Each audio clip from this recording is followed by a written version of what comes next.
was that? Here. What was that? Yeah, but that switch does not seem to do anything.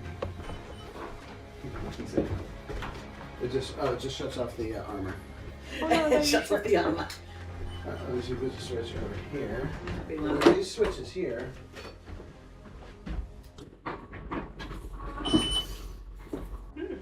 That was not us. Again. Alright. I think I heard Sabrina say mom. Huh? What? She didn't I thought say you were in anything. another room. No, she didn't say anything. Did you not? I heard that. That was, I thought that was. I thought that was Serena. I heard mom. Me too. I heard it too. It wasn't. That was not That a real was not person. me.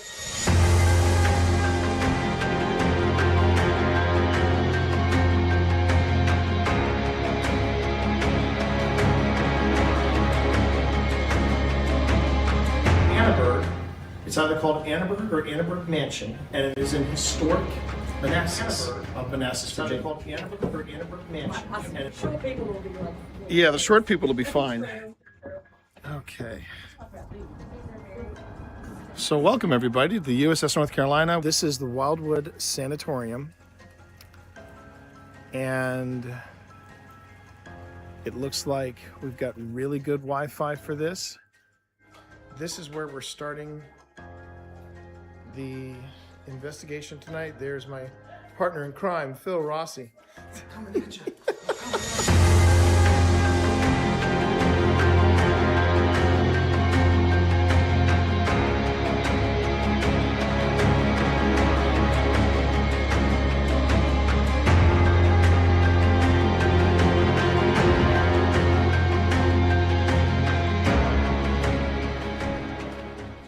I would like the cat balls.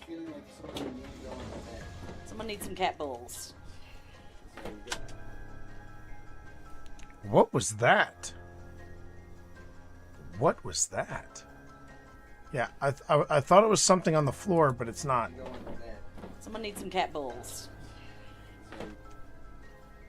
All right, hold on. Hold the phone, everyone. I'm going to isolate this section.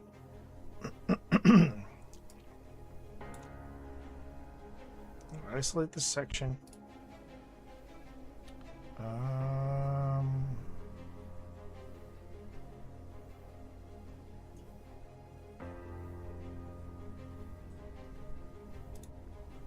Okay. Is that still going off in there, Tina? I'm going to hand you the cat balls, if that's cool. I would like the cat balls. Feeling like something you need to go on the bed. Someone needs some cat balls. It's right there. I'm now slowing it down to 175.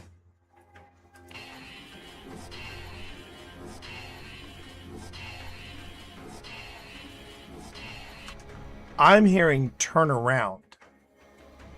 Does anyone else hear that? Turn around? Is that still going off in there, Tina? I'm going to hand you the cat balls, if that's cool. I would like the cat balls. Feeling like something you need to go on the bed. Someone needs some cat balls. You have 3 cat balls. You mean the baby ball?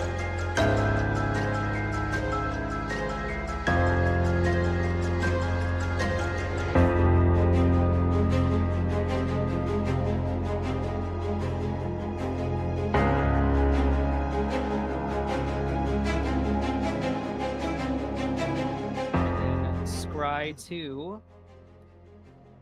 1, 2.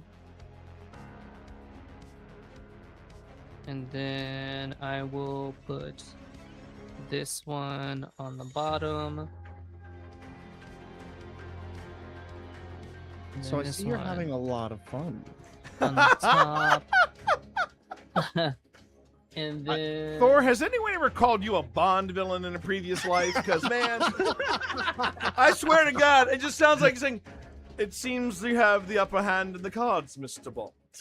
I mean, I never mean, said I wasn't. I wish I knew how to quit you, Thor. I wish I knew how to quit you. Oh, my God. Which is a 3/3, and Valgava, which is 6/6. a 6/6. Where's the beef? It's on Mike's battlefield where it is. Jeez. Huh? It What? is a 6-6 on Mike's battlefield. You know what, Mike? I don't believe you'll sacrifice your Vagabond. I don't believe you'll do it. Do it for the vine. You ain't gonna do it. I don't believe you're gonna do it. I'm gonna send Yuma. Go ahead and block. You 6-6. won't. You won't do Have you it. lost life yet in your turn? No. You're about to. Is my entire hand counter? Yeah. Oh boy. Okay. Oh. Okay. This is a game All right, for the ages. I'm gonna save This is a puppy. game. This is This a game. chat.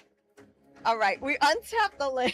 We untap the land. We're both at 1. I don't hear no bell. I don't hear no bell, Nick. I don't hear no bell.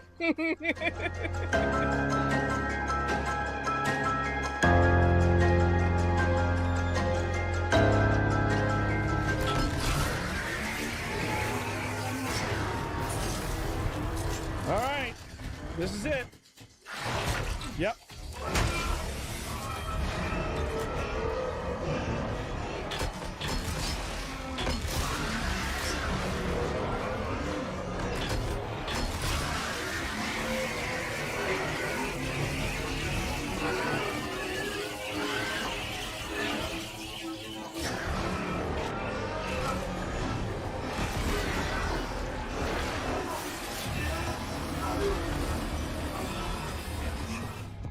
Oh my god, what the hell is that? What the hell is that? What is this, chat? No. Just no. I want to go back to the feel goods. I want to go back to the feel goods with this game. Just no. No. Oh, we already got the candle blowout. And you'll know when it's speaking to you through the parabolic microphone. Yeah. I also put a microphone in the kitchen. Oh! so- Oh! Oh! Got it! You got him. Got it! Got it! Like I said, Got it! you'll know. Got it! Yep. Got it!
You all ready? Are you all ready? The Trans-Allegheny Lunatic Asylum is calling. That's what happens when you set your headset on your soundboard and you accidentally trigger a sound effect. How you doing, everybody? Yes, we are heading back to the Trans-Allegheny Lunatic Asylum. And this is the grand finale. We're swinging for the fences, everyone. We are wrapping it up, and I'm excited for one.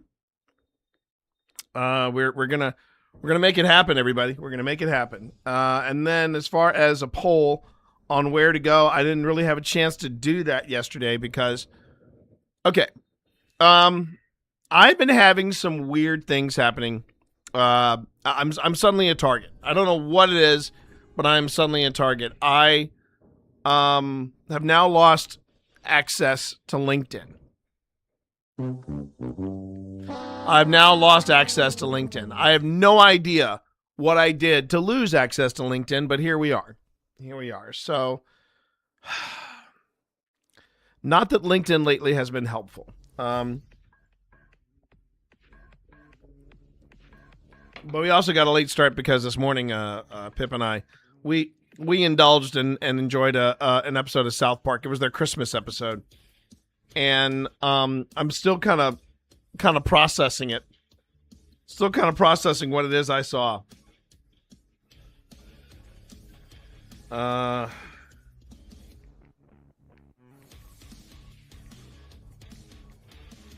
let me go on ahead. Let me get at least one post out saying that I'm live, and then we'll take it from there.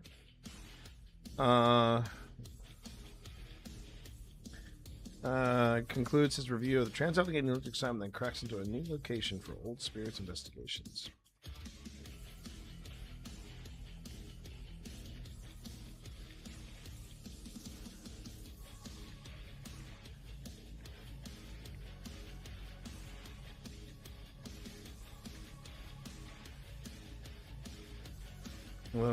And then I have my 5. I wonder why I am now allowed, trying to figure that out. I'm only allowed now 5 tags. And I'm wondering how many, I guess there are people that are, they've got some kind of filter or some type of plugin or something that allows them to sidestep the 5 tag limit that I currently have. So well done, Meta. Way to stay on top of things. You guys are crash hot awesome. You know, let's just be honest. You guys are on top of it when it comes to. Yep, you can only add 5 hashtags to your caption. Okay. Cool beans, guys. Way to stay on top of the latest technology. You guys are incredible. Sorry, I'm still a little bitter about yesterday. The day before yesterday. It's going to be pretty wild rolling credits on a video game that was very much a success in VR terms, but unfortunately the studio got closed by Mark Zuckerberg because he wants to focus now on wearable tech and artificial intelligence. Way to read the room, Zuck. Way to read the room. I already did my rant on it yesterday, and if you want to see that rant yesterday, you can go ahead and check out the VOD. I'm not going to rehash it for anybody, but it does kind of suck. It does kind of suck. Okay. And we share. Okay. And I should be getting the notification anytime soon. Hey, yep, nope, that's not it. There we go. Team Monster invited you to collaborate on a post. That's true. We're going to accept it. And that will be that. Okay. Okay.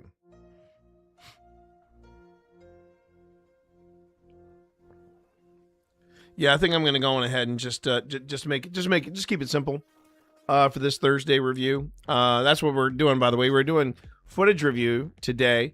We are wrapping up our investigation and I might have to go back and get some notes from Phil because I know he had picked up some he had picked up some things on the video, and I remember we all heard it at the time, but I haven't heard it since. Now, granted, I am wearing better headphones, so that might be an issue. But we are currently wrapping up. Our walkthrough investigation of the Trans-Allegheny Lunatic Asylum. Now, when I say wrapping up, I mean we're wrapping up preliminary investigation, which means we are looking at the video, and then I go back and then I start doing other production elements, things like I'm going to go back and start adding in more titles, going to add in a few stingers here and there, just to spice things up. And I'm also going to work in other camera angles. And it all sounds, very easy, but it's not. The hard part is done, though. We have gone through all the footage. Well, we will after today, because we have less than 15 minutes, and then that's when we wrap up. And I have to say that Trans-Allegheny did not disappoint. We walked away with a really, really good EVP catch, which is always nice. There was another one I need to go back and just double check it. And one of the other things that Here comes the boy. there he is. Good morning, Jason. Hope you slept well. Hope you're feeling good. Welcome. Appreciate you being here. For those of you who may not know me, because I think I skipped over that part when I kicked off. My name is T. You can call me T Monster, or Twitch Dad. And I am one of two founders of a group called Old Spirits Investigations. And OSI has been around for 4.5 years. We're going to have our 5th anniversary this summer.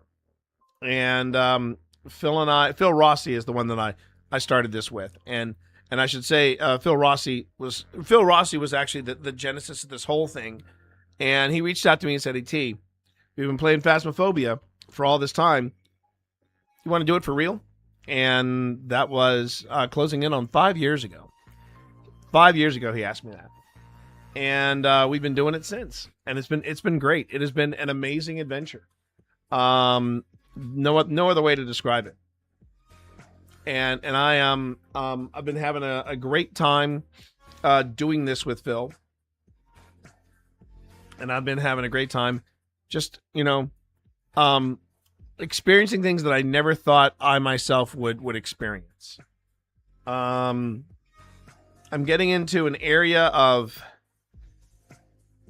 I guess, pop culture that I didn't see myself doing, if that makes sense.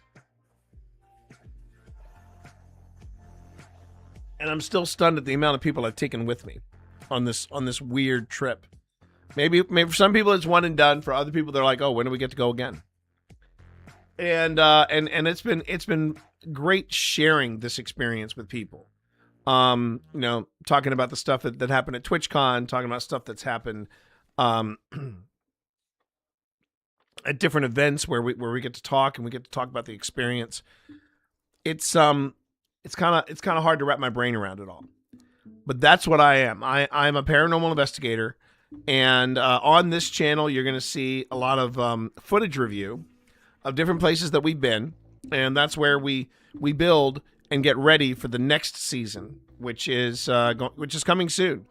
And that's what we do with footage reviews. This is the chance for you to ask questions, to sit back and to watch what we do with all this footage once we've shot it. It's something that a lot of paranormal investigators don't do. They basically shoot all this footage, and then they come back with an hour or 2 hours of a review of where they've been. And what I take a lot of pride in doing this, because I remember somebody said, "You watch the footage live on stream?" And I go, "Yeah." And I remember somebody said, "Man, that's so brave. That's baller." And I'm sitting there going, "Is it?" And then I realized, well, kind of it is, yeah, because you'll hear us say things like, "Oh, I heard a voice, so I did this, I heard that," but you don't hear anything in real time. So there's that. But then there's another thing that I've noticed about it too, is that you have no guarantees that something is going to show up or appear when you're investigating. You have no guarantees. You could sift through 6 to 8 hours of absolutely nothing. Absolutely nothing. And then there'll be times you will be documenting all different kinds of stuff. So it really is something of a crapshoot when you do this. When you go in and you say, "Okay, we're gonna look at this stuff live." I personally don't think I'm being brave. I just feel like I'm being honest. I want you all to see all of the bells and whistles and all of the warts and all the warts and scars of when you look through this stuff, because there's too much fakery out there. There's too much over the top ABC after school special overacting, you know. There's too much of that. I don't get into that at all. I do not I don't think we've ever practiced it. I think the only time we have ever really had the jump scare moments was when we first started doing this. And I still remember that. I still remember being at Crescent, and you know, I was sitting on pins and needles. I was absolutely sitting on pins and needles. And there were some crazy moments when we were doing this, when we started doing this. Oh, hey, how you doing there? Thanks for the lurk, man. I appreciate it. That's ZG Photo, everybody. Let's go. Appreciate you, pal. And I love the fact that Z is putting me on in the background. That's kind of how I picture these type of streams. Is that I'm going to be your paranormal ASMR. I'm going to be in the background, you know, just chilling. Everything's fine, and then suddenly you'll hear me go, "Hold on a second." And if you hear me say that, or if the captions say, "Hold on a second," next thing you know, I'm opening up a W audition, and I'm listening to something very carefully. That's when everybody pays attention, and that's fine. I love that. I absolutely love it. Thank you for all those lurks. Thank you for the anonymous follows. Thank you for the anonymous subs. It's something I truly do appreciate. And my name is T. And again, you can call me T Monster or Twitch Dad. But today I am all about OSI. Again, this is my entry into full-time streaming. And it's a way of me creating content on Twitch and YouTube, because we are live on YouTube as well today. And we're going to be creating content that's going to lead on to other content. It's kind of like I think it's called Oribus. Why do you seem so scared? There you go. Please come and play with me. I'm so lonely. I love you, Jason. That gave me a bit of a start. And I know I said no jump scares, but if Jason and anybody else decides to do stuff with Blurp, then there's nothing I can do about that. That may jump scare me. That may jump scare me. So I'm going to have to give that as a disclaimer. So today we are going to go on ahead and we are going to wrap up our review of the Trans-Allegheny Lunatic Asylum.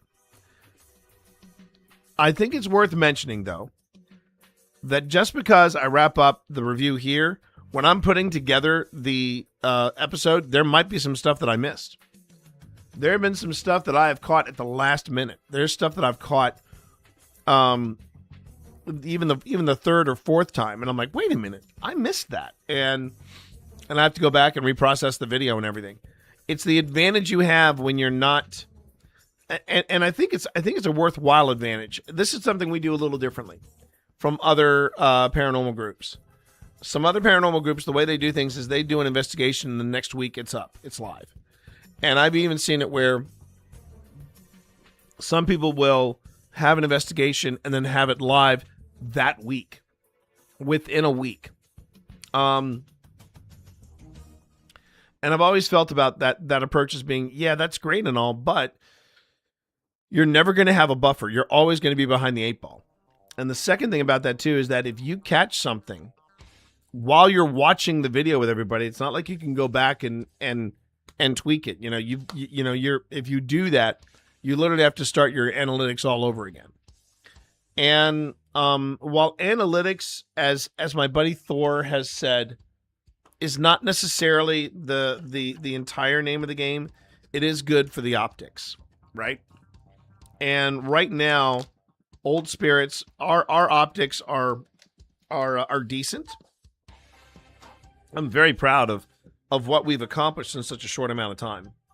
And I'm hoping that this summer, much as I said to Z, who's closing in on 10,000 subs over on Zach Finds Fish over on YouTube. I'm hoping this summer is going to be the road to the road to 10,000, and that's what I'm hoping for, and that's all I can hope for. But I'm also going to keep making content because I truly enjoy I truly enjoy this. Really, I truly enjoy making this content.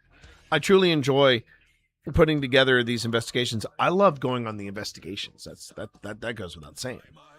And I think what we're going to do after this, after we wrap up with the Trans-Allegheny Lunatic Asylum, we're going to move on to the Hinsdale house. Now, these are two big back-to-back locations, and I think what I'm going to do is I'm actually going to space it out. Originally, what I was planning to do was I was going to do Trans-Allegheny, and that's going to be our season 5 opener. And then immediately after that, I was going to do Hinsdale. And the only reason I'm not doing that, the only reason, is because I'm like, that's really two solid back-to-back episodes. I don't think I want to. I think I want to see what's. I want to see what I can do with some of the other places that we've gone. First, I want to put those up. And then mid-season maybe drop in Hinsdale. Now, why am I not saving a place like Hinsdale House, which a lot of the big names have visited and investigated? Why not go on ahead and make that my season finale? Here's the grand reveal. I was less than impressed with Hinsdale. I did. I was less than impressed with the place. I found it to be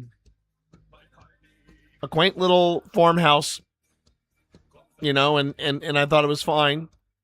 And I thought that the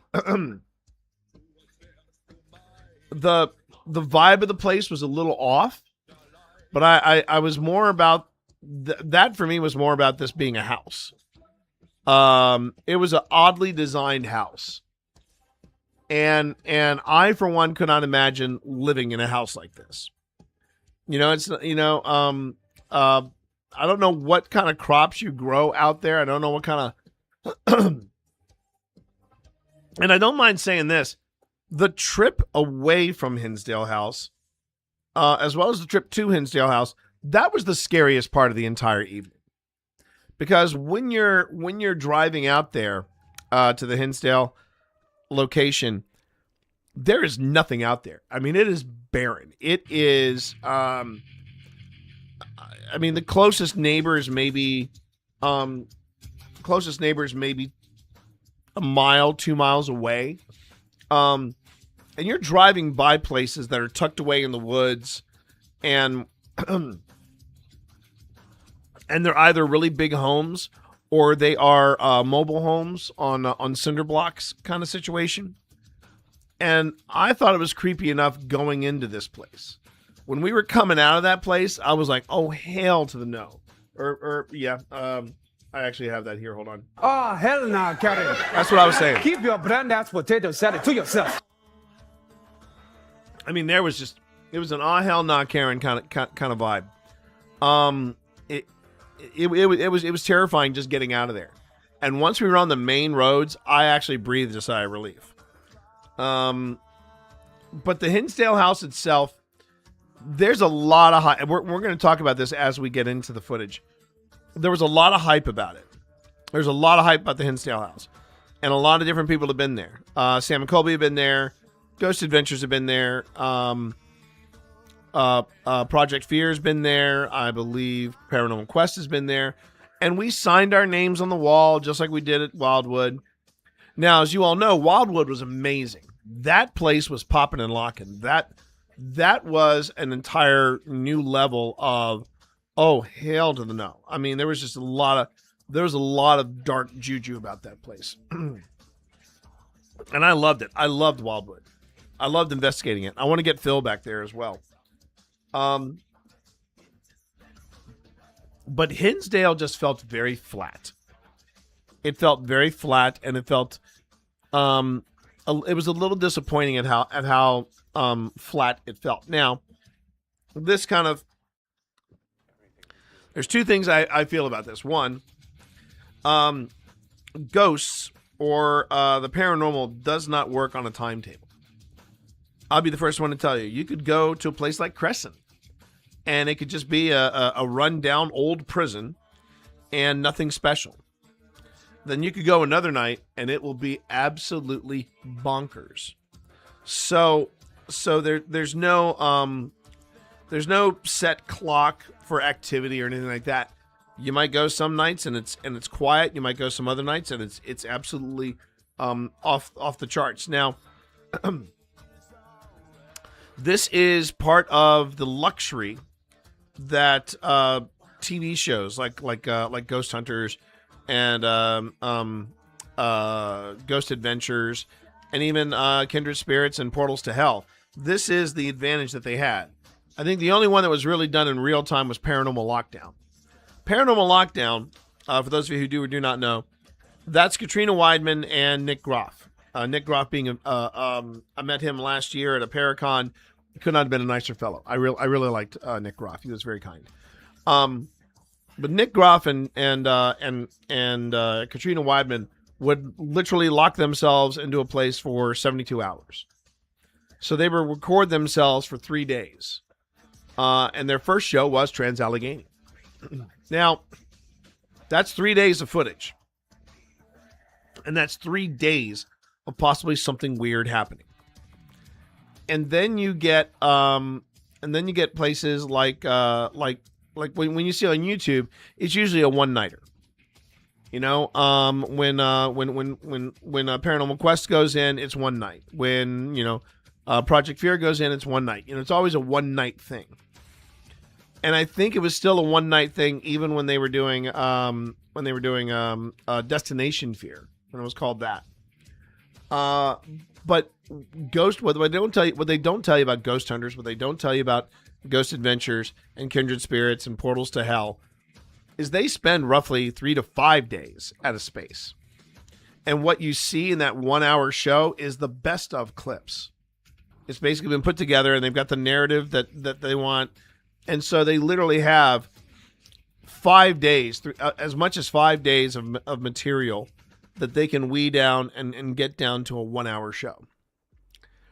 And when you consider that, that's pretty impressive. It also explains why some places nothing happens. And you see that a lot on YouTube now. You see stuff where Paranormal Quest, they'll go to a space, it'll be relatively quiet, and they go, "Yep, well, it was quiet today." And I enjoy that kind of honesty, because if you're constantly having people possessed, or you have all these voices talking to you or what have you, if you're constantly doing that every week, I mean, that's going to get real old real quick, and you have to keep raising the bar for something new to happen. And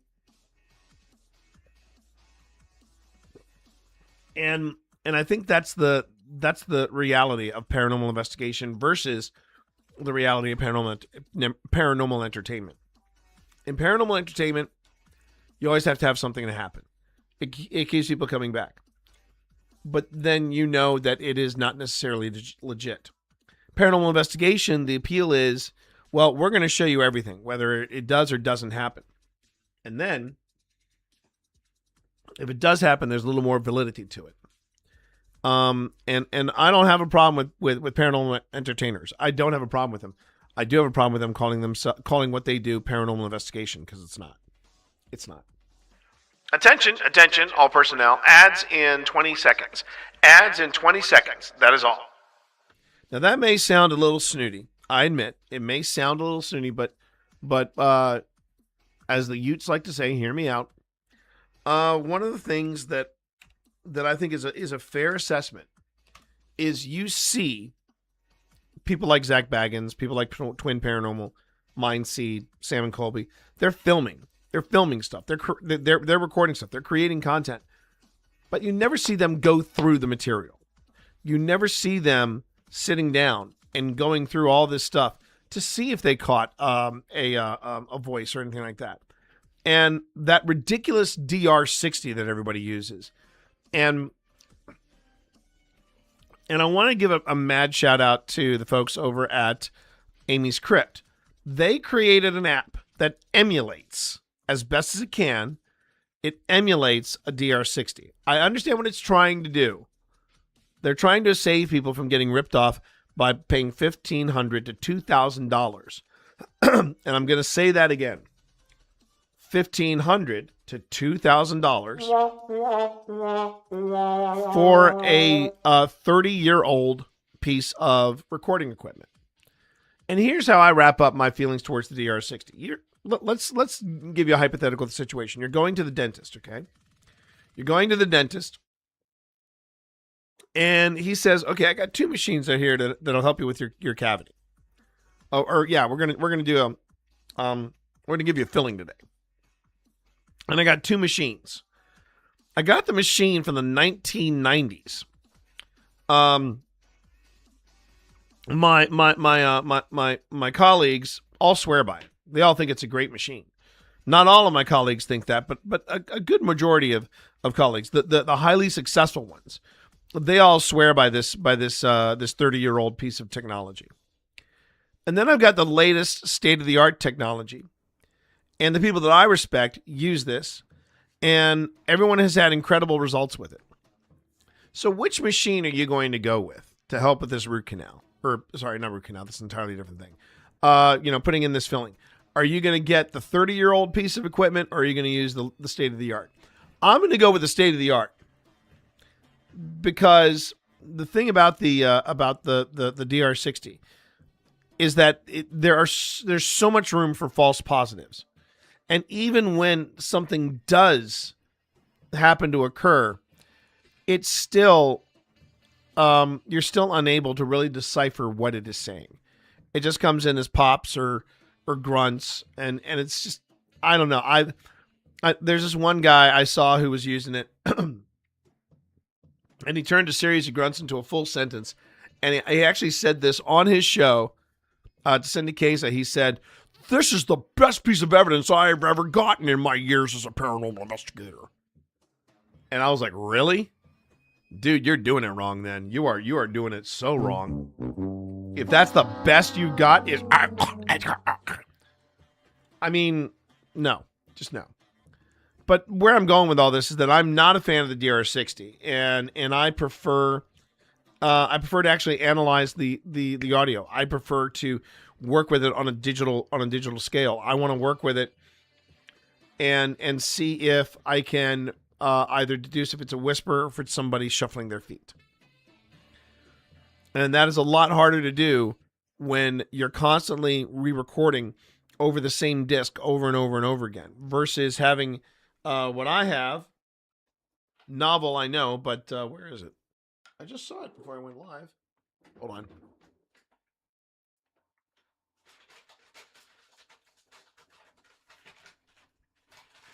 That's not it. Oh. This is called an archive.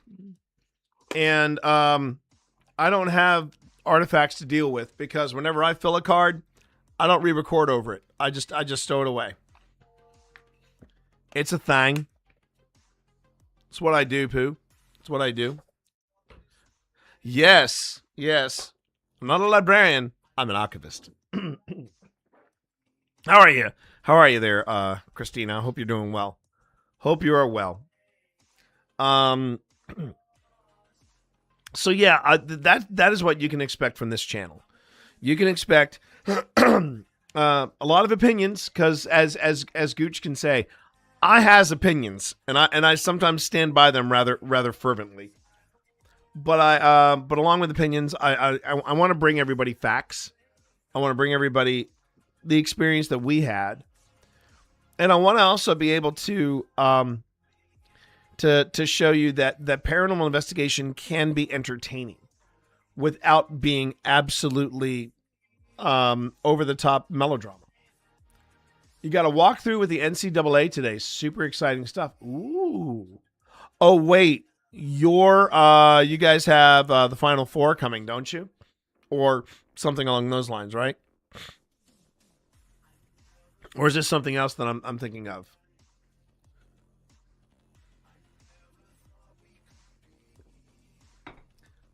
So anyway, yeah, that's kind of the long and short of what you can find. That's what I thought. You are hosting the Women's Championship. Very, very cool. Congratulations. Good luck. Good luck. Oh. I may have to go and get a tissue. Give me a second, everybody. I'll be right back.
Tissue acquired. I can now breathe.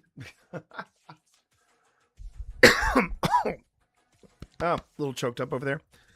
So anyway, yes. That is our plan for today. We are going to be returning and finishing up the Trans-Allegheny Lunatic Asylum. And then I think what we're going to do is we are going to go ahead and jump into the Hinsdale house next.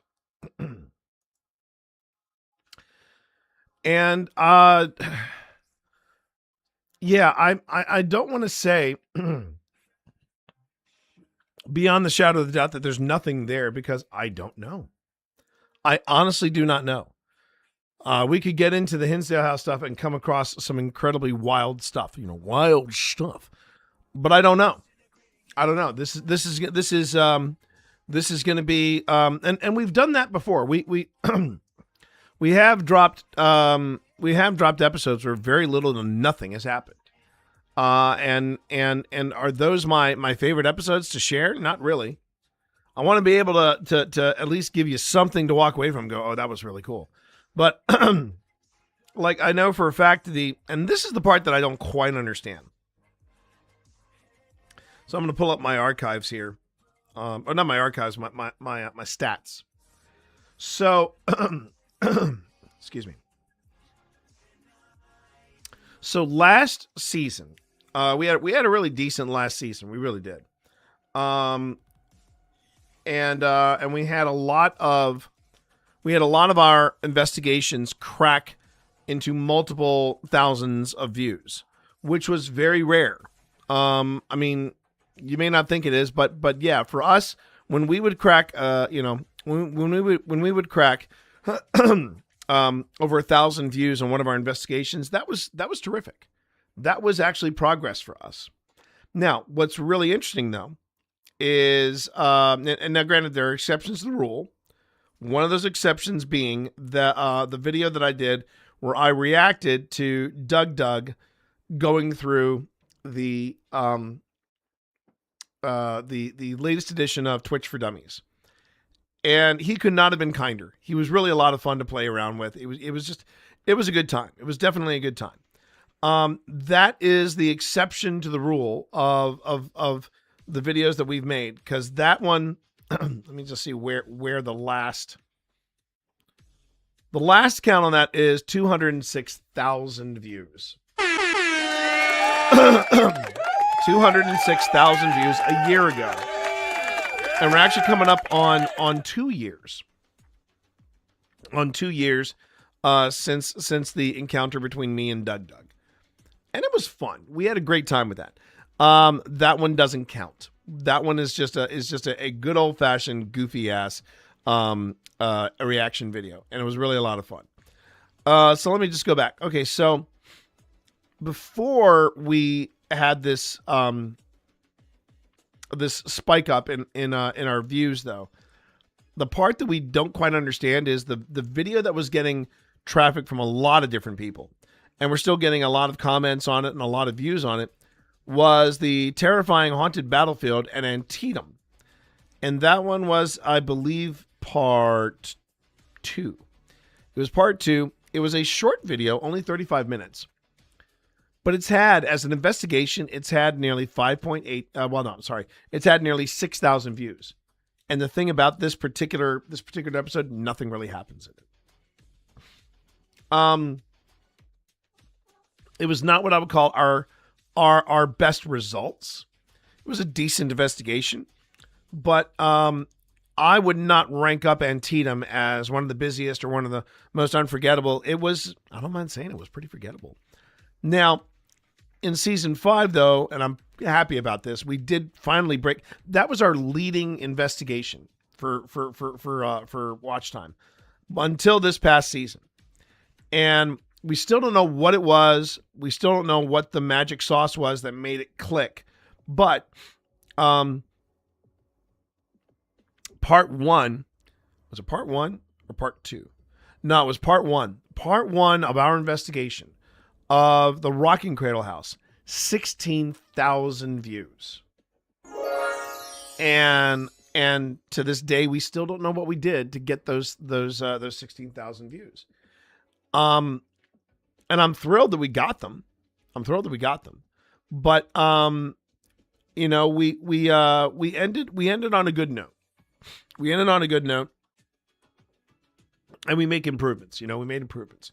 But that's the thing. Excuse me a second.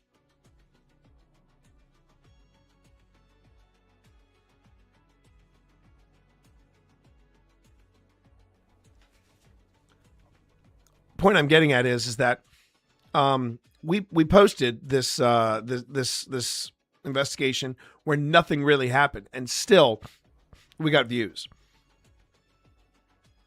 and we got comments, and it was just it was a weird little thing, if you will, a weird little thing when it comes to the paranormal. You know, it's like you never know what's gonna stick the landing and what's not. And I mean, like the videos that we had, for example, with Wildwood Sanitarium, I kind of expected those to do really, really well, like super gangbusters. They did not. They did better than previous investigations on average, but it was still one of those things where I'm like, well, what was it about? I mean, even our investigation of Ghost Stop, where they make all these gadgets,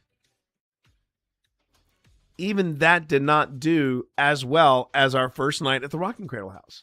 And the thing about the Rocking Cradle House was the Rocking Cradle House really didn't like kick off until the second part. We had weirder stuff happen in the second part than we did in the first part. But now in the first part, I will say, we had a lot more activity coming from upstairs. You know, we're downstairs and we're hearing footsteps and we're hearing voices, and it was a little intense. So yeah, you never know what's going to resonate with people. And one of the things that I try to do when I'm putting together these different episodes is I want to make sure that I'm putting together content that people can enjoy, and of course I want to make sure that that we're not building any false narratives or anything like that. There was when we were in Charleston, South Carolina. While I never got the footage, there was an alternative investigation going on within our team, and we never aired it. And I was okay with that because we could not find any kind of history to corroborate it. And whatever the story is being told, it was pretty dark. And what I tell people about that is, look, when you're doing this, when you're doing paranormal investigation, the last thing you want to do is build narratives that do not exist, because that is going down a very, very dark path,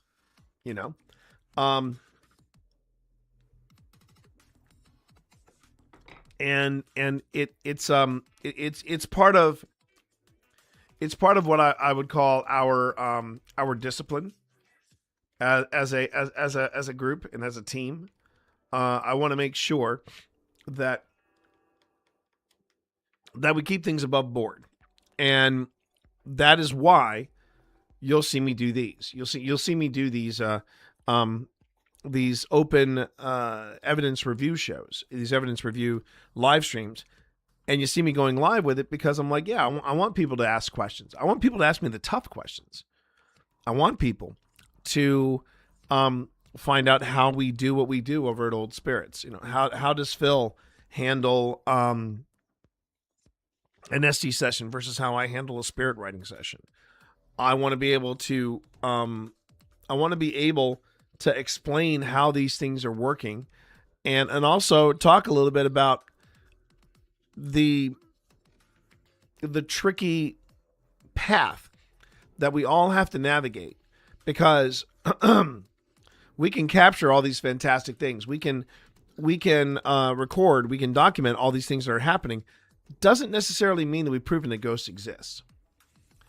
And that is, you know, we what we try to do though is try to go back to these spaces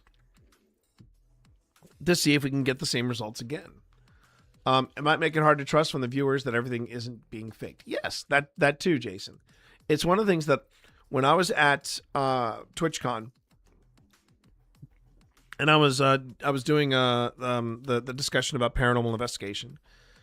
I was on stage with Datoon, and we both agreed that part of the problem, part of the things that we as paranormal investigators struggle against, is we struggle against people doing wild, goofy, crazy stunts, and they pass it off as paranormal investigation, and a lot of it is faked. And it's very frustrating. It keeps us honest. I don't mind saying it keeps people like Datoon and myself honest. But yeah, that is what we go up against. Hey, how you doing there, Aurelius, over on YouTube? Just bought that book over there. Can't wait to read it. Only thing I fake is my weight and height. Well, you're 6'7", right? 6'7". Sorry, I'm sorry about that. That was probably uncalled for. That was probably uncalled for. I know.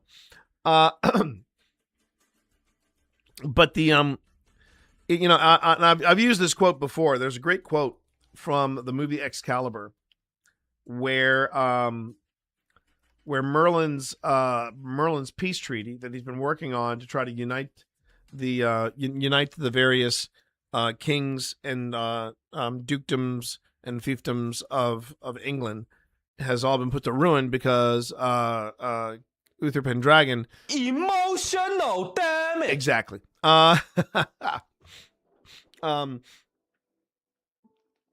Pendragon ruined it because he wanted to, you know, he was given the glad eye to Igraine.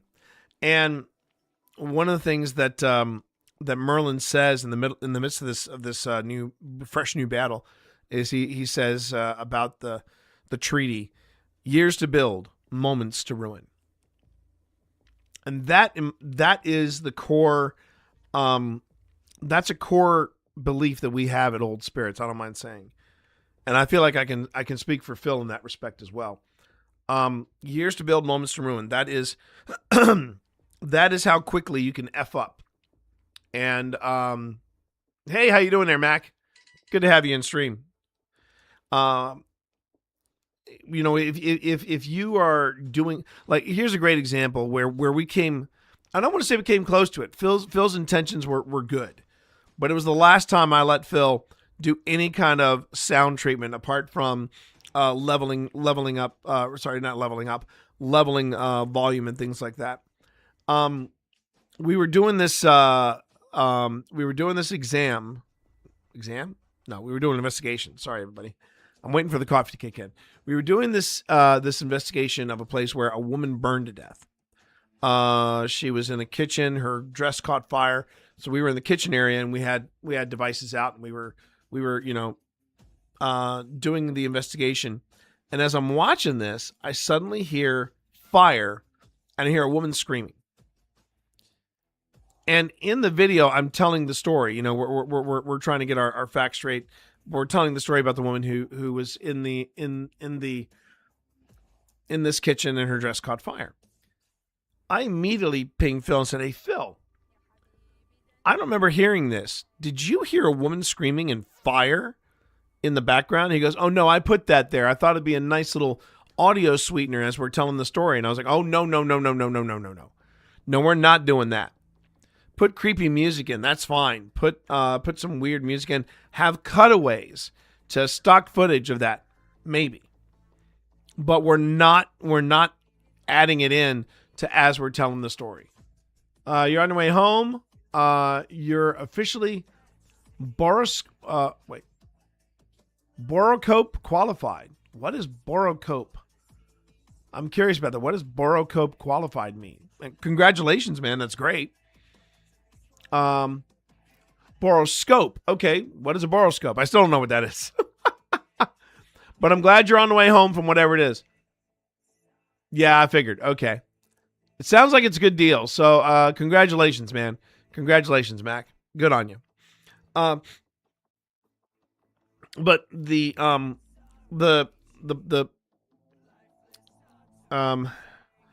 point I'm making is that you don't want to necessarily do that with the footage or the evidence that you may or may not have. You don't want to sweeten it up, because if you do that and it comes out, oh wait, there were no screams, there was no sounds of a fire. They put that in there in post. And oh, look at this. Look at this. Val coming in with the resub at 23 months. Thank you for that. Thank you for that, Val. I much appreciate. Much appreciated. But you want to make sure that when you're putting together your episode, apart from, you can do cutaways. Sure, that's not a problem. If you want to do stingers, yeah, sure. A lot of people put in stingers. It adds to the atmosphere. I admit, it does add to the atmosphere. I'm almost up to a quad espresso. That's true. You are. You're almost up there. Congratulations. That is an accomplishment. But you want to make sure that what you're presenting is honest. And I must admit, part of what I think was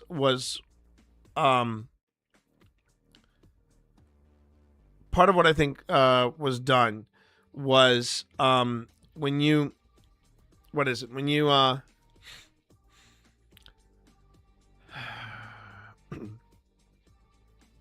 I've completely derailed myself. I cannot remember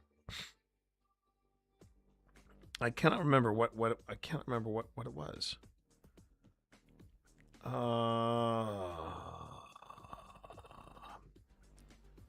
Give me a second. Yeah, I completely derailed myself on that. Welcome to my stream. But I do feel like that when you're putting together, oh, now I remember what it was. When we started, we noted that there was a slight tick up in our views when we started all of our episodes with a simple slate that said what you're about to see is real.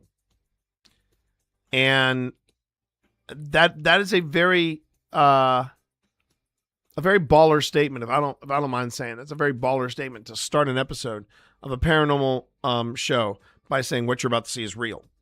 Now, we then put underneath that what we are defining as real. There are no jump scares here, no one's shouting demon, and there's no fakery. And what we try to do here is we try very, very hard to get across the experience that we are having at whatever this location is. Now, I will admit, I sometimes feel like Phil pushes the envelope a little bit. He's always going on, I hear a voice, I hear this, I hear that, I hear this, I hear that, I see this, I see that. And I am reviewing this video with a microscope. And I'm not hearing anything, I'm not seeing anything. I'm going to alternate sources. I'm like, Phil, it's not there. I swear to God, man, it's not there. But now I'm reaching a point where I feel like I'm hearing and seeing things. And I don't mind when I debunk myself. I really don't. I do not mind that at all. For me, it's a character building thing. It makes me feel like when I do catch something, it feels a little more legit. It feels a little more honest. It feels a little more genuine. And so I take a lot of pride in that. I take a lot of pride in what we do. And I know Phil is itching to get back out to the field already. One of the things that we're thinking about doing, and I need to look up some dates for that. But one of the things that I want to look into is there was a location that we visited in our very first year, and it was an exciting place to visit because it had just opened up to the public, and there was a vibe about the place, and we wound up spending the night there, and it's not a bad place. The problem was we had so little in the way of our gear, and we had so little in the way of our experience that most of what we did was we couldn't post a thing. We couldn't post a thing. First off, we didn't have any of the light sticks or the light boxes that we have strapped to the cameras now. We were literally filming in darkness. I was live streaming, and I was live streaming darkness. So that was and this was also the time where Phil, anytime I'd want to have a light, Phil would go, turn off the light, turn off the light, turn off the light. And he was like, we always have to be lights out. We always have to be lights out. And I'm like, dude, that does not make for very good video. Okay. In both of your defenses, it's very easy to let the atmosphere in the moment take over. The difference between you two and some others that you actually show the debunk rather than camping it up in post-production, in my opinion. Well, thank you. Thank you for that, Val. But this place that Phil and I want to go back to and see if we can't try and do a slightly better job than last time. It's a place called Blackburn. It's called the Blackburn Hotel now, and it's located in Stanton. But what you don't really know about the place unless you really, really go into it, Blackburn was an asylum, and what they've done is they've taken the doors and they've taken the cells and they've turned them into hotel rooms, like boutique hotel rooms in Stanton, and they do a lot of business for weddings because they have some very picturesque wedding locations and places and things, and it's lovely. It's a lovely hotel, but it was at one time an insane asylum. And what makes it even scarier is that the additional campus, if you follow it, you'll eventually find a graveyard, and this was a graveyard of patients that never left. They were either left behind, they were unclaimed, and when we were there, the hotel was not taking care of the graveyard. It was pretty neglected. High grass. Some stones were partially destroyed by trees that were falling on it. Things like that. I think enough people rose a stink. There was a stink about it, and now they're taking care of the property. There's a little bit more to it, but give me a second. Whoop. There it is. Attention, all personnel. Ads in 30 seconds. Ads in 30 seconds. That is all. Yeah, what he said. I'm waiting for that coffee to kick in. So yeah, we're getting there. We're getting there, everybody. So, the thing that we noticed, though, was that they were not necessarily leaning into paranormal opportunities. They were not keen on people going to visit the graveyard. They were not keen on people wandering around the buildings, the abandoned buildings that were once part of the medium security prison that was also on the property of the hotel. I don't know where Phil read it. I want to look into it a little bit more. I don't know where he read into it, but apparently he said they're now starting to lean in a little bit. but we also now have better equipment. We are now. I've now reached a happy medium with Phil. When it came to originally live streaming and doing stuff with Twitch and with YouTube with our investigations, Phil did not care for me engaging with people when they would talk to me in chat. Well, now we've reached a happy medium. We know how to stay in the investigation and when to talk to chat. We also have accepted that yes, the professionals also were using lights. They were using some kind of floodlight to be able to navigate certain properties. So Phil is not, even though sometimes he will say, "Hey, can we go lights out?" The problem I have with going lights out is that it gives the stream nothing to see. It's just darkness. But I am willing to work with Phil just to make sure that, you know, everything is working fine and that you know, there we go. It's just one of those things where yeah, we've had to kind of, you know, understand where each other is coming from. I love my boo, but it's just the real hard part about Phil is that he wants to raw dog it. You know, he's like we got to be in complete darkness, and we got to do all these things. And I'm sitting there going, yeah, Phil, but we can't turn it into an episode, and that was part of the problem of when we first went to the Blackbird. So now what I'd like to do is I would like to go back to the Blackburn Inn and see if we can't do a better investigation, not just of one of our rooms, but of also the grounds, and see if we can, you know, are there any of the properties? There are properties there that I would not have felt comfortable about going into. Now I might feel a little braver, but you know, we have to be very careful about things like, okay, you know, what are the permissions? Are we going to get into trouble with the law? You know, we have to be very careful about the little nuances. But the fact that the hotel is now taking care of the graveyard, I think that's a good thing. I think that's a very good thing. And anyway, that's the long and short of it. That's maybe one of the places that we're going to be looking into, and we may be streaming from.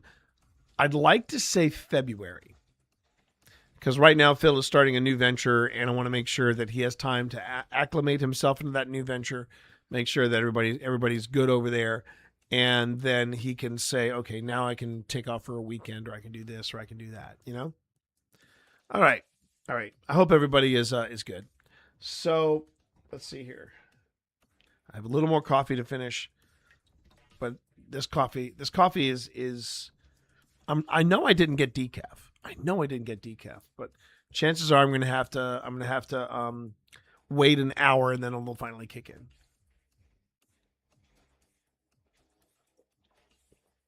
And again, I love my Doug Moo Moo Mug Mug. I don't know if he calls it the Moo Moo Mug Mug, but I call it the Moo Moo Mug Mug. It's actually quite cool. It's and really, when you look at it, it is the same pattern as his bell pepper. The only difference is it has cow ears, cow horns, and a cow tail. But you know what? It still holds a bucket full of coffee, and I love that. All right, so here's what I'm going to do. I'm still waiting for some of the video to render and be recognized by Premiere, even though nothing has changed since yesterday. Oh, Premiere, don't you dare change. Oh, no, actually, Premiere, yes, I want you to change. But once it renders the video up like I just did there, okay. I'll go and do a water break later. Let's go ahead and let's see. First off, I want to see if when I hit play, do I have to wait, or are we going to kick right in? I'm going to kick right in. Wow, Premiere. Starting to make me look bad. Okay.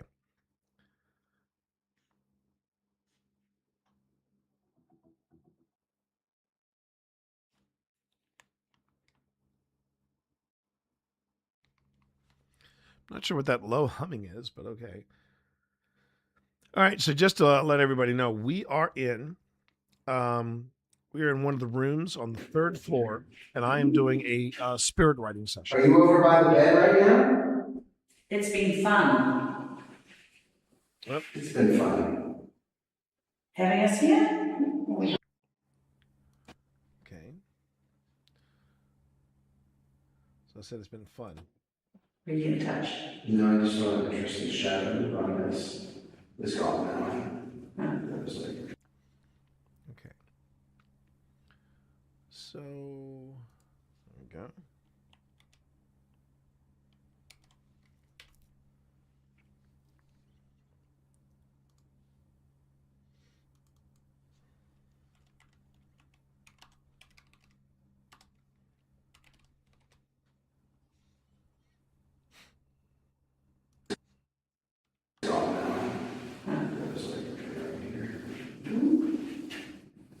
are you over by the bed right now? It's been fun. It's been fun. Having us here? We hope.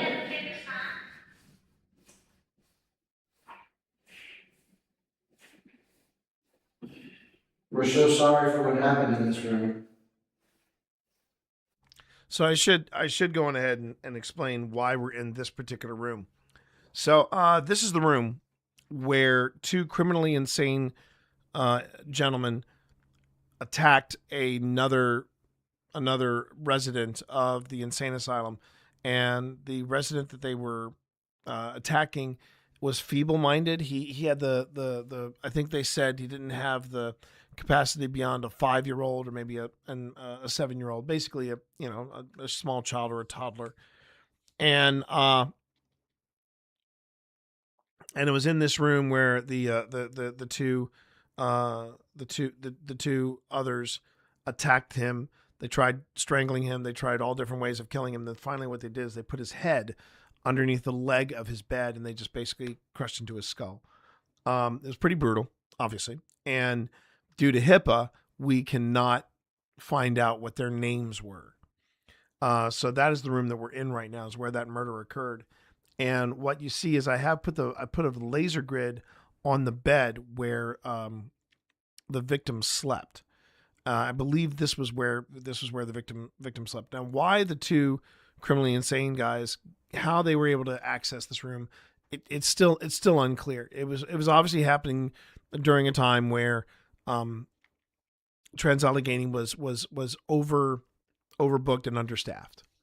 But I have a grid on the bed where there's a lot of different offerings to the feeble-minded patient. And if you'll see near the edge of the grid, there's a green glow. That's coming from Boo Buddy. And Boo Buddy is throwing out different trigger questions. But when we get a legit response, whether it's vibration, whether it's EMF, or whether it's temperature, I will mark that accordingly. But that is where we are, and this was our last stop at Trans-Allegheny. It really is tragic. But you haven't been forgotten. Doorway. Okay.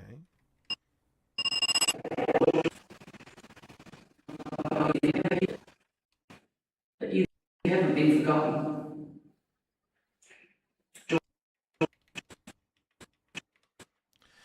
So I'm doing spirit writing.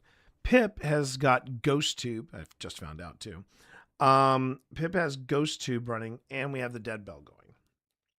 The Dead Bell will trigger if it picks up some type of spike in electromagnetic frequencies.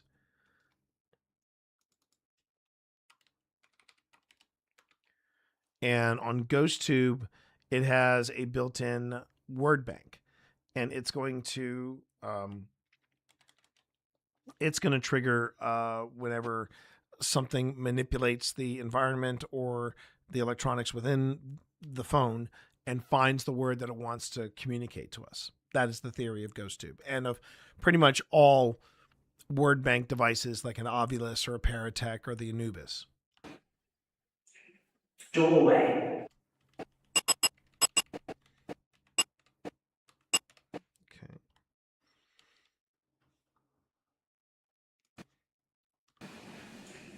Doorway. Okay.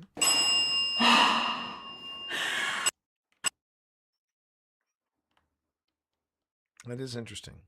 That is very interesting.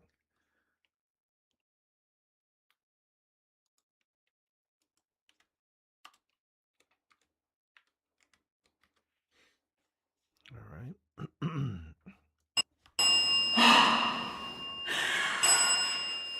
Are you in the doorway?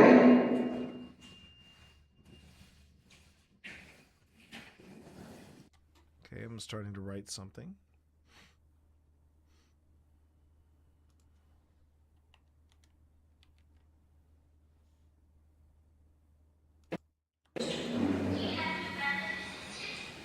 Show yourself if you can. So what?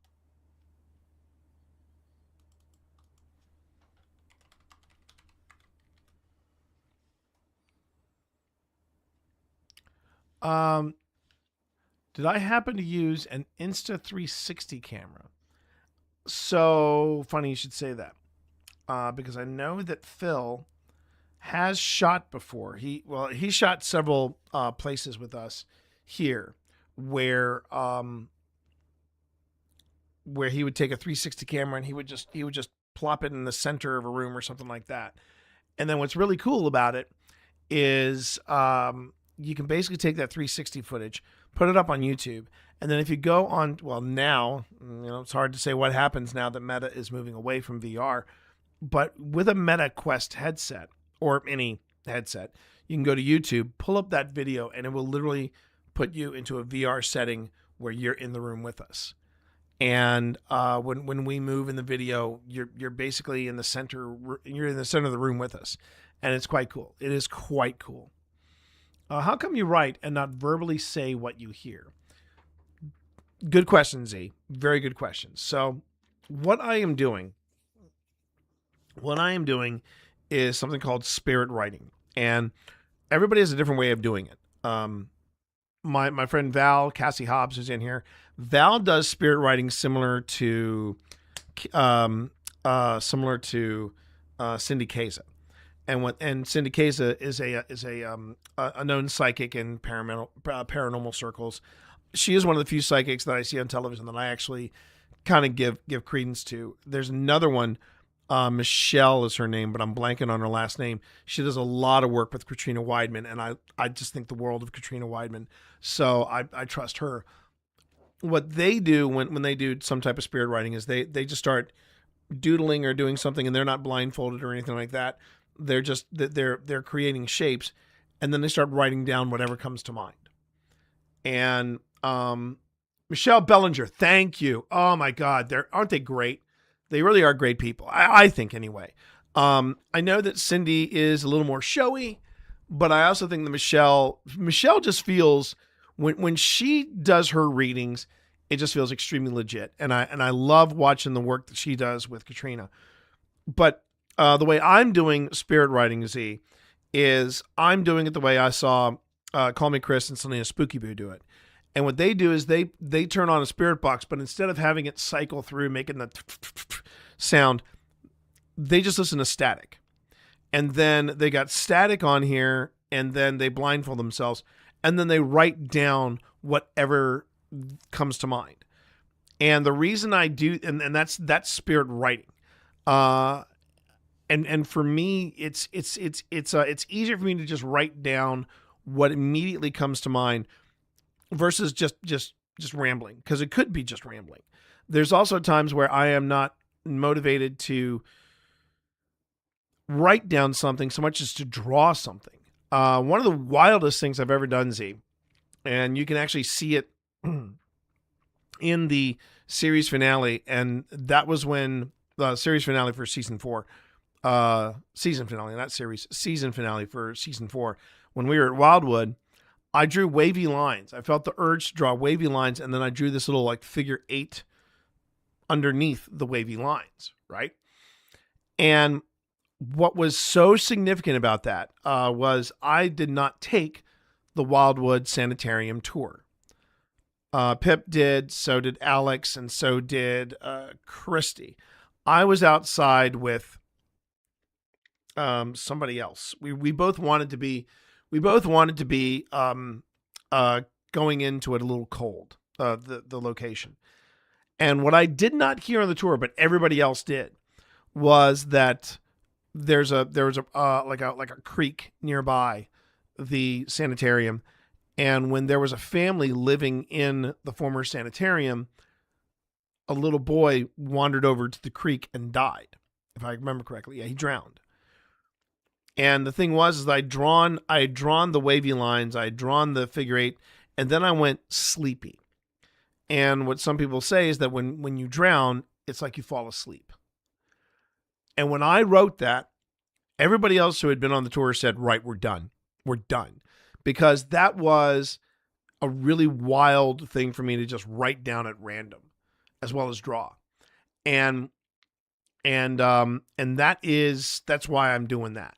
So this is spirit writing. And yeah, this while I sometimes struggle with Estes methods, spirit writing, I tried it once, and that was when Phil said, T, you're going to be doing spirit writing. This is your jam. Now, do I consider myself psychic? No, I really don't. But I do consider myself a writer. And I'm one of those writers that kind of writes by the seat of their pants. Now, Z knows me as a writer from when I did nonfiction, and that's a little different. Nonfiction, you can't necessarily write by the seat of your pants. I interviewed Z. I interviewed Z's wife. I mean, we had a great time talking about Twitch. And then I took those notes and I turned it into a book. But when I'm doing something like super creative, like when I start doing the steampunk or the short stories, I know there's a destination I want to reach, but I don't know how I'm going to get there. And that's what I do there. Okay. And when I was watching Chris and Selena do spirit writing, I said, I'd like to try it just to see what happens. And the first time I did it, it was at the Octagon Mansion on 585. And everybody there was like, T, that was incredible. So trying it here was definitely a thing that I wanted to do. And yeah, that explains the process, Z, of spirit writing. I hope that answers your question to some extent. Why I asked about the Insta360, and hey, some guy, good to see you. I saw they had a new one that you can pull the lens and sensor piece away from the screen and pin it to your shirt or other surfaces with a magnet. I thought it'd be good for filming while walking around. Yeah, you can do that, some guy. That is one way of taking advantage of the 360 camera. Some people just keep it stationary. Other people do a roaming thing. I think that's what Jason Hawes does. And I'm glad that cleared up a few things, Z. I mean, again, I don't consider myself psychic, but I know that there's been some stuff that I've written down and some stuff that I've done with spirit writing that it's kind of hard to just explain away as coincidence. Some of the spirit writing sessions have been very random. The ones that I think that really resonated with me the hardest, Wildwood was one. The one on the USS North Carolina was very intense. That was the first one that when I was done with it, I needed a moment to kind of just, I didn't want anybody talking to me. I just needed to take a couple of deep breaths. I felt, yeah, that one was pretty emotional. The Wildwood one kind of shook me a bit. I was a little unsettling when I started hearing about the different stuff. And yeah, I think those are my standouts. Wildwood and the North Carolina. Those were my two standouts. This one was interesting, but it was also at this point we're closing in on 4 a.m. I'm pretty much right now running on adrenaline and caffeine. That's pretty much it. So I'm amazed that I've even got. There have been, now I can't remember if it was here or if it was someplace else where the answers or there were so many different voices that I was picking up on that I just didn't know who to listen to. I was just I was lost. But anyway, let's get back to this.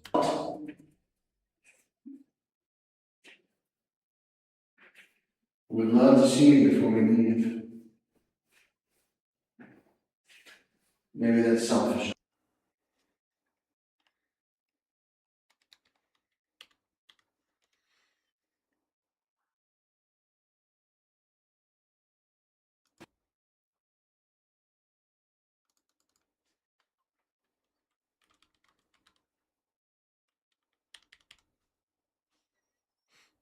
Okay.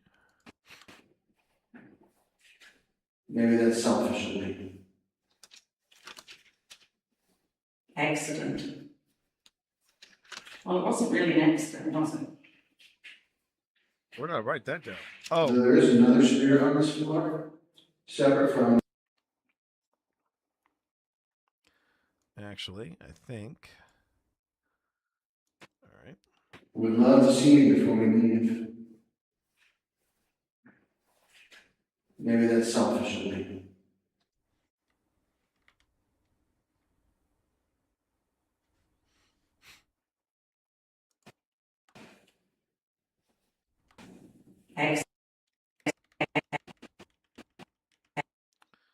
Okay.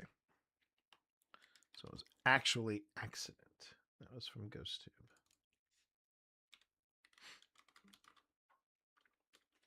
I mean, the way I look at it is,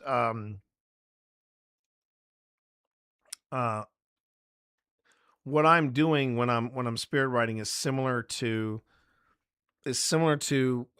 following what's happening in a word bank, but it's it's I'm the word bank in the case of that. Accident.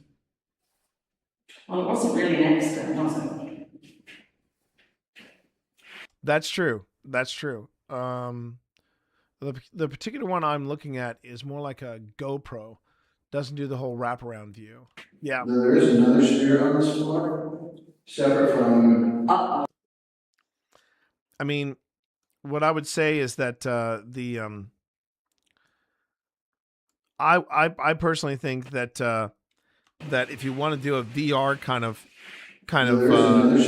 setting, separate from. It's actually quite cool. Who beat his roommate to death. Didn't intend for him to die. So very, very remorseful. Yeah, Did you just get up and walk by me? Did you? No, I've been standing right here behind your shoulder. Your skirt didn't brush up against my arm. I don't think so. I was standing here. Okay, I think it was you. Okay. Oh, sorry. Kind of freaked me out, but sorry. We're good. Is Dean here? Dean, are you with us?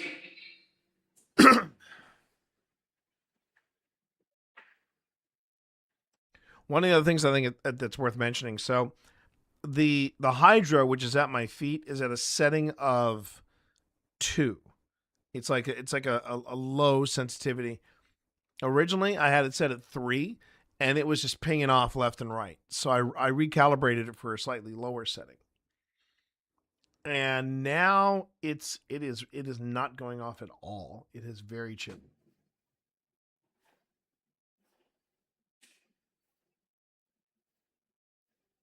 You have any messages for us before we wrap? Oh, very cool. Some guy, very, very cool. I love those kind of special cameras.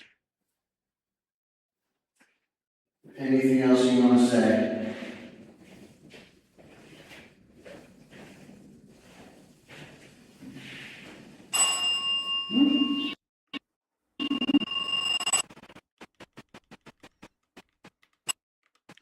Man, when it gets quiet and that dead bell goes off, it can make you jump. I'm trying to remember if I could even hear the dead bell over the static. I don't think I could. I don't think I could anyway.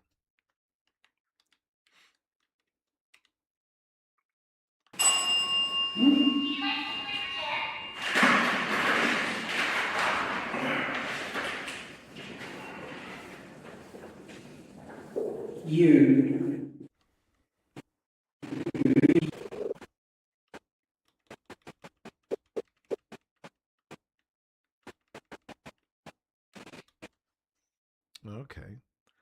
So it wasn't me.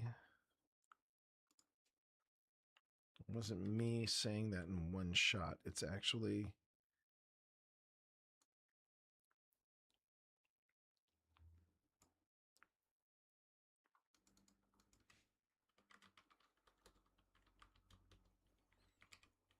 two thoughts.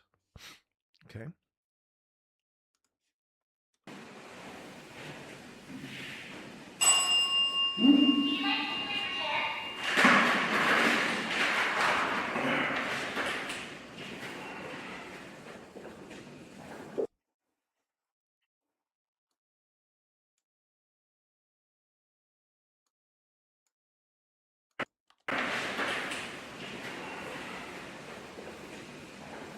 You.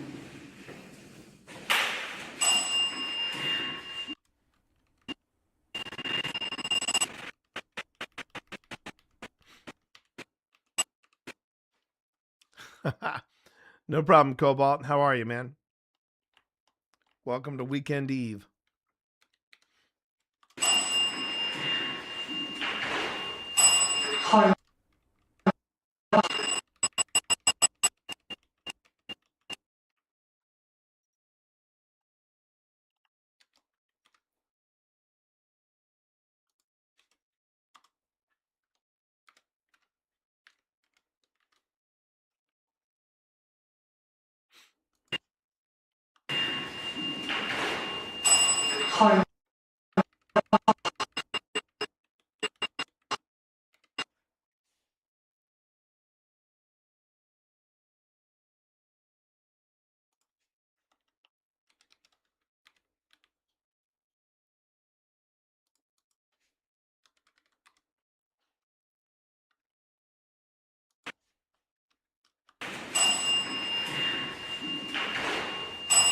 Homeless.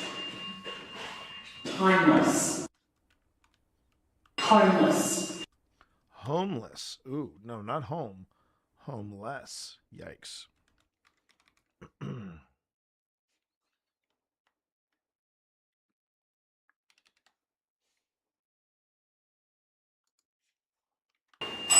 Homeless.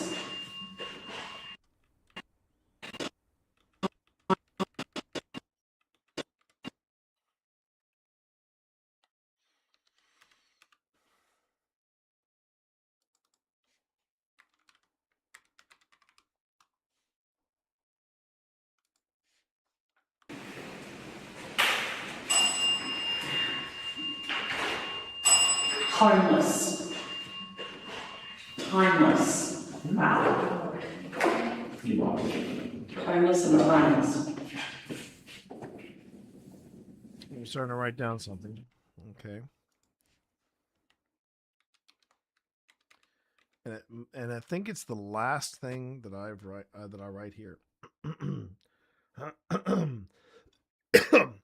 Excuse me, everybody.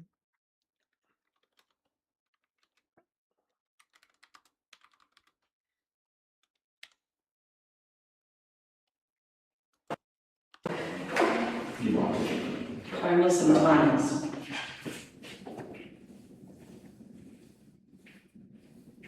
Come here. Where would you like us to come?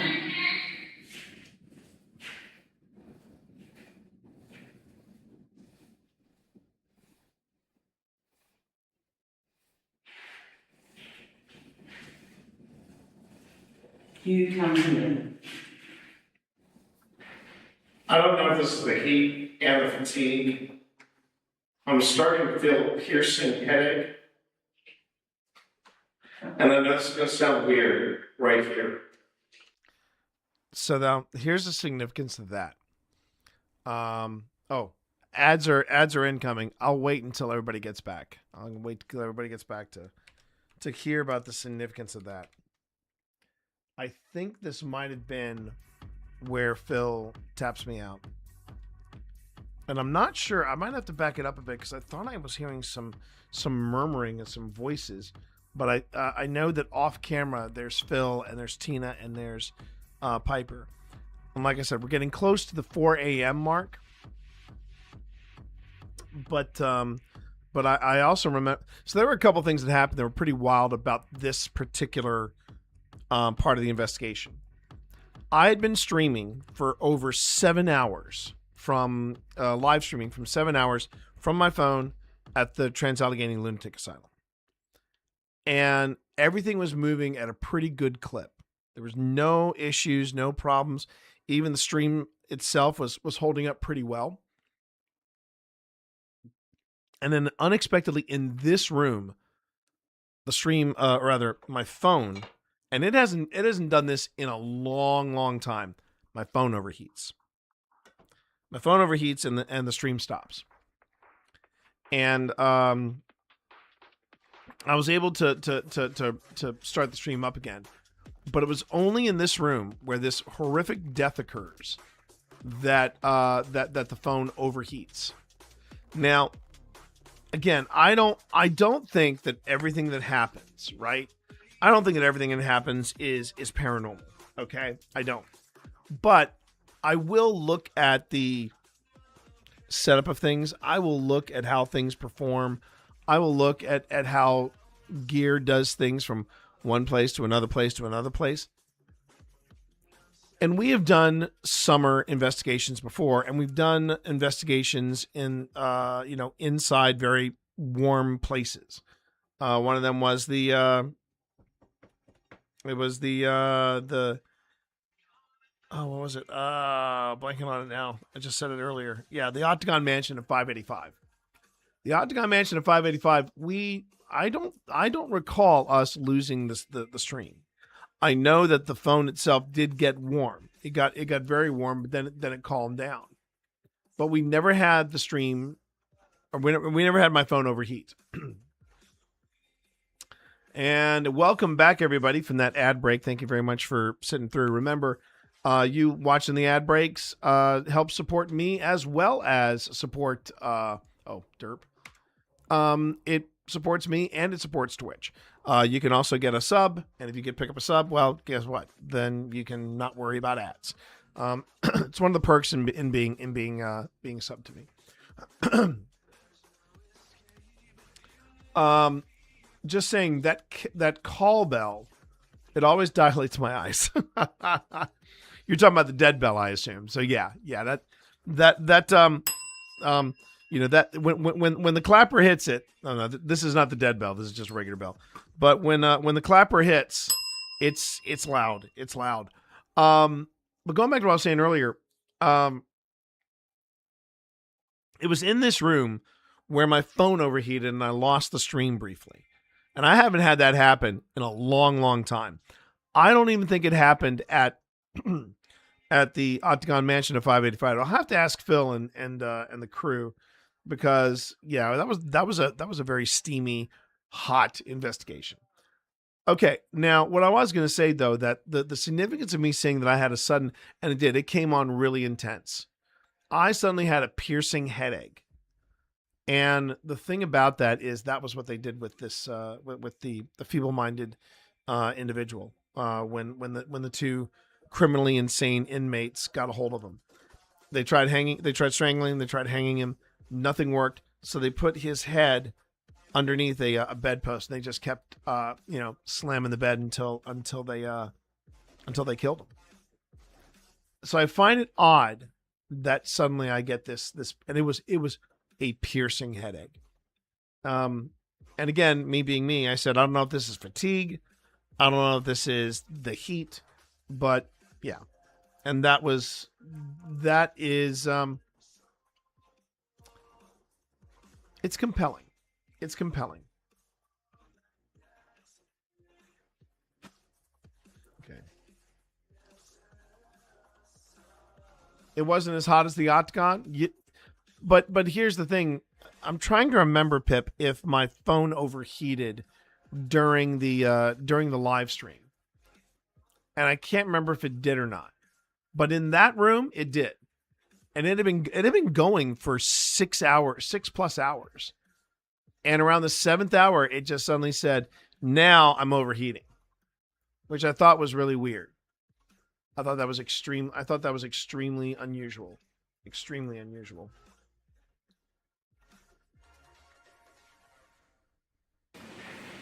I don't know if this is the.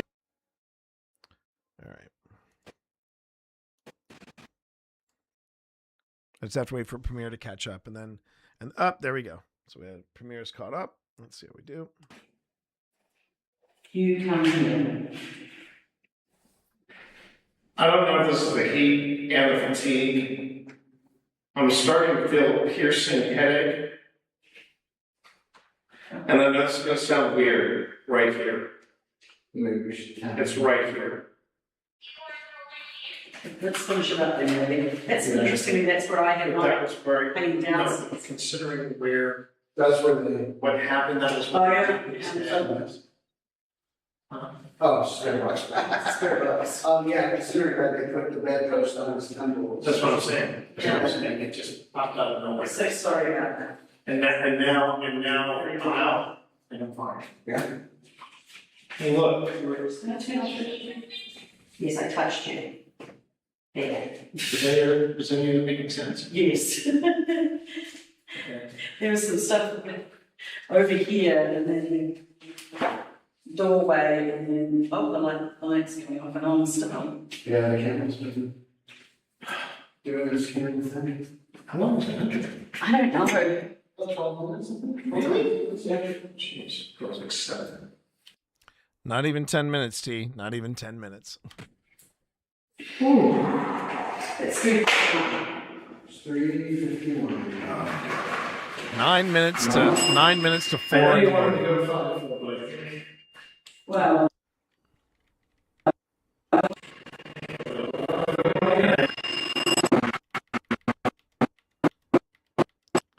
This was a pretty intense stretch for us now that I look back on it.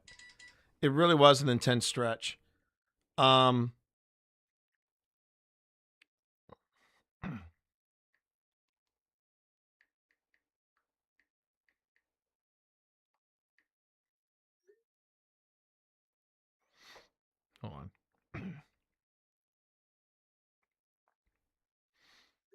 on. But yeah, this was a pretty intense ride for us. I mean, I can't remember the last time giggity. I can't remember the last time I went till 4 in the morning. But, you know, for a man in my advanced years, I will count that as a victory. I will count that as a victory.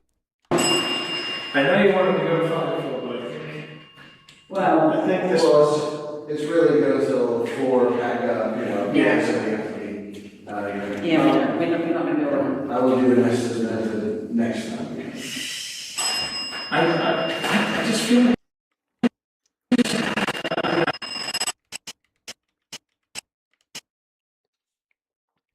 I will also say too that I think the cutoff point for Trans-Allegheny was, if it wasn't 5 a.m., it was 6 a.m. But I think we wrapped up at 4:30, and we were the last team to wrap up. Everyone else had tapped out, and they were youngsters compared to us, in my opinion. So hey, you know, I just feel like we're just stressed. I know.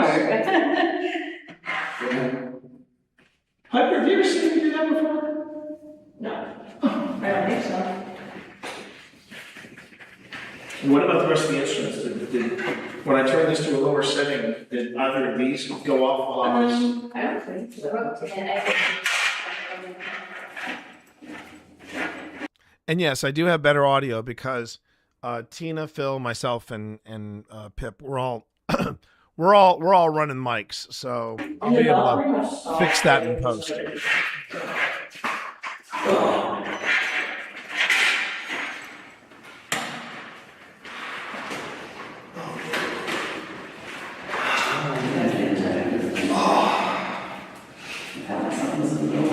Yeah. Is this Pip's, or is this yours? It's mine. This is yours, brother. If you want to do, we can do like a 10 passes.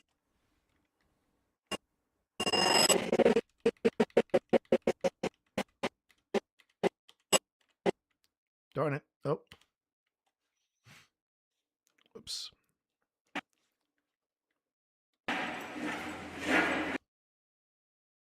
You notice I'm not moving too much. It's because I am Yeah. Is this Pips? Or is this yours? That's mine. This is yours? Okay. If you want to do, we can do like a 10 passes. You'll notice I'm moving slower than everybody else. It's because I'm not only hitting the wall, I'm going through it. Come on, that's all right. Right through that wall. They're already set up. Come on. You can't leave without doing an Estes. I know, right? Come on, Phil. You can't I'm gonna sit in the leave. chair. You guys, I'm gonna sit right here. Okay. Here's the spirit box. Okay. Yes. Okay, Phil, do me a favor. Move that over here. Put you in front of here. Okay. I want to see if I kind of want it to be my bed. Yeah, but I want you here in case it's approaching you. What if we do the hydrant? Because I want to kind of be aware of this and happen. Here, I can help you. You can just move it. Everything okay. Hang on. Okay. That's what we calibrated.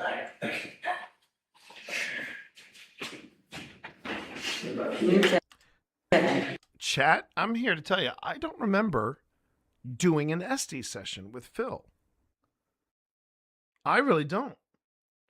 And we still have 7 minutes to go. And this might be the last clip that I have. Let me just double check that. Unless this was where I just said, I don't have it in me. I can't go any further. Which is a possibility. I remember being exhausted after this.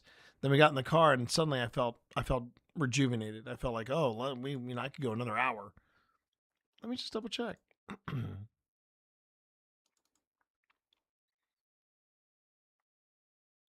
414 Phil, iPhone Media, Jack Kenneth. Okay. View extra large. 23. Yeah. This is my last clip. Huh. Okay. I guess we'll have to wait and see. I wonder if I did say I don't have this in me. And we just pulled Phil out immediately afterwards. Let's just see. Let's go to the talking.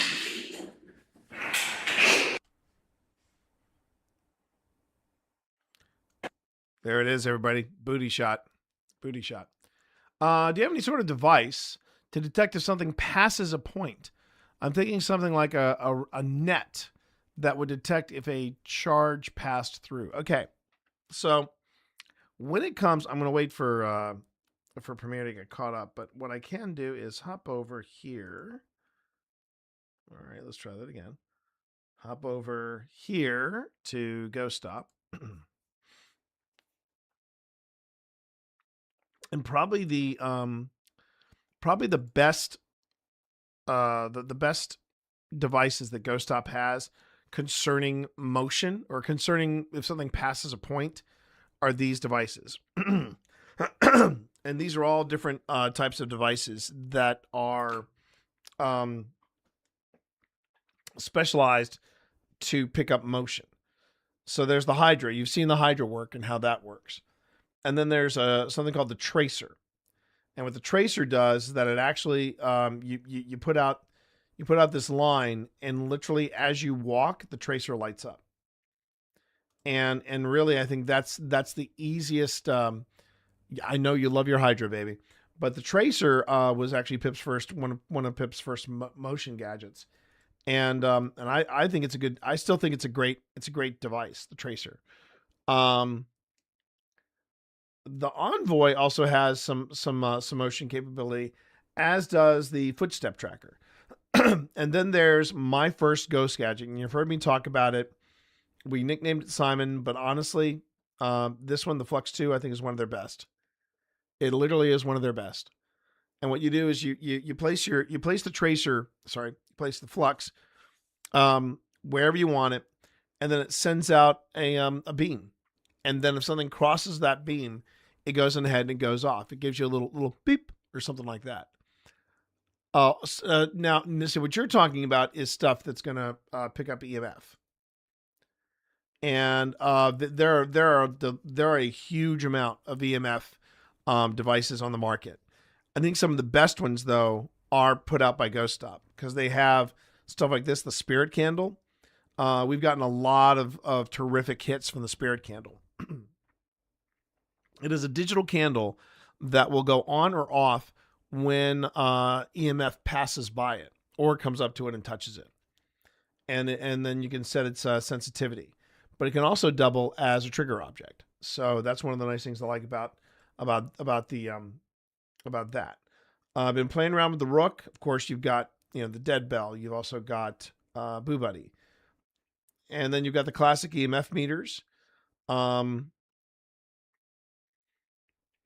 REM pods and Mel meters also work great for detecting EMF, and also sending off a signal if that EMF field that they're creating is disrupted. Let's see what else we got here.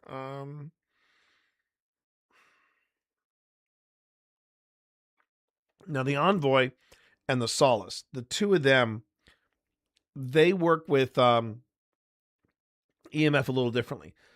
The Solace will detect EMF as it gets closer, and it will keep a running log of picking up different spikes of EMF energy or magnetism, just magnetism. Whereas the Envoy, if the EMF burst is strong enough and is paying attention, it can actually give responses on a small screen, and it has a variety of different modes.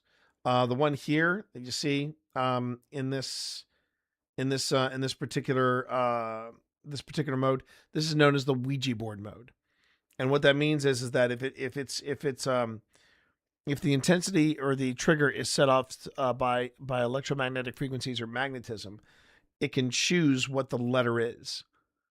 And that would be one thing, but some of its other modes, they have the Ouija board mode or spirit board mode, a yes, no, some people don't particularly care for this, but the emoji one is actually quite cool because you don't have to call them emojis. It's called the emoji mode, but really what you're doing is can you show me what you're feeling? Are you scared? Are you happy? Are you sad? Are you angry? Let me know. There's one that measures the amount of magnetism. And then there are two other modes where it tells you where the direction is coming from, if it's picking up something like motion or something along those lines, as well as temperature, whether it's a tap, whether it is magnetism that's triggering it. What I was thinking was when someone came into or left a room, going on the repeating behaviors from life theory. That sounds like what you're talking about is something that is also known as the tape theory, and or stone tape theory. And the stone tape theory is that there are certain stones that they are sensitive to magnetism, different kinds of energy, and it works like a recorder. And with enough concentration of these stones, you can basically turn a mountain into a recorder. That's one of the theories. But when they're talking about EMF or electromagnetic frequencies, they're basically saying, so just to throw back to the Matrix, when Morpheus is telling Neo that the human body has about the same amount of energy as a small battery.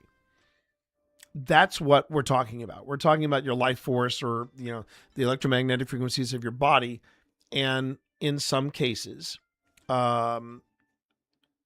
presence of paranormal activity means spiked EMF. Now, what's important to know about EMF is that it can also be bad wiring. If you watch the first 2 seasons of Ghost Hunters, most of the time, and this is what happens when you go into homes.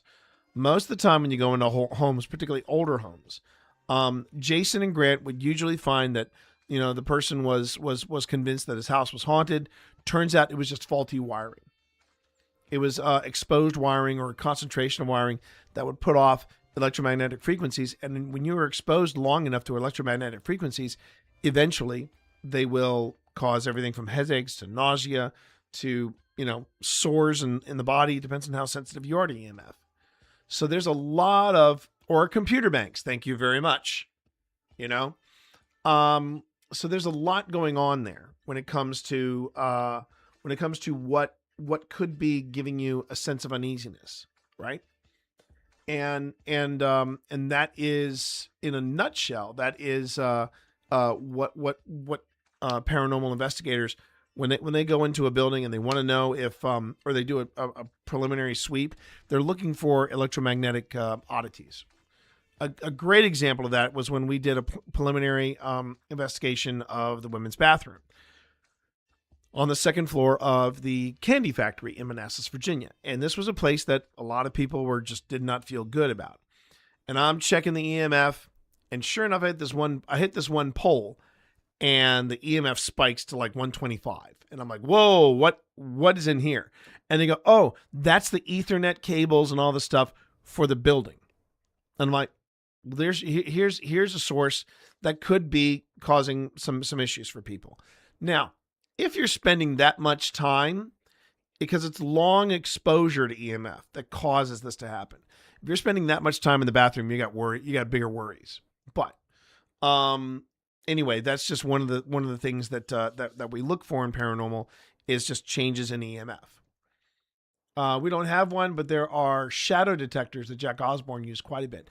That's right. It's so what Twitch Mom is talking about, some guy, is there's this thing that Jack Osborne has where it's literally it looks like a sheet of LEDs, and when it picks up motion or changes in EMF, you'll see a cascade of lights go off, and that is a device that, one, I'd like to know more about. Two, where I could get one. And three, if Ghost Stop is making one, they need to work faster. It's why you saw Jason and Grant always sending people beforehand before anyone came in. That was a standard procedure in TAPS. Yeah, exactly. And Val knows that because Val worked with TAPS. Originally, she's in that area. She was in that New England, north of North America kind of area before they moved, here to Virginia. So I hope that answers your question there, some guy.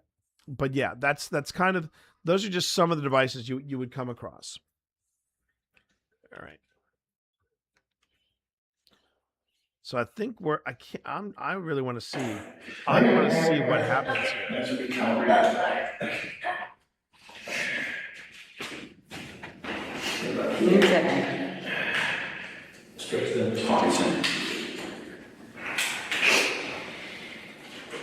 I can't say. You can't say because we were asking why and what.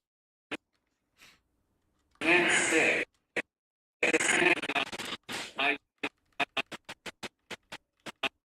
Okay, and now Pip has turned on the volume of her ghost tube. Yay!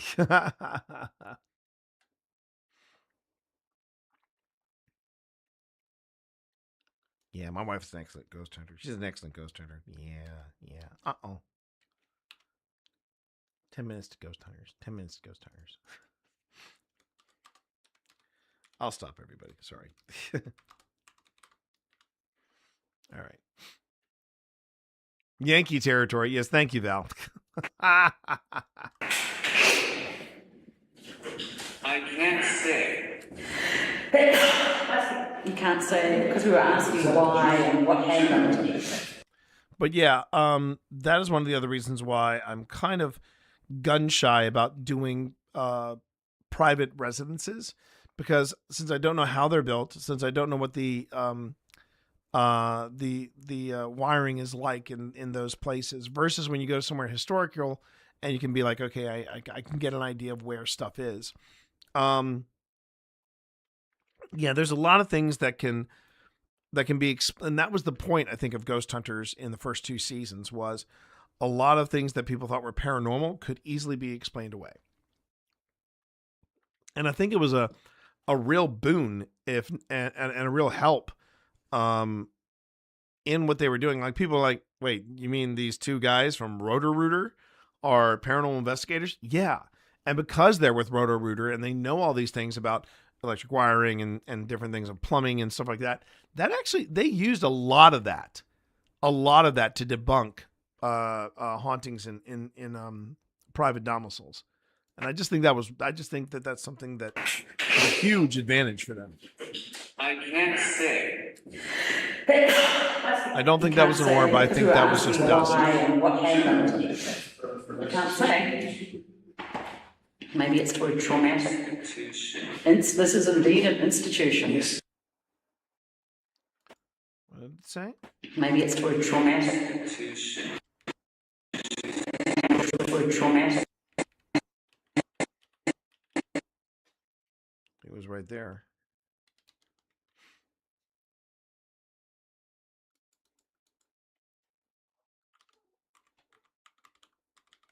Hello, Vi. You'll be getting treats soon. Yes, I said you'll be getting treats soon. Maybe it's too traumatic. This is indeed an institution. Yes, it is an institution.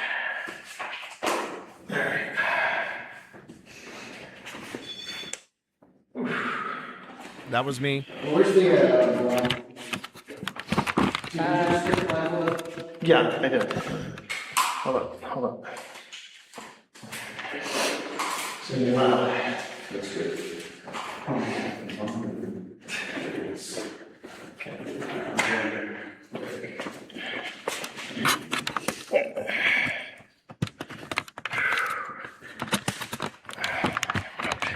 is the date? April.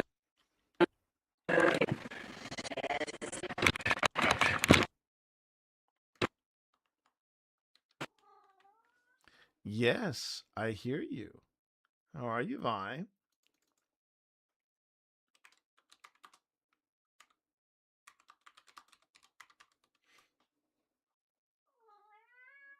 I hear you, Vi. What is the date? April, no, July 26th. July 26th, 2025. All right, I'm going under. All right. And this should Val, I swear to God, this looks like something straight out of Grave Encounters, doesn't it? wrap things up for the evening. One incredible string. It's one tick at a time. Yeah, it's Okay, wait.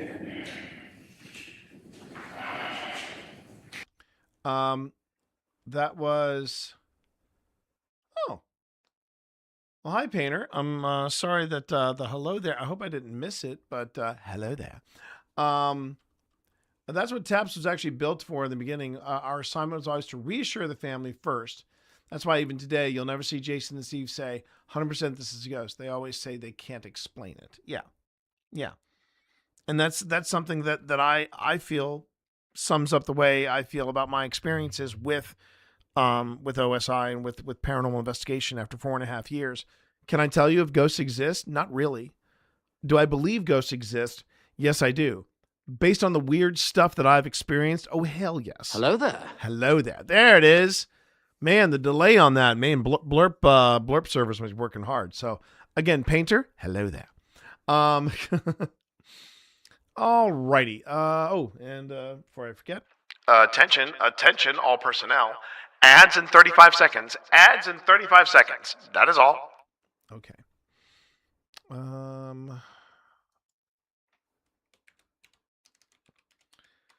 And chat, just so you know, we are in the last 4 minutes.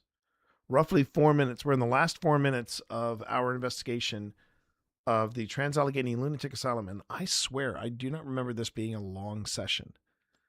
So, you know what I'm going to do? I'm actually going to wait until the ads wrap up.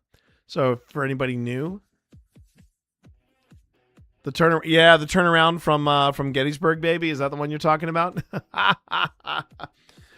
Twitch Mom didn't particularly care for the turnaround because she was talking, and it felt like that whatever Pip was talking about, whatever said turnaround was saying it to her. But yeah, the joy and the charm that is the I almost said Lizzie Borden house, not Lizzie Borden, Jenny Wade house, man. That's the place that keeps on giving for me. What a place, everybody. What a place. So for those of you who are still here and kicking around with me, even though ads are currently playing, thank you very, very much for being here. My name is T. You can call me TT Monster or Twitch Dad. I'm one of the two founders behind Old Spirits Investigations, and we are the lead investigators of this team that's been around for 4.5 years. We'll be celebrating our 5th anniversary this July. We are looking forward to doing something for it. I'm not sure what, but we're going to think of something. The Sarah Black room was amazing to sleep in. Are you talking about the Lizzie Borden house? Is that what you're talking about, Cass? Is that what you are referring to? I was supposed to be doing something this weekend at Linville. Not 100% sure if I'm going to be doing it though. I'm feeling a little not on edge about it, but just I just got to figure out if I can make it work. I want to make it work, but I also want to make sure that I make it work around this new schedule that I have here. Oh, and the Farnsworth Inn, that's on my to-do list. Pip and I really want to stay at the Farnsworth Inn. We might do a special, depending on what we brought back from our visit to Cashtown Inn. We are sincerely thinking about doing a two-parter called The Inns of Gettysburg, or the Hotels of Gettysburg. Oh, you stayed there for the first paranormal symposium. Very cool. Very, very cool. But yeah, we are a relatively new paranormal group, but we're coming up on our fifth year doing this, and it's been an education, to say the least, and it's been a lot of fun. So this is the last bit of footage from the Trans-Allegheny Lunatic Asylum. Welcome back, everybody. Wanted to make sure that when we finish this, we finished it together, and right now we are in the last 4 minutes of the footage that I have from Trans-Allegheny, and I'm gonna see what happens here. Either A, we push forward, or B, I basically scrub it and say, I'm sorry, Phil, but I can't do this anymore. I'm trying to remember what happened here, but let's find out. Let's find out. We could go up in the off season and do 3 ends. I wouldn't say no to that, baby. You know that. I'd be more than happy to do that. Absolutely. All right, let's see what happens here.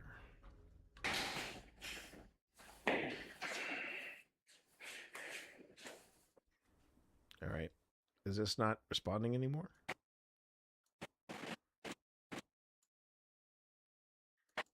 Yep. So let me wait for Premiere to catch up. But I've saved. That's the important thing. I saved. Call me Pip. My PTO just got renewed. Hey, you know what? I'll tell you a place I wouldn't mind going back to. And I'd love to take Phil and Tina there. And of course, if Val's around, I would love to take Val there as well. I would love to take everybody that we know to the Balladary. That place is... Yes, there are 2 other inns we'd like to visit, so there is that. But I wouldn't say no going in the off season. I mean, February is just around the corner, and as we know, when February happens, that's when everybody comes out to play. And when I mean everybody, I don't just mean the ghosts; I mean the paranormal investigators as well. Funny story about that. We were in Gettysburg in probably one of the coldest weekends, coldest days of the year. I loved Cashtown. Cashtown, good food there at Cashtown too. And I'd love it if we had like the run of the place, like we had a whole bunch of the place booked, because it's not a really big inn when you look at it. But and I wouldn't mind going back there. I would not mind going back to Cashtown for another look-see. But when we were in Gettysburg in February, when we were there in February, I remember I went to the bathroom at the Farnsworth Tavern and had a great meal there. But I went to the bathroom. When I came back, I could hear all the conversation around me. And it was all people talking about the latest ghost gadget, the EMF there, And I sat down and I said to Phil and Tina and Pip, I said, we are amongst our people. The other thing I remember about that particular trip, that was the trip where we got the that incredible disembodied voice in the basement of Jenny Wade saying, I hate him. We got it then. We also got the EVPs that you see in the it's in my BRB reel where I'm walking down to Devil's Triangle and I said, was it hot, when you were charging in this long grass? And you hear this voice go, it was a long day. And then later on, we got the second EVP that said it was a pain to yell. And I would love to do the Bushmine House, that. I'm all for that. So yeah, good times in Gettysburg. Okay, here we go. It's going to take a little time. Yeah. It's Bug. okay. And I'd love to stay on the battlefield. That would be a hoot. Hi there. We know it's late, but we hope you'd like to talk to us. Israel. Would you like to show kids like? Can you tell me what's the big man? Wait a second. Back it up.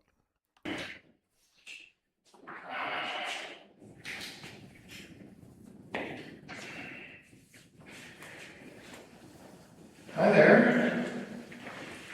We know it's late, but we hope you'd like to talk to us. Israel.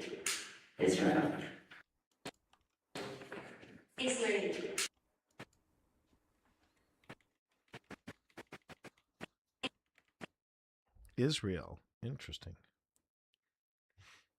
Okay.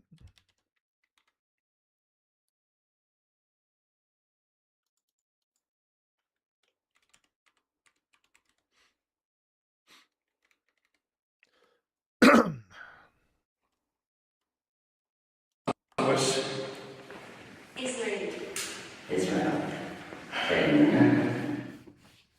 Would you like to show kids like? Did Phil just say something there? Israel. Would you like to show kids like?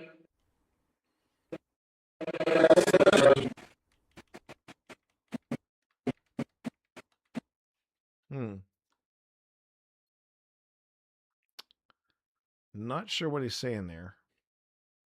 Oh, but he is mic'd, so I can always check it later. We'll probably have to do that.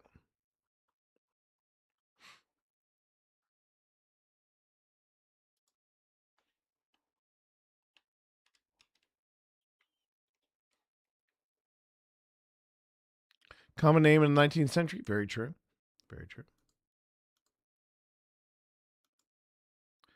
No lie, Val. We'll look up some dates and we will get back to you. We will get back to you. We will.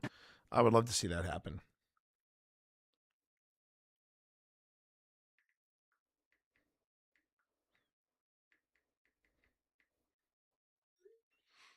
Okay. Would you like to show kids like? Now I will put the 3 question marks there, but I will check it with the better video or the better audio when that time comes. Would you like to show kids like? Would you like to show?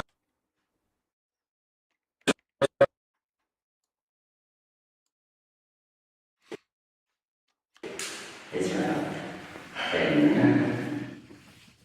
Would you like to show kids like? Can you tell me what's the big man? Can you tell me what's? And the funny thing is, it almost feels like it's like super chaotic, because I'm hearing Phil and then I'm hearing Ghost Tube at the same time. So I'll put another here. All right, no worries, Val. Thanks for the heads up. He's like, so it's like, can you tell he wasn't a big man? He's about the same size as me. At that time, I He heard wasn't a big man. He wasn't a big man. he wasn't a big man. Ooh.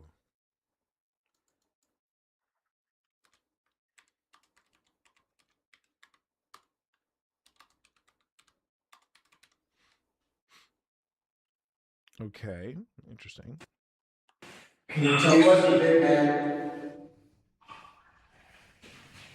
He's about the same size as me.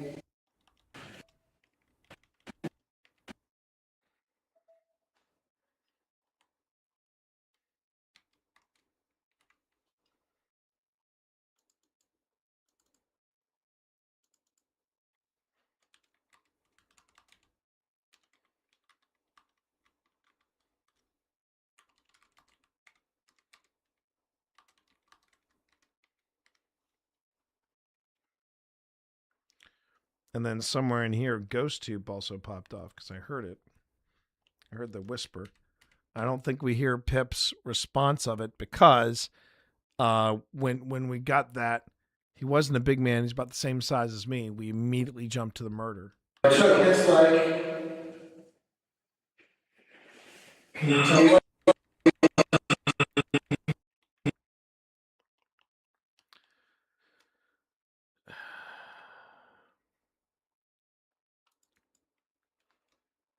So I'm not sure unless Pip reads it off later.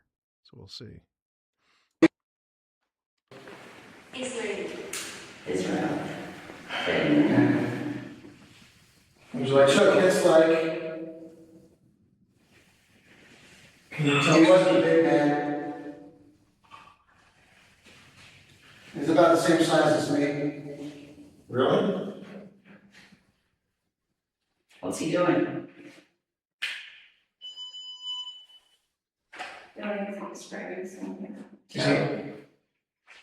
Is he hurting you?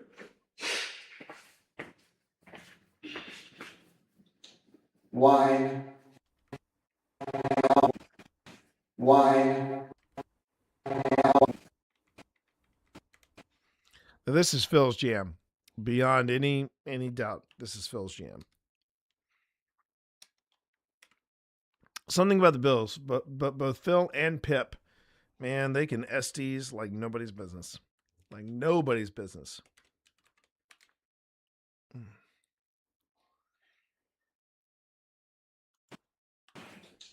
Why? Was he drunk? Did he get some wine? I don't know if you could get one here. I don't know if you could get one here. Oh wait, does he say wine? Why? Wine. He's saying wine, not why, but wine. Okay. Okay. Why? Was he drunk? Did he get some wine? I don't know if you could get one here. Why? Was he drunk? Did he get some wine? I don't know if you could get one here.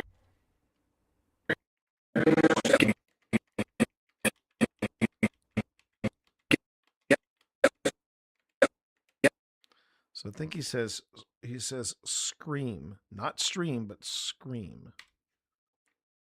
For a second, I thought it was stream.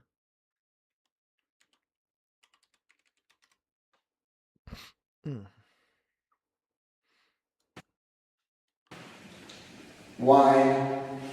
Was he drunk? Did he get some wine? I don't know if you could get one here. Die. Die.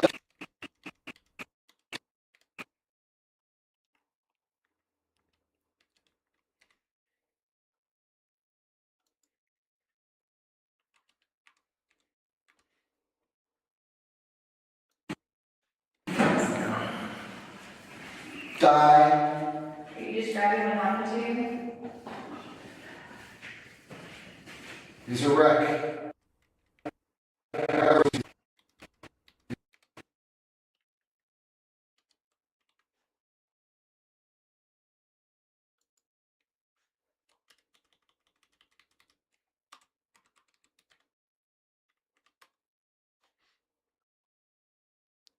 All right, so you got multiple devices out here.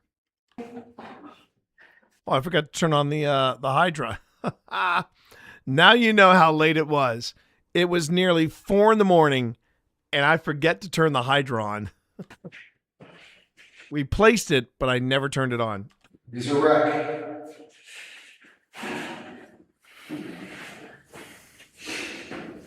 Can I have your name, please?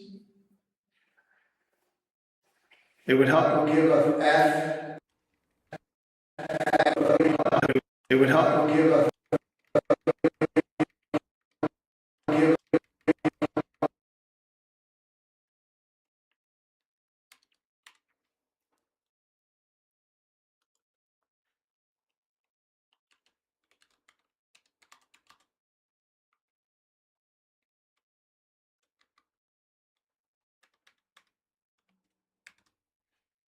I think that's Phil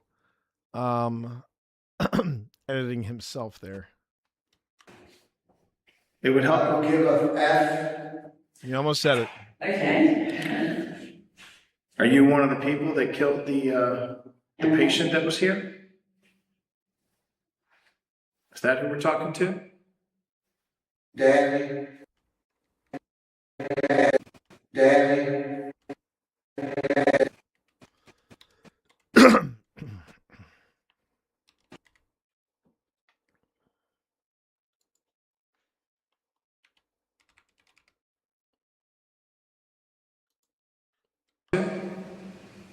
Danny. Help me.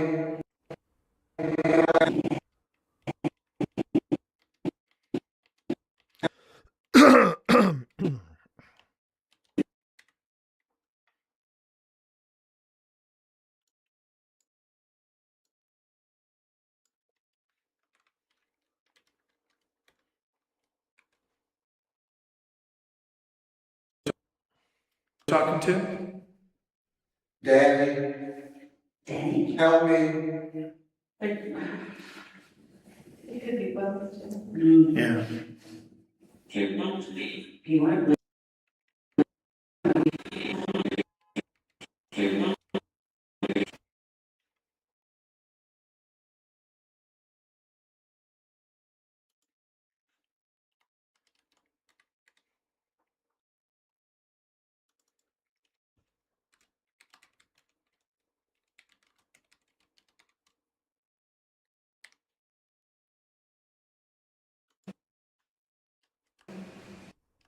Daddy.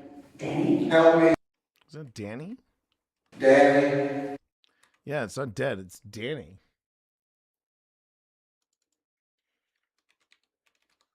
Okay. Danny.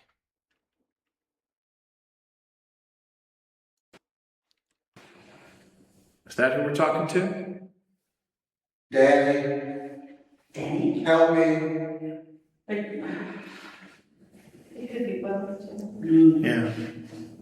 He won't leave. He won't leave. How many people are we talking to right now? Nobody's noticed. How many people are we talking to right now? Nobody's noticed.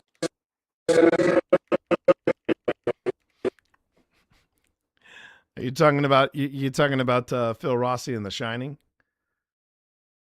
My grandmother and I called it Shining.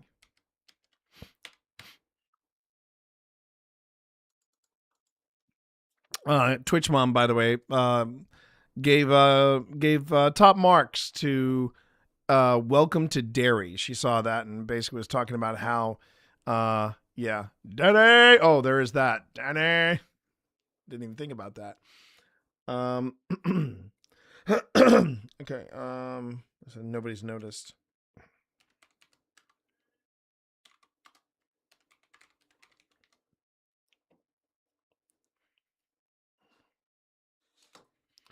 Yeah, it sounds like we got multiple people in here. Oh, pardon me. Nobody's noticed. How many people are we talking to right now? Nobody's noticed.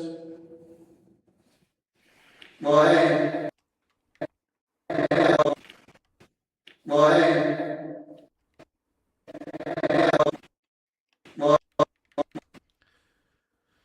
Yes, I'm very, very happy that I have Phil mic'd, because at least then I can look at his audio and find out what it was that he said there.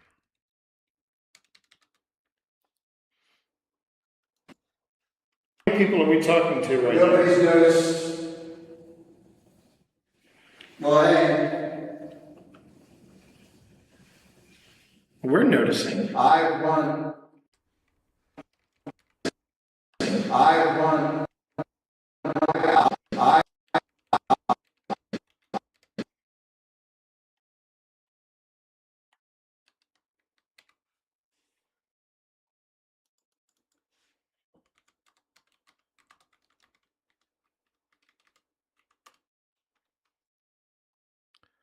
I will say with Phil doing this, he's been knocking it around. We're noticing. I won. I don't think you did well. Oh shoot! And I just noticed something.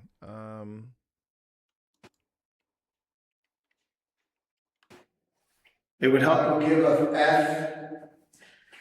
Okay.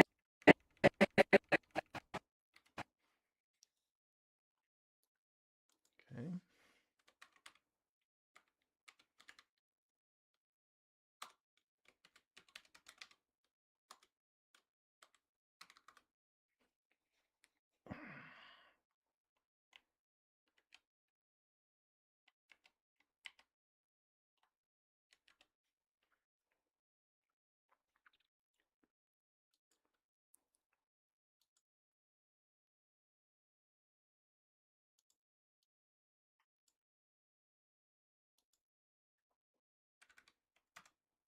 Whoops. Nope, that's not what I meant to do there, chat.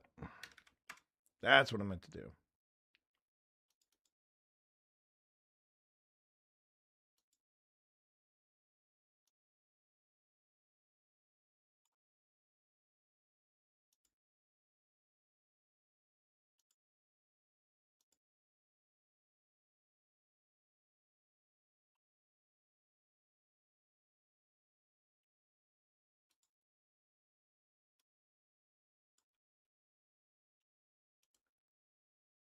Let's see how this looks.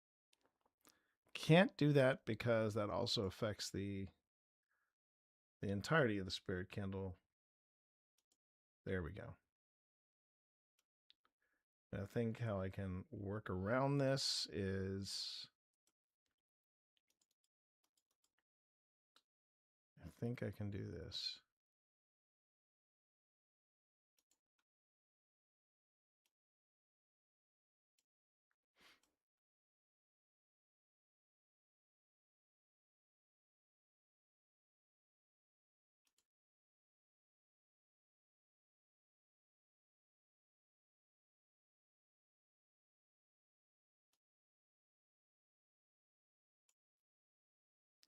Just noticed, honey, that your spirit candle went off. That's the thing.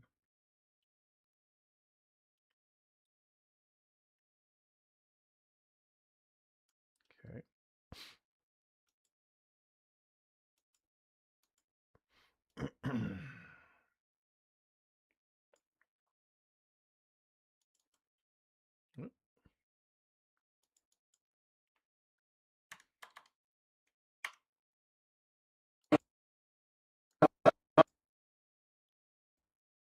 Okay.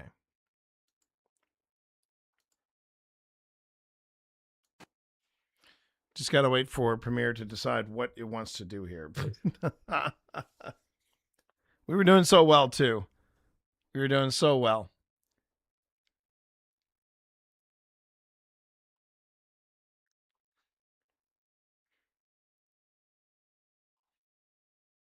All right.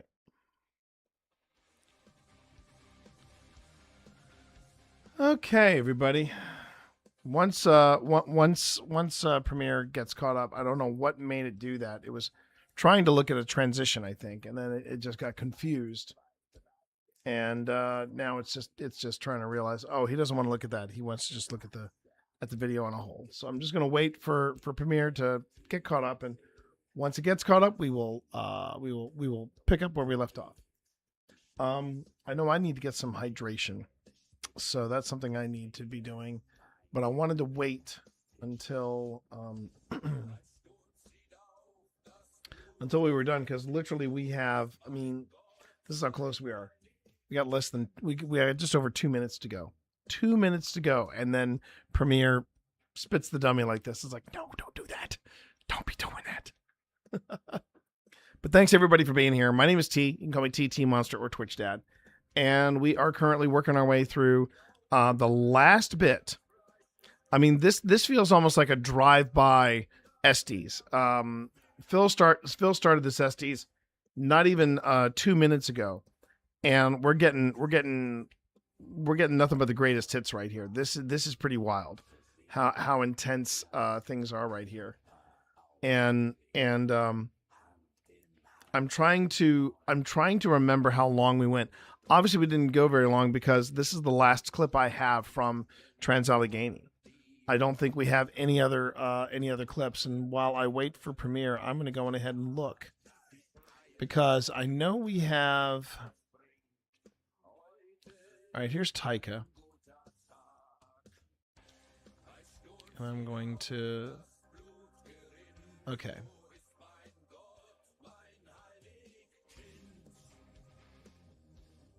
And now I'm waiting for the previous to render. Here we go. Okay. Because now Phil is back. Okay, great. Yeah, this is the last clip I have. And this is only 27 minutes. So yeah. Yeah, that's about right. 27 minutes, it's about right. All right, let's see if Premiere wants to behave. It would help. I'll give a F. Yep.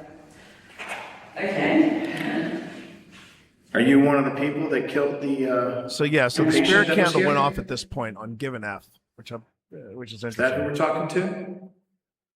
Danny, help me. It could be both. Yeah. He won't leave. He won't leave. How many people are we talking to right now? Nobody's noticed. Well, We're noticing. I won. I don't think he did well. He may have hurt somebody. Doesn't mean he won. I threw him away. Oh, come on. And Let yet, him out. and yet we. I threw it away. He won. I threw Okay.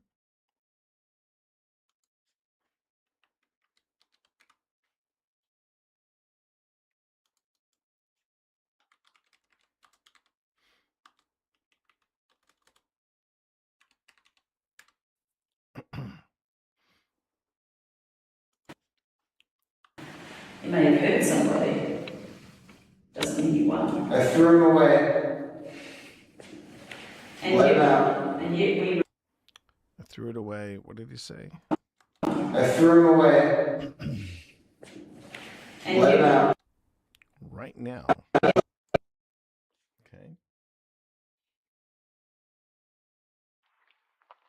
Attention, all personnel. Ads in 10 seconds. Ads in 10 seconds. That is all. Talk about down to the wire, man. Down to the wire. This investigation is not giving up anytime soon. I think it says right now. So I threw it away, and then right now.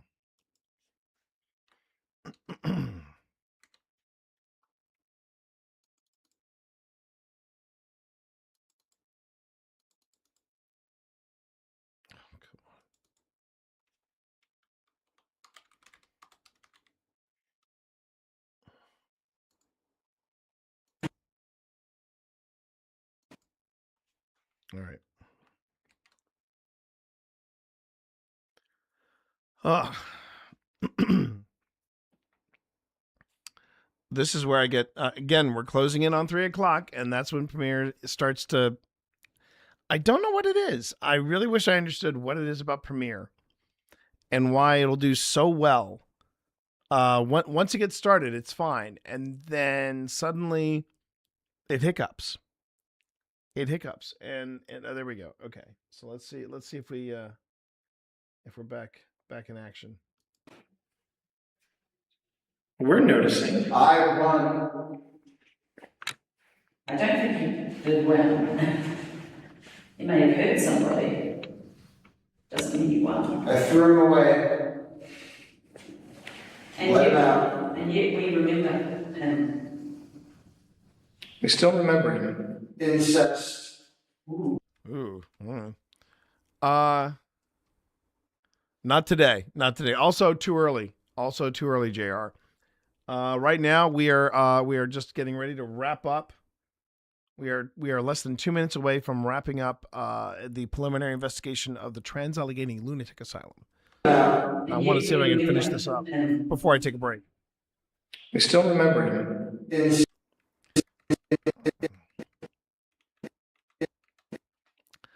And I just realized something. I may have to bleep this out because if I try to put this on YouTube, YouTube might flag me.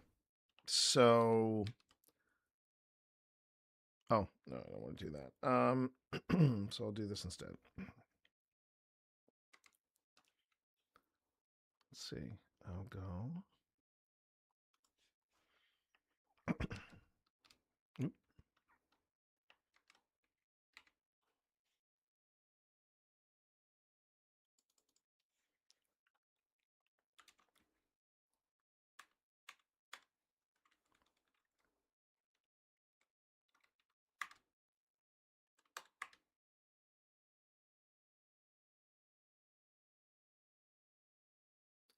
And yeah, and then what I'll do is, oh, and I just realized something else. When did that happen? Okay. Never too early, just poor timing. Never before sailing, driving, or texting. There you go, JR. That's the way to do it. I won. I don't think you did well. You may have hurt somebody.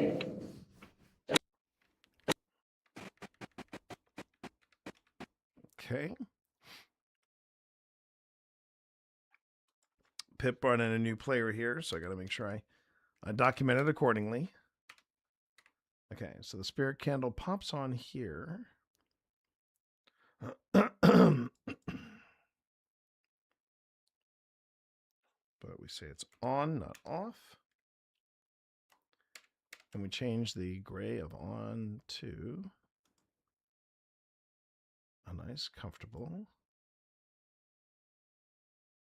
yellow.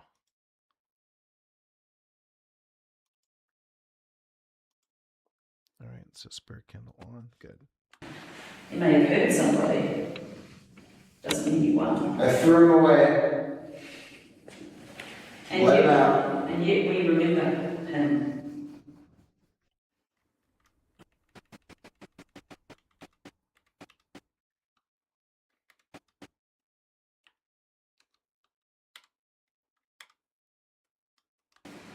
We still remember him. Incest. Ooh.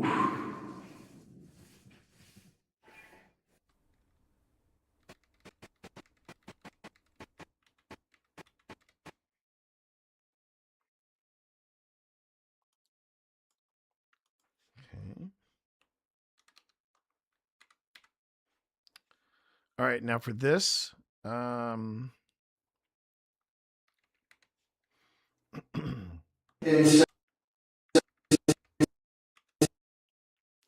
right, and let me just see here. Do I have, yeah, bars and tone right there. I'll go here.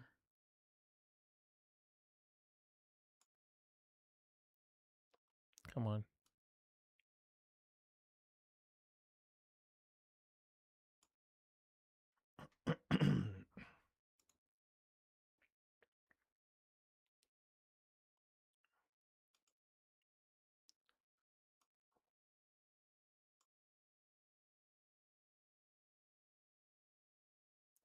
And this may seem a little overcautious, but you know what? Not taking any chances with YouTube. You can say the wrong thing on YouTube and suddenly you are public enemy number 1.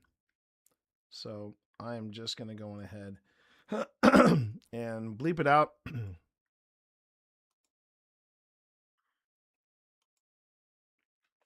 So let me wait for everything to get caught up again, and we should be good. So I'm just going to save what we have. Whew, this is a jam-packed like last 2 minutes. It really is.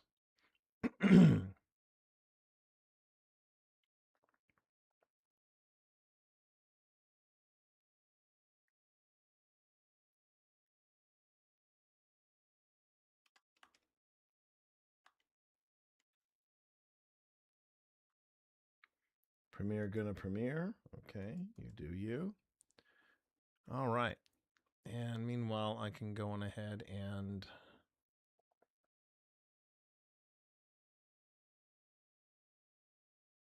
just see something here real quick in the file manager.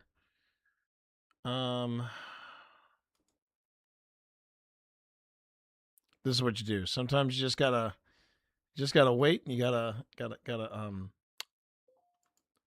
whoop, no.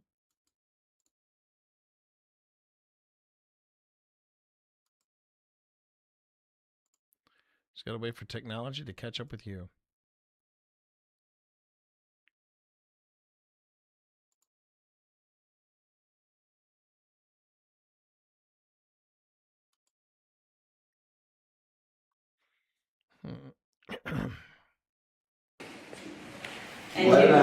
And yet we remember him. We still remember him. Ooh. There you go. That's the way to do it.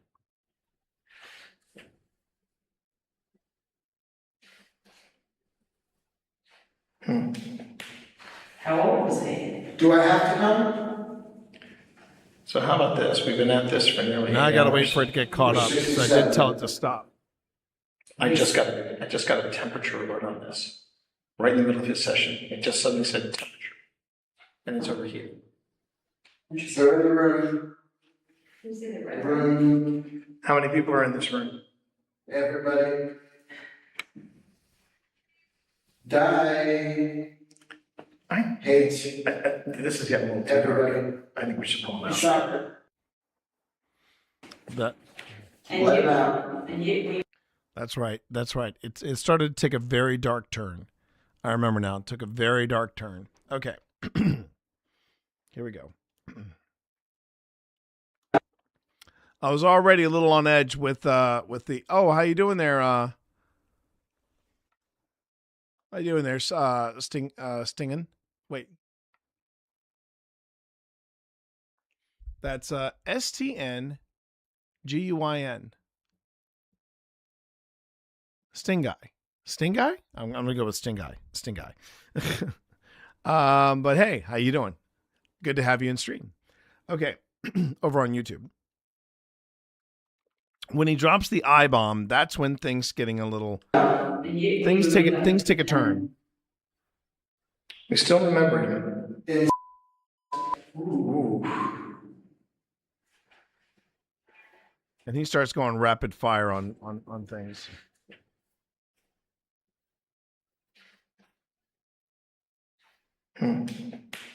How old was he? Do I have to come?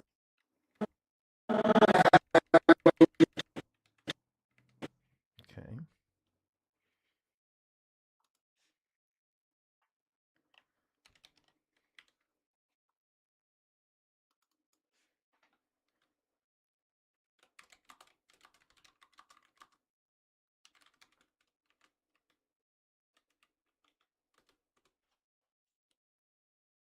Now I'm beginning to remember why it was such a short SD session. So how about this? We've been at this for nearly 8 hours. We're 67. We're 67.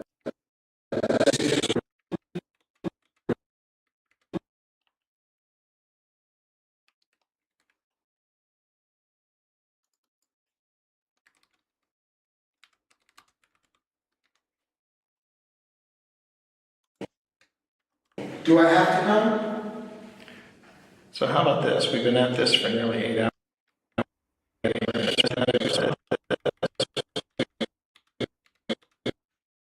Okay.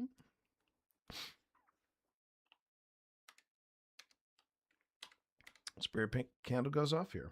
Been at this for nearly 8 hours. We're 67. I just got a temperature alert on this. Right in the middle of his session. It just suddenly said temperature.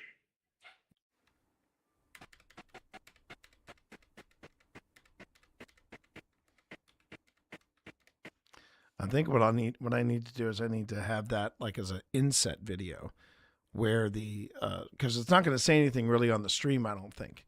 It's just gonna cut out. That's just what'll happen. So I think it'd be neat if I did that. Spirit candle comes back on here.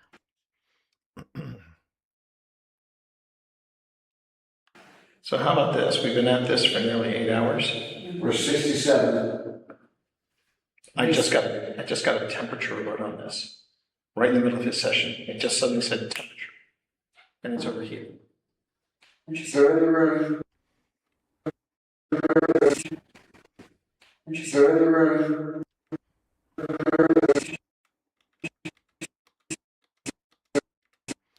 Not sure what he's saying there. So the 3 question marks it is. All right.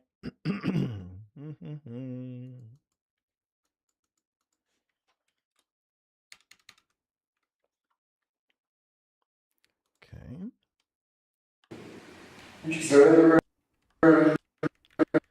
And the candle goes off again. All right. And it's overheated. Room. How many people are in this room? Everybody.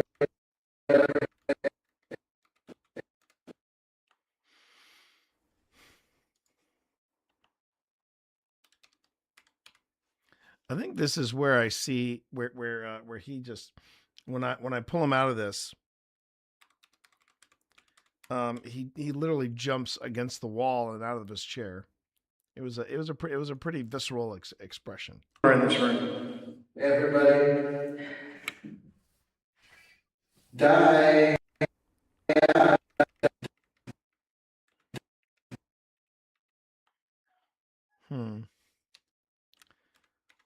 All right, we're going to draw that again.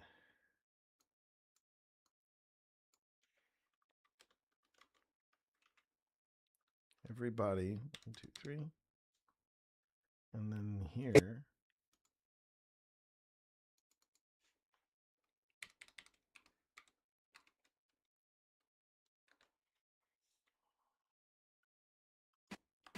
Die. I hate. I hate. Yeah, I'm not digging it at this point. I am not digging this point. Hey, how you doing there, Rosa? This is something called an SD session, Rosa. And in an SD session, what you do is you attach headphones to a spirit box. You blindfold the person. And then when you blindfold the person, all they can hear and see, because due to sensory deprivation, is the spirit box. That's it. And you know, the spirit box is the thing you see in paranormal shows. It goes, and the idea is that you're asking questions, and the words that are coming through from the spirit box are responses that, yeah, y'all are some troopers. Well, thank you, Rosa. Thank you. It's at this time where I think I pull him out because the responses are just getting a little too intense. How many people are in this room? Everybody. Die. I hate. And then the spirit candle comes back on. Oh, dang it. So it's been a while. There you go. Okay. Die. I hate. So here, Spirit Kennel comes back on.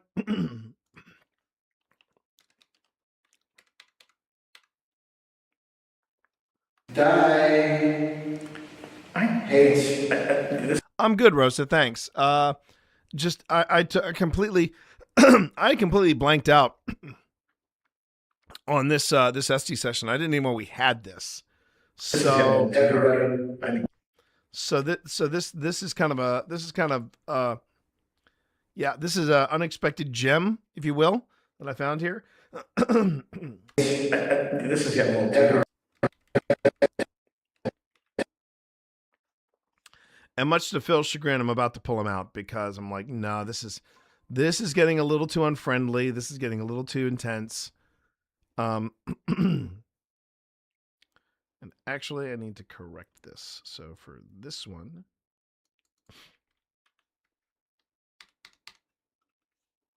oops, nope.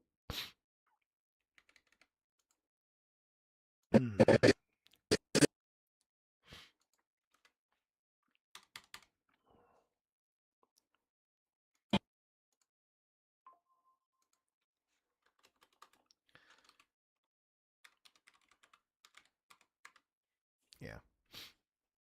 This is just getting a little too tough. I hate this is getting a little. Everybody. This is getting a little.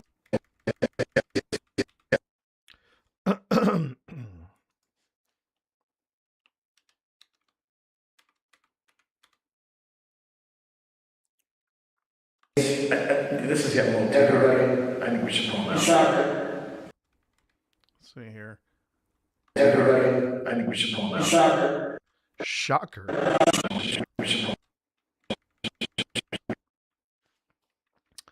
I always wanted to do a ghost tour in Western PA for October. I'm planning visiting some lighthouses towards Erie. I have never investigated a lighthouse, but it's on my to-do list. I freaking love a good lighthouse, and and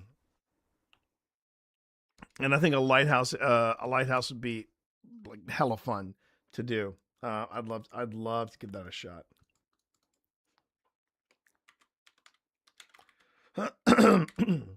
Okay.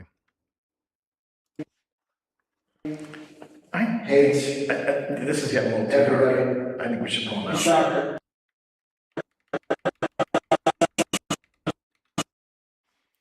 And I think if you're wondering why my voice is sounding the way it is, at the time of this is happening, we're closing in on 4 a.m. and I'm already through the wall and on the other side at this point. So. Everybody, I think we should pull that. Shocker. He said shocker. Guys. Shocker. He said shocker. Guys. Guys. I think he says lies here.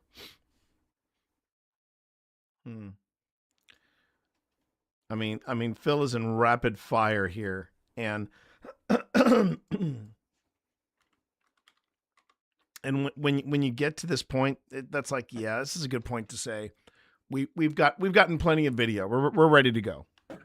He said shocker. Guys. From my dreams. Guys. From my dreams. Yeah, I didn't. Guys. I can't even tell what he's saying there.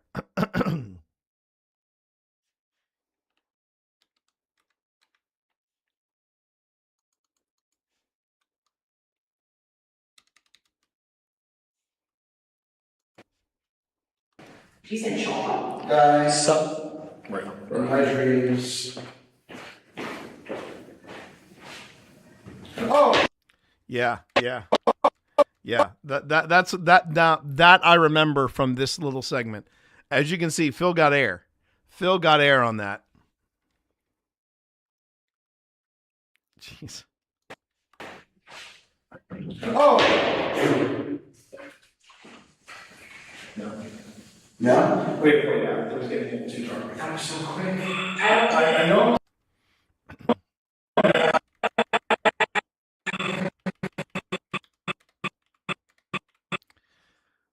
And that just gives you an idea of how like almost in a trance. Well, not almost. You kind of can get into a trance just doing one of these sessions, but it can get pretty hairy. It can get pretty hairy. I know it's quick. I was just getting no, you weren't. No, it was getting really dark really quick, and then in the middle of it, in the middle of your session, after nearly 8 hours of live streaming, that overheated, and everything just came to a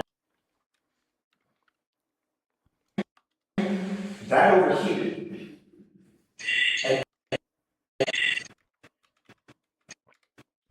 And what I also find funny is that now that Phil is no longer doing the spirit writing sessions, suddenly GhostTube is starting to go off. So GhostTube has not said a thing since the 19-minute mark. And then 2.5 minutes later, after all of that, it suddenly starts kicking on again. It starts kicking on again as soon as he's done. I find that interesting. Now, this is either peak or peak. I'm not sure which. There's another one that got in here. I know it's quick. No? Wait, it was getting too dark. That was so quick. I know it's quick.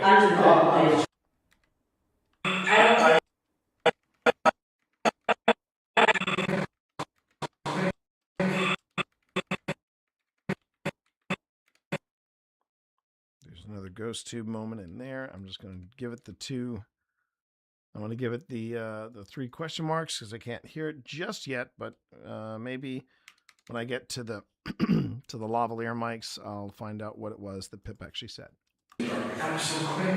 I know it's quick. I was just getting no, you weren't. No, it was getting really dark really quick, and then in the middle of it, in the middle of your session. So right now I'm listening to primary audio or preliminary audio. As you can see, Phil and myself, as well as Tina and Pip, they're mic'd. So I'll be able to do a mix down, hopefully very easily, of our audio. And then when the episode finally drops on YouTube, that's when you'll see everything done and audio better polished, et cetera, et cetera. After nearly 8 hours of live streaming, that overheated.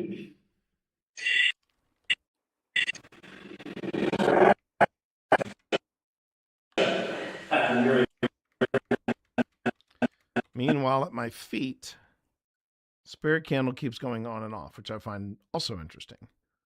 Let's see. Nearly 8 hours of live streaming, that overheated.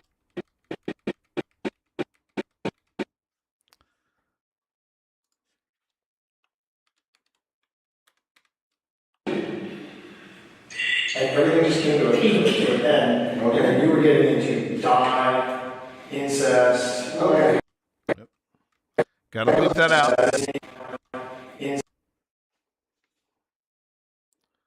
Gotta bleep that out. We don't want to take any chances with the powers that be at YouTube. So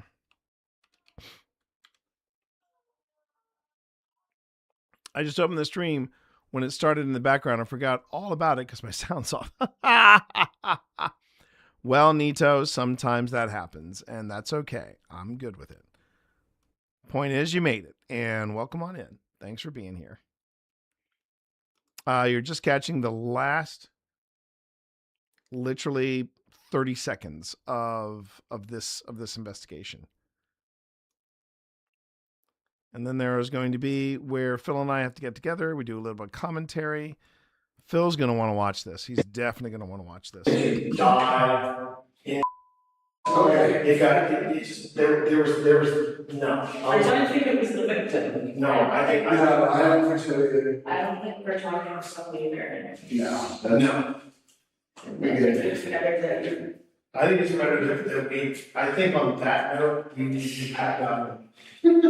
It was just getting a little too freaky. All right. That's it. Whew.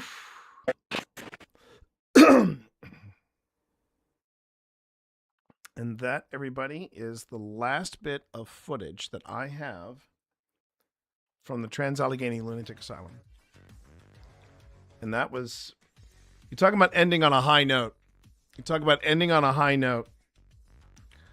So we have 1, 2, 3, 4, 5 segments that we can pull from. I'm going to save all this. And yeah, that's pretty amazing. That's pretty freaking amazing. I'm very happy with what we have. Now here's the thing. I've got to look back because I know that Phil was. So let me tell you the story about what happened. So we're all. Did you play the Portal games? And if yes, what did you think of them? It's been a long time. And I only played the first one. Never finished it. I could go back and watch. I could go back and do it again. I could go back and give it a shot. I know the dark twist. I think at the end of Portal 2, where you find out that the computer is basically the computer tries to kill you. But as far as yeah, thank you, Nito. Thank you, Nito. Right now, I'm focusing on the paranormal, so keep that in mind. I'm focusing on the paranormal. But the what do I think about Trans-Allegheny? I can tell you this much.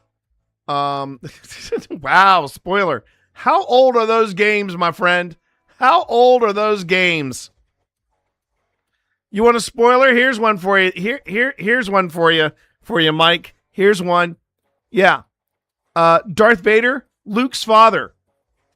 Enjoy Star Wars. Thank you. Titanic, boat sinks. Turns out she had the heart of the ocean all along. Turns out she had the heart of the ocean all along, and she throws it back into the deep.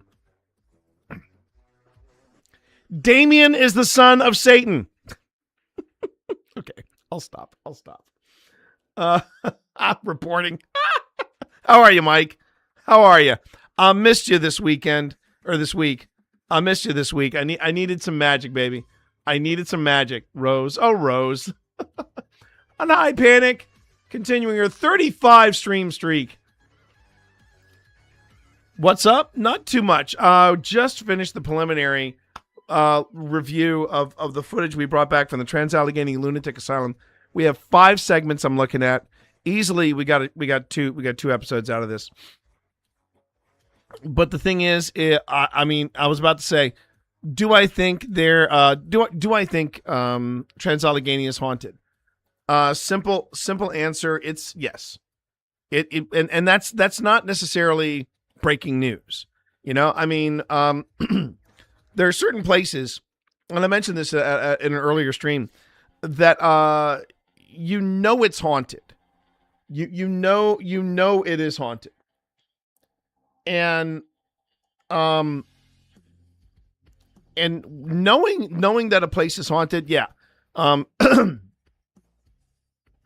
You're not there to really discover anything new. But the real question is, what are you going to experience? And I think that is the real reason why you go to a place like Trans-Allegheny. Hold on one second. Attention, all personnel. Ads in 20 seconds. Ads in 20 seconds. That is all. You on that edit? Yeah, I'm on the edit grind. Oh, I'm so on the edit grind. Because if I can have 3 investigations, I can have 3 investigations edited, scheduled, and ready to go,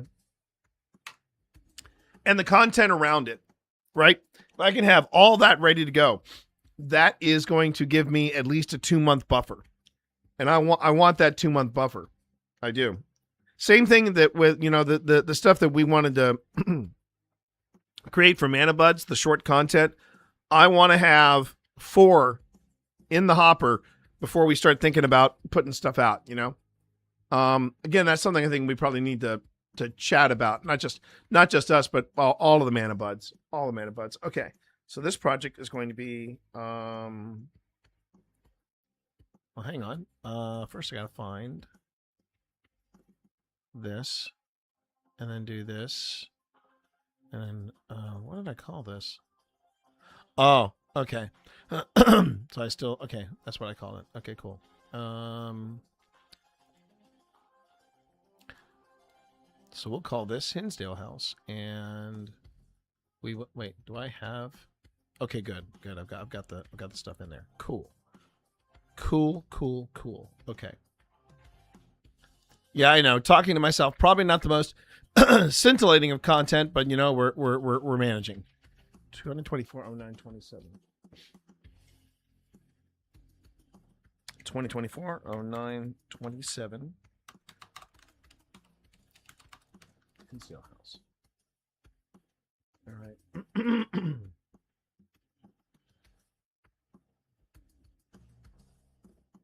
Okay.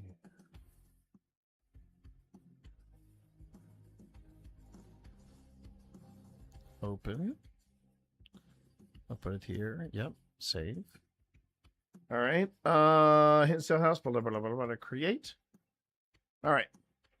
So actually, we're just Thor. Oh my God. I've got. Oh my God. I've got nearly the whole set in here. I've got. All I need is Steve and Prez, and I've completed the Manabud set.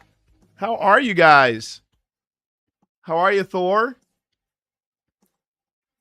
Just been lurking for the last 2 hours. Oh, sweet as. I love that.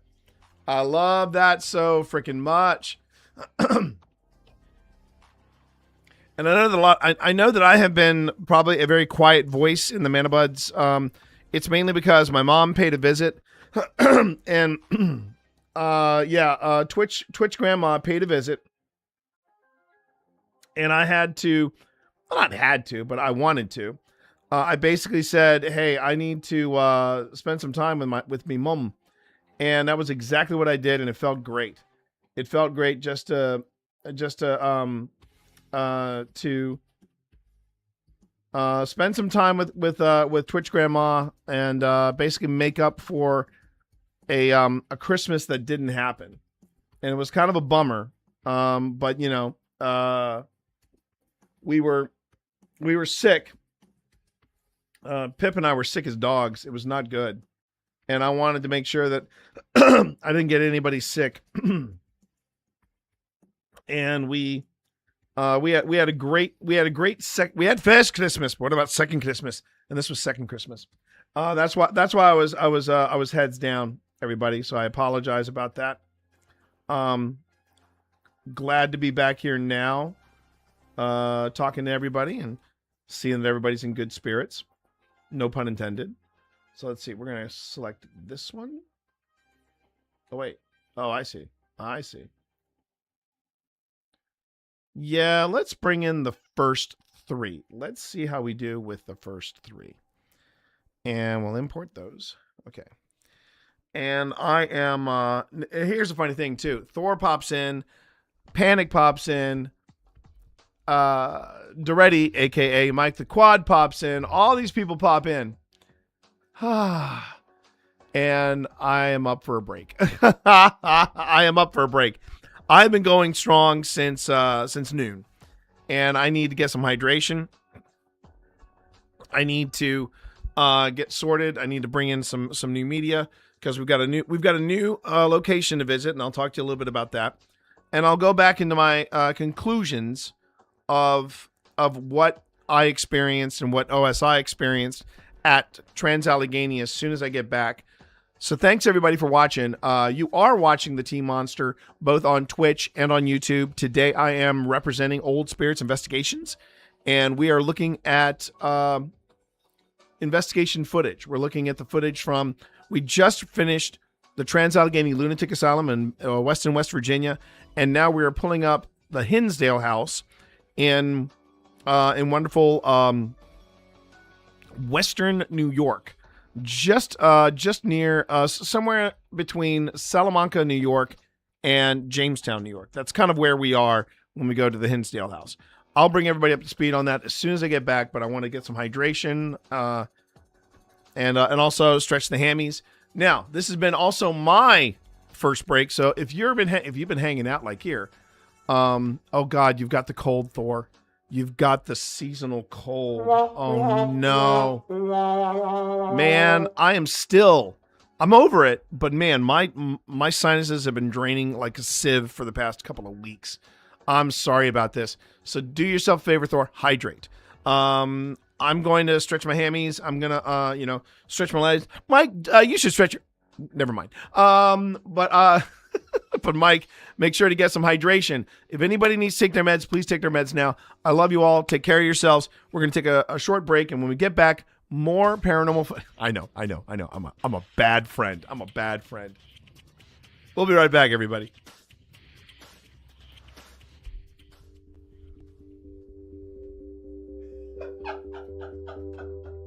So, Jack, you are upset that Wesley fought for Virginia, fought against his own people from Gettysburg.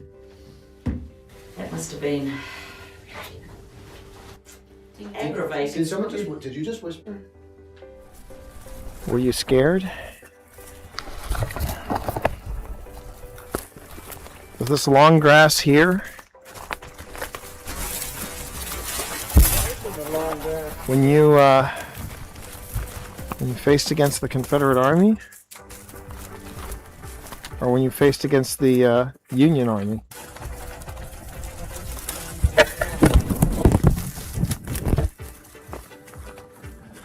48. Only one. 1 a.m. Almost one. Hasn't felt like 6.5 hours. No, it has not. It has not. No, I know. Heard that too, babe. Yeah. Hello? We're just going to introduce ourselves, and then we are going to sit in silence to give you a chance to introduce yourself. My name is T. My name is Pip. My name is Val. Hi, I'm John Walker to my friends, and hopefully we can count you as those. Well, you just got a yes from here, or at least you got the candle lit here. Oh, well, So nice to meet you. I think that's a good sign. Yes. Yep. Did you all hear that? I did hear that. It was, yeah. It sounded like a. Sounded like, well, I thought it sounded like movement over there. No, I heard a voice. I heard a voice like a. Is that you, Mary? Okay, did you all just hear that? Yeah. Yes. Did you all hear that? Yes. We're not any type of organization. You're okay. You're gonna be okay. You can talk to us. We're here friendly and respectful. We're not an organization in any way. Yeah. Exactly. We're very friendly and we come with full respect. Are you scared? Nervous maybe? A lot of people, huh? Yeah. So I tell you what. Yeah. If you're good with us going back to the mess hall and having somebody else try to talk to you. Okay. All right. Cool. Okay, well then all right. Calm down. In the words of Ted, calm down. But let us grab our gear, and then we're gonna go and we're gonna go. No, we're not going. We're just moving to a different spot to talk to you. Is that good? Is that okay? If you want me to back off, you gotta go up to the blue light. The REM pod is Phil's. The REM pod's Phil thing. The blue light is my thing. No. No? No. Is that like no? What if I asked, please? Because you're right. I'm in the South. I should know my manners. If you want me to back off, you gotta go up to the blue light. The REM pod is Phil's. The REM pod's Phil thing. The blue light is my thing. No. No? No. Is that like no? What if I asked, please? Because you're right. I'm in the South. I should know my manners. If you want me to back off, you gotta go up to the blue light. The REM pod is Phil's. The REM pod's Phil thing. The blue light is my thing. No? No. Is that like no? What if I asked, please? Because you're right. I'm in the South. I should know my manners. If you want me to back off, you gotta go up to the blue light. The REM pod is Phil's thing. The blue light is my thing. No. No? No. It sounded like no. What if I ask please? Because you're right, I'm in the South. I should know my manners. If you want me to back off, you gotta go up to the blue light. The REM pod is Phil's thing. The blue light is my thing. No. No? It sounded like no. What if I ask please? Because you're right, I'm in the South. I should know my manners.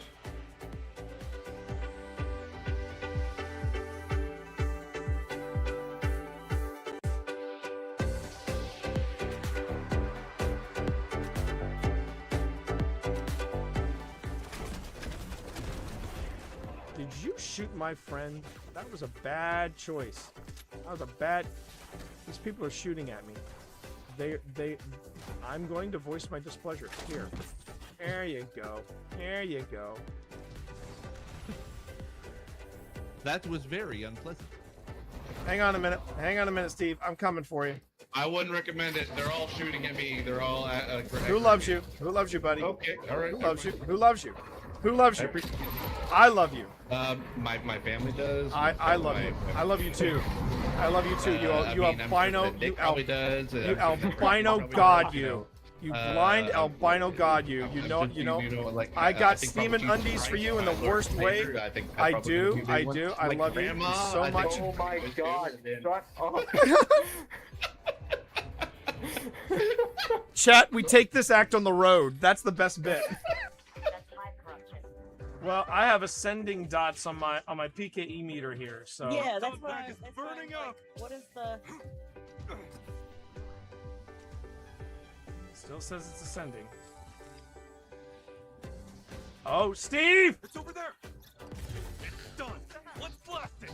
Trap's going out. Oh, Look at this. Oh, I found a. Hey, wait, where'd that rift come from? I think we knocked it out of Steve's hands. No, it was in that room. I saw it. It was like, Bye, Steve. Get him in there. Get him in there. Don't get the rift. Okay, all right. Don't worry about me. Get this rift. Concentrate on the rift. Pack's about to overheat. That's fine. That's fine. Take the rift. Take I it. don't like the way he says that. I don't like the Take way he the says. rift. Is he sneaking up behind us? I'm just excited that I found it. What is my name? Yeah. My name is Sabotage Your Backpack. Is what my name is. Uh-huh. My name is Sabotage Your Backpack. Uh-huh. Right.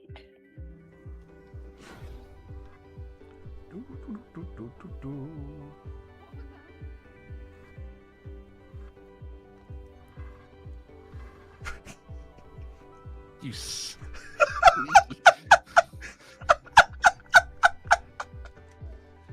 All right. All right, my friend. Okay. Going back in. Going back in. All right. All right. I'm gonna play a little harmonica. Oh wait, before you go back in, Steve, there was somebody who had a question for you. How are you handling the dark? Oh, fine. I mean, Because I'm not having to move around and I don't need to see where I'm going. I'm fine. there you go. All right, say goodbye, Steve. Okay. Say goodbye, Steve. Yeah, Goodbye, that's a Steve. call. Oh, can I get your light? Thank you.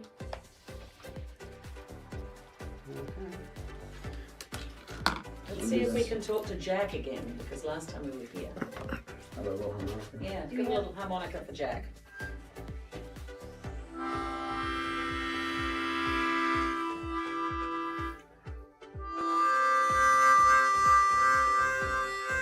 You can. You can. Chords. I am playing chords. Chords, yeah.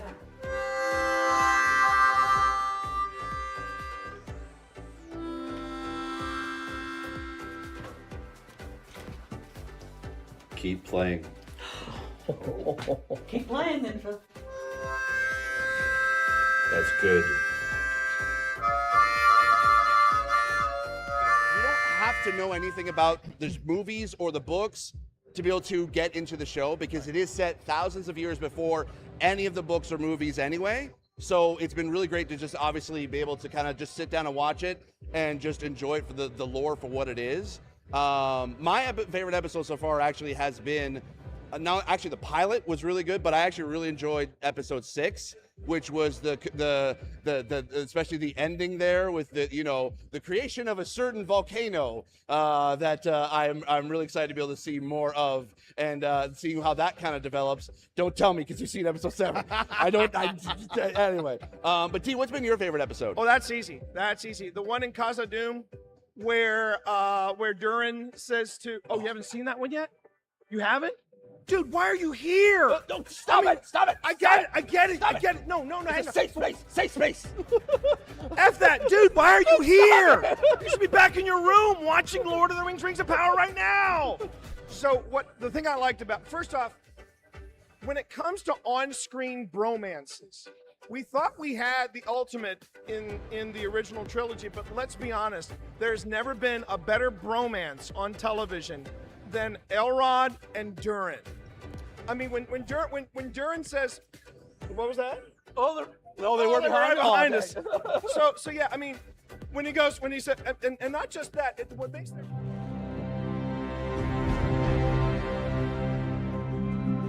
Hi, I'm Steve Saylor, aka Blind Gamer Steve. I'm a content creator and accessibility advocate and consultant in the video game industry. My name is T Morris. People call me T. They call me T Monster. I also go by Twitch Dad. When I started looking into wanting to stream, I had known this dude here for about, I think about 10 years at that point. And so I reached out to him. I was like, hey, you know what? I know you play Destiny. Would you be cool kind of helping me and guiding me through the game? I've never played it before. This is when I gave you a little bit of honesty. I said, are you sure you want me? Because you see me play, so you know how bad my aim is. It'll be the blind leading the blind. And he went, that's what we'll call it. All right, there's the Traveler. There's the Traveler in front of us. Let's go. Walk forward. Walk forward. I want you to enjoy this. As someone who has a disability where it affects my vision, and it is hard for me to be able to play games in general, having someone take the time and guide me through being able to play a game and not try to rush me through things, that meant the world to me. Where's that? All right. Oh, there he is. Yes! Yes! Oh, yeah! In any other game, it's usually people don't want to play with a disabled person, whereas with Destiny, I can jump in with T, I can jump in with my friends, and even when we just jump in with random blueberries in the community, we can still be able to help each other out, and that's why I love Destiny. Did you shoot my friend? That was a bad choice. It's all about being able to reach out and pick someone up and being like, we can do this together. And that is being a hero. It's being able to lift everyone else up. It's not about you. It's about the fire team. That's what makes a good guardian, is when it's about reaching the end goal and reaching it together.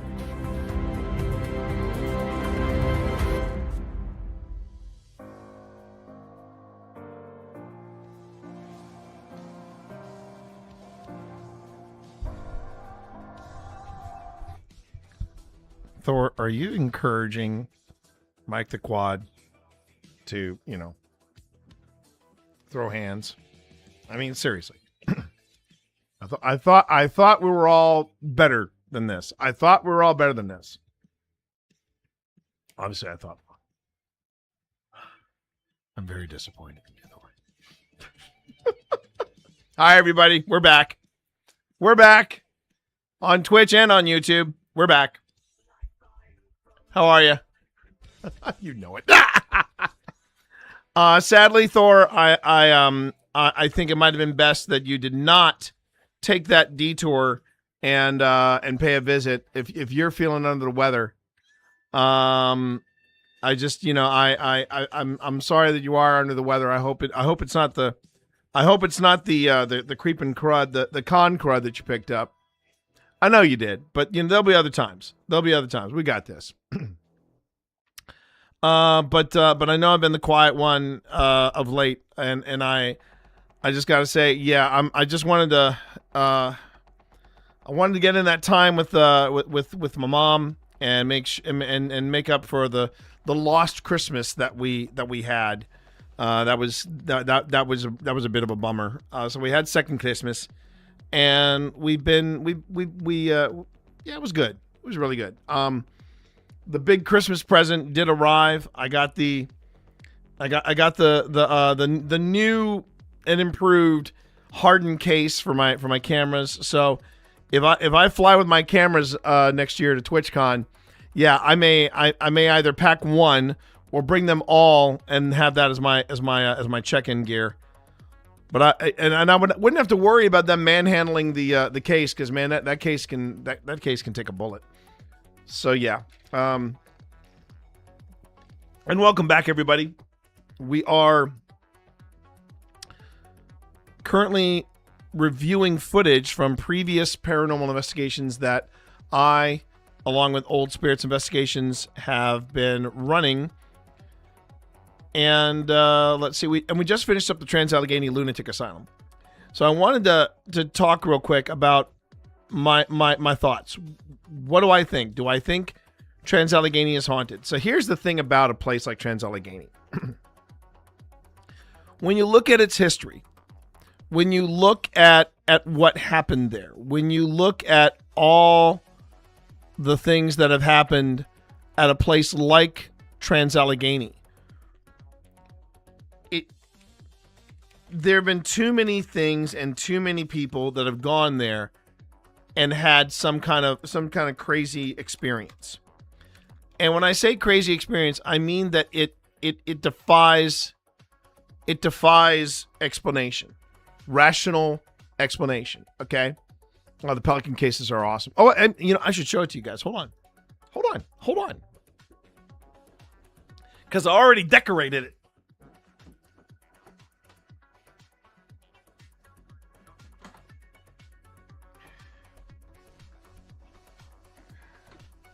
So here was my big Christmas present, and I know that a case may not seem like that big of a deal, but this thing is fantastic. And how you doing there, Sly? This is the Pelican. Sorry, this is the Nanook 935. This is the Nanook 935. I've already got some stickers on it, and let's see. I got my D&D stickers here. I got my Artificer sticker here. Got a few Ghosty stickers here, but there's more to come. And then inside, this is how I got it set up on the inside. There it is. There it is. I love this.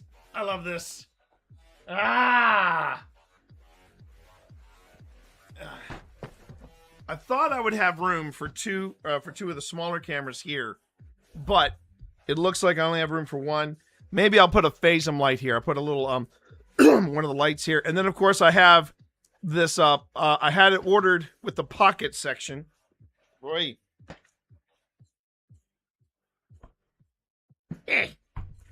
So I think in the pockets I'm going to go with batteries, memory cards, and then some cables. I think I'm on a good plan here.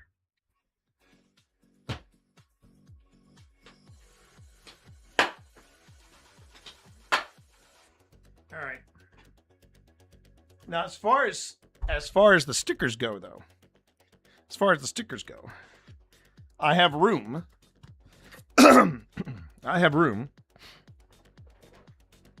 And I'm glad that both Mike and Thor can be here, because I didn't realize it until later. I got these stickers to do. I got these stickers right here. So I think what I'm going to do is I'm going to put the Magic the Gathering, just the card one. I'm going to put that one here, close to my D&D ones.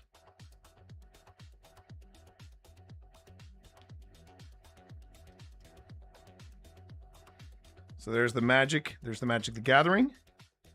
And then right next to it, okay, chat, help me make this decision. What am I putting next to my Magic the Gathering card? Am I putting Lilith, Or am I putting Chandra? Am I putting Lilith or Chandra?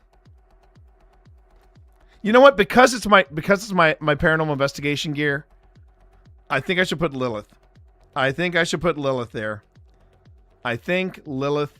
I mean, why not both? There's Lilith right there.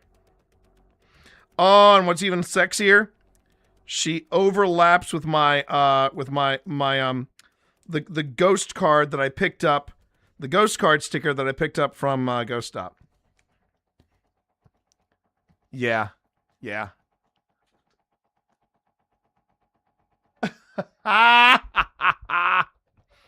So here we go, everybody.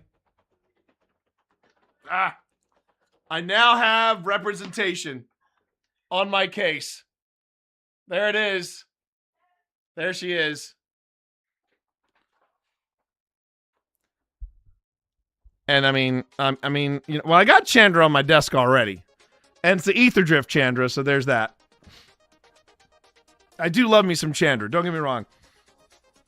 I think, well, I'm going to probably have to get another one of these cases. So there'll be room for Chandra and others.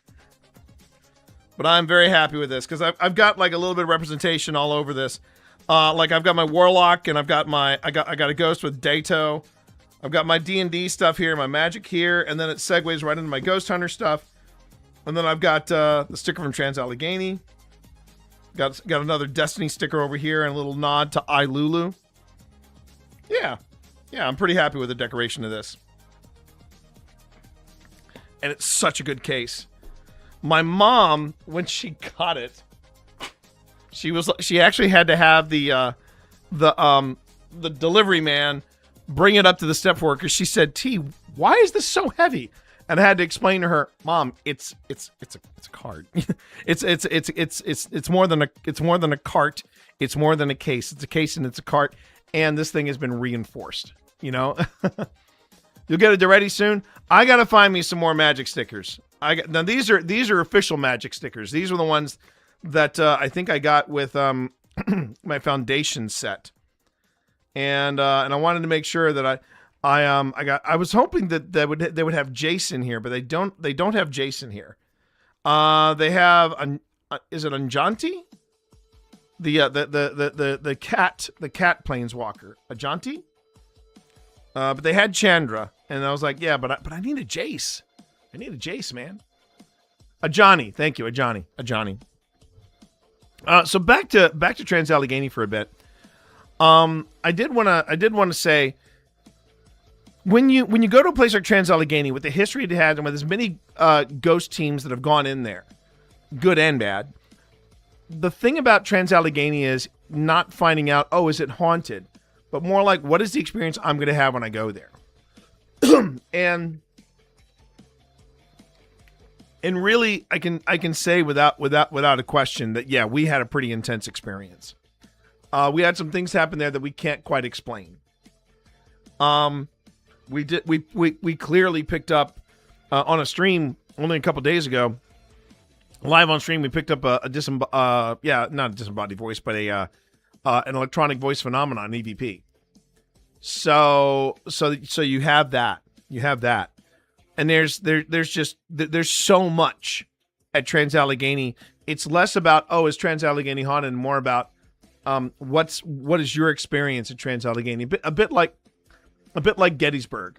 I mean, even dyed-in-the-wool skeptics would say, they wouldn't say that it's haunted, but they would say there's something different about Gettysburg. Something different about Gettysburg. Attention all personnel, ads incoming. Ads incoming. That is all. But that would be my conclusion. That yes, I think that there is something at Trans-Allegheny. And I can say we had an experience. We had several experiences. And I haven't even finished when I go into after the preliminary, I go into production. And that's something I don't normally do on stream because I just want to make sure I share with everybody the preliminary findings. And then if I find anything during production, well, you'll see that when the episode goes live. or episodes in this case, go live. Now, that being said, it really is an amazing place. But I'm sure, because I know Phil had some notes from some other cameras. In particular, he had some notes from Tina's camera, and Tina was. So we did something a little different at Trans-Allegheny. I think it's going to be how we move forward with our other investigations. We had two stationary. We will always have two stationary cameras, but when Tina joins us, being the trained photographer that she is, she's going to be like a floating camera, and she's going to be moving in and out of, in between us, moving in for close-ups, things like that. And having that third camera, that's how we're going to go. And I haven't reviewed all of the stuff from that camera, so I'm going to have that camera to contend with, and there might be some more stuff, because I remember we were looking after we were done at Trans-Allegheny. I want to say we hit the road at 4:30. We get to our Airbnb at 5 o'clock, and we didn't go to bed for another hour. We were exhausted, but this weird second wind kicked in. And we just started randomly flipping through some of the footage, and I know there were at least 3 whispers that we heard, and I think it was on Tina's camera. Now, it'd be great if I can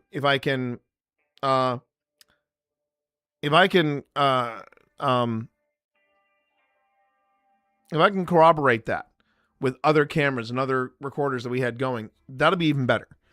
But I want to be able to first just lay out the investigation, see how it goes, and then from there, when I bring in new audio and I bring in new camera angles, we can see where things fall. We'll see where things fall. But that was an amazing experience. I'm not gonna lie, that was an amazing experience. That entire investigation, and I want to say we must have been there. I mean, according to the live stream, we were there for roughly 7 hours and 15 minutes in investigation mode, right? And that's the camera that I start and I never stop. That's the stream. And I think with that one interruption that we had in the room where the one inmate was killed by the 2 criminally insane inmates, I'm pretty sure that was the extent. We went. It was a 7-hour, 15-minute stream, and it only had one hiccup the entire night. So yeah, that was an experience. That was definitely an experience. And would we go back in a heartbeat? Because we did not. There was so much we didn't get to. There was so much other stuff to Trans-Allegheny that we just did not get to. And it's incredible. My biggest criticism, and yes, I'm saying this because of the friends and the company that I keep with everybody, right? My biggest criticism is that they do not have a way to make Trans-Allegheny accessible. For example, my buddy Mike, Doretti IRL. My buddy Mike, yeah, he can't enjoy Trans-Allegheny in the same way because we can't get him to the 4th floor. There is no elevator to get him to the 4th floor. It would be the 1st floor, which has some pretty interesting stuff to begin with, but I can't get him down to the basement, and I can't get him to the 3rd floor.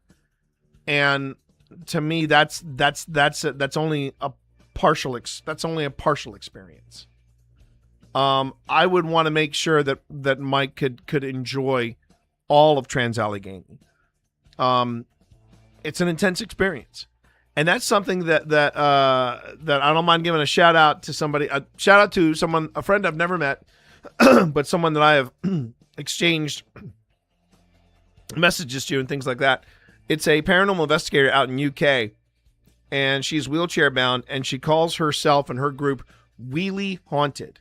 WHEEL wheel, yeah, WHEELLY, Wheelie Haunted, and she talks about places that you can go that are accessible, and I know, right? I know I get tongue tied every time I talk about her, Mike, But Wheelie Haunted and I have had some back and forth. And what's great about places like say Linville Manor, Wynn can go out of his way to try to make it as accessible as possible. While we can't get anybody up to the second floor, there's plenty of stuff on the first floor that, you know, we can look into and we can cover, which is what we did when Elle was part of everything. And yeah, we had a great night. Not every place can be that accessible or can be made accessible. You know, when you think about places like really infamous places like Penhurst. Well, Penhurst is its own story in itself. Don't want to go down that route. Waverly Hills Sanatorium. That's another one. And places like Wildwood Sanitarium.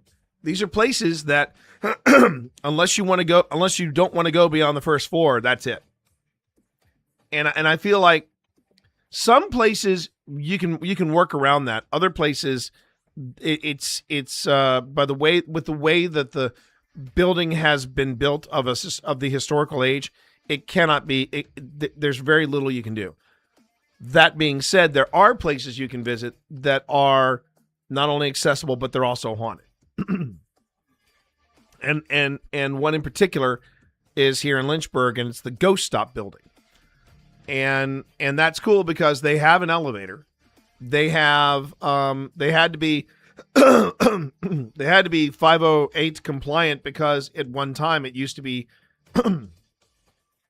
a Social Security's building. But now, they've got some really they've got some interesting activity in that building. The Struther Drug Company, as it's called. But it is accessible, yes? Did you have something to add? Okay. Apparently somebody wants their treats. Give me a moment. Yes, I know.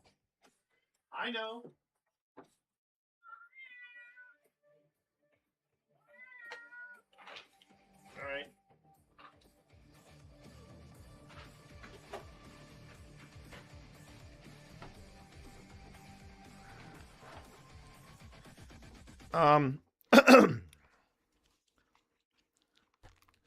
But Waverly was an amazing place. Sorry, not Waverly. Trans-Allegheny is an amazing place. And one of the things I love about Trans-Allegheny is...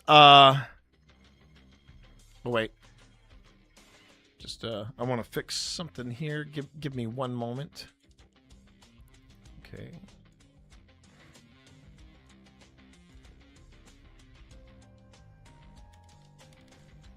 All right, so I've got that fixed. Now, I jump over to the Tubes of You.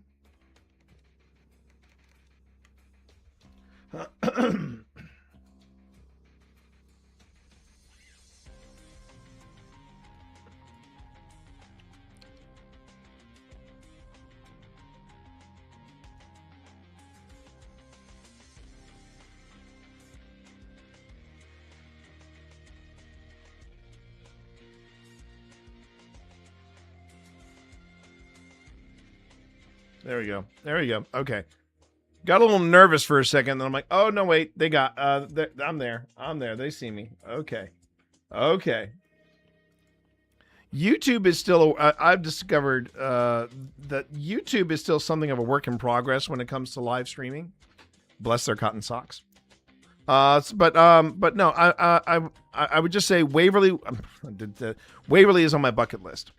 But Trans-Allegheny was an amazing experience. I can say that without hesitation. Amazing experience. And one of the things I really love about Trans-Allegheny too is that YouTube sucks for streaming. I mean, that's something that is, yeah, that's the bottom line, Thor. I know they want to become more of a live stream thing. But I've always broken it down this way.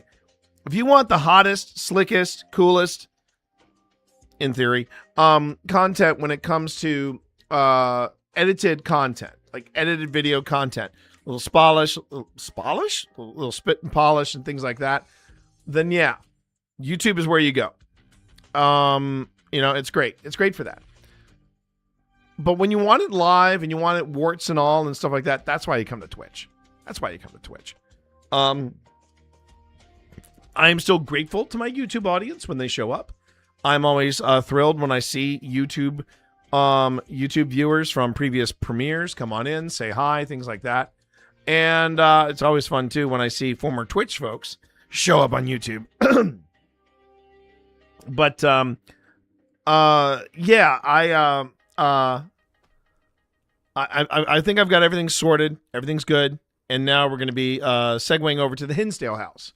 So let me explain. Let me set up the Hinsdale house a little bit while I'm waiting for Premiere to ingest the video that I'm sending its way. So Trans-Allegheny, like you might have figured out, and I've told you, and I've brought everybody up to speed on during the review. Trans-Allegheny has a lot of history behind it. Trans-Allegheny was built in the the construction was started in 1861, and then they had to put a pause on it because of the American Civil War. It then officially opened, I believe, in 1865. It wasn't 64, it was 65.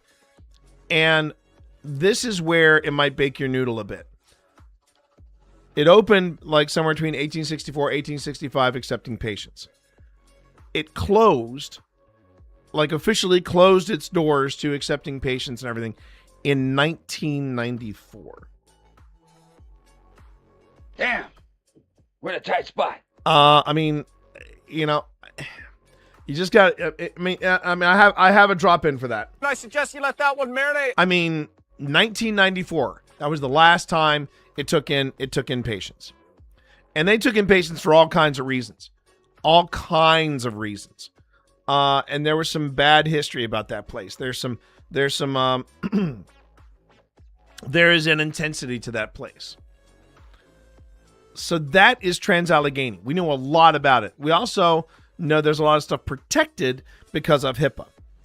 So like that last room that we wound up in, yes, there was a murder that took place. Yes, there were two criminally insane inmates, and there was a brutalized victim in there who was admitted because they had the brain capacity of a small child, and they were fully grown adult, right? But we do not know their names because of HIPAA, because of the protections that HIPAA grants, which is great. That's fine, cool. Now, how is all of this? Why am I telling you all this? Because Trans-Allegheny is a very different place than the Hinsdale house. The Hinsdale house has a lot of questions about it. Almost as many questions as the Rocking Cradle house here in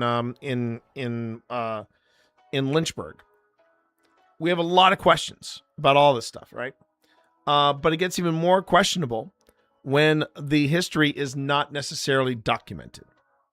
Additionally, what makes it complicated about the Hinsdale house, and this is one of the things that Pip and I discovered as we're going towards Hinsdale. There are stories that are connected to the Hinsdale house that are being pushed hard by some of these paranormal groups. Places like Twin Paranormal, Sam and Colby, Project Fear, so on and so forth.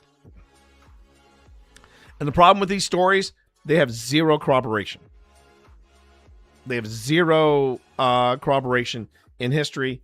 And Hinsdale House, even though it is advertised, the actual sign says it is a center for paranormal study, which means we have groups that come in here and we analyze for paranormal activity, yada, yada, yada. But really, what I think Hinsdale is a great example of history versus folklore. And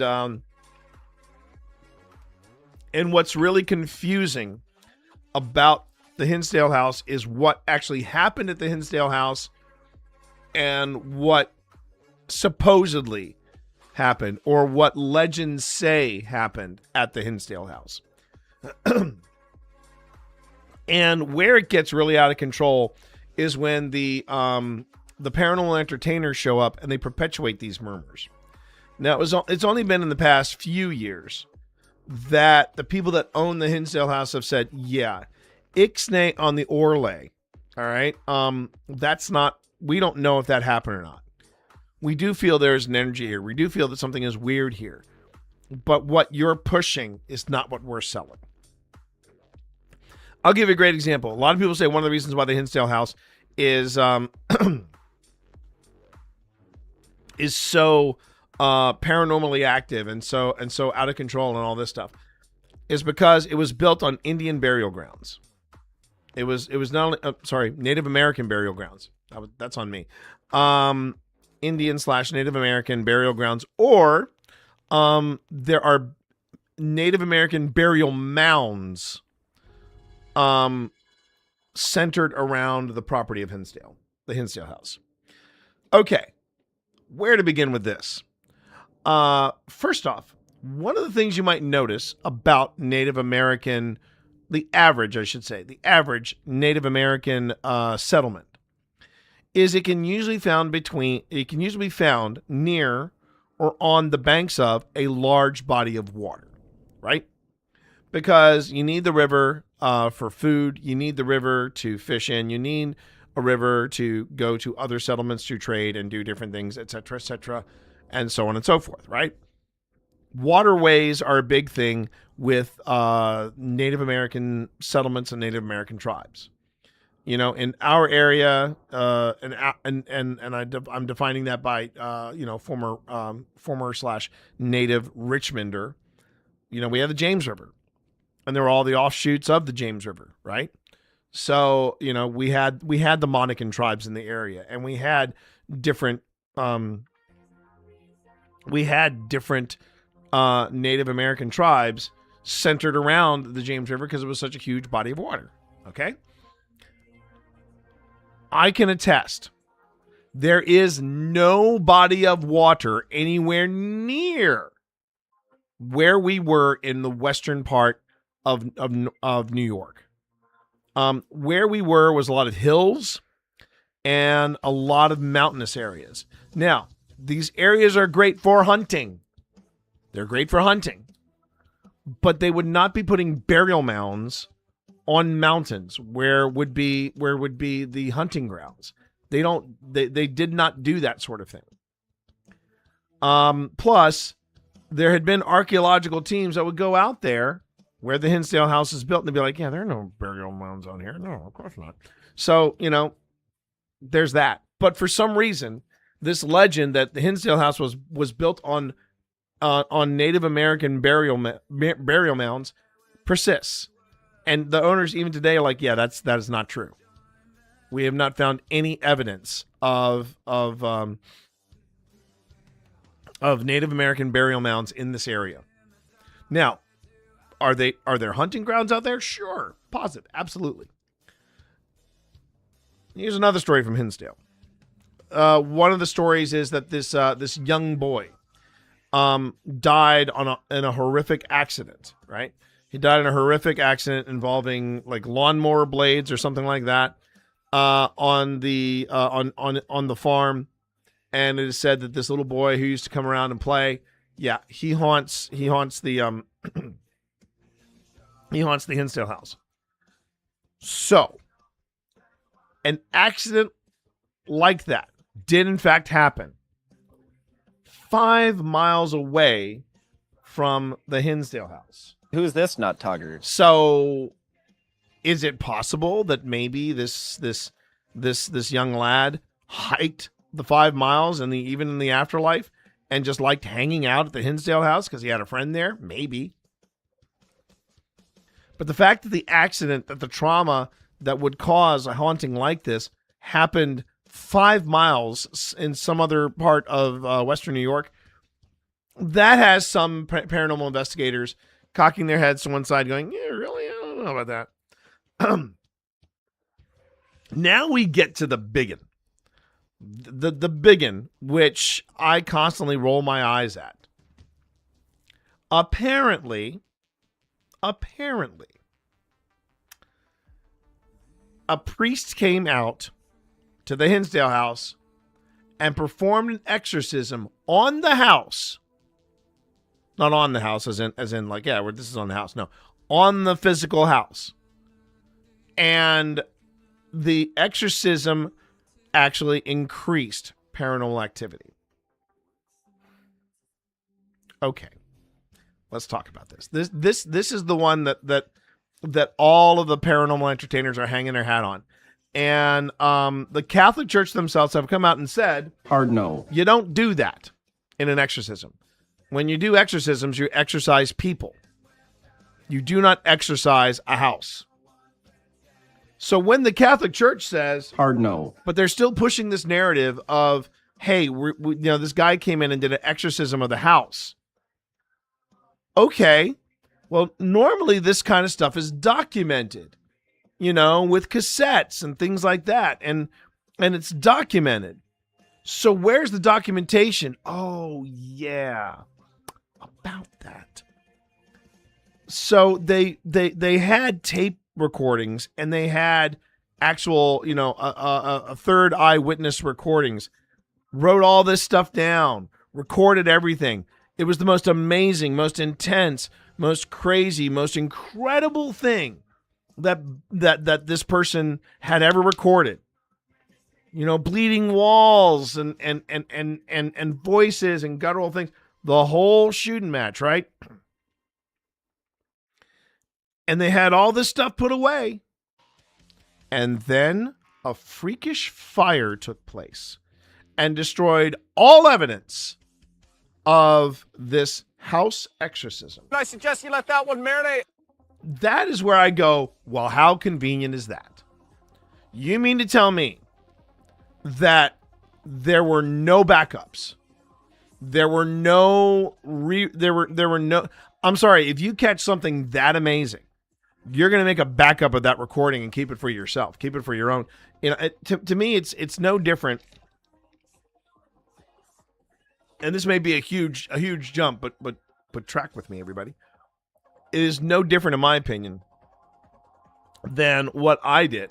I was reliant on someone keeping a copy of this thing, and I got burned by that too many times. People keeping a copy that I could access at any time, and then turns out somebody recorded over it. Somebody just didn't bother storing it properly, or something like that. So now when I do things for a company, or if I do things, if I'm contracted to do some drone flying or creating a video for a client, I am going to take that video and I'm going to make a duplication of it. A great example of that is the video that you saw of me and Steve when we did the thing for Destiny. I could not really, and I don't mean this in a mean-spirited way. I could not rely on Bungie getting me a copy of that video. So I made a copy for myself. I made a copy of I did a video for my former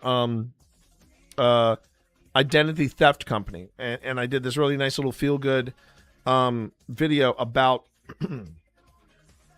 our experience raising money for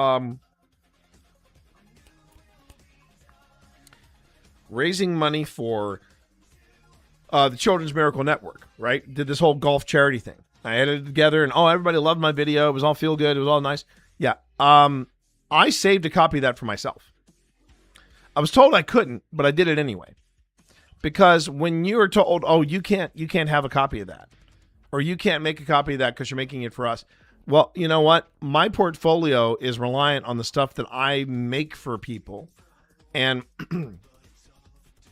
and if you're saying, don't worry, we'll keep it in a place that you can always access, you can't rely on that anymore. Like that intersections video, or the video I told you about for the cybersecurity group for the Children's Miracle, that did this thing for the Children's Miracle Network. Yeah, they went out of business, and when they went out of business, their YouTube just went bye-bye. And my video is the only standing video that's left of that company, but it's in my portfolio. And the stuff that I did, all the stuff that I did for code.gov, yeah, I kept copies of that. It was a hard lesson I learned. And hearing that this guy had this incredible experience, this mind-altering, this life-changing, faith-changing, if you will, experience with the paranormal, and both the written and the audio transcriptions of what happened on that day were lost in a quote-unquote mysterious fire. Yeah. So technically, T. Morris is correct. I'm calling BS. I'm calling BS on that. And but that is one of the other things that people are hanging their hat on. The Hinsdale house was exorcised. You can't exorcise a house. You can bless a house, and you can do different things to a house to expel something in there that's not there. But you cannot go in and perform the same kind of exorcism that you do on a person that you do on a house. Or you can't do it on a house that you would do it on a person. And the more that we dug in about the Hinsdale house, the fewer and fewer things we could corroborate getting there. Now, the house itself, I'm going to say, is a little odd. Like, for example, it is oddly constructed. So the top floor, yes, that's where the kids were and the parents were. But the steps literally go all the way up and then literally stop at a wall. And then the kids' room and the parents' room, there's no floor that connects them. So you get to the top of the steps and you have to jump into one of the rooms or the other room. That's the first weird thing. The second weird thing is that there is a vent in the floor for heat, obviously, for heat and cool. But the vent literally looks right down into the main room. So it's not like you can go in there and have a private moment in your room or something like that. If somebody's downstairs, they're going to be hearing stuff. And vice versa. It was an oddly constructed house. And there was just, the house had very little to no, this is going to sound kind of woo, but bear with me. There was no flow to the house, no feng shui, if you will. And honestly, I don't know. I don't know what we caught or if we caught anything at the house. But when we got there, by the time we got to the Hinsdale house, we discovered that there was a lot more lore to the house than there was history, which is very different from, so that weekend, everybody, we went to two different places. And this is also funny. All this took place the week after TwitchCon. So I get home from TwitchCon. I land at TwitchCon. This is 2024, by the way. And then I get a ping from Alex Matsuo. And Alex says, hey, we're getting ready to do this thing. And I've got, it turns out we had a few spots open that we didn't expect. So are there two people that want these spots? I instantly say to Phil, we got to do this. And Phil agrees, but then he has to bail at the last minute. And we go, okay, well, then it's me and Pip. Attention, all personnel. Ads in 10 seconds. Ads in 10 seconds. That is all.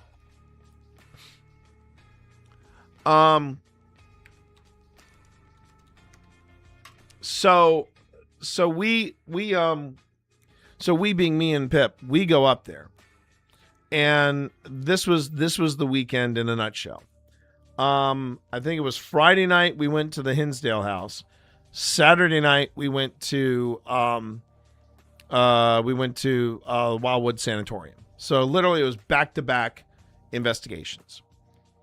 And so Pip and I drove up Thursday, came home Sunday. But man, I am not kidding.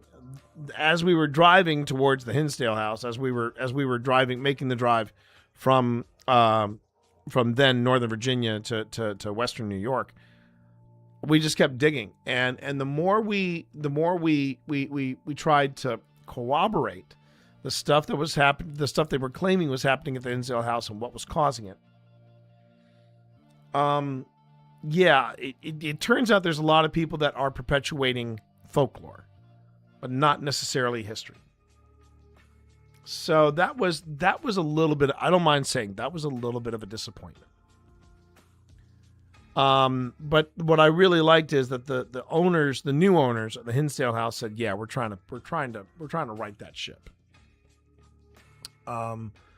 We know that there's been a lot of stuff pushed about this property that is just not true. So we wanted to make sure that we did right by this house, and that we were able to kind of dispel some of the things that people might think about this house. And I admire that. I really do admire that. I think that is very, very cool. So that's what we're dealing with the Hinsdale house. I'm going at the Hinsdale house with a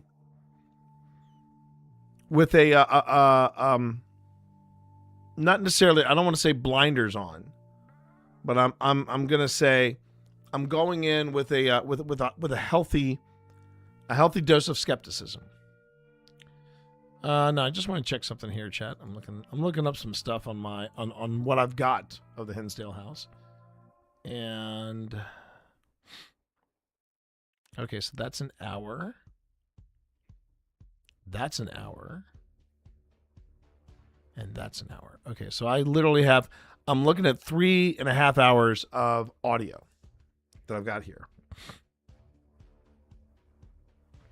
I'm trying to remember how long the stream itself was. So let me just let me jump back, because I have the stream here. I have the stream here. In this window, obviously. Oop. That's Kenneth.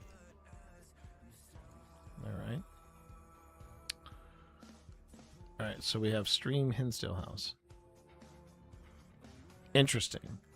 So I've got 3.5 hours, but apparently the stream I have of the Hinsdale house,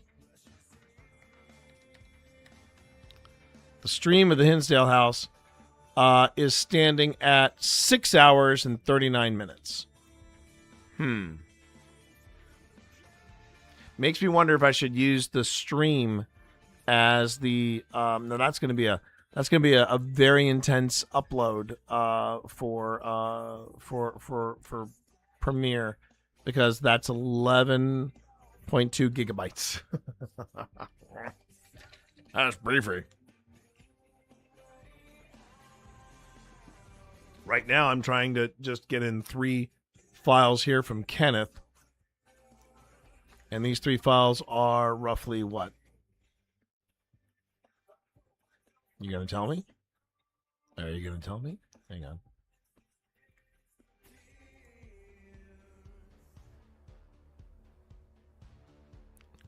I don't think it's gonna tell me because it's not gonna tell me because yeah, reasons. I want to say these 3 files are roughly 30 minutes apiece. But yeah, we've got 3 in the downstairs. We've got 1 upstairs. I've got 1 other. I'm trying to think what room that is. Yeah, these are all roughly 2 gigabytes in size.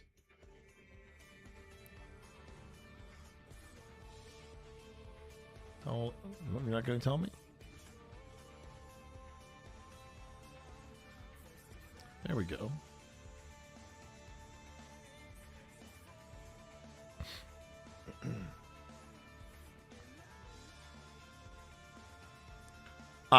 Yeah. They're between 2 and 4 gigabytes in size. And then I've got this one file that is the live stream itself, and that's 11 gigabytes. Yeah. That could make Premiere really hate me. So now I do know though that the Hinsdale house. Let me just double check that. Let me double check that. Okay.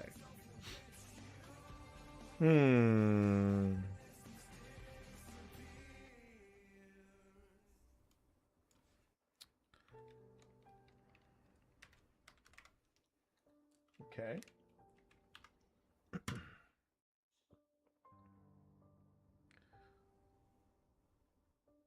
So we go to live.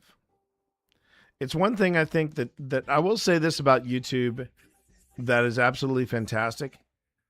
The way that the live channel, if you will, serves as an archive, and I can just scroll back and look at these previous lives. That's just a blessing. That is a blessing. Now, the question is where? 2024. Oh wow, Haunted Dungeons and Dragons. Yeah, that was a fun one. That was a fun night. All right, that was a year ago. Here we go. Ghost hunting live from the Hinsdale house. Wow, that's 3 back-to-back lives that I'm pretty proud about. There's Ghost Hunting Live, OSI at Annenberg, Ghost Hunting Live from the Hinsdale house, Wildwood Sanatorium Live, a live investigation from Old Spirits. So let's pull this up and let's see what it's like. The house right now. But I'm going to take this nice and slow.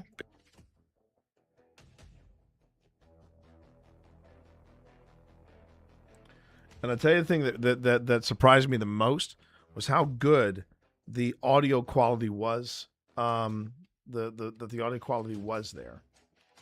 All right, while that loads, I'm going to go on ahead and play this.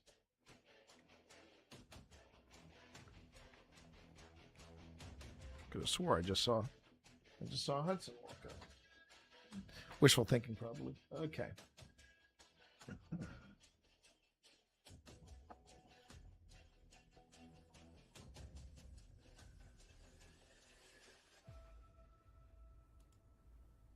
All right. Yes. So this is the actual investigation. This is the actual live investigation. So we can review this together and see how this all plays out.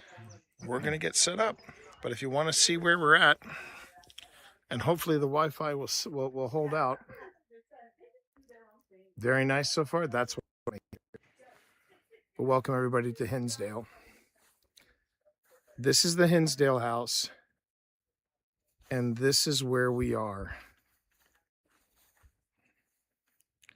I mean, I have many thoughts, many thoughts, but I'm going to keep them to myself until we're done with the investigation.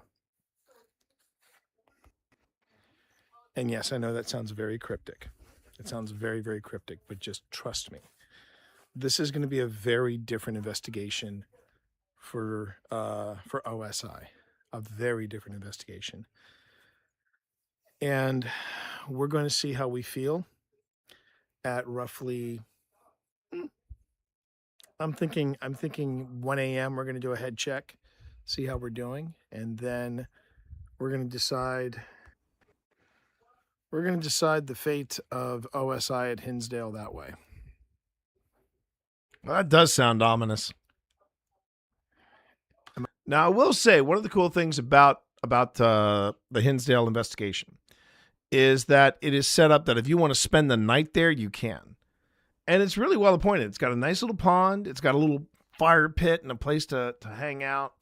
And it was a pleasant night. And it is a nice looking house. We'll wait until, and I should also mention too, we are doing a joint investigation here. It is us and the Association of Paranormal Study, or APS. These are the people that we collaborated with for the USS North Carolina and the Wildwood Sanitarium. Am I picking up a vibe from the house? I don't know. But Spence, thank you for being here. Thank you so much for being here. I really appreciate you. It's going to be a long night. It's going to be a long night. Oh no. It's going to be a long night. Is it going to be a long night, T?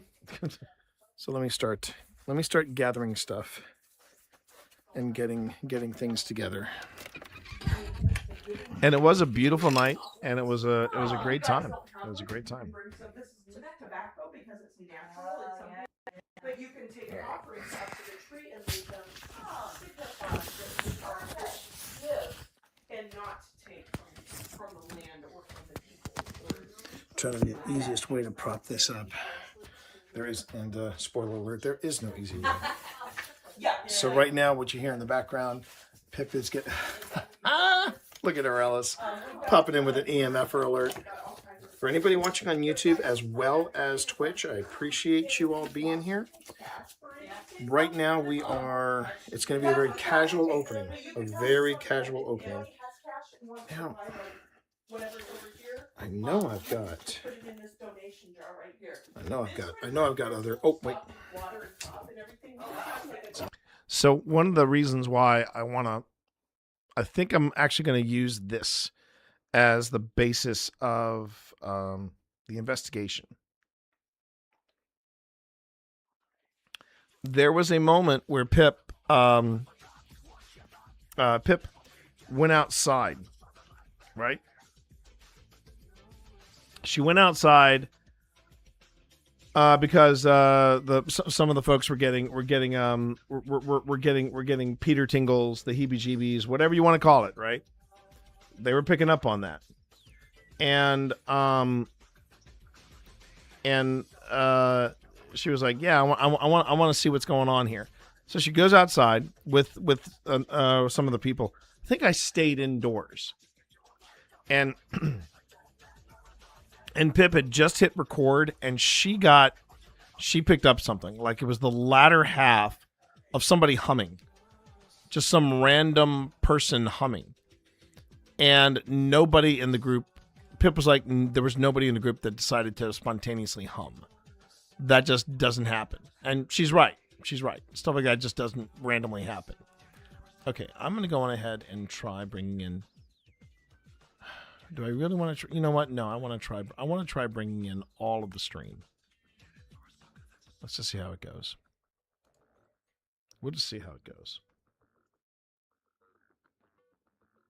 I don't know if it's going to go well, but we can actually watch the stream as I try to import it.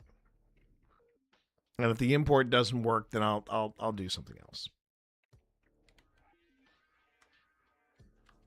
In here, there was a. What's the best way to reach out if there are issues? Texting Pip. You know what? Yes, text Pip if there are issues. I will give Pip a heads up to expect stuff like that. But right now, let me go on ahead. We like Casual Friday. So something else I should say about this particular review, this particular investigation. See that this is how you. Oh, I'm sorry. If you ever wanted to know, this is how you make me feel. This is how you make me feel when you show up for the investigations, when you show up for the for the reviews, and you're chatting with me both on YouTube and on Twitch. This is how you make me feel. Seriously, I do. I appreciate you all. I do. Thank you. Thank you. Thank you, people. Hail to the king, baby. Yeah, you bet, baby. All right, so not anymore, Sly. Not anymore. I caught it in time.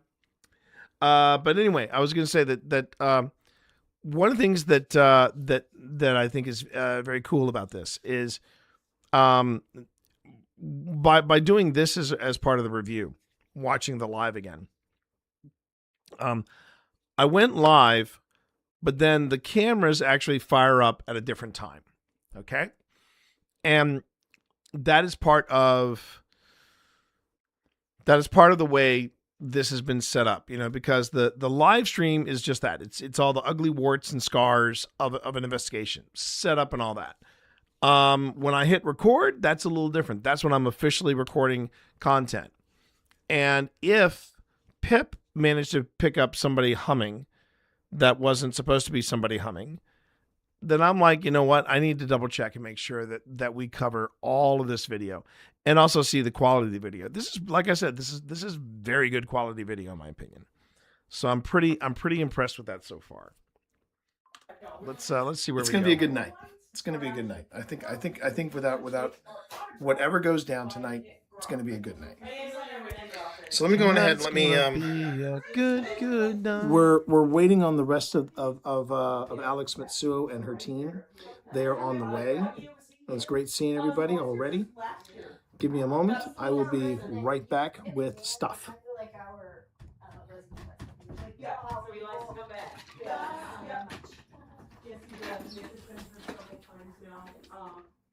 I'll just continue to blame Twitch mobile stream delay. No, it's not a mobile thing. That's just Twitch. Twitch has the mobile in case things get a little dicey and Twitch decides they get a report that somebody is doing something they shouldn't be doing, and they can go in and cut it off before it gets really bad. So I understand the delay. Hey there, demons. It's me, your boy. Who dropped that? Secondhand. Oh, I love you.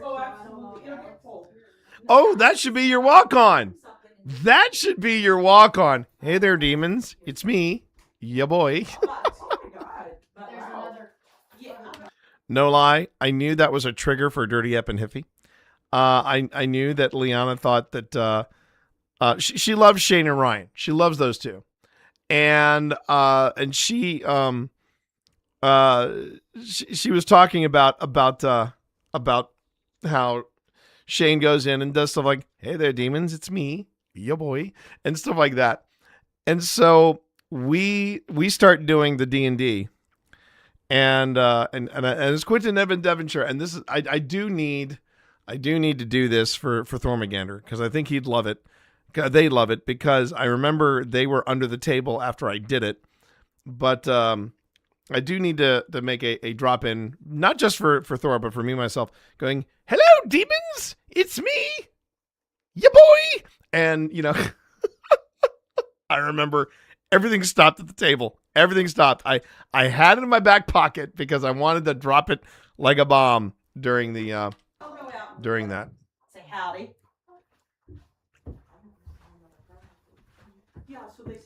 So yeah, Alex was running late. I remember now.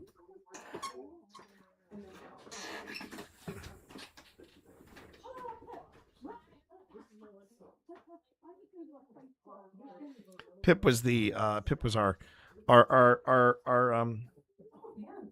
welcome wagon, if you will.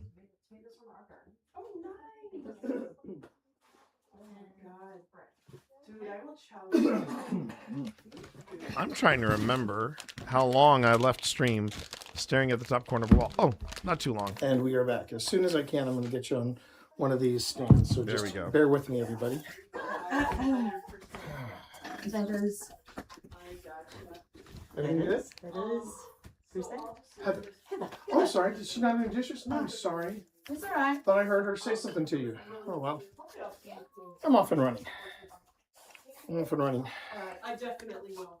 But, yeah, I need a break. There you go. Oh no, so that's I'm not sure if they're gonna let me. I'm not sure if they're gonna let me stream the tour or not. But I did want to start the stream like on time. And right now, I believe Heather from APS is coming on in. So It was nice to meet you. nice to meet you. Nice to meet you. Thank you. Have a good night. You too. So Heather, just so you know, I'm not talking to myself. I just went live on my live stream. That's okay. But you're with Alex's team, right? Yes. And what investigation is this for you? This is my first one with her. Really? Alex, yeah, with APS. Yep. Oh wow. Yeah. Wow. Well then, welcome aboard. Yeah. Thanks. I'm Thank you. excited. All right. That should be fun. First investigation with APS, and it's here. That should be a good time. All right. I'm trying so hard to be a good sport. It's funny. My partner in crime, Phil Rossi, he was he was commenting about how he feels like I hit the ground running. I just got back from TwitchCon, and now I'm here. I feel a bit like a paranormal rock star right now. This is what it's like being detained. Now, to be fair, Phil was supposed to be there with me. He just couldn't make it work at the last minute. So, but yeah, I did hit the ground running. That's how I work. That's how I operate. Going back to the idea of the voice, though, Sly. That's actually the voice of one of my D&D characters. And I've been playing this character for, 5 years now. And I just love playing him. He's a mouseling artificer named Quentin Evan Devonshire. He has a penchant for bombs. And, he likes to do things for science. And I did promise them that I would make a drop-in for him of me going, for science! And I got to take care of that sooner rather than later. Oh, well, yeah, exactly, Brad. I keep forgetting about that, and I've individually named all of my voices in my head. This is all a simulation. We're all part of the Matrix. I don't know what I'm rambling on about there. There we go. So the stream is going to. Oh, bless your heart, Arelis. Bless your heart. Bless your heart. Well, there's an area upstairs. And look who's joining me with OSI, everybody. My better half. I know you want Phil to be here, but just I know everybody. Oh, wow! Yeah, love your panel at TwitchCon. Well, thank. Wow! Everybody. Did you hear that? Wow. Just man. Unleash the fury! I hear nothing. Of course you don't, secondhand. Of course you hear nothing. You hear nothing. Of course. Thank you, Bighorn. Thank you. We had so much fun. But that Twitch. I know you want Phil to be here, but just I know everybody. Oh, look at that. Love your panel at TwitchCon. Well, thank you, Bighorn. Thank you. We had so much fun. But that's my better half. That's Pip. So we're doing the husband-wife team tonight, everybody. Doing the husband-wife team. So that was the paranormal panel that I did with the tune. It was a good time. It was definitely a good time.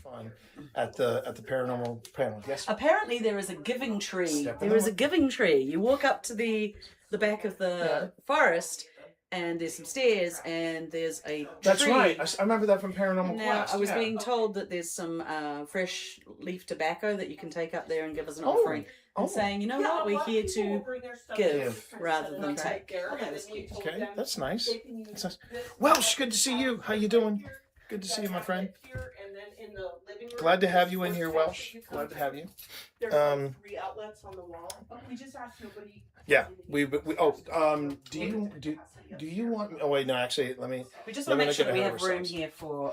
Oh, for everybody. I'm not gonna. Right now, I'm hoarding the table. I know. I'm hoarding the table. That's what I do. Yep. Yay!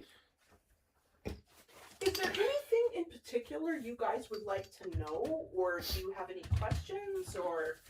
I don't know how much you know. So this is I know this, you said 1850... 1853 was when the house was built by the Everett. Was there a house, or what was the land previous? No, from what I understand, there was no house on this previous. Really? But yeah, great to have you here, Welsh. Okay. So they were like the first white owners of exactly. The land? That's what we Now, just as a reminder, everybody, so just sat here waiting. I will not be always addressing chat. I will not always be able to take your questions in real time. The moderators, all of my moderators of Awesome, they're going to be in and out throughout the evening, and this goes the same for tomorrow as it does for tonight. When we're going in between sessions, and we're going to have some breaks in between, that's when I will address chat. If I can, I'll get Alex involved, because Alex is way smarter than me and an absolute gem of an individual. They are, and I like for you all to see firsthand why I'm working with APS and why OSI is trying to, cultivate a nice relationship. Because if you remember from the panel, I did say collaborations are one of the best ways to get into this. And I see familiar faces, or at least I thought I did. Now both of you were at Lunenville, right? Yes. Okay. I suck at names. Remind me again. Cindy and Christy. Cindy and Christy, right? The two C's. Got it. Thank you. It's good to see you. It's good to see you again. How was that? We were at the paranormal research symposium. Yeah. Oh yeah. That was a fun weekend. Right. Wasn't that fun? It blinked by. Absolutely. Blinked by. But yeah. So since you saw me, I did the presentation, then I moved. Oh gosh. And that wasn't that long ago. Yeah, and then I went to TwitchCon last week, spoke alongside some other paranormal folks about streaming paranormal investigations. And that was last week, and now I'm here. Awesome. It's been wild. And October's not going to let up, so we'll see how it goes. October. That was a busy October. Oh yeah, definitely. Now I can answer that question, Welsh. We've taken Spence on several outings. One to the Candy Factory, and another one to Clifton Forge, Virginia, which we're gonna be going back there. We're going back there. That was a fun one too. Yes, the Spider-Man meme a bit. Yes, you're absolutely right. But yeah, I want to say, so Pip and I moved, and then as we're unpacking, I went to TwitchCon, and then we came here. I mean, yeah, it was intense. Well, we have to go back there anyway because we're getting some decorations for the new house that I was talking about. That's true. Anyway. And that was the other thing too. The day after this event, we're at the hotel. We're chilling out, resting up because we got Wildwood Sanitarium the next night, and we're chilling out. We get a phone call from the realtor, and the realtor says, "They just put an offer on your house. They just put an offer on your house," and we did not question it. We were like, "We'll take it." And it was a good weekend all around. It really was. You're gonna see me moving stuff around and everything. But when we get into the actual investigation, I want to make sure everybody's clear on this. Once we get into the actual investigation, I'm gonna be comms quiet. No alerts, no blurps, no none of the special effects. This is I'm bringing you all into this investigation, and then in between when we do our breaks, that's when I'm going to be taking questions, and hopefully, like I said, I'm going to get Alex involved, and it's going to be a party. So let me go ahead and let me finish up the camera setup. So I think I'm going to stay with that formula moving forward. I like the idea of not having interruptions, blurps, that kind of thing during investigations. The Wi-Fi setup here, it's 5G. Yeah, now this is kind of cool. Out here is 5G. So I am just going to thank that which lingers here and say thank you for allowing 5G to come onto your premises, because wow, I'm always happy with good. You want to make this ghost hunter happy? Give me good Wi-Fi. I don't ask for a lot, just good Wi-Fi. That's God's honest truth right there. Attention, all personnel. Ads in 45 seconds. Ads in 45 seconds. That is all.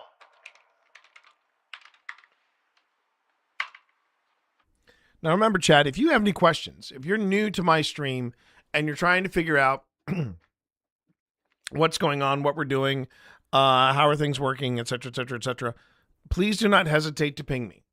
Please do not hesitate to ask me in real time, because that's why I do this. I'm doing this live review of footage, so that you can ask me any kind of question about whether it's the property, whether it's about the investigation, the tools that we're using, the people we're interacting with. You know, this is an open forum.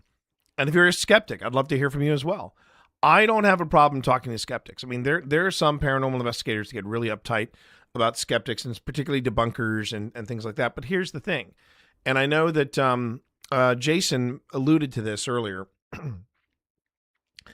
We have a tough time doing paranormal research or paranormal investigation, whatever you want to call it, because we have a lot of people that fake stuff. They fake it in order to make it. They fake it to get the views. They fake, everything from possessions to actual spirits doing the hokey pokey and stuff like that. And the nice thing about debunkers is they are there to help you.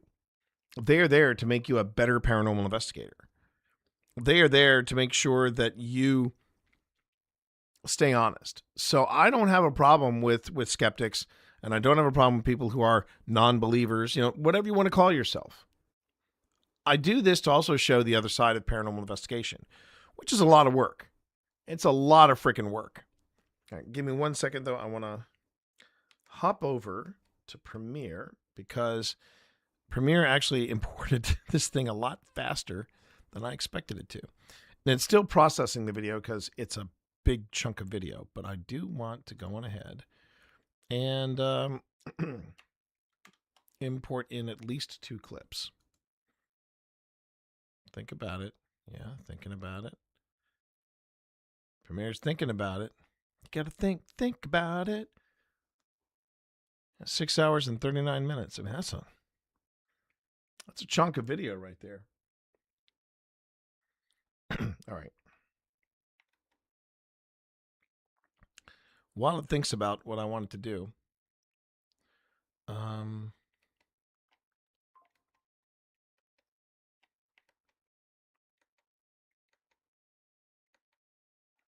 Oh, there we go. While it thinks about it, I'm going to go ahead and turn this back on. Thank you, everybody, for joining tonight. The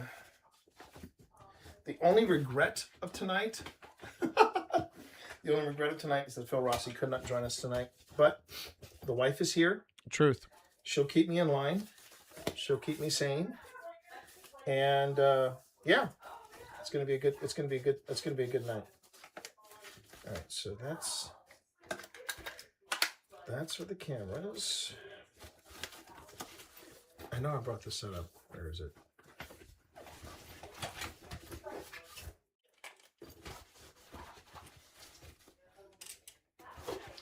My bags have way too many pockets. Well, that too. She's kept me in line for so many years. I think I'm losing count with how many years she's kept me in line. Back in your box, Morris. Back in your box. Oh, wait. Oh, here it is. Here's the bit. All right. Ooh. All right. Okay, that's going to go on top of Kenneth.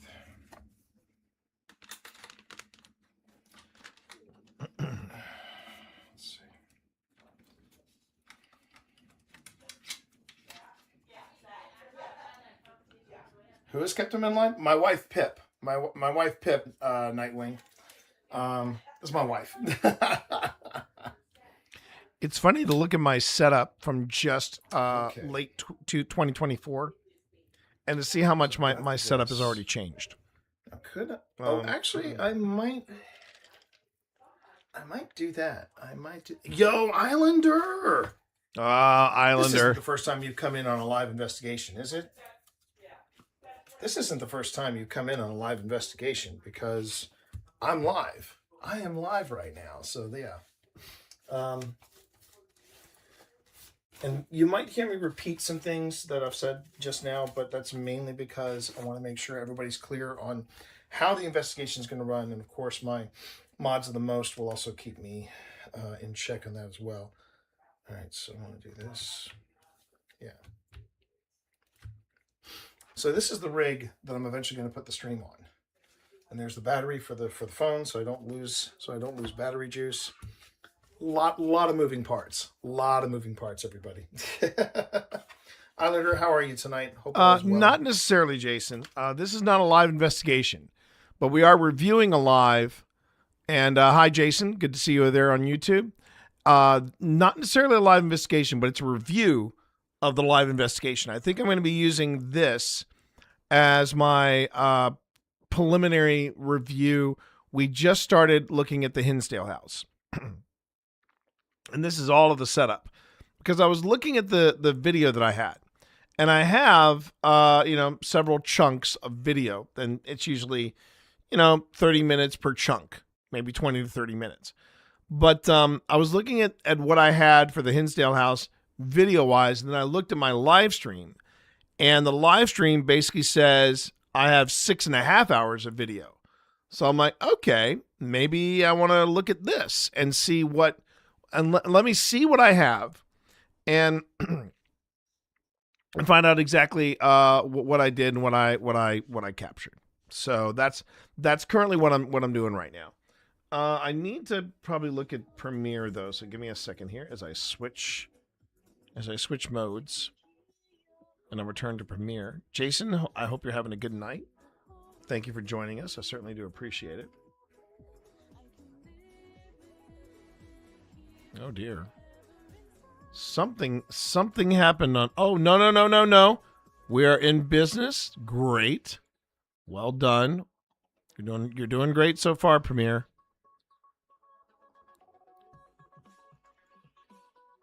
Come on, Premiere.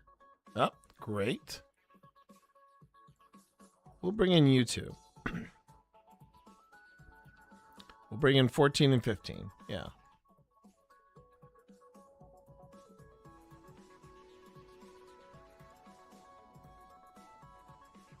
Yep, and we're importing the file. Meanwhile, I'm going to go up here and I'm going to take a look.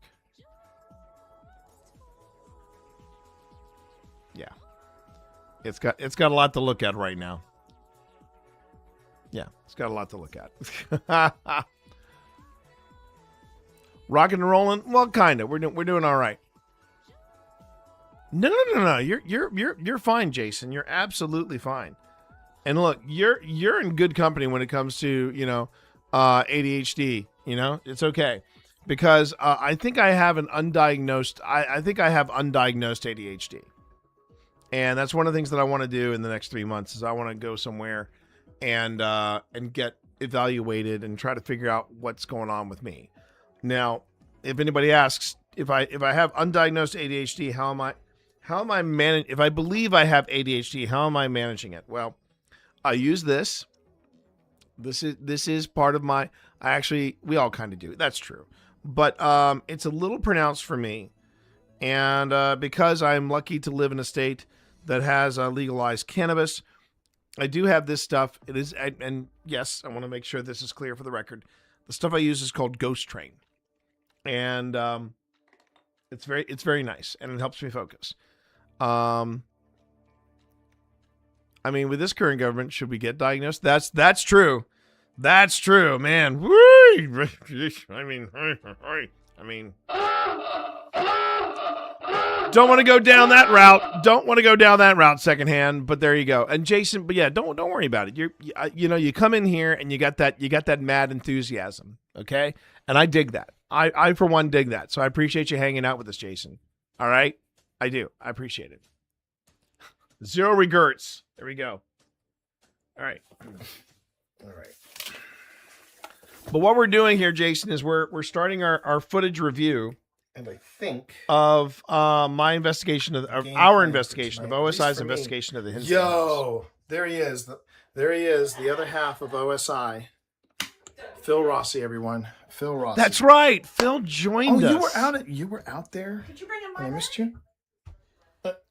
Is your bag in the back seat? Yeah. Oh, then no, I did not. Is the car locked? It shouldn't be. Okay. Shouldn't be. Phil just checked in chat. Oh, thank you. Thank you. Yeah.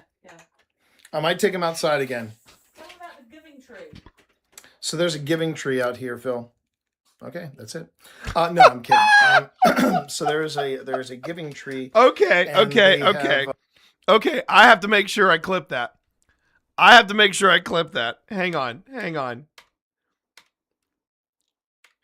If you want to feel the impact of Snarky T, I missed you. Here it is. Is your bag in the back seat? Yeah. Oh, then no, I did not. Is the car locked? It shouldn't be. Okay. Shouldn't be. Phil just checked in chat. Oh, you should take yeah. I might take him outside again. Tell me about the giving tree. So there's a giving tree out here, Phil. Okay, that's it. No, I'm kidding. God! So I'm such a snarky prick sometimes. And they have allowed for people to bring out fresh tobacco, and they're gonna let people they're going to let people, just be able to give, a little something to the space. Now, here's what they didn't tell us. And I really should have been, I don't know. I feel like I kind of wussed out on that, but I should have been braver. I think that's the term. I should have been braver. So there's the giving tree, right? Well, what they didn't tell us about the giving tree is that the giving tree is on a piece of land that is currently under dispute. The people who own the Hinsdale house say, well, we were told the giving tree was part of our property, but before it exchanged hands, apparently the neighbors from 2-3 miles out, they claim that the giving tree, at least didn't do a nose hair close up, but that's true. That's true. I didn't do that. But they claimed, all right, they claimed that the giving tree is on their property. And so it's on a disputed piece of land. Now here's where things get interesting. And I really wish I'd been less hung. I don't know why I got hung up about it, but I shouldn't have been hung up about it. But what had happened was that we never got out to the giving tree because apparently this person gets really, really uptight about the giving tree and calls the cops. So we were like, well, it's not worth the trouble. Let's not go ahead and do that. Sure enough, about 2-3 hours into the investigation, the cops show up. And they basically said, yeah, we were told that your neighbor saw lights by the giving tree or by this tree that's on her property. And they were like, well, we haven't left the property. And he's like, oh, okay. And then he paused and he said, so what are you guys doing here? And she said, they said, they being Alex, said, oh, we're running a paranormal investigation. He goes, oh, you're ghost hunters. And he goes, oh, this is the haunted house, isn't it? And he started nerding out. It was kind of cool. But anyway, yeah. I've actually been pretty good secondhand in not doing the nose hair, the nose hair shot. I'm not saying I've never done it, but I'm hoping that I haven't done it. I think I'm actually going to I'm going to call an audible, something that happens often in here, everyone. So just so everyone knows, the official investigation doesn't start until 8:30. I'm sorry, Phil, that I'm sorry, Phil, you're not here for many reasons, but one of the reasons is so you can see how Alex runs the show. Wow. She has like an agenda. She's got a full on agenda on how organized. It makes us look like some clowns. It makes us look, yeah, exactly. It does. Just this was while we were new into working with Alex, so I was kind of tripping over my pronouns. It's they them for Alex. But yeah. It makes us look like we are so effing green at this. All right. I'm going to take everybody for a spin. Oh, actually, no, I don't have to take everybody for a spin. Take notes? Yeah, I will, Phil. I will. There's supposed to be a white lady by the pond. Yes, I know. Oh, crap. Yeah, I knew about the white lady by the pond. I like the idea of a white lady by the pond. I have thoughts about the white lady by the pond. All right, hold on. Part of my rig just disappeared on me. I brought it back. I was able to bring it back from San Diego, and now it's gone again. Let me look for it. I thought I stopped it from falling, and I did not. Son of a bitch. Okay. Let me see if chance. Oh my God. It fell in the bag. Okay, that's a good sign. That's a good sign. That's a very, very good sign. That's a very, very good sign. Okay. So yes, Phil Rossi, everybody, for those of you who don't know, Phil Rossi is... That's what I was just noticing. That's not what I call a dad bod. That's what I call a beer gut. And I don't know why. Well, one, I don't care for that shirt. The shirt kind of shrunk on me a bit, and it's feeling kind of tight. Two, I just noticed the belt looked like it had gone through hell and back. So yeah, not really proud of the dad bod there, Scott. Not proud of it at all. I don't feel like I've got a dad bod, but I mean, yeah, it's something. It is a work in progress. It is a work in progress. OSI. He is the other founding member and lead investigator. Sadly, Phil cannot make it this weekend.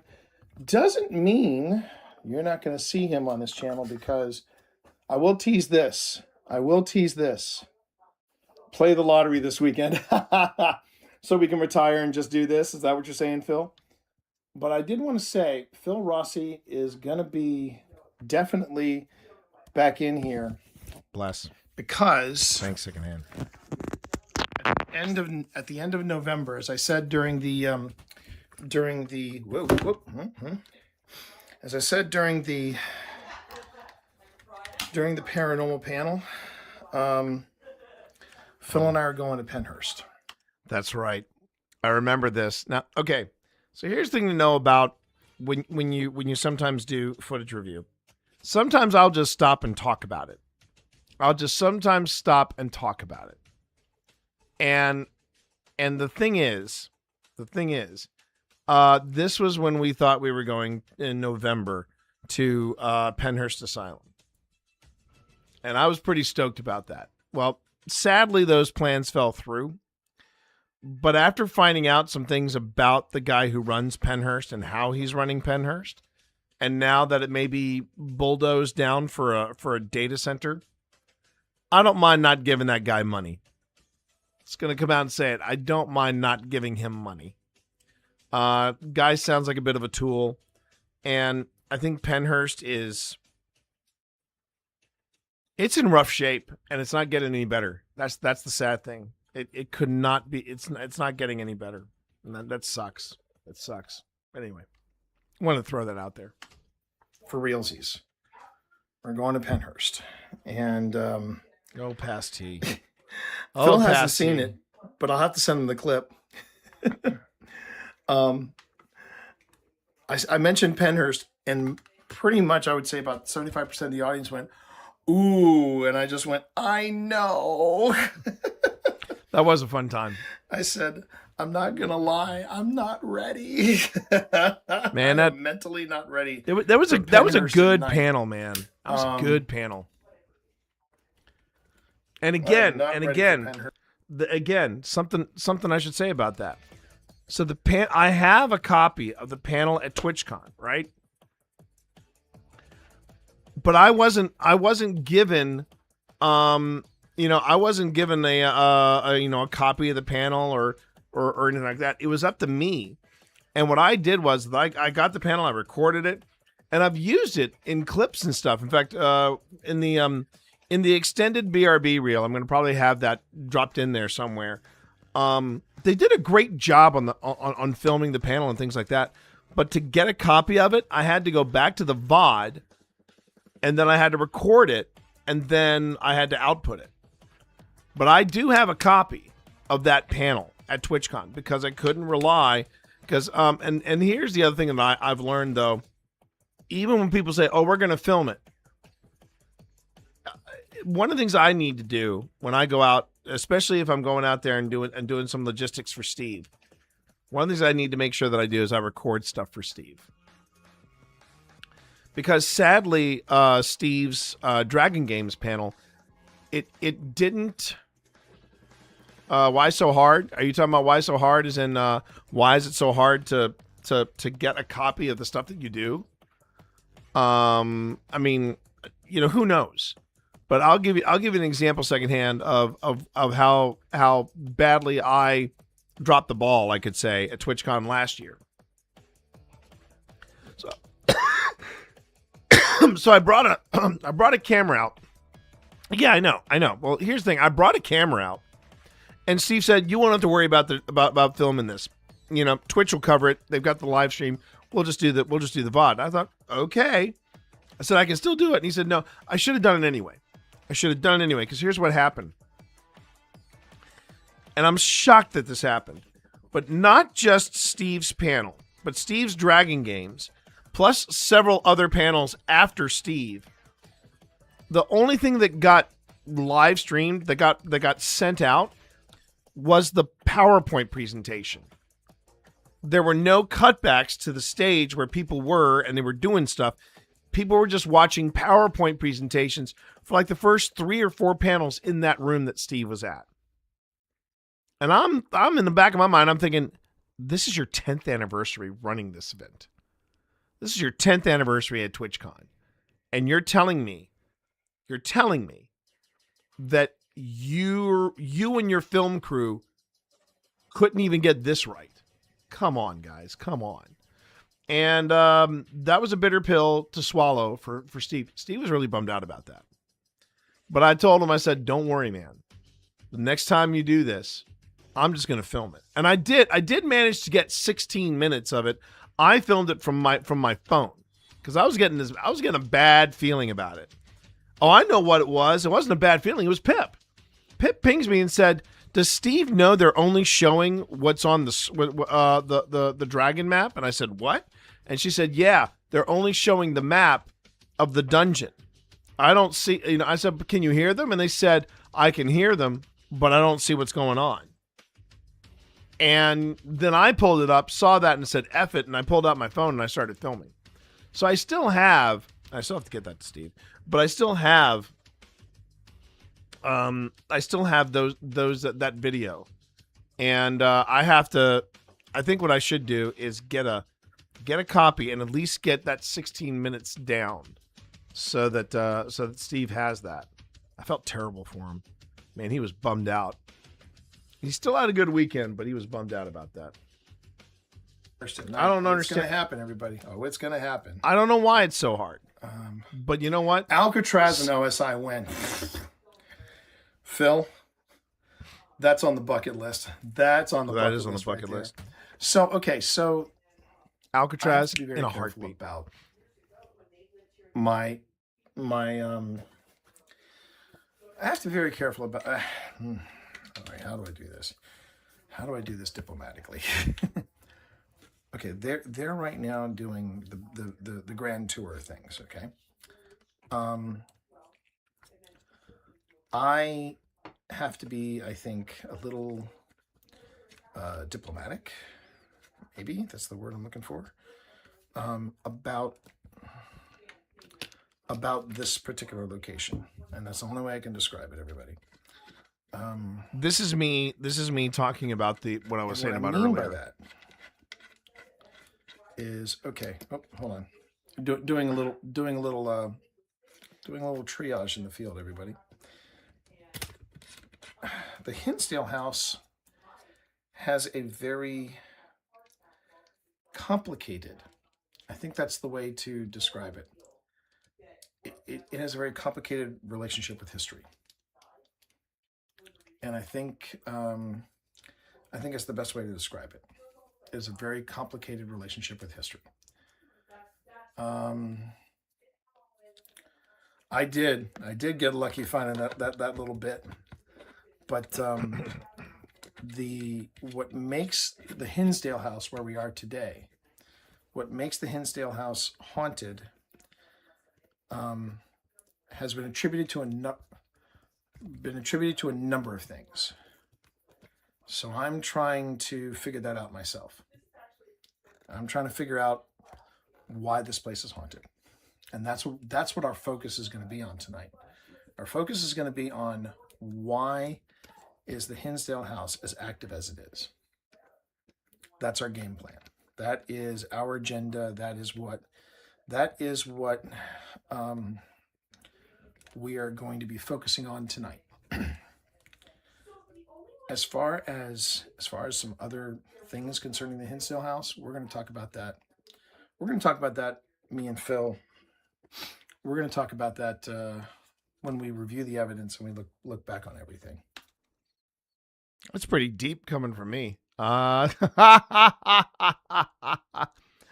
looking at this going, this is probably trailer material here, So that's interesting. It's very interesting. I don't remember. It's funny. I don't remember saying this, but I mean this is footage from over a year ago. I don't think it's a hoax location. I think people have sensationalized it. And I think they basically, you know, it's like what the previous owners apparently did with this property. And from what I understand, and I have to check this with Alex Matsuo, one of the things that I've been told is that there are certain people that are getting their hands on other properties, and they're kind of ramping up the tension, obviously to keep people coming back to the place. You know, I get that to a point. I understand everybody's got to make their nut. I understand everybody's got to, they have to, you know, keep everybody interested in a property. But here's my thing. If you're spinning a yarn to make people interested in your property, you're doing it wrong. I really believe that. The property should stand on its own 2 feet. Perfect example. Do I think there is something at Annaberg? That is the mansion that Phil and I have investigated, and we do public events there. My assessment would be yes. Same thing with the candy factory. There's something happening at the candy factory. Can I say that there is something conclusive? Can I say there is something at the at some of the other historic properties of historic Manassas? No, I can't, because one, I have not investigated them officially, and two, if there are people that have reservations of me and Phil investigating a property, I would say, then you know what, we won't investigate it. We show a lot of respect not only to the property, but also to the people that are running the property. And that's why I said I'm trying to be as diplomatic as possible, because I want to make sure that I don't piss anybody off. But I have thoughts, and I want to make sure I share them with my boo before I go and start speaking on behalf of OSI. Now, I will say this. If you were to ask me what are there any places that you would not want to visit or investigate? Yes. The high school that Sam and Colby are a part of, no. If there is something there, it's been tainted. And if Sam and Colby are throwing their weight behind it, I'm not interested. I'm just not. I'm just not interested. And I have thoughts about Sam and Colby. Obviously, I do. They were kind to win. They were good to win to a point. I have thoughts about that as well, as many of you know. But the other thing that I'm not crazy about with that property is they were perpetuating some stuff that was not corroborated in the news, and they were going with a lot of theory that could be very damaging, not only to the relatives of whomever they were what they were suggesting, but also to the people that went to this school, because this school has not been closed for that long, from what I understand. So that's one place. The Sally House, I'm a little. I find the Sally House to have the same problem as the Hinsdale House, in that there's more lore than there is history behind the place. Now, if I can be told differently, then yeah. But I'll tell you the biggest place that may shock a lot of people: the Conjuring House. Zero desire to visit the Conjuring House. And not because it's scary, but because I believe that the Warrens completely made that crap up. Attention all personnel. Ads in 15 seconds. Ads in 15 seconds. That is all. And you cannot change my mind on that. For those of you over on YouTube, you probably won't be getting ads. They do it a little more random over there. But yeah. Conjuring House, no. I have no desire. None. Nada. Zip. Okay. All right. Live from the Hinsdale House, though. Here we go. If that makes sense. In fact, I didn't really have much of a desire to do the Hinsdale House. We now have the rig all set up. Okay. But it was a package deal. I did the Hinsdale House along with. Now, if you want me to go into more detail about my my thoughts. Okay, 'cause I'm along sure- with and- Wildwood, and I knew something about there are Wildwood a multiple little bit. conversations happening. That's the joy of streaming. But as far as the Hinsdale house is concerned tonight, I'm doing everything I can to be open-minded and making sure that if there is something here, I want to know what it is and why it's here. Isn't he sweet? He's a good I know boy. that's That been T. dropping Morris. a lot on this conversation. And to my EMFers out there, to everybody that's watching, don't let it bog you down. This is it's going to be a good night. I can just seeing the team. It's going to be a good night. It's going to be a terrific time out, and I'm looking forward to sharing all of this with you. Okay, one more thing to add on to the rig, and then I'm ready. I'm actually a pretty good streamer now that I think about it. I can hold a conversation. Is finding out where I put everything. Sorry, everybody. So I have multiple gadgets and gizmos. Well, what I would say is this. I would say this, Scott. The thing to know about the Conjuring House is that where they filmed the Conjuring House movie was not the same show. It was not the same place. It was not the same show. The Conjuring House is actually like a 2-level house, and it was built like in the 19th century. But the Conjuring House that appears in the film is like a 3-level, almost like early 20th century kind of thing. So it was an entirely different looking house than the actual Conjuring House. And I have thoughts about the Conjuring House, just saying. Good. Wasn't it filmed out of the country? Probably. That I can't say one way or the other. Now, it was filmed out of the country though, but was supposedly set in the United States. Was Wake Up Dead Man? That was supposed to be like in Massachusetts or something, and it wound up being filmed in England. So there's that. But as far as the Conjuring House film, I have no idea where it was filmed, but yeah, the house that they said was the Conjuring House was nowhere near what the actual house looked like. So that was kind of just, it was what it was. There's also, there was a lot of problems I've had with the Warren Cinematic Universe. For one thing, the second film of the Conjuring House, which is supposed to be the Enfield poltergeist story, they never investigated it. They never even, they had a sit down with the lady in the house. Remember, Lorraine is supposed to be a psychic, right? She's supposed to be, touched by God, yada, yada, yada, psychic abilities, whatever. They sat in that house, and apparently Lorraine didn't pick up any kind of juju. But they did sit down and talk to the woman that was the matriarch of the family.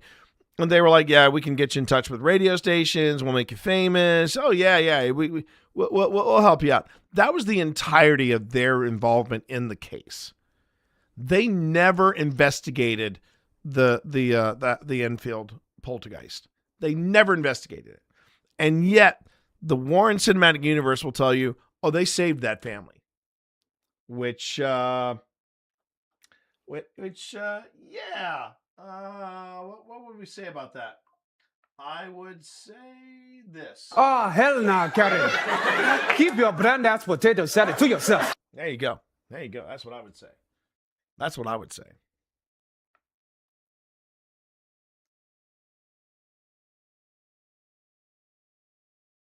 Okay. Rant done. Okay. I know usually stuff set out in the Appalachians is usually filmed in Germany. That's, yeah. Closest I watched to horror movies is Ghostbusters and Monster House. Thank you. Think you can judge my swimming toe dip. amount from those two. Yeah, I mean, I've seen The Conjuring House. I saw the first Conjuring House film and said, okay, great, I saw it. Never have to see one again. Because what I knew of the Warrens, even at that point, and the more you find out about the Warrens, the more you realize that Lorraine really kept a tight lid on, well, first off, the estate after her death were enforcing the rules that she left behind. And one of the things that she said, you always have to show Ed in a good light. You should show Ed as a man of God because he was a man of faith, and and should also show that I was also very rooted in my Catholic faith as well. And you can't say a bad thing about Ed. You can't say a bad thing about Ed. Yeah, okay, that's the thing. Those are the things that she put down. But as they're making the films, a lot of people are coming out going, so when are the films going to cover Ed's ward? Because apparently Ed had a ward, young nubile thing. And there were some hinky things that apparently that even the girl that was the ward have come out and said, yeah, Ed and I got freaky. There's and the other thing I would say too, chat, if you really want to get a look at the whole Ed and Lorraine Warren thing, go to YouTube and do a search. I've said this before. We can do it again. The search is Ed and Lorraine Warren, Sally Jesse Raphael show. Do the search for that. And there is it is a weird episode, but it goes from weird to just flat out uncomfortable because the family is just man, this was one of those effed up families that were just trying to sell this thing about, oh yeah, the bed did this, I was possessed, I was molested, and yada, all this weird stuff. But at the very end, Ed and Lorraine Warren come out. And Ed and Lorraine, well, so first off, Lorraine barely says two words. Ed he is ready to pick a fight. I mean, I can't remember the name of the actor, Patrick Wilson. I loved Patrick Wilson in the A-Team. And I honestly liked some of the back and forth that Patrick Wilson and Jason Momoa did in the Aquaman films. The films themselves are poo, but you know what? Patrick Wilson was keeping his head held high, and I dug that about that. But Patrick Wilson in the A-Team is absolutely off the charts. He is phenomenal in that film, and I loved him as Agent Smith. Okay, but when it comes to Patrick Wilson is concerned about Lorraine, and he dotes over Lorraine, and he makes sure that Lorraine's okay. Man, in this Sally Jesse Raphael clip, when he comes out, he's trying to pick a fight with people. And whenever he raises his voice, my eyes immediately went to Lorraine. And a couple of times I caught her flinching. It's uncomfortable. It's weird. And yeah, it's cray cray. It is cray, like turbo cray. So I am very much not in the same. It's one of our points of contention, me and Phil. Phil loves the Warrens. I loathe the Warrens. I loathe them. And I don't mind sharing my thoughts about it. I found it absolutely shameless how Spera and the people in Nesper were all kind of rallying a bit around this whole idea that Annabelle had something to do with the death of this guy because they were on tour with Annabelle, and when they stopped in Gettysburg with Annabelle, this guy had a coronary and passed away, and they were all playing it up that Annabelle might have had something to do with it. I'm like, would you please stop? Please effing stop with Annabelle, because I'm sorry. If the devil is that dumb to possess a frickin' Raggedy Ann doll, I mean, come on. So yeah, this is T and his paranormal rant. Be ready. This is T and his paranormal rant. Sorry, but yeah, I have thoughts. I have massive thoughts. Where's that doll now? Yeah, exactly. Well, then you've got, I mean, like I said, the Conjuring house, what started this whole thing was my thoughts on the Conjuring house. And quite honestly, I have zero, every team that I have seen, both ones that I respect and ones that I look at with a bit of a side eye, every team that I've gone in there, nothing's ever happened. And no, I don't count Satori and Cody and their shenanigans with the A, B, C, D, pop, oh, D, A, B, C, D, that kind of, no. I don't buy into that at all.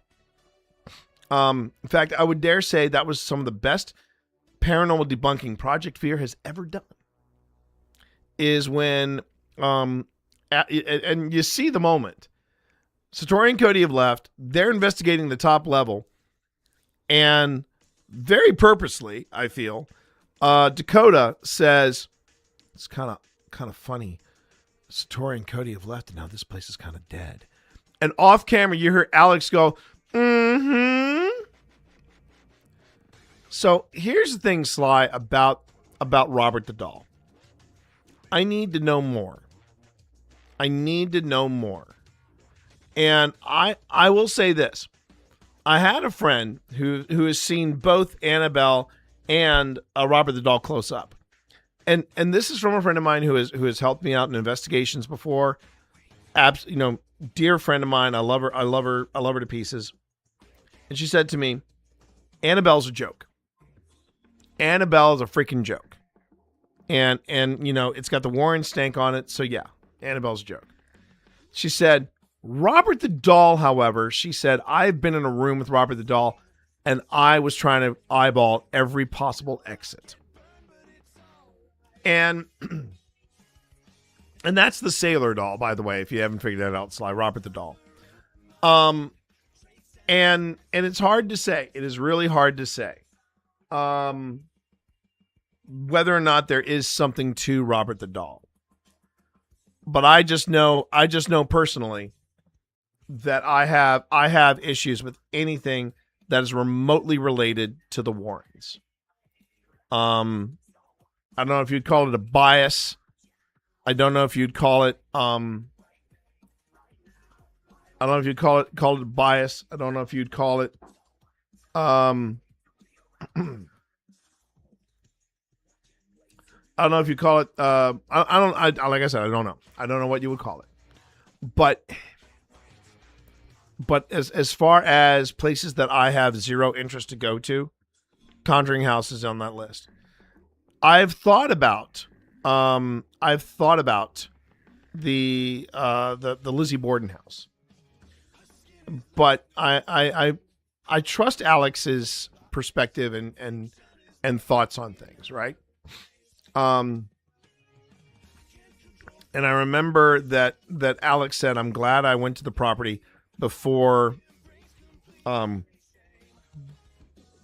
exchanged hands.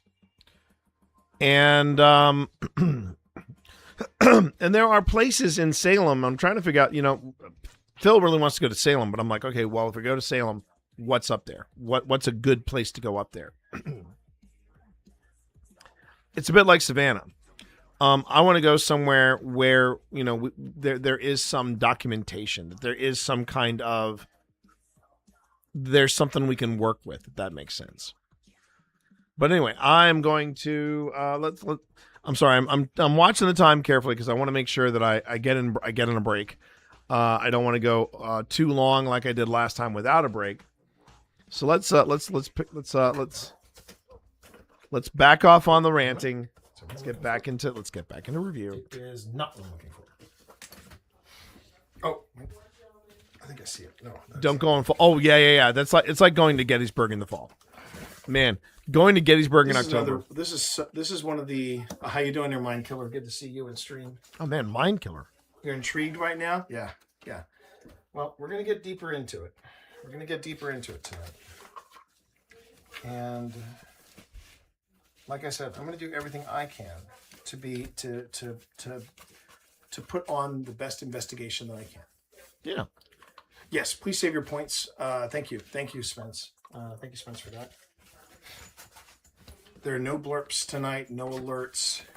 I think being alert free and blurp free is good for this because we can say investigation in progress, right?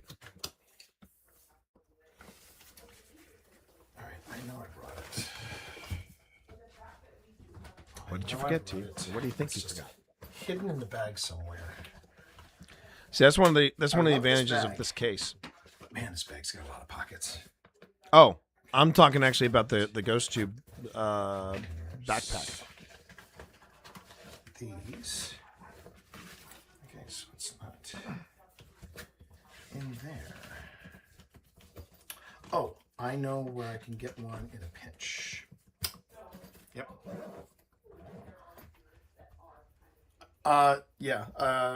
Islander, I'm the first one to say I'm not hella tall. This roof is low. This is this house was built in the 19th century.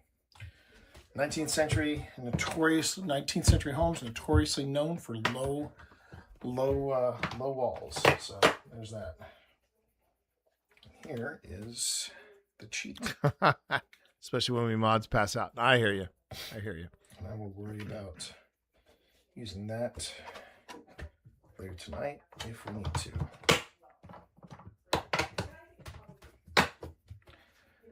So, for those of you who are new to the stream, and hey, always sound like a party going on there about 3 a.m. used to be a bar, speakeasy in their bar again. Oh.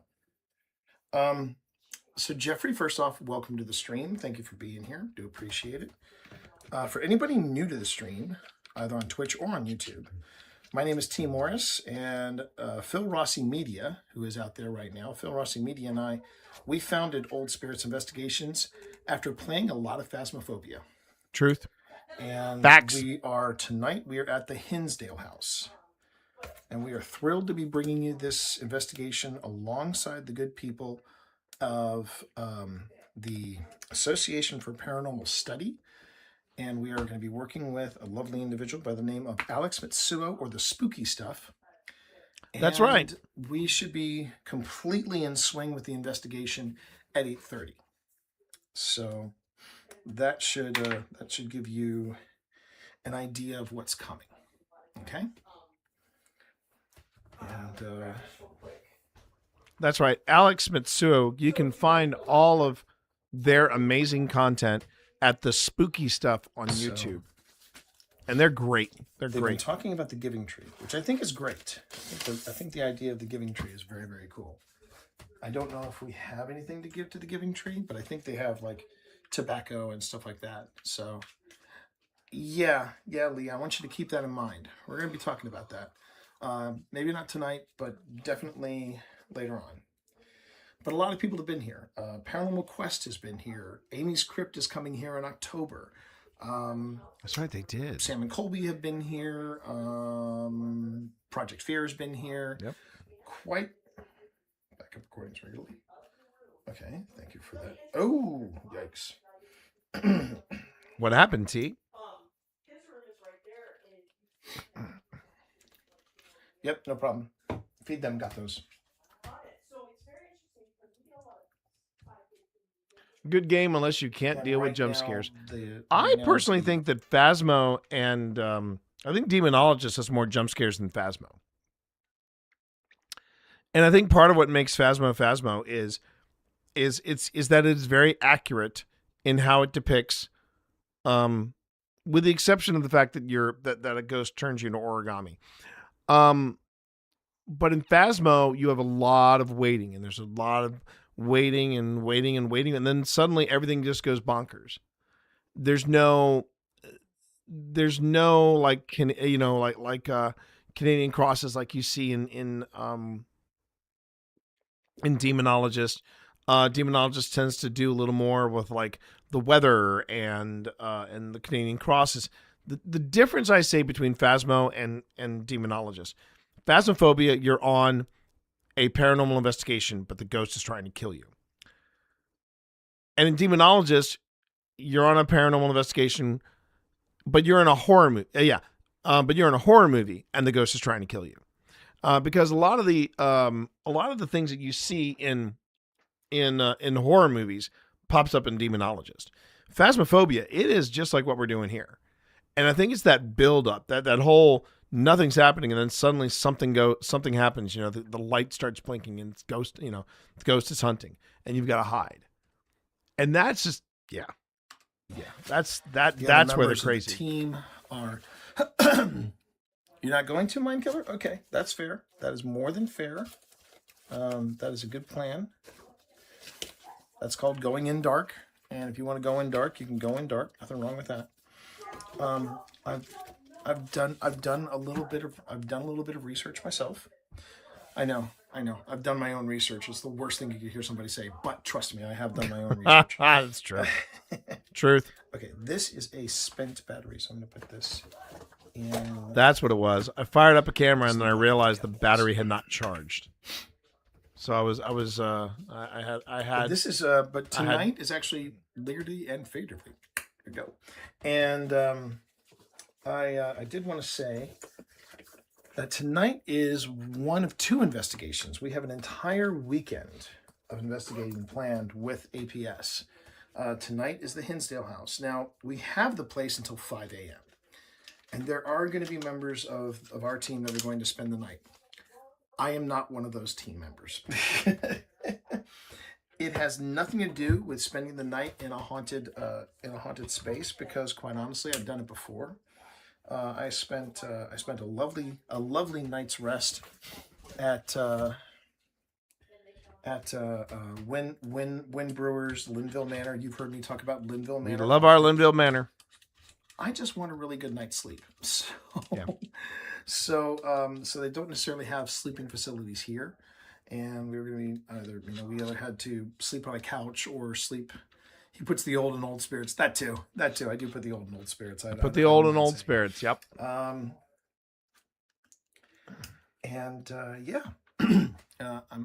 I'd love to get the last chapter in books and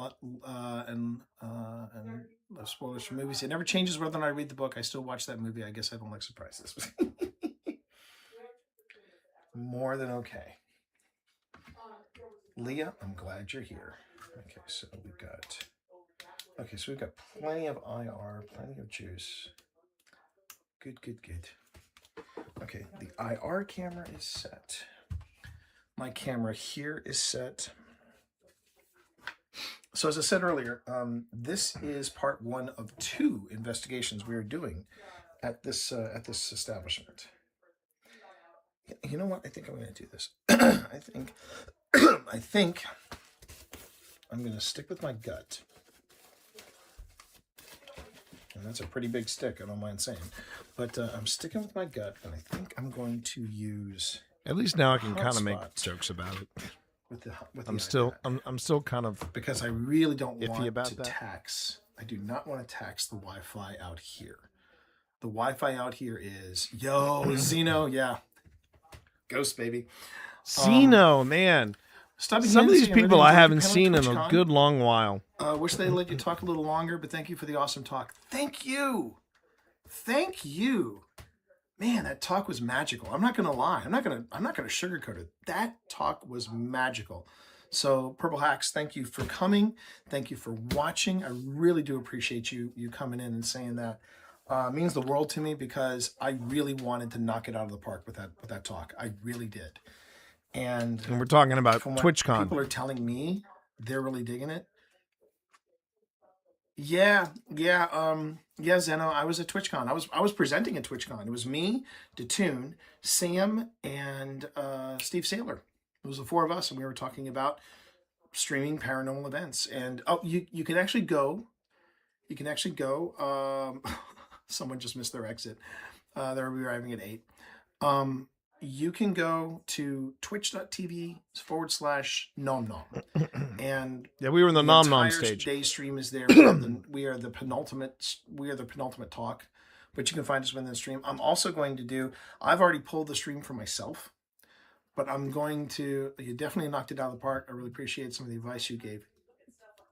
And you're right. The Q&A went so fast. It did. So fast. It did. But, that was crazy. yeah, just make sure to let TwitchCon know how much you enjoyed. Yeah, Christina, it's always fun to watch Phasmo. But man, I have zero cool when I play that game. Zero cool.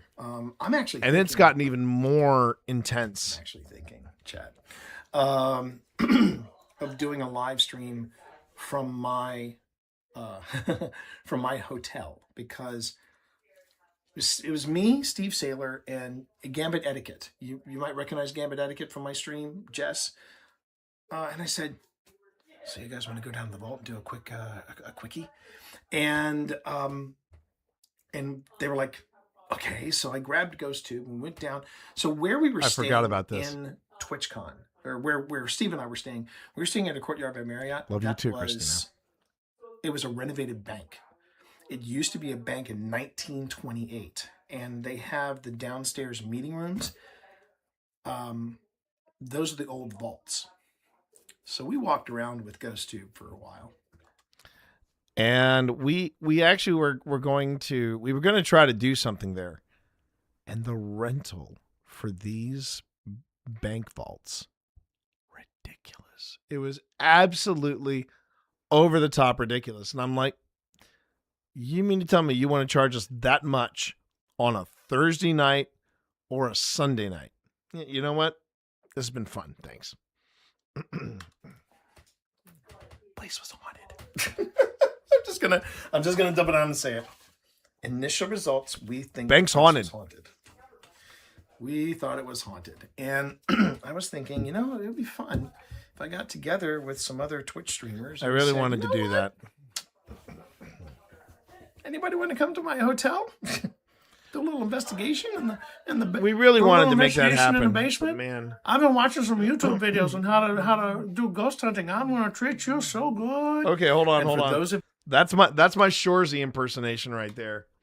That's most Shorzy impersonation. Oh man, I was doing that all weekend at TwitchCon. I forgot I was doing that. We thought it was haunted, and I was thinking, it would be fun if I got together with some other Twitch streamers and we said, you know what? Anybody want to come to my hotel? Do a little investigation do a little investigation in the basement. I've been watching some YouTube videos on how to do ghost hunting. I'm going to treat you so good. And Who's for this those nut of you togger? who are for those of you who are fans of Shorzy, you get that joke. All right. Who's this nut togger? I do love me some Shorzy. Yeah, I'm thinking I'm going to do that. I think I'm going to use the hotspot if the hotspot works. Yep. It's if the hotspot works. So I really didn't giving me need some trouble. That has been giving me some trouble. Hey, yo, Tanya, thank you for coming in. It turns out I did not need Welcome on in on the live stream here. the hotspot because I was getting I was getting 5G. If this would land on my foot, I'd be limping all night. I would be. But for those of you who are just coming in on the stream, hi, how are you? I'm slowly phasing out and retiring. Looking forward to tonight. Those batteries, because those things are live, honker. And this is the Association of Paranormal Study and my group, Old Spirits Investigations, or OSI. We are waiting on some more team members. We should be getting full swing into investigation at 8:30. This is, I guess, the pre-show, if you will. But we are going to be doing full-on investigations. Do not fret. Do not fret. It's great to see you, Tanya. Thank you so much for coming in on one of my investigations. We're very excited. We're very, very excited. That's the royal we. No, it's actually me and my my wife. My wife of Infinite Awesome is here as well. She is a member of OSI, and it's me and Pip representing OSI tonight. Oh, pardon me. Yeah. Attention, all personnel. Ads in 30 seconds. Ads in 30 seconds. That is all.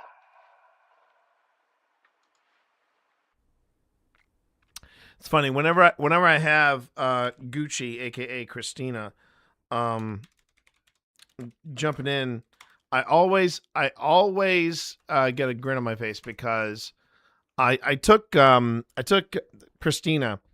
It was me, Pip, Phil, and Tina, and we took Christina on a really cool paranormal investigation, and it's still one of my favorite investigations.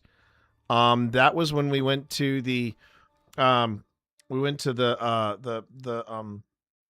distillery. We went to Belmont Farm Distillery in beautiful Culpeper, Virginia, and what was it was a couple things. One, that was a totally impulsive thing for us to do, was to check out the distillery. We had a great time there. Secondly, Chuck could not have been cooler. He was like an honorary team member. I felt like getting him a hoodie. He was just so freaking cool.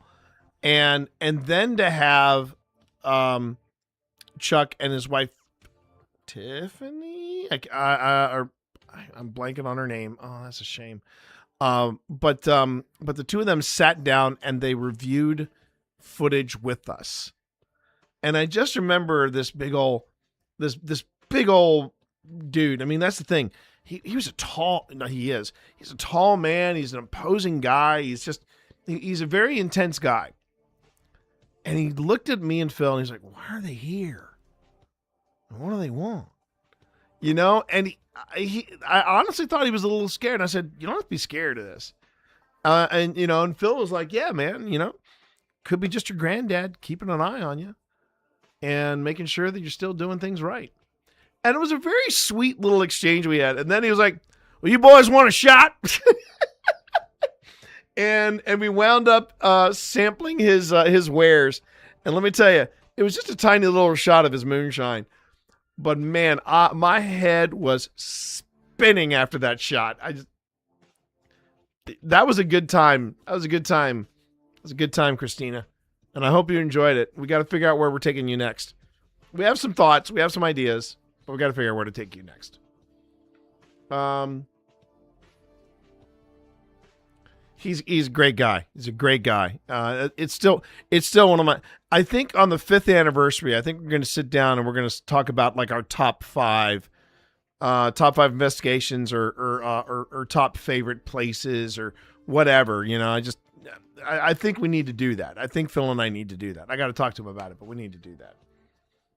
And hey, everybody, welcome back. Thanks for coming back. Thanks for sweating it through the ads. Remember, you can always sub to the channel. That one of the perks is that you don't get ads on this channel when you sub. Second, you can get Twitch Turbo, and with Twitch Turbo, you don't get ads anywhere. So yeah, that's just a thought. Anyway, we're going ahead and jumping back into the footage. And thank you very much for being here. I certainly appreciate you. We'll be coming up on a break in about 15 minutes. I just want to give you all a heads up on that. All right? Not an ad break, but just a break, stretch legs, that kind of thing. Okay, here we go. Oops. Okay, so I've got my recorders. I've got my bag. I'm looking for the hotspot. I don't know why I was looking for the hotspot, because the 5G that they were supplying out there, specifically they got 5G for paranormal investigators to live stream. Well until 5 a.m. tonight. Now here's the thing. There she is. Speak of the devil. Speak of the devil. I spoke her name and she showed up. How you doing, Gambit? Oh my God. Jess, our bank haunted. And I'm actually thinking of, oh my God. And you know what, Jess, here's the thing. I'm thinking about talking to Steve and saying, Steve, if we were to do the bank again, Beetlejuice. I see what you did there. We were thinking that maybe what we could do, if Steve and I were to do it, we could host a non-sanctioned TwitchCon event. Get some other Twitch streamers coming on in.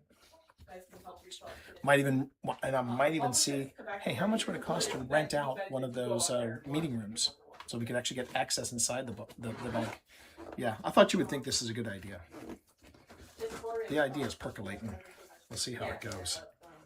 And everybody, if you're not following Gambit Etiquette, could someone please give that lovely lady a shout out, Gambit Etiquette, on Twitch, because she's a heaping help of awesome. Trailer Park After Dark. If you ever want to go somewhere in San Diego, Trailer Park After Dark. Holy Hannah, that was so much fun. That was so much damn fun. Okay, Now, so if you we got guys that. want, you're more than welcome to, there's a gate exactly like this one on the back of the store.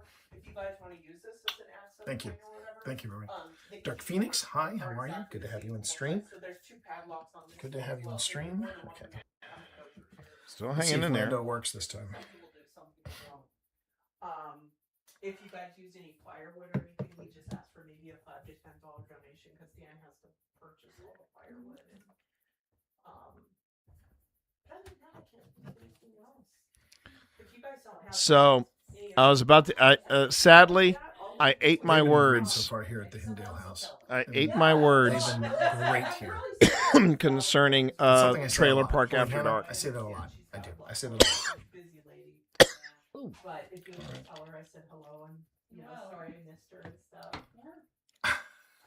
But yeah. Thank you, Dark Phoenix. Thank you so much. It's great to have And there's you here. another. There's I'm glad you enjoyed the There's another panel. regular I I've haven't been seen seeing in a while. Dark people Phoenix. coming in Man. here from the panel, and that is it makes my paranormal heart happy. Absolutely. It makes my paranormal heart happy. I think Alex has Dan's number, so if you guys Yes. have any Okay, questions, we've got right? Wi-Fi on And here. also Tiffany, So the I one can that do was this. here when. So Tiffany's phone number is going to be right here. This number right here. She literally lives like 5 minutes from here. So if you guys have anything and really need somebody or whatever, Tiffany can be there in just a couple minutes.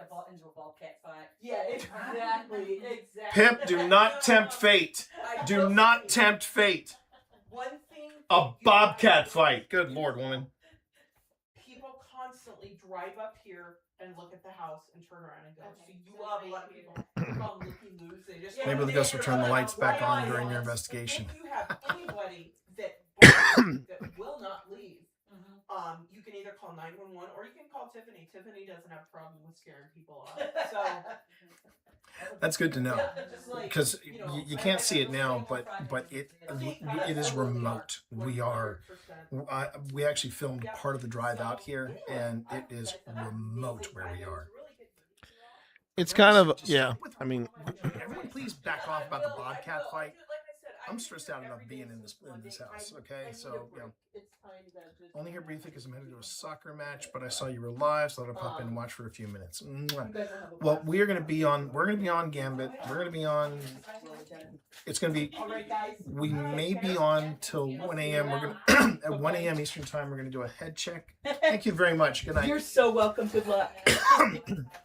But Pip and I are gonna do a head check at around 1 p.m. just to see. I liked her a lot. Okay, I could tell.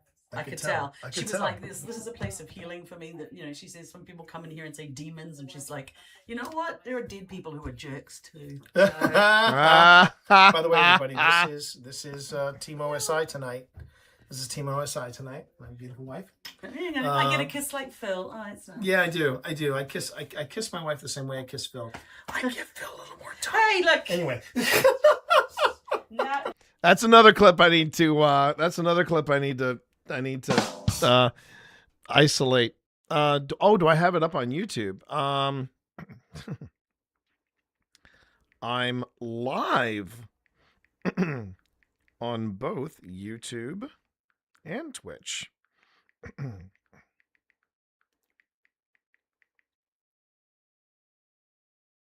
on a minute.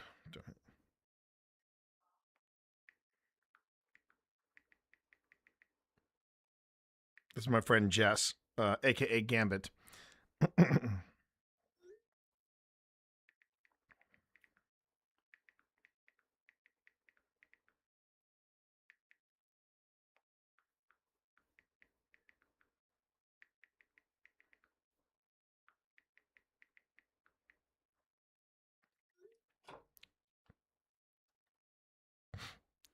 I should put the link on this live. Hang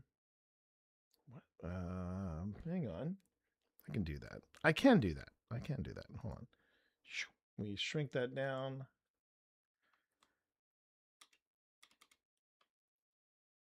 And if anybody wants to see this link after the stream, that's where you can find it. And by the way, my friend Jess, she sends love to everyone. Jess used to be a streamer as well. She is a professional actress, Jessica Davis, really lovely individual, and we had the pleasure of meeting finally, like when we flew out to LA to do the thing, and she's just great people. Haven't seen her in a while. Jess is in chat though.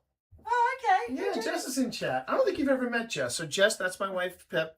That's Jess. Gambit etiquette right there. Gambit etiquette. But anyway, yeah, I'm just checking on what I think one team member said they missed the turn, so their ETA is now 8 p.m. And then there was and of course there's the lady of the hour herself. Yeah, I'm not sure what the ETA on Alex's arrival is. But you're gonna love this, hon. I have gotten a lot of comments in chat tonight from people who were at the panel. Oh, that's good. Yeah. That's making me smile. That's making nice. me smile. That's nice. Okay, so sadly, I don't know how many of those people the good news is, actually came she back. would suggest if we go up to the giving tree, go in groups, just because brown bears. Brown bears. Brown bears. Brown bears. Bears. No, bears. Just bears. Not grizzlies. Not grizzlies. Okay, so the good news is, the hotspot is working on. What about the Wi-Fi? What has everyone got the Wi-Fi? But here's the downside, hon. Yeah. Unfortunately, none of the apps are working. That's your problem. Yeah, that's a me problem. That's a me problem. So where are we on the agenda? Lux in Phoenix. Hey, how are you? Good evening. Welcome to the streams. Lovely to have you here. Bobcats and bears, oh my, exactly. YouTube had to get caught up a little bit there, but what if it's a bear ghost? Yeah, if it's a bear ghost. Bear ghost. Well, we already know if it's a bear ghost, it's out to steal my picnic basket, and that's how old I am. Wow! If you don't get that, damn T. Freaking look it up. Okay. T. So I have. You really had to date yourself that hard, did you? The Twitch app is not working. I was hoping. You had to date yourself that hard, did you? I understood that reference. Okay, let me try something else then. Just mixing up my just to see what else my haunted jar of goodies. I'm gonna try. Okay, so hey boo boo. Okay, Ghost Tube Seer would like to find it. Yes. I mean, it does rattle. It moves a little bit. Just so you all know, I'm running Ghost Tube Seer presently. Okay, enjoy it. Is it working? I'll let you know if it's working. You see a white lady. If I see a white lady. If I see a white lady, I'll know it's working. All right, so I'm right now. Not sure if you remember, but we chatted at breakfast on Monday. Oh yeah. Oh, we got We got incoming. Oh yeah, we got the incoming. Ooh, that's going to be a tricky pull. Yeah, so one of the team members has actually got a caravan. The little caravan. And that's right. Oh my God, whoever's driving is an expert because they're actually pulling in backwards. But the look, I towed a Nissan Leaf. I never want to do that again. So we're just gonna. But I do remember you, and it's great to see you again. Thank you very much for being here. And tonight and tomorrow we're going to be live. So tonight we're at the Hinsdale house. Tomorrow we're going to be at the Wildwood Sanatorium, and the Wildwood Sanatorium was actually a private. It was a private facility for tuberculosis and for osteoporosis. Osteoporosis, yeah. It was like a. So GhostTube is running. I don't know if I'm trying it off of this first. Smarter than the average bear. There you go, Scott. Let's see what happens. What was the Wi-Fi password? It's actually in the book on the other side. Oh, okay. If you see that book, did you need me to point out said book? Nah, I don't think I need one. Yeah, but the difference is with Wildwood is that Wildwood was a private facility, so it was a little nicer. It was Pip. Yeah. Did you get Spence's text? Yes, I did. Okay. I did. So we have text. We have text. We have text. I just like that.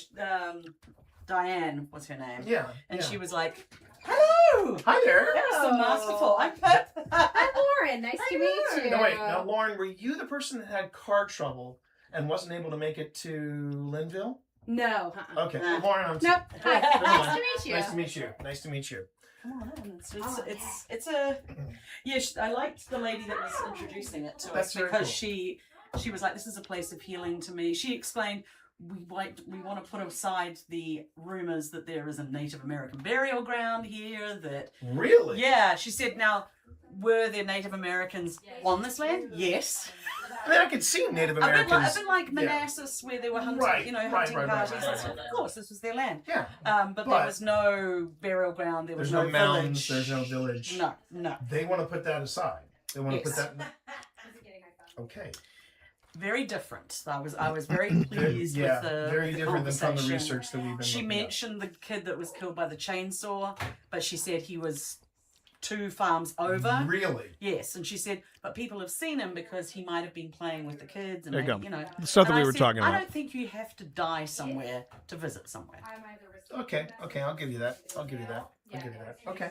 Because That's many good to know. people have seen spirits that didn't die. That's true. That's true. So All right. I was impressed. But if you want to go to the Giving Tree, she said, don't go by yourself. Because of the bears. Because of the bears. Not necessarily a portal opening up and you swallowing. No, the bears. The bears. It's the bears. The bears. The bears. The bears. And if you look at what they have here, T, is QR codes for each room. Ooh. So if you go, Oh, that's if you clever. go to the room where the son Right. stayed, they will it will bring up. So this what is how you get- so they're- the kid that died in the accident Yeah. stayed here. They were here for about 4 years. So they were besties, and he stayed back there. Yeah. Okay. And he was the son was the one that died in the car crash. Right. See, that's kind of cool. They have these little QR codes for each room, and it tells you about the actual history of the place, the actual history of the room, of who might be there, and so forth. So I think that is that's a very smart and a very intelligent way of taking care of the technology of a place. So I kind of dig that. All right, I just want to see. Okay, I'm at 4824 on here. So let me see. Okay, so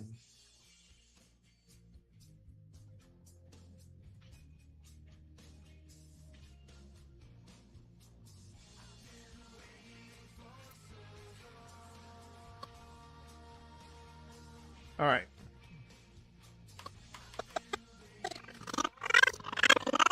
Uh-oh. Wait a minute.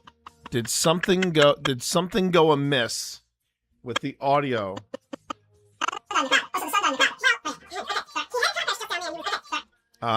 Yeah. I'm starting to remember now. It downloaded, but because of the coding, I sound like a chipmunk on this. And sadly, if I try to slow this down, it won't work properly. But the video is still a pretty good quality, so I could still use that.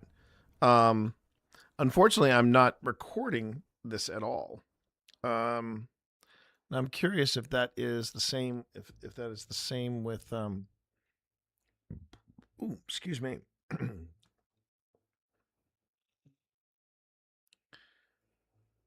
I mean, I can try to slow it down, but like I said, it would not make any sense. That's a shame.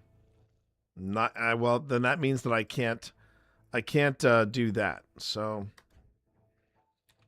we'll keep watching over on YouTube, and then when we get to the actual investigation proper, then we'll switch over. That's a shame, though. I'm sure there's a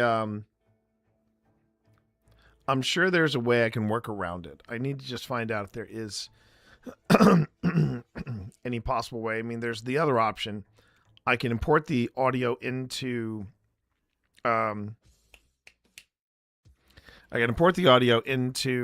Adobe Audition and see if I can make a difference with that. That's something I'm going to do off stream. I'm going to do that off stream. But okay. Now I know how we're going to proceed for tonight. So we're still doing good. We're still having a good time. Ooh, wow. Okay. So yeah, I think now it's 6 o'clock. I think I want to go ahead and take a break, and just to get a chance to stretch your legs, get something to drink. I'm gonna probably have to take a look at my I'm gonna have to look at my hydration. If you want to grab a snack, please grab a snack. Something maybe not candy, but grab a snack. If you got some meds that you need to take and you haven't taken them yet, double check your schedule, see if it's time to take your meds. Please take your meds. And just take care of yourself. That's the best thing I can tell you. Take care of yourself. We're going to take a break, a little extended break. And when we get back, we will return with our continuing review of the investigation of the Hinsdale house. Okay. Thanks everybody for being here. My name is T. Call me TT Monster or Twitch Dad. And tonight we are representing OSI as we are looking at our investigation of the Hinsdale house. Thanks everybody for being here. We'll be right back.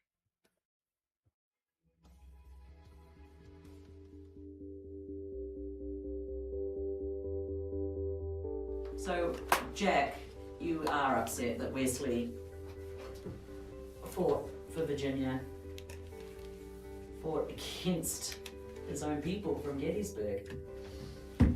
That must have been aggravating. Did you just whisper? Were you scared? Was this long grass here? When you faced against the Confederate Army? Or when you faced against the Union Army?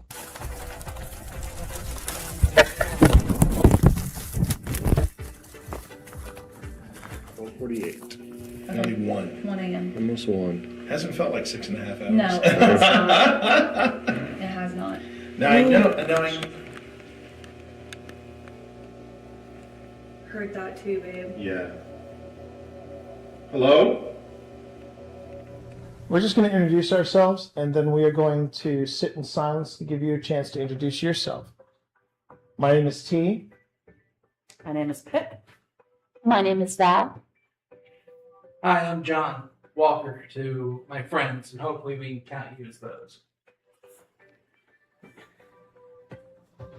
Well, you just got a yes from here, or at least you got the candle lit here. Oh, well, So nice to meet you. I think that's a good sign. Yes.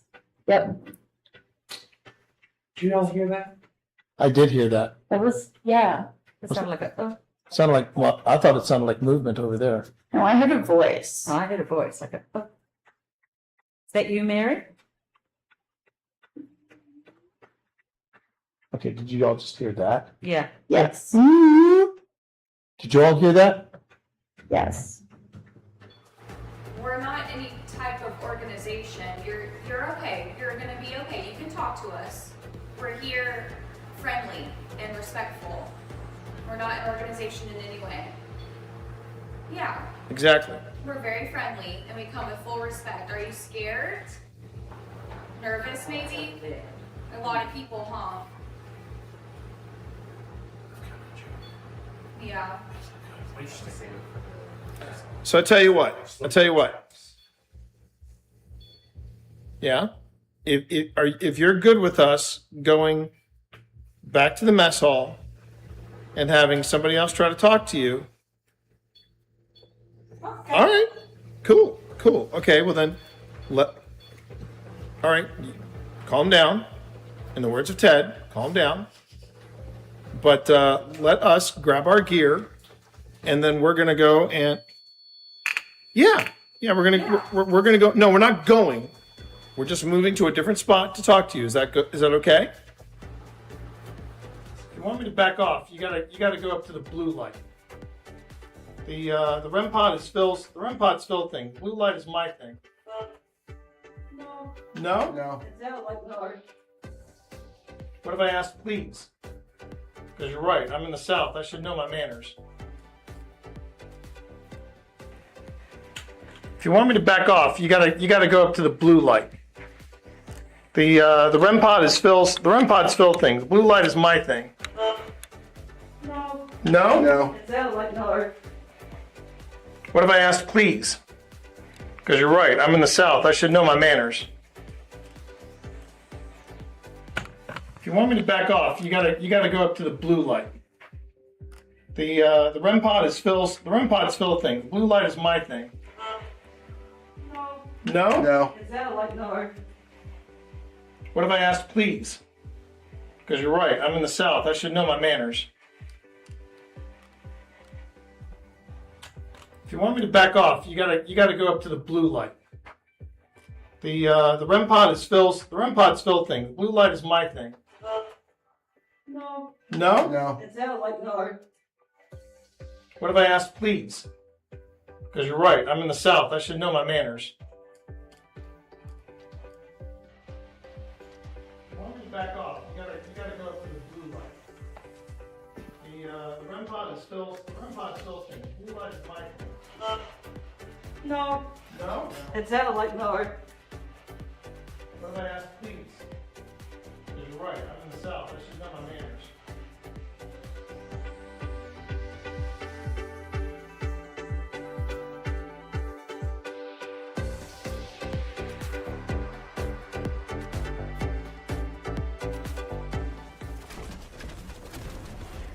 Did you shoot my friend? That was a bad choice. That was a bad... These people are shooting at me. I'm going to voice my displeasure. Here. There you go. There you go. That was very unpleasant. Hang on a minute. Hang on a minute, Steve. I'm coming for you. I wouldn't recommend it. They're all shooting at me. They're all Who loves you? Who loves you, buddy? Okay, all right. Who loves you? Who loves you? Who loves you? I love you. My family does. I love you. I love you too. I love you too. You albino. You albino god. You blind albino god. You know. Like, I got steaming undies for you in the worst way. I do. I love you so much. Oh my God! Shut up. Chat, we take this act on the road. That's the best bit. Well, I have ascending dots on my PKE meter here, so Yeah, that's why. That's burning up. What is the? Still says it's ascending. Oh, Steve! It's over there. It's done. Let's blast it. Crowd's going out. Oh, Look at this. Oh, I found a. Hey, wait, where'd that rift come from? I think we knocked it out of Steve's hands. No, it was in that room. I saw it. It was like, Bye, Steve. Get him in there. Get him in there. Don't get the rift. Okay, all Don't worry right. about me. Get this rift. Concentrate on the rift. Pack's about to overheat. That's fine. That's fine. Take the rift. Take I don't like the way he says that. I don't like the way he says that. Is he sneaking up behind us? I'm just excited that I found it. What is my name? Yeah. My name is Sabotage Your Backpack is what my name is. Uh-huh. My name is Sabotage Your Backpack. Uh-huh. Right.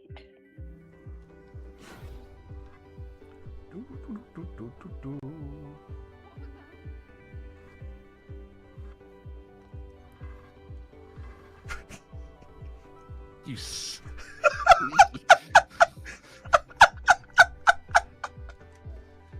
All right. All right, my friend. Okay. Going back in. Going back in. All right. All right. I'm gonna play a little harmonica. Oh wait, before you go back in, Steve, there was somebody who had a question for you. How are you handling the dark? Oh, fine. I mean, Because I'm not having to move around and I don't need to see where I'm going. I'm fine. there you go. All right, say goodbye, Steve. Okay. Say goodbye, Steve. Yeah, Goodbye, that's Steve. cool. Oh, can I get your light? Thank you.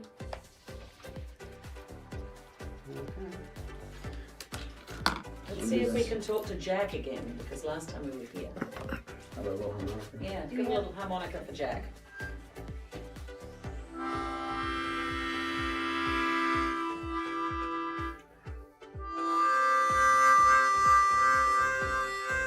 You can. You can. Chords. I am playing chords. Chords, yeah.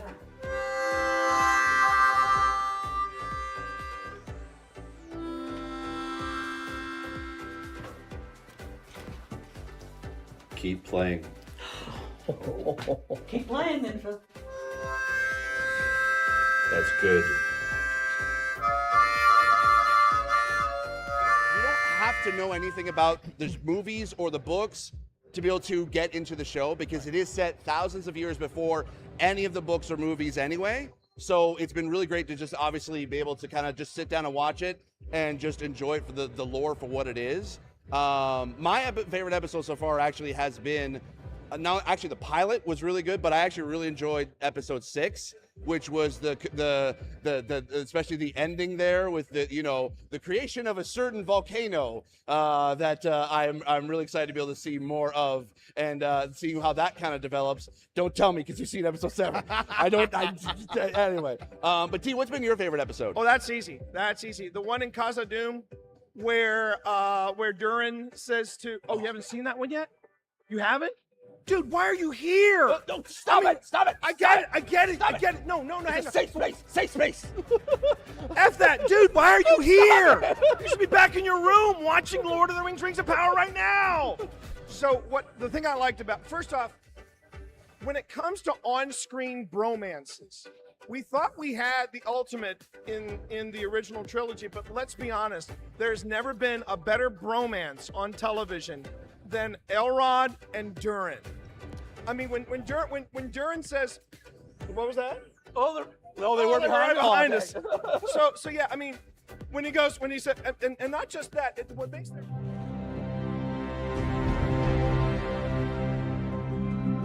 Hi, I'm Steve Saylor, aka Blind Gamer Steve. I'm a content creator and accessibility advocate and consultant in the video game industry. My name is T Morris. People call me T. They call me T Monster. I also go by Twitch Dad.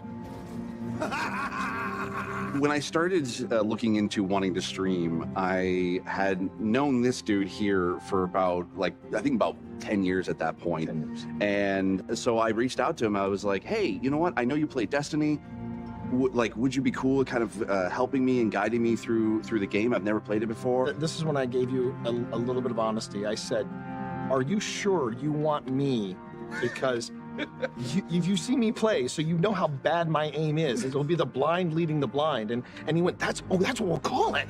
All right, there's the traveler. There's the traveler in front of us. Let's go. Walk forward.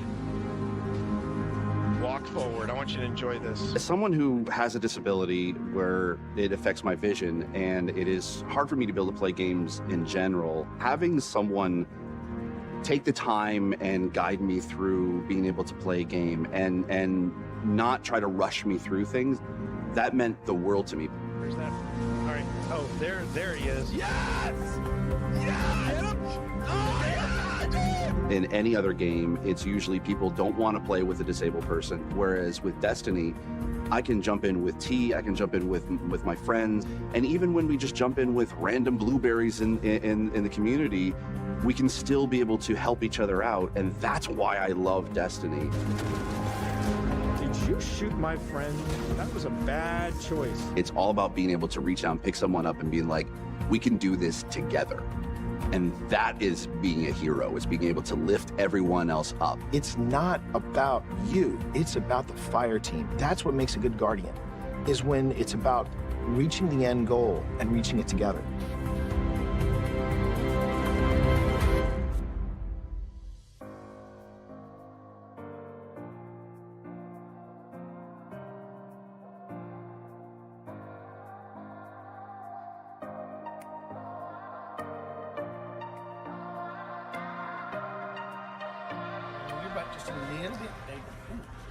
What? I wonder if she's pregnant. She does look like, I was just wondering if her belly was a little bit big. Yeah. Maybe that might be why she's hungry. That might be.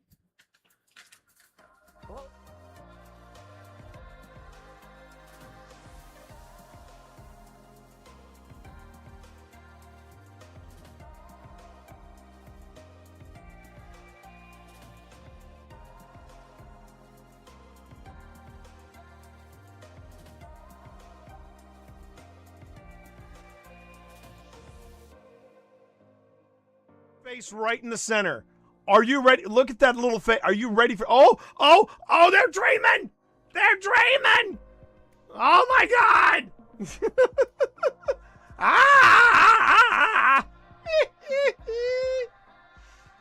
Little effers are dreaming. I love it. Hello, chat. I'm Hudson. I'm the unit.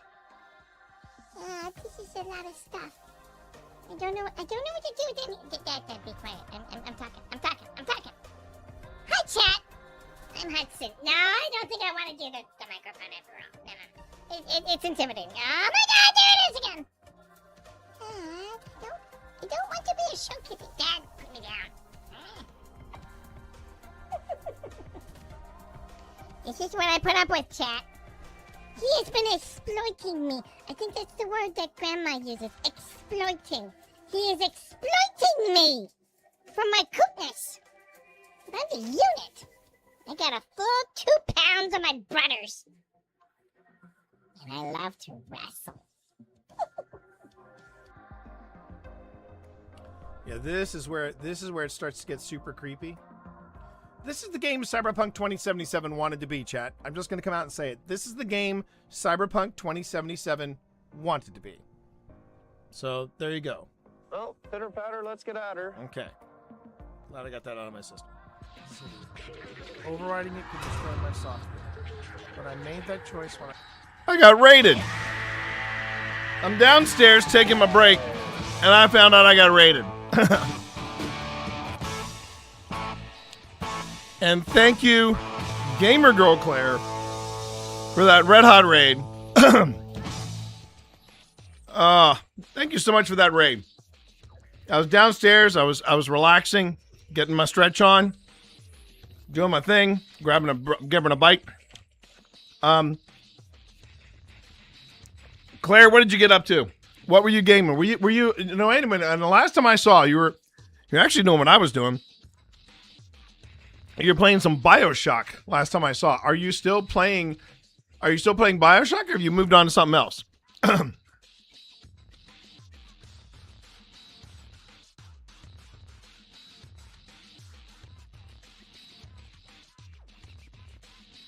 And Claire, if you have to, I think something about hating water, if I can recall the title. What? What was that? Well, I got. Now I really need to find out what it was you were up to. But Gamer Girl Claire, thank you very much for that raid. Look, if you got a raid and run, if you got to take care of yourself, then after what I was talking about earlier, you go on ahead and you do that. You take care of yourself, okay? That's important. Self-care is very important. So if you got to get something to eat, if it's up for dinner time, then you do that. But for those of you who may or may not know me, my name is T. You can call me TT Monster or Twitch Dad. And currently we are in the very early steps of working with some video from the Hinsdale House investigation that OSI is up to. This is probably going to be one of our bigger shows. So I may push this investigation, depending on what we find. I may push this investigation to mid-season. You finished BioShock 2 DLC Minerva's Den yesterday. Today was a ferocious game with dinos again. Got it. Congratulations on finishing the BioShock 2 DLC. Now, I got the remastered edition of BioShock, and I'm assuming that the DLC of Minerva's Den is on there. If it's not, please let me know, because I'm still working through BioShock. But BioShock 2, it is on there? Okay. I want to make sure of that. But for those of you who may or may not know me, my name is T. You can call me TT Monster or Twitch Dad. And tonight I am doing, again, review of our investigation of the Hinsdale house in Western New York State. And yeah, that's what I do. I'm a paranormal investigator. I started this because of playing Phasmophobia. So please be careful. If you start playing Phasmophobia, you may want to actually become a paranormal investigator. And I do magic on Mondays, and on Fridays I do something called the Friday Fun Run. Friday Fun Run is where I play a horror game or a game that is thriller based. Now, I am new to this schedule, to the current schedule that I'm doing, which is I'm doing a full-time push as a content creator and streamer. And that being said, I am doing this full-time push kind of thing, and I'm really enjoying it. But with the Friday Fun Run, instead of being all day BioShock or all day whatever the horror game it is I'm going to play, I do want to finish and roll credits on Deadpool VR. And I want to do that while Facebook still, Meta. Yeah, I want to make sure that I finish and roll credits on Deadpool VR before Meta actually continues to support VR. And yeah, you can tell I'm probably a little upset about the whole thing from yesterday. Yep, exactly, secondhand. Exactly. All right. So one of the things I just realized something here is so I have a bit of a predicament on my hands as we saw with Premiere. It turns out that I cannot use any of the stream in Premiere because from what it looks like chat, Premiere really does not care for the sample rate of the audio that I was that it came down in. Now here's the part that's going to really bake your noodle. This audio will play fine if I have an external player. If I have an external player, we're all good. Won't have any problems. Wait a second. I just realized something.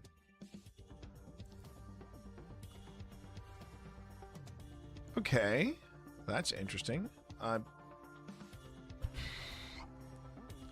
have to look into that a little more. Okay, sorry. I got a little distracted by something. And no, it wasn't the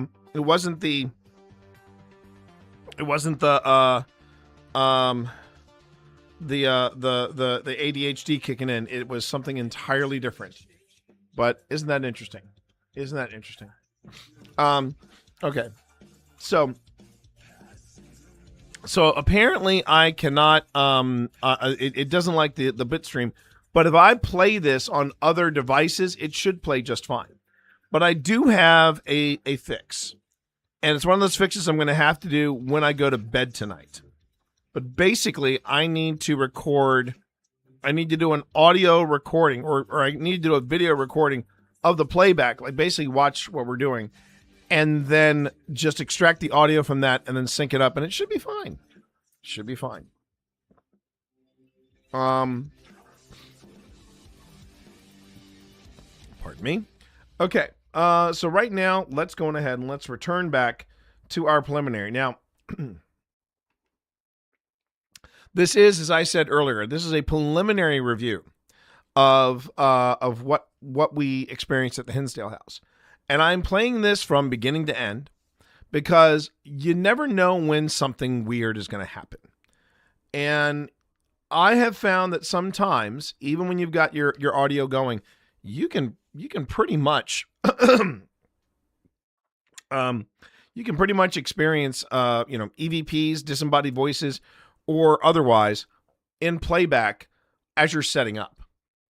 Now, real quick though, before I do that, I want to see if it's if we run into the same problem that we have here. All right, let's just hit play, see what happens. Of Alex Matsuo and her team. Yeah. They're on the way. It's great seeing everybody already. Give me a moment. I will be right back with stuff. So it didn't like the bit rate of the audio. But what I can do is I can go back and I can just re-record the audio and the video. And then I can sync it up with this and still use this because the stream footage is actually pretty good. I gotta admit, the stream is looking really, really good. Now this is the beginning of our of the investigation proper, but I want to see if there's anything else that we caught in the meantime while setting up and doing things, because that sometimes that's when stuff gets crazy. And the good news is I have an option. I have an option in case I need to pull this into an editing, an editing suite like Premiere or otherwise. Okay, so let's pick up where we left off here. And remember, we're at the Hinsdale house in beautiful Western New York State.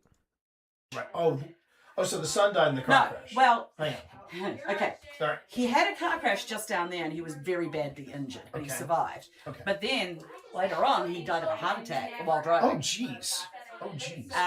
So, and I think the daughter died of drug overdose. All right. So, but not here.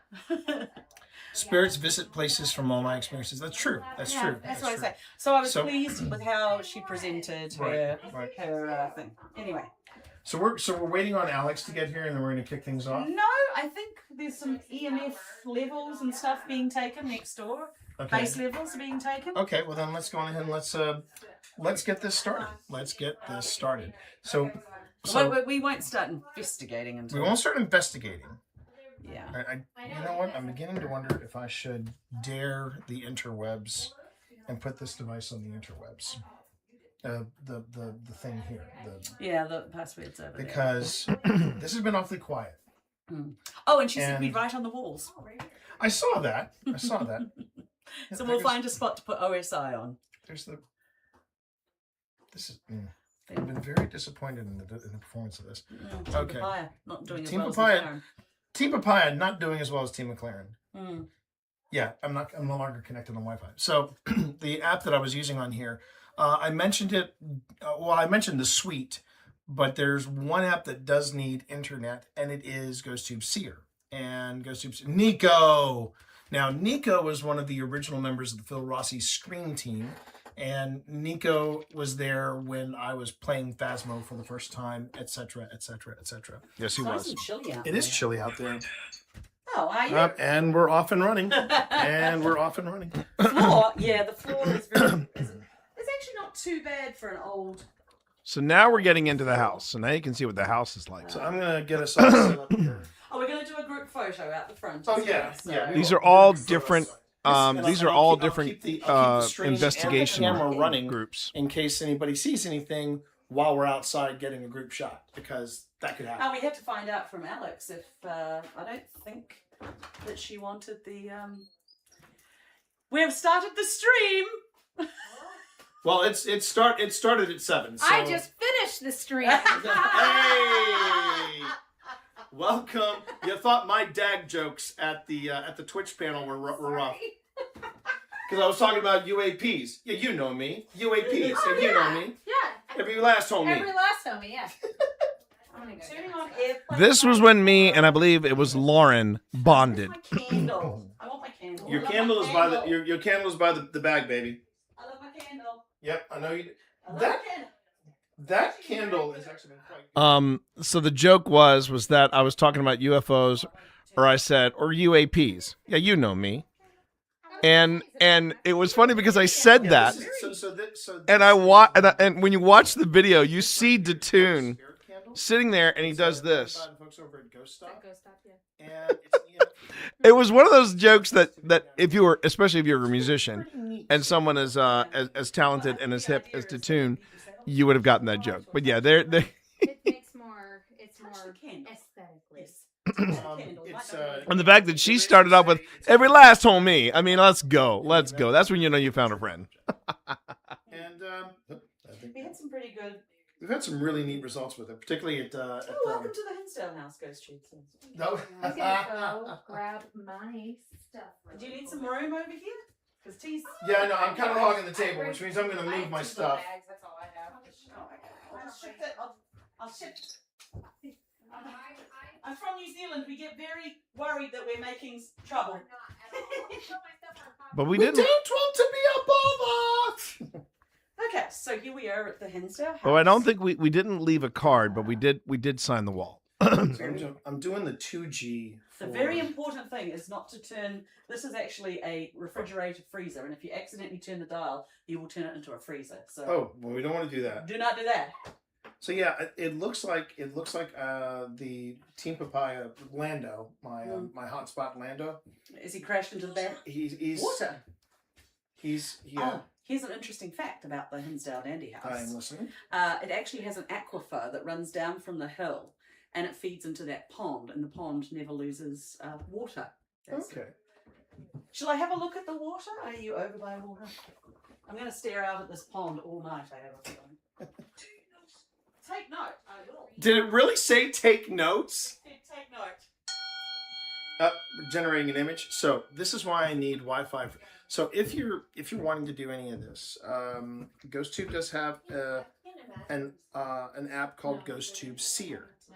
It needs the internet because it uses generative AI to create images instead of pulling from the word bank phrases. It actually creates images, and the first image is of a family, but there's a naked man standing behind them. Okay, that's not. I don't quite get that. Foolish. Man. And it starts. Chased. And it starts. He often gets foolish. Yeah. I Or tend. moron. I tend to. Okay. Now you don't. You know. You don't have to say that. But they will. But they will. Oh, I like the little teacher in EMF things. Sorry, I'm Yeah, we got distracted that. by Yeah, Twitch. even Jess said, yeah, we got that. We got moron a lot when I was doing. It just kept calling me a moron throughout the night when I was walking That's down not the bottom of the bank. nice. That's not nice. I don't know. I don't know what it is. I don't know what it Maybe is. they're just, you know. Very sassy. Very sassy. It's definitely over by that window, but with all the ironwork or whatever. Did Alex mention where she wanted to start the investigation or no? I didn't see any messages that said anything like that. Okay. It doesn't say that in the agenda, does it? I can look like this. I forgot about that. Yeah. It was amazing. We still have another page of baseline to take. It was so basically Alex Mitsuo designed So an what I'm gonna do is I'm gonna- entire agenda. Like we're doing this, we're doing this, we're doing this, we're doing this. Right. So 8:30 it begins. So what time is it now? It is Behind you, T. It says it's okay to do a free for all. Round one, either stay together or break into two teams. If you break into two teams, try to have distance between you so as not to taint audio data. Right. Yeah, but the problem with this house is that even if you put distance between two teams, they have a vent literally cut into the master bedroom that is connected to the downstairs. So, yeah, not what I would call. This is a hard place to investigate. Beyond the shadow of a doubt, hard place to investigate. Round two, 10 p.m. to 11:30. Round three, 11:30 to 1. This is the most organized investigation I had ever been on. Yeah. So here's what I'm gonna do. I'm gonna start segueing and getting into. I'm gonna start getting into investigation mode, which means I will not necessarily be engaged in chat. I'm just gonna explain to them how tonight's gonna go, and then I was thinking if we did an open session, I'd love to hit this room. This one. Yeah. I'm feeling that first room. Yeah. So okay, great. So all right, so this is how it's going to go. I will no longer be engaging in chat. If you have questions for the moderators, please ask a moderator. This is both for YouTube and for Twitch. All I ask is that you be patient, because if you want to talk to me directly, or if you want to talk to any of our team members directly, we do that during the breaks, because we're going to take breaks and do the thing. And we're going to do the thing, and we're going to do a head check around 1 a.m. just to see how Pip and I are doing. And we're either going to push forward, or we're going to go on ahead and we're going to call it a night, and then we'll hit Wildwood tomorrow.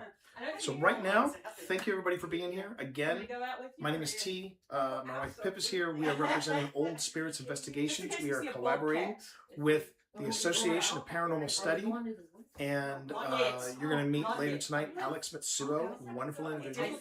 You're going to meet all the team members.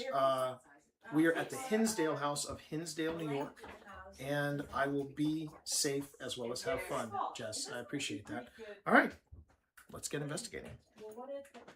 Now, what I find funny about this whole thing And what I find funny about the stream itself is that no problem. Pip, I was thinking about doing something in here if you wanted to do it.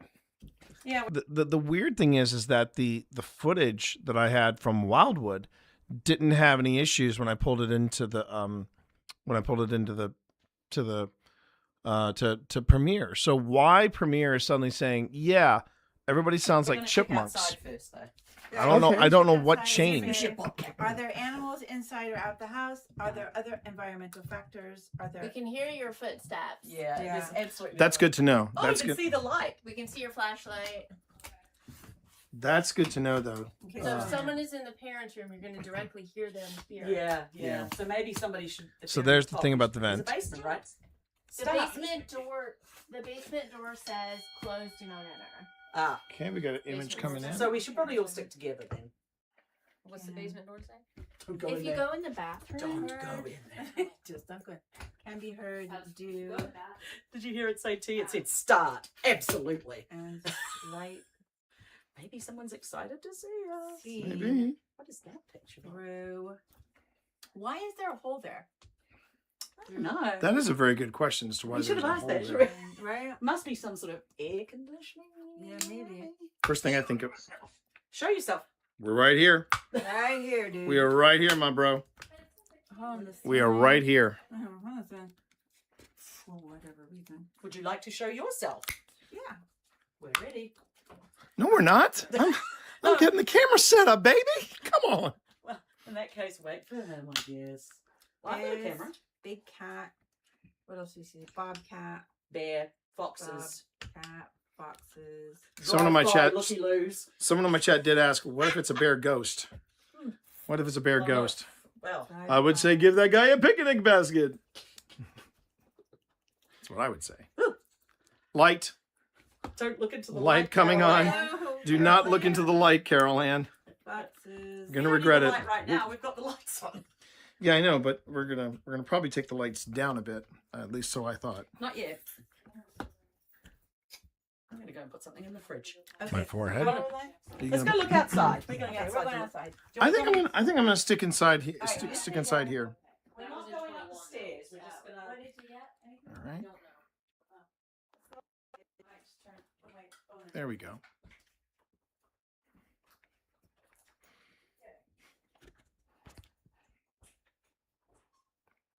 I mean, yeah, it would have been nice to maybe stay the night, but I mean, even the beds that were upstairs. How was the EMF They in weren't here?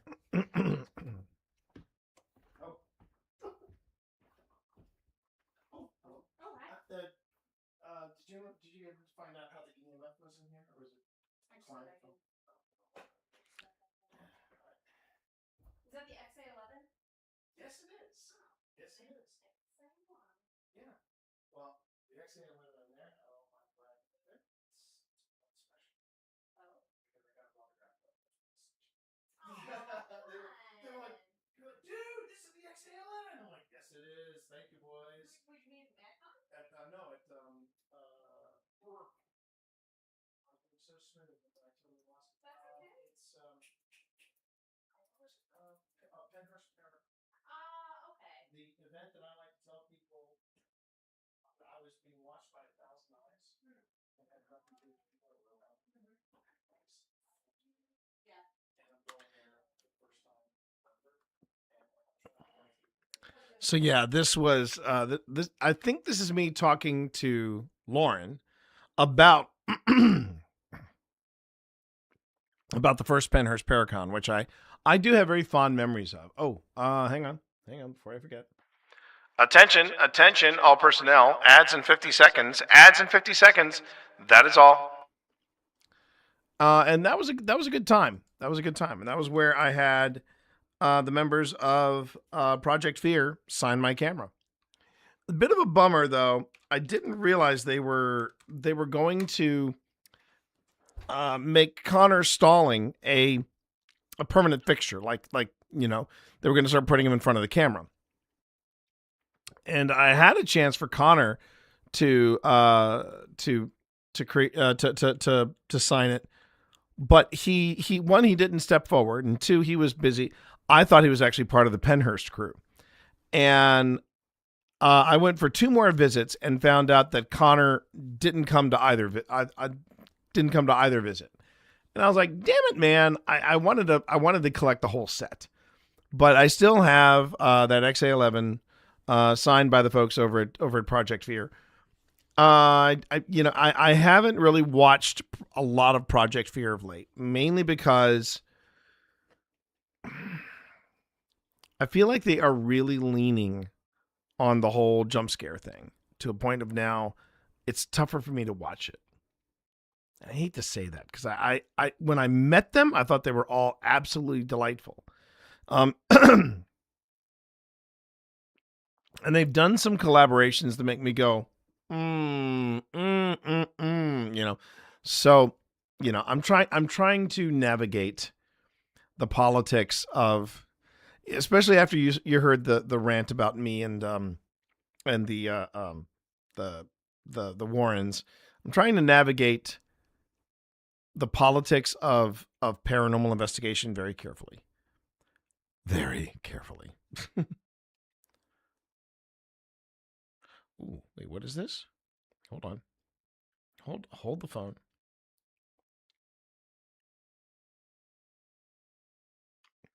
Sorry, I just saw this.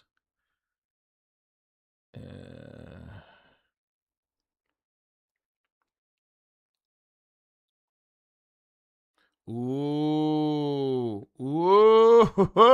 let's go. Let's freaking go. Secret Layer just announced they're doing a tie-in with Fallout, the television series. Yep. So it begins, everybody. So it begins. So it friggin' begins. I gotta send this to I gotta send this to the Man of Buds. Oh wait, not an airdrop. Copy URL. Let's see. Sorry, I know this is probably outrageous to do, but yeah, I gotta drop this. Gotta drop this like it's hot. Where are you, Discord? I got a lot of stuff here open. Okay, here we go.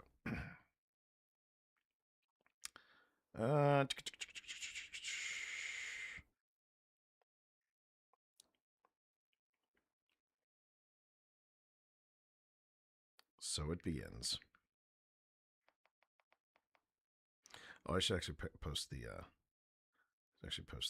GIF.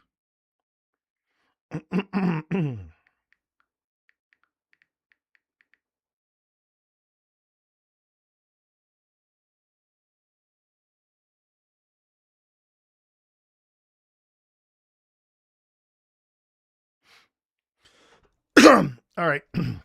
What was I doing? Oh yeah, I'm doing this. I'm doing the thing here. Doing the thing. Here we go.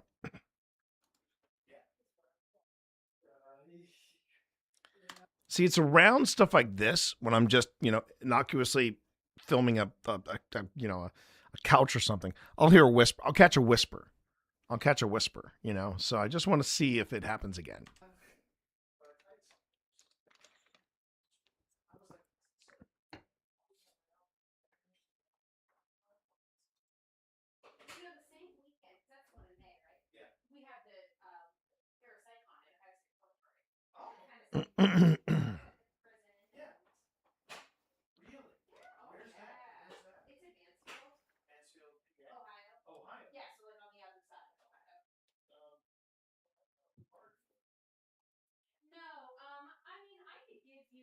Now, before anybody says anything about the light that you see, that's probably the rest of the team outside.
sweet ass. But I'm not very used to saying that.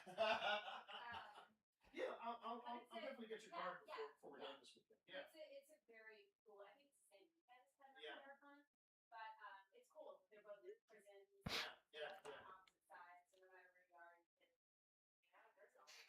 Very cool. Okay.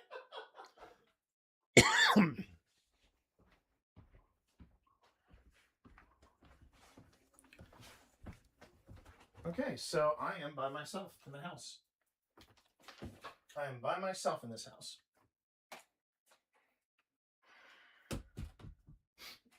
I have mixed feelings about being in this house by myself.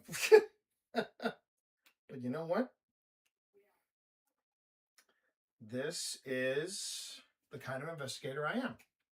In that It does a bit, doesn't I'm it? not going to run away from an opportunity to communicate. I'm actually going to stand my ground. Not in a Florida kind of way, but, stand my ground. So I'm going to go ahead and I think the first thing I want to do is... So what I'm holding in my hand is a millimeter. Oh, and that's interesting. It's actually a reflection, because I saw it project the spot on the couch. It is a mirror reflection of the lamp. It's being picked up by the phone. Because if you notice, and good eye, by the way, Sly, because you'll notice when I stand in that way. Watch my is it my left leg? Watch my left leg, and you'll see that the reflection is projected on my leg. I think the first thing I want to do is... So it is a reflection. It's the top of the lamp. So what I'm holding in my hand is a millimeter. It's what I call one of the Swiss Army knives of paranormal investigation, because excuse me. Pardon me. This reads EMF, but it also offers up a REM pod mode, so I can go into REM pod. I can do a REM pod if I want to. So right now it looks like it's pretty flat in this area, which is what I'm looking for. I hate to say it, see? Yes, baby? Out there, and then straight after it said, not necessary. What? Somebody out here that's really not vibing with tea. Or maybe something he's doing isn't. Yeah, what are you necessarily doing? In here, what am I doing? Yeah, what are you doing? Not necessarily. Feel like I'm suddenly back in my improv class. What are you doing? I'm mowing the lawn. What are you doing? I'm actually about to start up the REM pod. I just did a quick sweep. Mm-hmm. Well, we walked all the way around the back.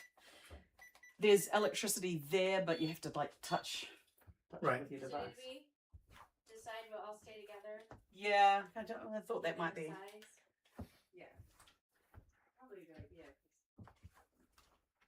I mean, I don't mind if we all stay together. You all seem like lovely people, and I'd like to get to know you better. But I mean, all right, I'm going to actually turn up the sensitivity of this recorder so that... Oh, so you know, T, Yes, baby. these dolls over here, Yeah. the only one that was actually in the house when the dandies were here was this doll, and this was the one that was supposed to be thrown, thrown during the structural exorcism, a cleansing. The structural... But I did ask her, it was like, were they actually Catholic? Because I feel like if you're not Catholic and you ask for an exorcism, just maybe not doesn't work if you haven't. This here. I have to cleanse my house. It's like, yeah. Oh, you do? What do you use? Well, no, not It's like not being Catholic and asking for an exorcism. It's like not being Jewish and asking for a bar mitzvah. It worked really well. Or a bat mitzvah. But I didn't get rid of all the things. I thought it was only one thing, but Oh dear. If you get rid of the bad one, I'm like, okay. Yeah, it was the bad one. It was yeah. But it was So a save. I'm going to put the Camera there?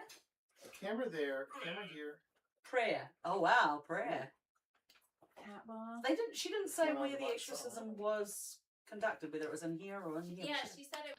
Well, supposedly it was the entire house. That was the thing. Okay, I want to just see real quick if Okay, let's just see where this picks up.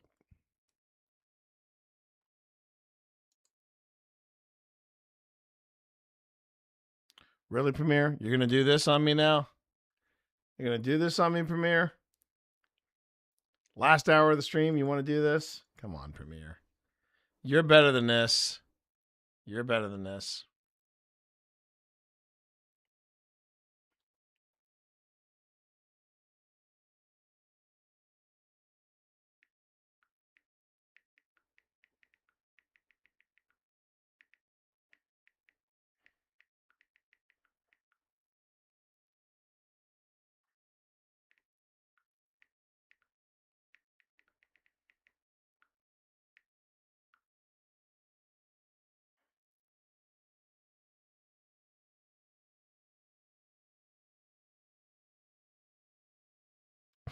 All right.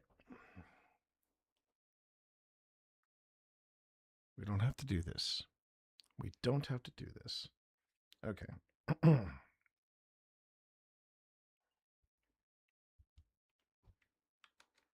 Then we will continue the review from here.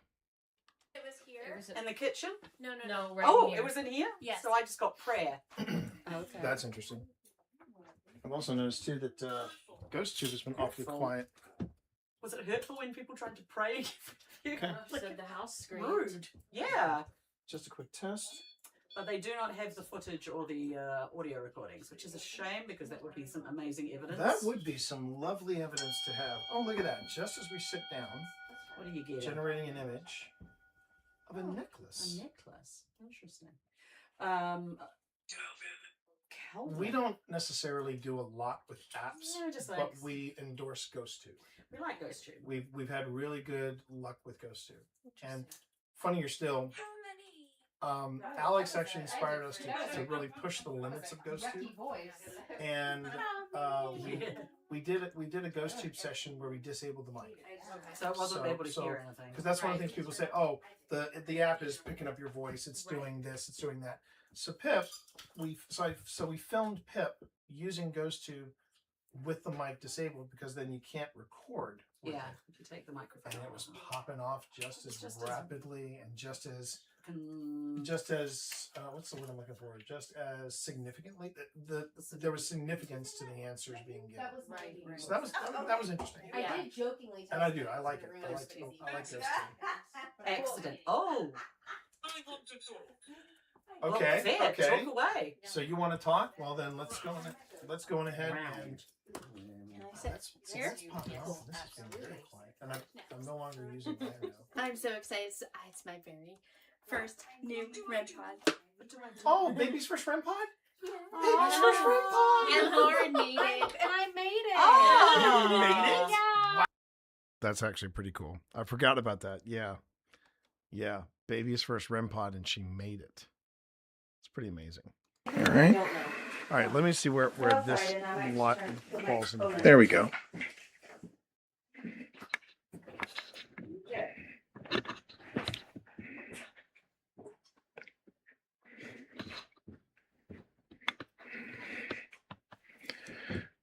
So how was the EMF? How was the EMF in here? Oh.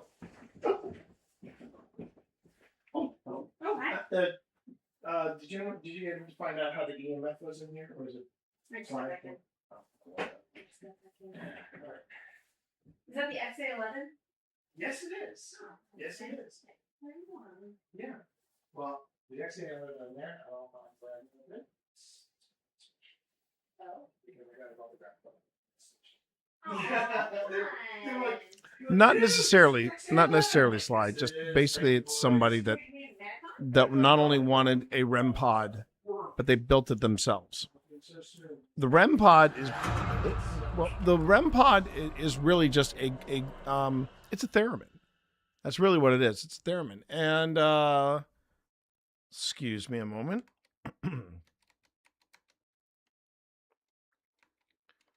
Where was that? Was it over here? Yes. We had, well, poop buckets. I missed it. Was that a follow? That was a follow. So for that person who just followed, I'm sorry I missed the alert. My activity feed is acting a little squirrely. But for that follow, thank you very much for the follow. Certainly do appreciate it. Oh wait, there's another way I can look. There's another way I can look. And I am going to look, and I am going to say yo, because I appreciate it. I appreciate people watching. I appreciate people following, all that good stuff.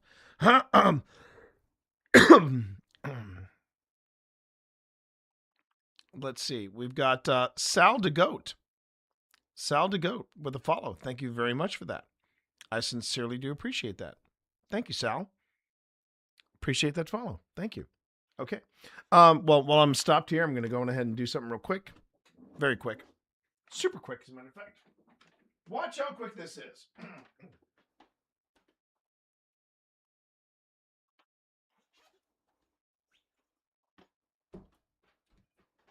Hey, you two. What are you two's doing? What are you two's boys doing? You're good boys. You're very good boys.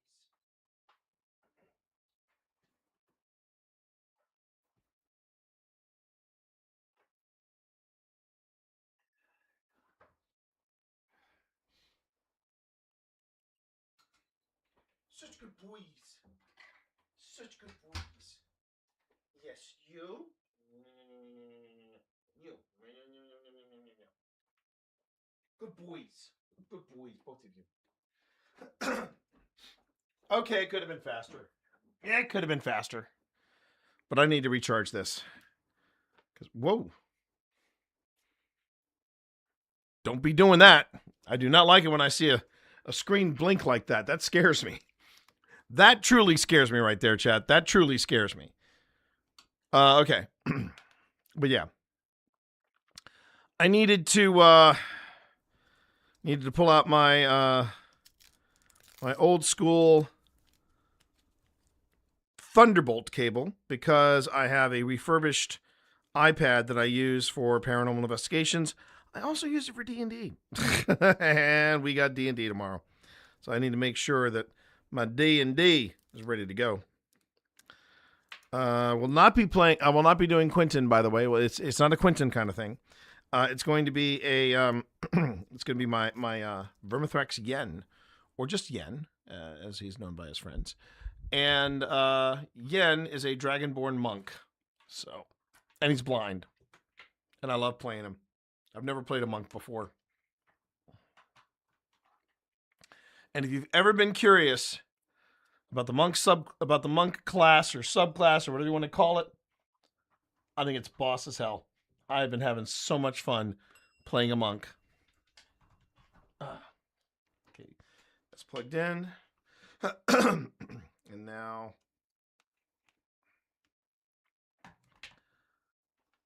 it's still holding a charge.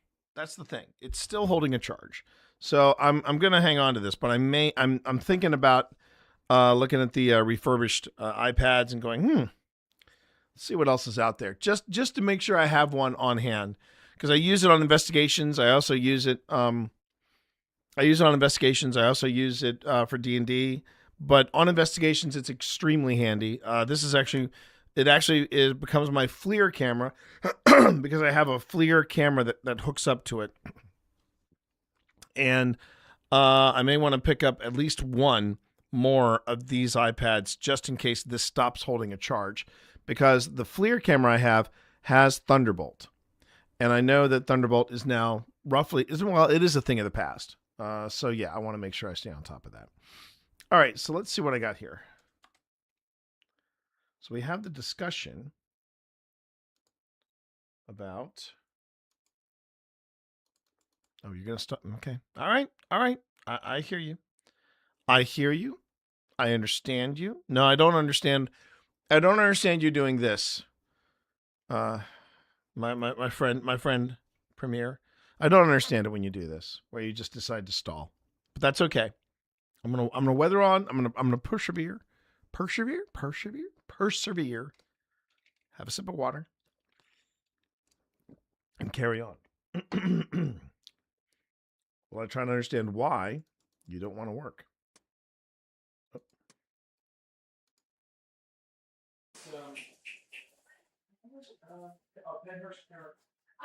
Okay. The event that I like to All right.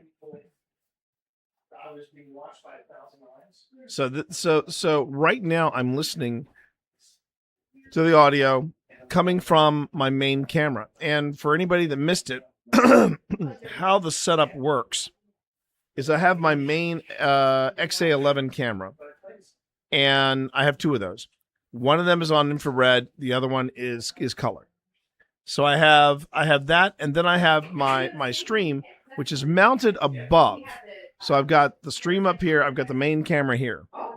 And that's why you might notice that the camera and the live stream have a similar, not an exact, but a similar angle. What was that? Hold on.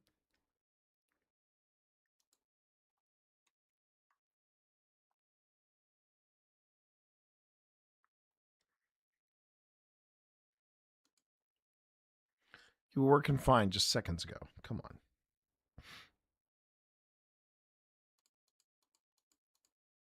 But you might also notice that the optics are a little different on the XA11 as opposed to the phone.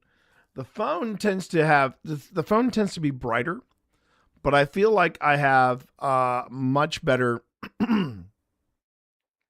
resolution, and I have a much better color table.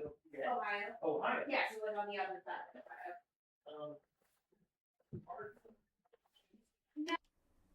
What the hell is that sound?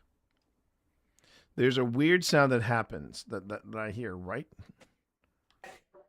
Oh, kind of same feel. We have it at this prison. Yeah. Really? Where's that? Where's that? It's in Hinsdale. Hinsdale, yeah. Ohio. Yeah, so like on the other side of Ohio. No, I mean, I could give you. Okay, that is odd as hell, which is why I'm going to isolate it. So it's right in here. Okay. And I'm going to pull this up in Adobe Audition. Because it just sounds odd. It almost sounds like a purr.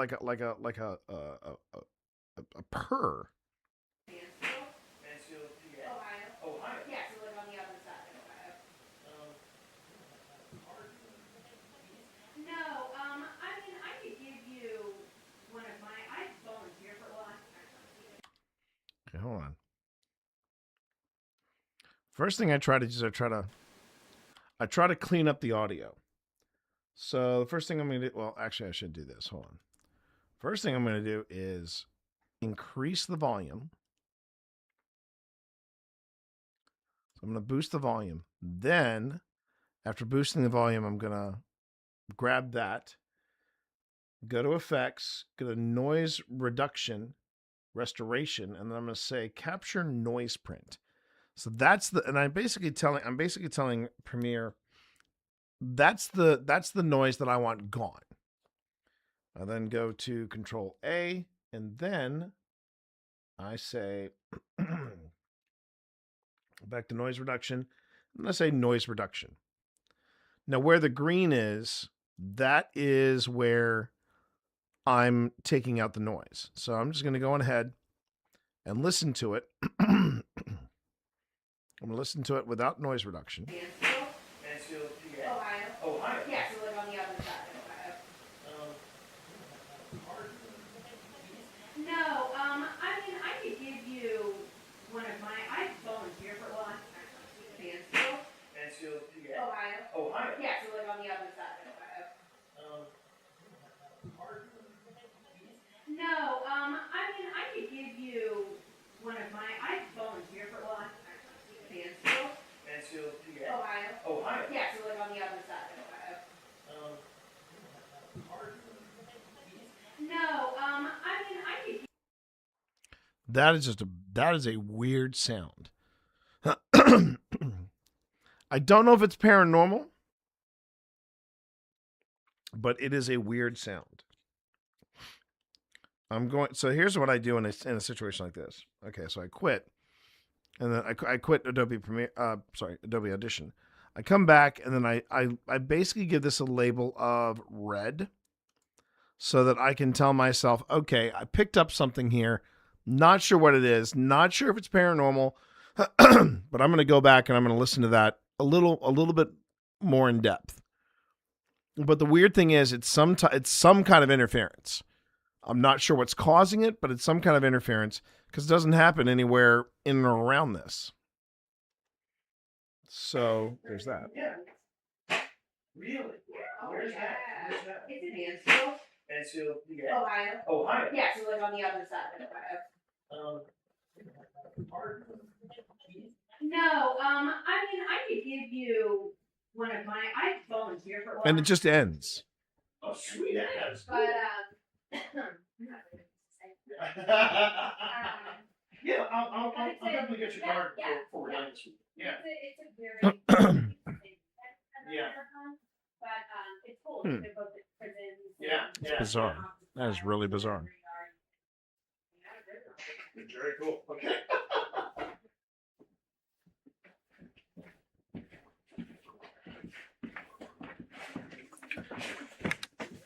Okay, so I am by myself in the house. I am by myself in this house. There's that interference again. The interference is right there.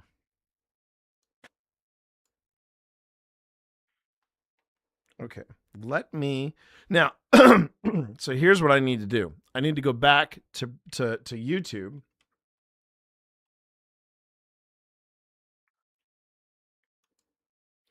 I need to see if I can find that same. Okay. So this is close to. This is close to where I was.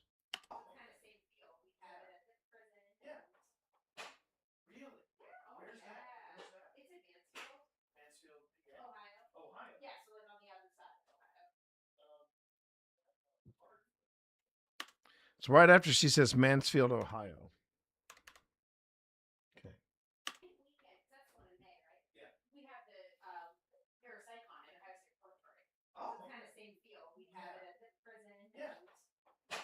Really? Where's that? It's in Mansfield. Mansfield, Ohio. Ohio. Yeah, so like on the other side of Ohio. No, I mean, I could give you one of my. I volunteer for one.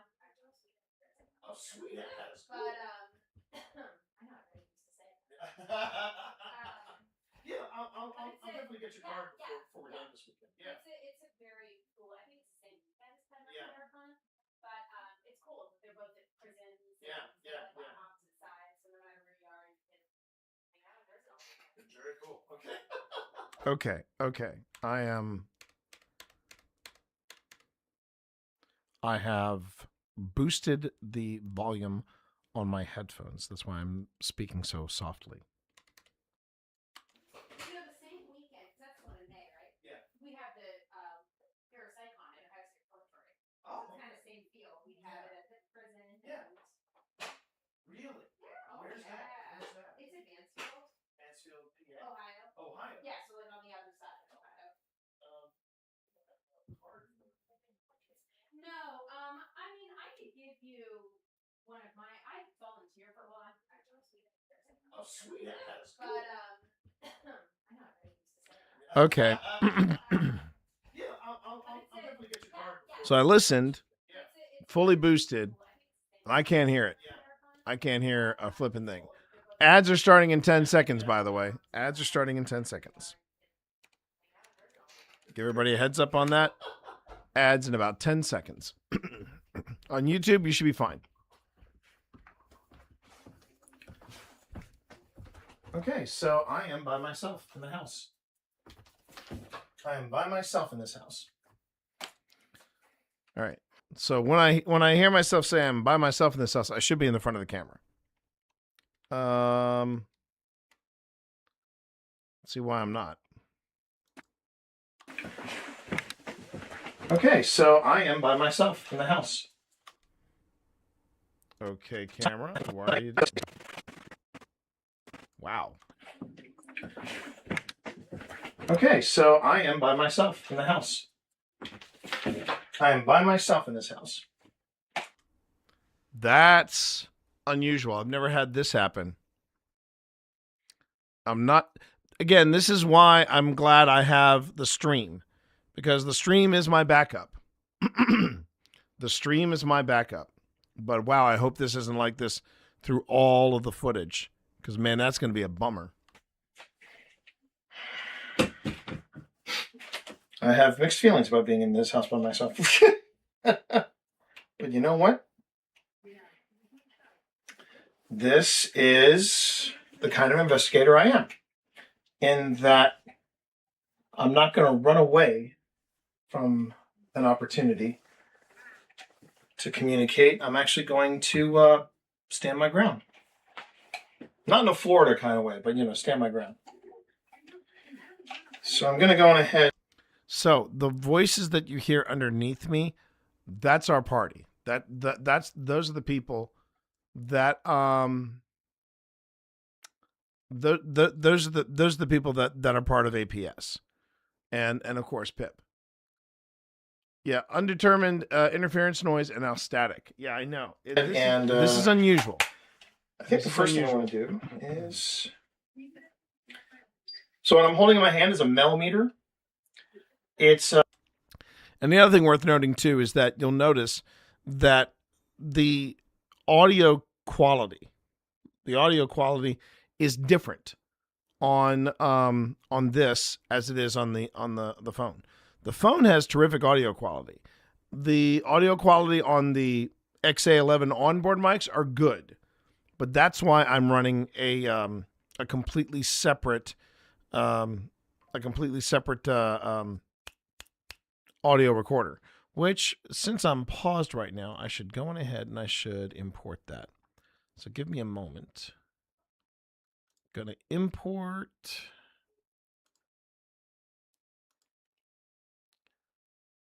That's a little unsettling though, that I get this static.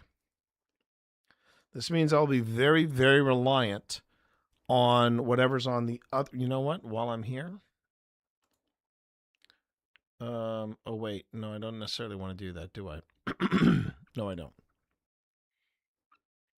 Maybe over the weekend, but what I call one of the. Okay, and I gotta wait for Premiere to get caught up, but let me. Let's see.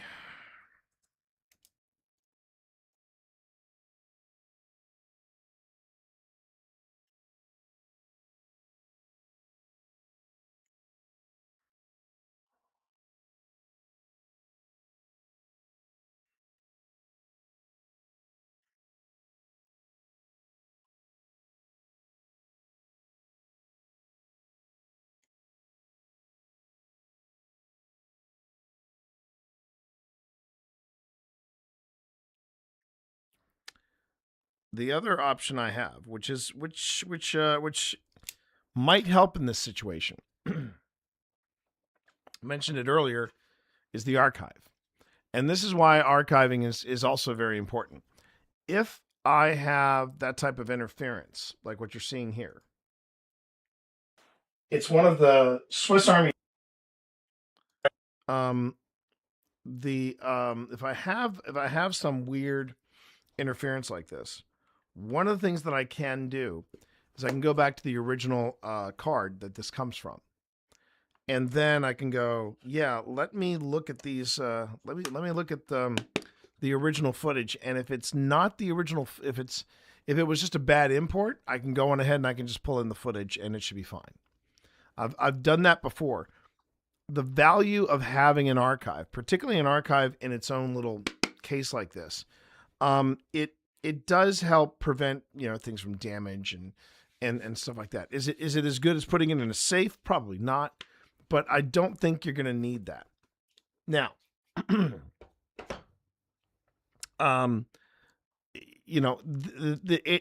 again, it goes back to that whole thing with the guy who had the recording and the footage and all the film. Because if I remember correctly, Pip told me that they recorded it with an audio device, they recorded it with film, and they also they had somebody transcribing everything that was going on here for the exorcism of the house. And with the exorcism of the house, they were like, "Oh yeah, this is really happening. This is scary stuff, kids." And they they were going on saying it's scary stuff. But the problem was that they didn't save it anywhere. They had it all in one spot, and then one fire took it all out. It's just, man, that scary stuff, kids. Take our word for it. Okay, something I do want to try right now, though. I just want to try it just to see. 1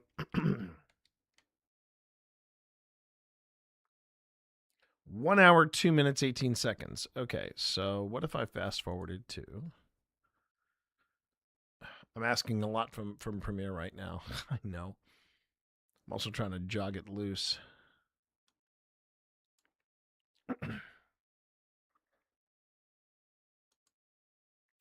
I don't know what my wife is cooking downstairs. We're having a late dinner tonight, it turns out. I don't know what my wife is cooking downstairs, but it smells great.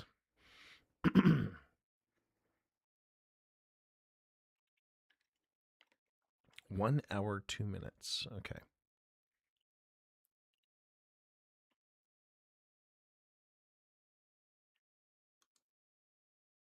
Here we go. Okay.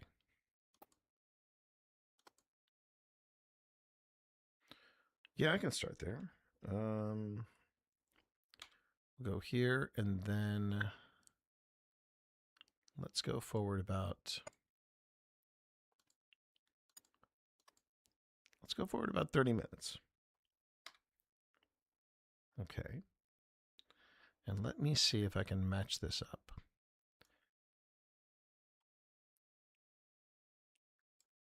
All right.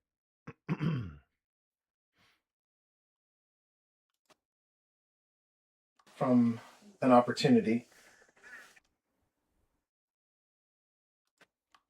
But you know what?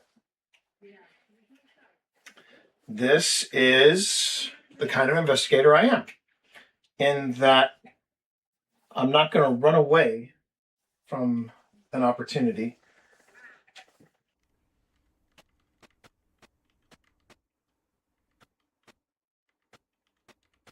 Okay. Let's see if I can find this moment here. All right.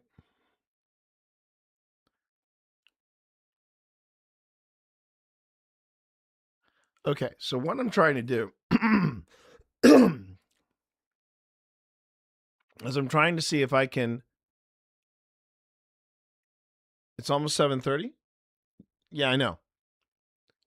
I mean, look, we're used to having dinner, me and Pip. We're used to having dinner in this household between 5:30 and 7:30.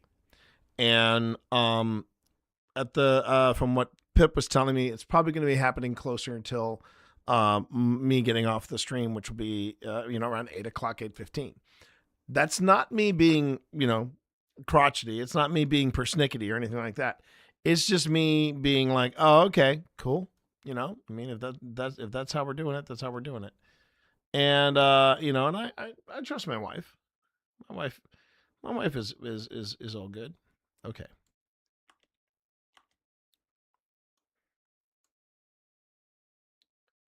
I haven't set down. Okay, so I think this is it. Yeah. So I go.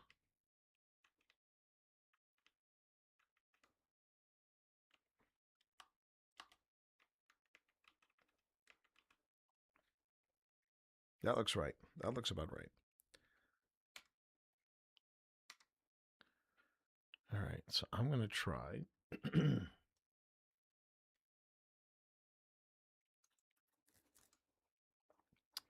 going to see if this syncs up with the video at all.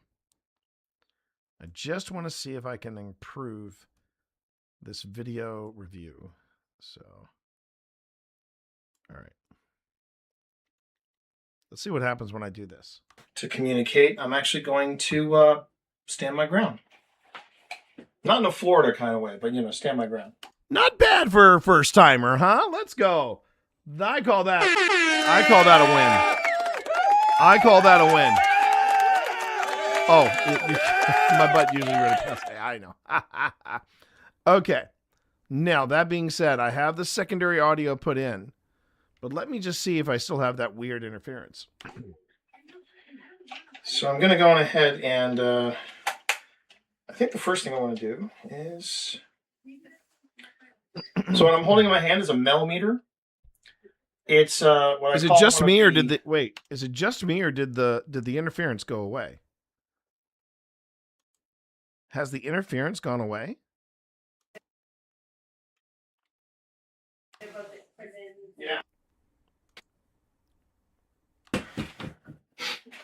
I have mixed feelings about being in this house by myself.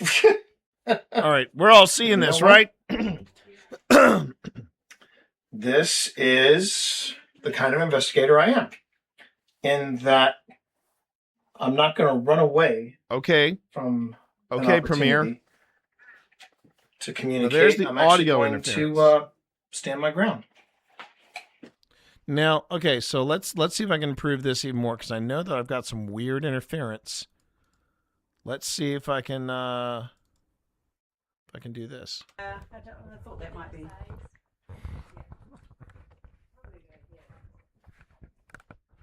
I mean, I don't mind if we all stay together. You all seem like lovely people, and I'd like to get to know you better. But I mean, okay. So I think that's when Pip and everybody gets back. So, not in a Florida kind of way, but you know, stand my ground. That's weird. So I'm gonna go on ahead. All right, before anything, we're gonna save this multiple times. That's weird. Okay. And but I have backups just in I think case. the first thing I want to do is bizarre as hell. So what I'm holding in my hand is a millimeter. It's what I call one of the Swiss Army knives of paranormal investigation because this reads EMF, but it also offers up a REM pod mode, so I can go into REM pod. I can do a REM pod if I want to. So right now it looks like it's pretty flat in this area, which is what I'm looking for. I hate to say it, see? Yes, baby? Out there, and then straight after it said, not necessary. What? There's somebody out here that's really not vibing this day. Or maybe something he's doing is. Yeah, what are you necessarily doing? And what am I doing? Yeah, what are you doing? Not necessarily. Feel like I'm suddenly back in my improv class. What are you doing? I'm mowing the lawn. What are you doing? I'm actually about to start up the REM pod. And just want to say real quick, in my improv class, if I said I'm actually starting up a REM pod, I'd be out. Just throwing that out there. Did a quick sweep. Mm-hmm. Well, we walked all the way around the back. There's electricity there, but you have to like touch right. Your device. Did we decide we'll all stay together? Yeah, I thought that might be. Size? Yeah, probably a good idea. I mean, I don't mind if we all stay together. You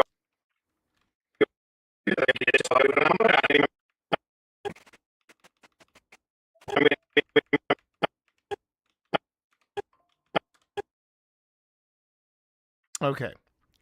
All right, so that's the opening. And now Hello there. Hello there. Hello there. Wim, how are you? Glad to have you here. Now that time, I had somebody earlier when dropping a hello there, and man, the delay was amazing. So I think Blorp was just having a time.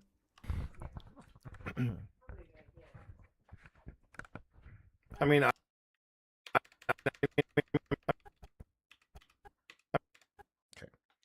Again, we'll do this. I'm going to do this again. I'm going to drop a marker on here, make it white, and then I'm going to drag this over. Okay, so what I'm doing here, chat, just so you all know, is I am dropping in audio from an independent source. So you heard me say earlier, I think that the pickups on my camera are good. They're good pickups. Are they great pickups? No. No, they're not. They're good pickups, but they're not great pickups. So what you do when you're doing the paranormal investigating is you have a variety of. Do I have any here? I thought I did. Oh, here we go, right in front of me. You have a variety of devices that you use, right? We have digital recorders, and then we have the cameras themselves. And in many cases, the audio that's coming, the pickups on these devices are far superior and far better. And I'll show you that example in just a second. I will first off say, though, I am good, Wim. I'm very good. I am I am a little stressed out, though, because I just found out that Secret Layer is doing something with Secret Layer is doing something for Fallout, the TV series. I'm a fan. And don't be surprised, everybody, if I try doing Fallout New Vegas. Because after watching Fallout, I'm like, maybe I need to try New Vegas. Because one of the problems I had with trying Fallout, don't get me wrong, I love the aesthetic of Fallout.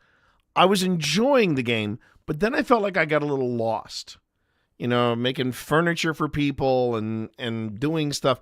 It felt, I think I have discovered I am not one for outward open world stuff. I think I'm more of a, give me a quest, tell me what to do, then I can go back, take a breath, and then do the other stuff. You know what I'm saying? If you want to try the PS3 edition, I will send you mine to borrow unless you do the PC edition. Okay, I'll let you know. Right now, though, I want to illustrate the difference. So this is what the camera pickups sound like. This is the internal microphone to the camera that I use. I thought that might be. Yeah. Probably a good idea. I mean, I don't mind if we all stay together. You all seem like lovely people, and I'd like to get to know you better. But I mean, all right, I'm gonna actually turn up the sensitivity of this recorder so that. So you know, T, these dolls over here. Okay. So that's what it sounds like on my camera. This is what it sounds like on Sonic, otherwise known as the H4n, which is the model above the H2n. But this is from the Zoom digital recorder. This is what the audio sounds like. I thought that might be.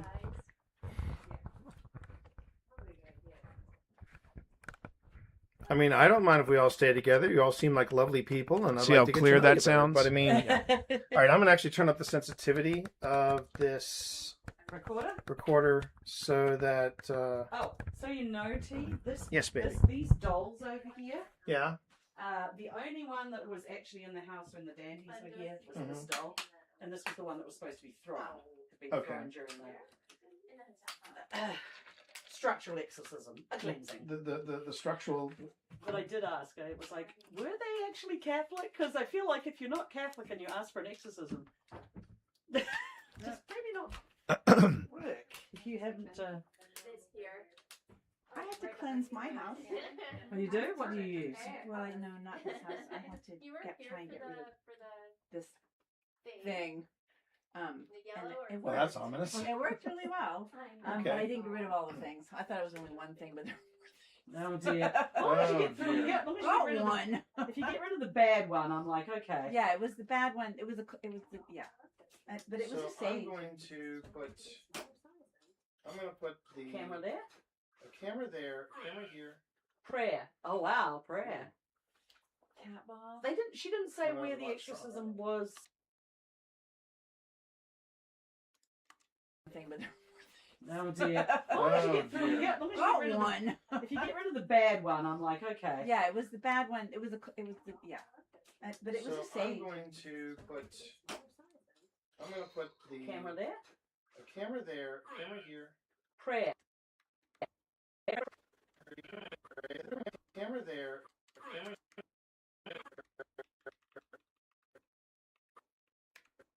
Oh wow, wow! I did not realize, Wim, you had 9 cats. Very briefly we were a 9-cat household. After Evie gave birth, we went from a 4-cat household to a 9-cat household. We found homes for what we called let's see, we called him what did we call our void cat? I'm blanking on it. Well, I only know him by his name as christened by the Rossies. But we found a place for Calcifer, a place for Lucy, and then Pip did not want to separate our two brothers, or 2 twin brothers. So Hicks and Hudson stayed, Dorito stayed. Then sadly we lost Benedict, then we lost Sebastian. So we are now hovering at a 5-cat household, and yeah, that's we have to keep that balance going. All right, so we got prayer here, so I'm going to go on ahead and just drop in my first element just to get used to it. Let's see.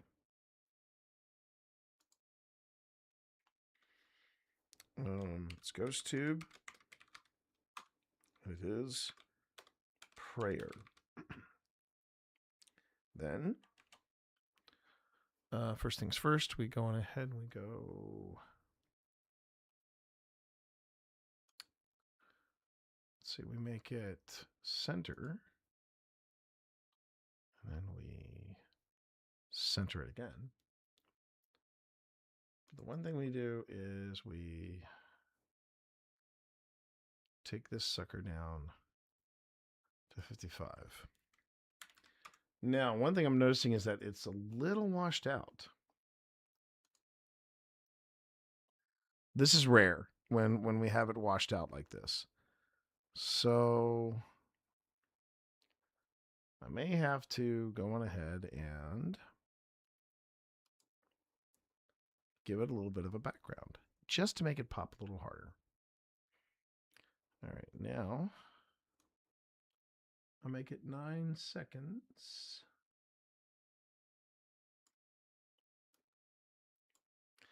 And at this state, well, no, I need one more video track for my second camera. So I have a maximum of 3 camera angles on this because Pip and I are the only ones there. Cross dissolve. And once you get the first title established, once the first title is established, or the first production element is established, then you can go on ahead and say, okay, no, don't want to do that. There you go. Now you just copy and paste. That's it. Copy and paste and just make sure everything. Hey, hello. Hello. How are you, Panic? Good to see you. Good to see you, Panic. But it was a sage. I'm going to put the Camera there. A camera there. Camera here. Prayer. Oh wow, prayer. Cat ball. She didn't say where the extra.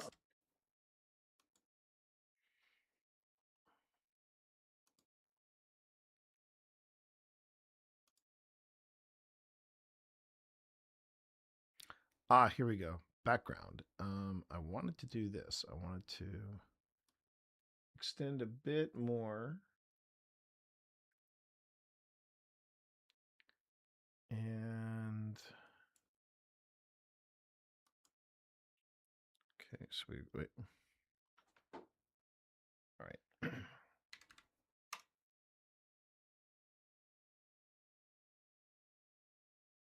That's good.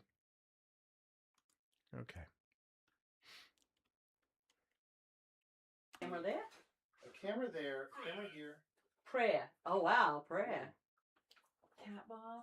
She didn't say No, where the what's wrong? exorcism was conducted, whether it was in here or in here. Yeah, she said it was here. In the kitchen?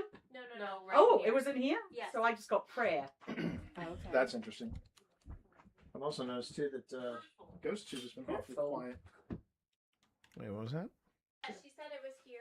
In the kitchen? No, right Oh, here. it was in here? Yes. So I just got prayer. Okay. That's interesting. I've also noticed too that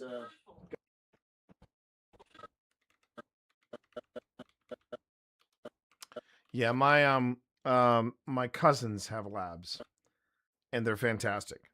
Or had a lab, and his name is Grady.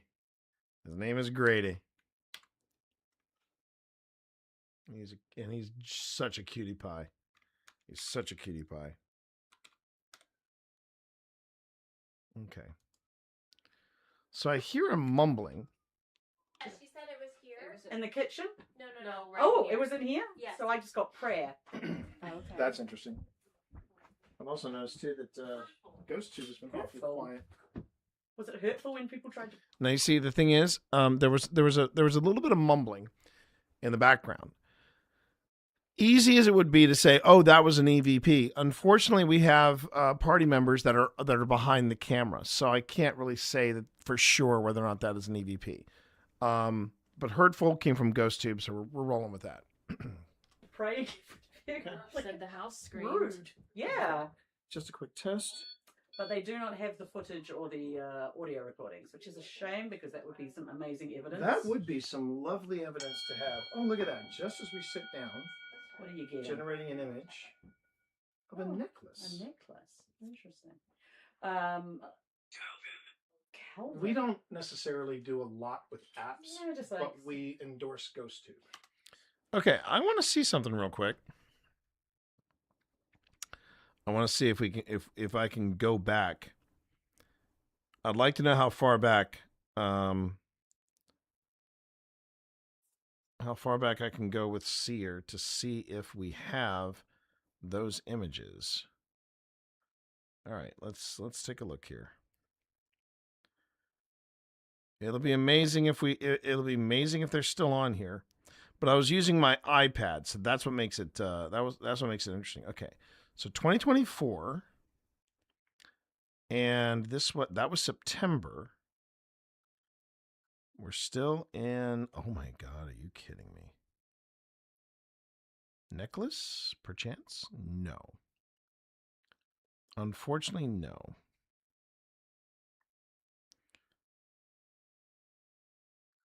Yeah, and doesn't look,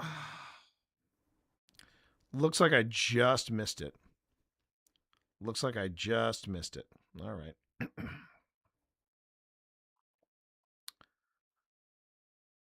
Past T was not diligent in getting getting the stuff off. Unless, hold on, chat. There's one other thing that Past T could have done. Let's find out if Past T was having a good day as a paranormal investigator. Let's see what happens here. Did I get it? Oh, the audio playback device is currently in use. Yeah, okay. So I can't look at it there. Okay. Sorry for the blinding white light if everybody's... The good news is now, though, chat, if you're lost in the dark, if you're in the movie The Descent, for a brief time, this will be your light. This will be your light. So I'm glad I could come through in that respect. Okay, I have two Ghost Tube things here. Let's see what happened. Okay, first off, now in theory, this should be a quick and simple investigation because this is slightly compressed. Well, not slightly, but this is pretty compressed. Oh, that doesn't go bode well. This is heavy duty compressed video. But let me just see for. Oh, there's one thing I do need to change though.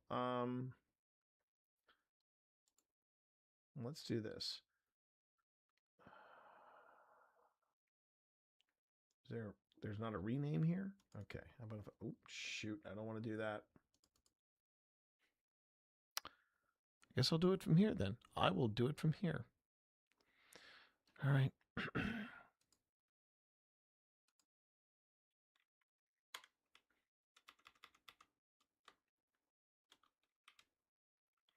So I'm going to call this Hinsdale House Family Room.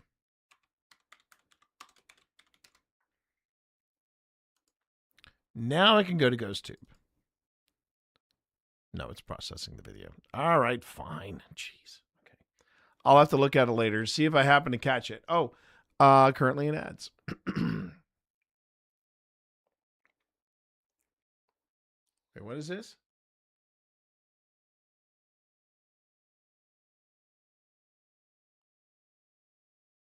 There's a mystical bond between man and machine. It was sound that effed you up. I'm trying to remember that movie now. I am at a loss. I do not recognize that movie. Transformers. Oh, well, okay. That's probably why I don't recognize that movie. Here we go. All right, we're diving back in. Here we go.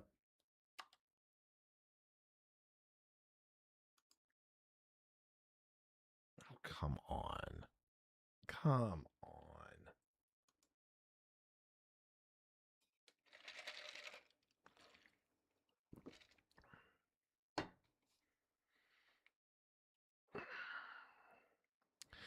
I really hoped that I had saved the image. I really had hoped, but I guess not. Or the images. That's one of the bigger problems I have with The Descent. It was sound that got you killed. Yeah. Ooh, The Descent. Oof. Ooh, I was just talking about that movie recently. And apparently it's a really apparently there's a different ending in the UK version of it. I did not realize that. I did not realize that the UK had an entirely different ending. But yeah, that is a hardcore rough around the edges movie. I watched it once and I said, "Oh, never again." I'll give you a really good movie though. If you want a good, solid, scary movie that will kind of keep you up at night in the deeper processing of that movie. Phil and Tina had Pip and I watch Talk to Me. And whew, man, Talk to Me was crazy. It was crazy good. I loved it. You like the UK ending? And I didn't hear very good things about the sequel. I heard that that the sequel was kind of a swing and a miss. So, and that's a tough thing about horror movies. They're hard to do sequels to. They really are. I think sequels are particularly tough in horror movies. I'll just throw it out there secondhand, similar to video games. It's like we're going to do the same thing that we did in the first movie, but we're going to throw things at it. We're going to throw more things at it. We're going to throw more at you. Like the difference between Dead Space versus Dead Space 2, right? But the reason why Alien versus Aliens worked so well was that with Aliens, yeah, you were throwing more at it, but then you also had other things that changed. Like, for example, in Alien, it was basically space truckers versus a giant alien creature. One giant alien creature. And then in Aliens, you had trained, big quotes around trained colonial Marines, and they were going up against an entire hive, which is an entirely different kind of situation, right? And then they added stuff on top of that. Now, the sequels that followed after Aliens kind of sucked until we got to Romulus. And for me, Romulus was sort of a return to form, because in Romulus, you had the same kind of okay, we got more, but we're changed. It reminded me more like Alien Isolation versus another Alien sequel. So yeah, I really do think that sequels are extremely tough to get right in horror. I really believe that. Okay. What's going on here? We don't necessarily do a lot with.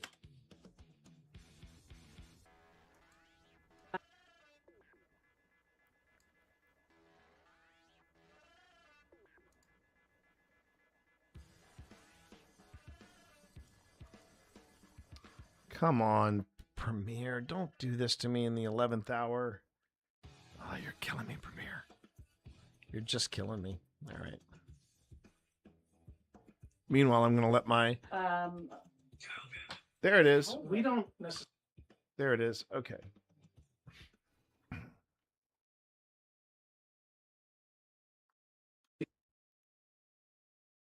Some lovely evidence to have. Oh, look at that. Just as we sit down, What are you getting? generating an image of a necklace. A necklace. Interesting.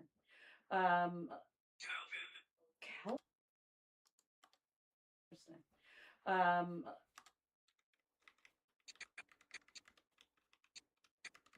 You're killing me, Smalls. And you know, I've never seen that movie. I've never seen The Sandlot. Never seen it.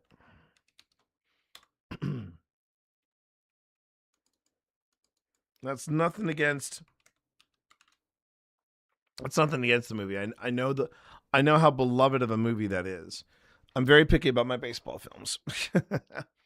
And I think the two that I will always keep close to my heart is Field of Dreams and Moneyball. Interesting. Yeah. Both involving We don't memories with necessarily my do dad. a lot with apps, Yeah, just like- but we endorse GhostTube. We like GhostTube. We've had really good luck with GhostTube. And funnier still,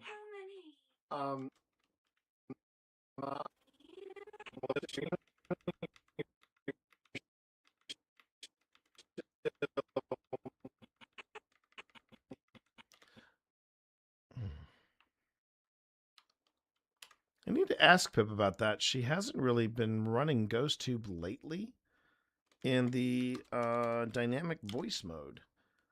And I like the dynamic voice mode. and funnier still, Alex actually inspired us to really push the limits of GhostTube. And we did a GhostTube session where we disabled the mic. Okay. So it wasn't able to hear anything. Because that's one of the things people say, oh, the app is picking up your voice, it's doing this, it's doing that. So Pip, we filmed Pip using GhostTube with the mic disabled, because then you can't record with Yeah, it. if you take the microphone. And it was popping off just as Just as- rapidly and just as what's the word I'm looking for? Just as significantly. There was significance to the answers being given. Right. So that was interesting. Yeah. And I do. I like it. I like GhostTube. GhostTube. Excellent. Oh. I like GhostTube.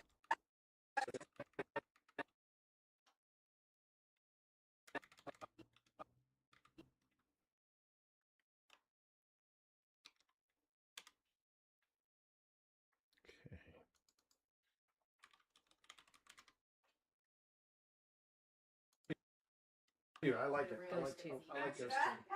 Excellent. Oh.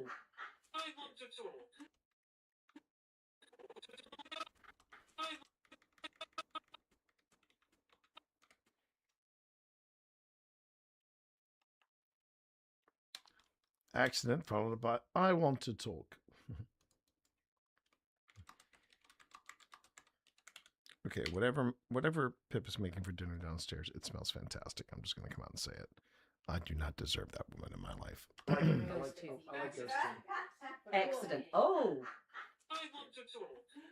Okay. Well, fair. Okay. Talk away. So you want to talk? Well, then let's go on ahead and. Want to talk? Well, then let's go on.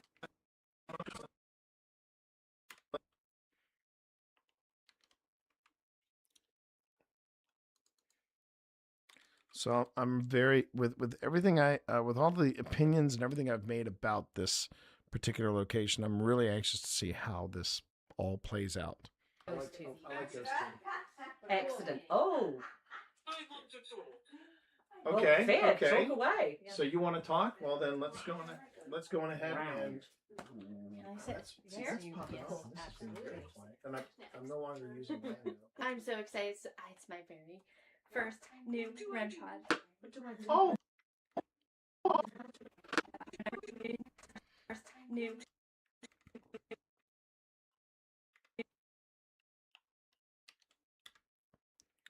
Okay, so now what do I do? So okay, so the ghost tube that Pip is running here. This is the original. It's the original app that put GhostTube out there, right? And it's a variety of different things. It's primarily a word bank. That's what a lot of people use it for. But along with a word bank, it's also an EMF detector, and it works pretty well. And and then of course it's a camera and it's an audio recorder. So that's all the things you can do with GhostTube, with GhostTube the original.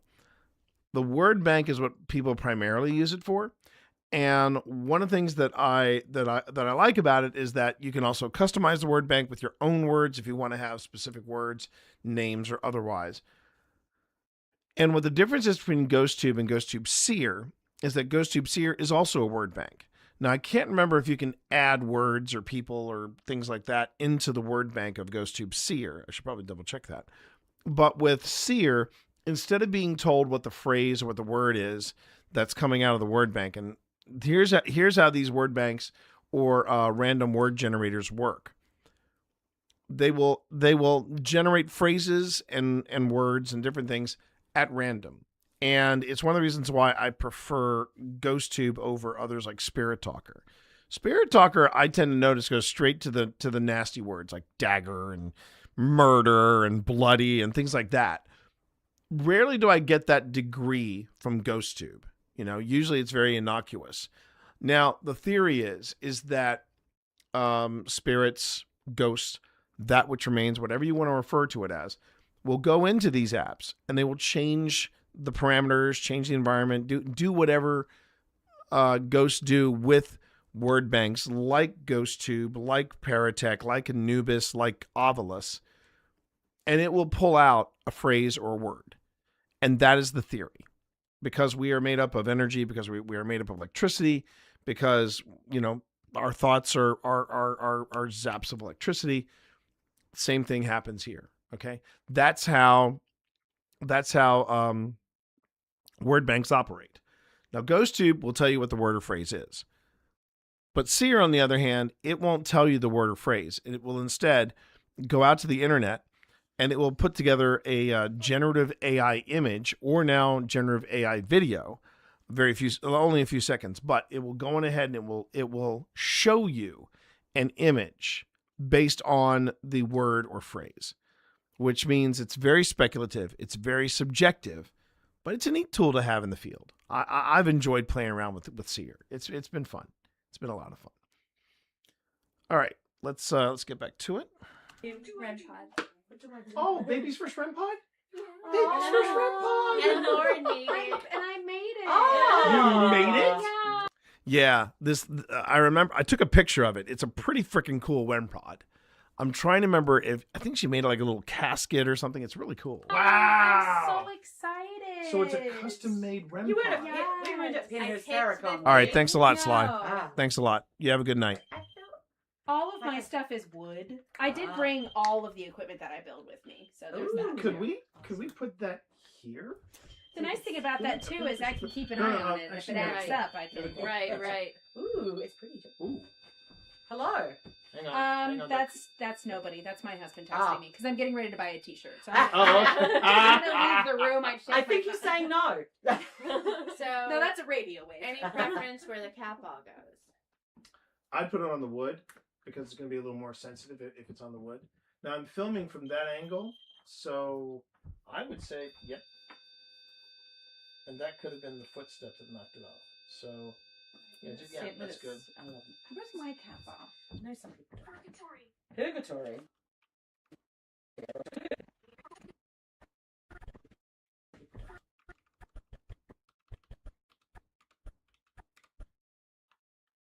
Okay.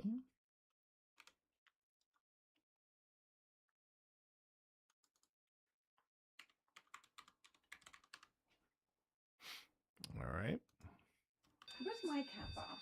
No, somebody. Purgatory. No, this is. I mean, that is something with the Catholic Church, but So let's go on ahead and let's I wonder why the camera's doing that. That is weird.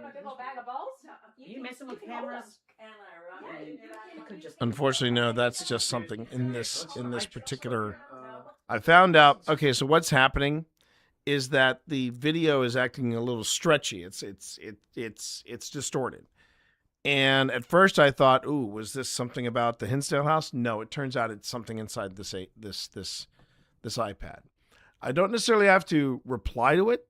I'm not reply to it. I don't necessarily have to replace this iPad, but that did give me pause. It gave me pause.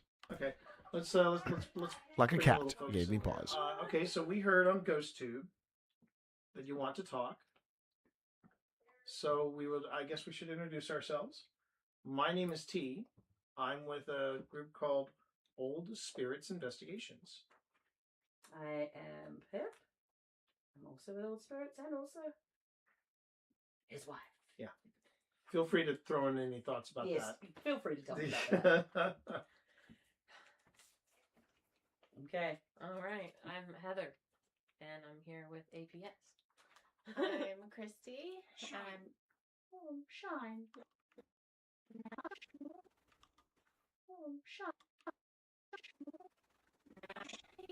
Christy.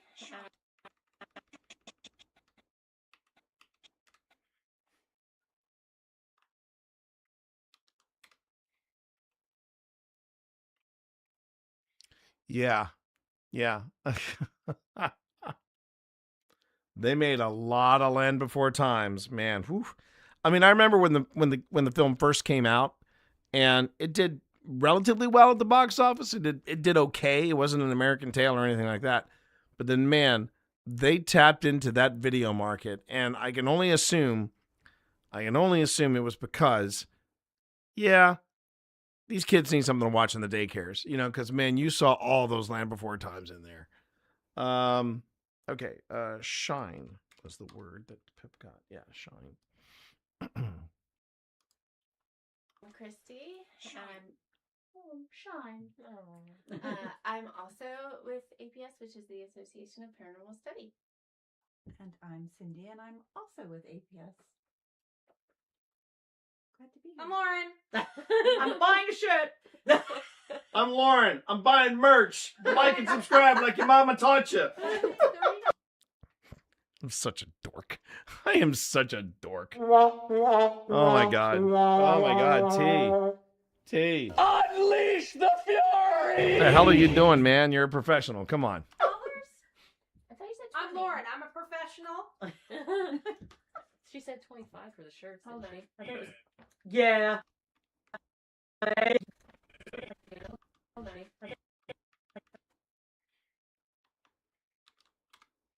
So one thing I should say is that just because you see these responses from GhostTube, it doesn't necessarily mean that that is something that's paranormal. It can mean a lot of different things. And what I tend to tell people is it is something to think about, it's something to consider. Maybe it's a response to something, maybe it's not. But you just have to see if it fits. And you're trying not to force a narrative. You're trying not to shoehorn the word. It's something that I've seen Sam and Colby do ad nauseum. They will work with and I'm not a big fan of the Alice box because I feel like it's a little too consistent. I prefer it when I see GhostTube, for example, just take really long pauses. It may go someplace and it will never go off, and then it'll come to another place and it'll just start going on a consistent level. And it's when devices don't work that I think they become the most compelling. But trying to shoehorn in your narrative, your chosen narrative, that's always a dangerous game to play, and I don't recommend it. So, yeah, the best thing you can do is pay attention to what's being said and see if it goes somewhere. So that's kind of my take on it. She said 25 for the shirts, didn't she? Yeah. I'm ruining stuff. I'm sorry. I'll get real professional, and then nobody's gonna like me in a half. Oh, hour. stop, We'll just get it all stop. out. We'll just get it all out of the. To me, out of the way. to me, this is the magic of live streaming and the magic of paranormal investigation. Sometimes people just like chilling with people and listening to what they're saying, right? I'm putting this badass shirt with the priest on it. Perfect. That's what you call metal. That's paranormal metal right there. If we get cold, there's always. Yeah, I put mine over there. And then Older. This is Lauren's back. Above. So, Sentenced.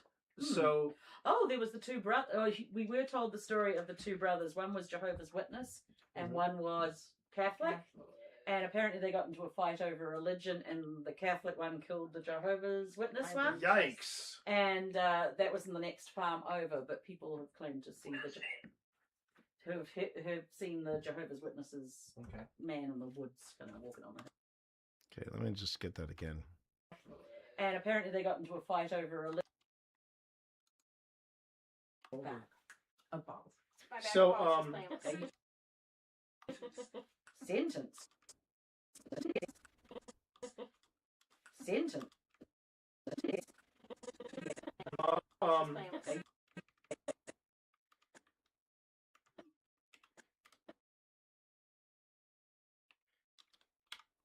So we have sentenced.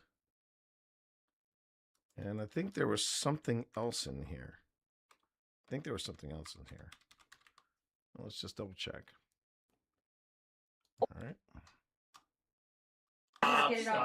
We'll just get it all out of the. To me, out of the way. to me, this is the magic of live streaming and the magic of paranormal investigation. Sometimes people just like chilling with people and listening to what they're saying, right? I'm putting this badass shirt with the priest on it. That's what you call metal. That's paranormal metal right there. If we get cold, there's always. Yeah, I put mine over there. And then Older. I put mine. Yeah, I put mine over there.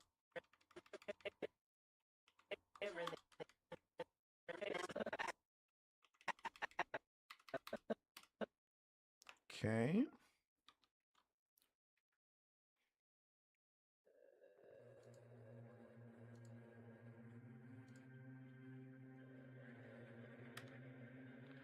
Okay, so this was older, and then we had another one pop in.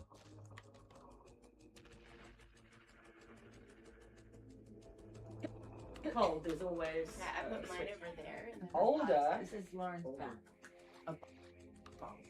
So,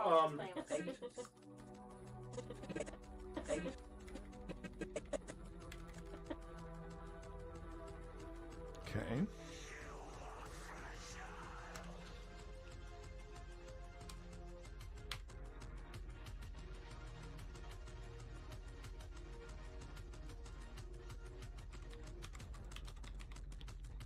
All right, so we've got older and sentenced. There's always. Yeah, I put mine over there. And then Older. This is Lauren's back. So, Sentenced. So. Oh, there was the two brothers. All right. So we have a story about the two brothers here that we will have to pick up. Hopefully, we're going to pick this up on Tuesday. Okay? Because that's a wrap for today. Thank you, everybody, for being here. I certainly do appreciate it. Don't anybody go nowhere. We are going to send the love to somebody who is currently streaming. So let me just find out who's streaming and who we are going to send the love to. Oh, I know exactly who we're going to send the love to. Oh, I'm torn. I see so many good people online right now. So many good freaking people online. But you know what? I'm gonna send you over, provided they haven't been streaming long. Let's see how long. The state of the world is weighing on me as I do. Oh, they've only been online. She's only been online for an hour, so I know she's good for it. Everybody, we're gonna go see The Cat Is a Lie. She is a paranormal fan. She is a fan of what we do here at Old Spirits. So let's go and raid The Cat Is a Lie. And I think you'll enjoy her content because she's great people. She is great people. And if you have a tier 1 sub, all you need to do all you need to do is just grab this, copy pasta it into Kat's stream, and then everything will take care of the rest. But no, Kat is awesome. I love her dearly, and she is Tay best. So yeah, let's go on ahead and let's give Kat a little bit of love. Thank you all so very, very much. I will be back tomorrow at 9 a.m. bright and early. We're gonna play some Deadpool VR because I do want to run credits on that. I really want to run credits on that. But we're gonna run some Deadpool VR, and then we're gonna switch over to BioShock. And yeah, I'm excited. Because it's the Friday fun run. We give the footage a break. We give the ghost hunting a break. We give the ghosts themselves a break, and we just go on ahead and we just chill out. Okay. So thanks everybody for being here. I will see you all tomorrow, bright and early, 9 a.m. for some good old fashioned Deadpool VR. You all have a great night. Take care, everybody. Peace.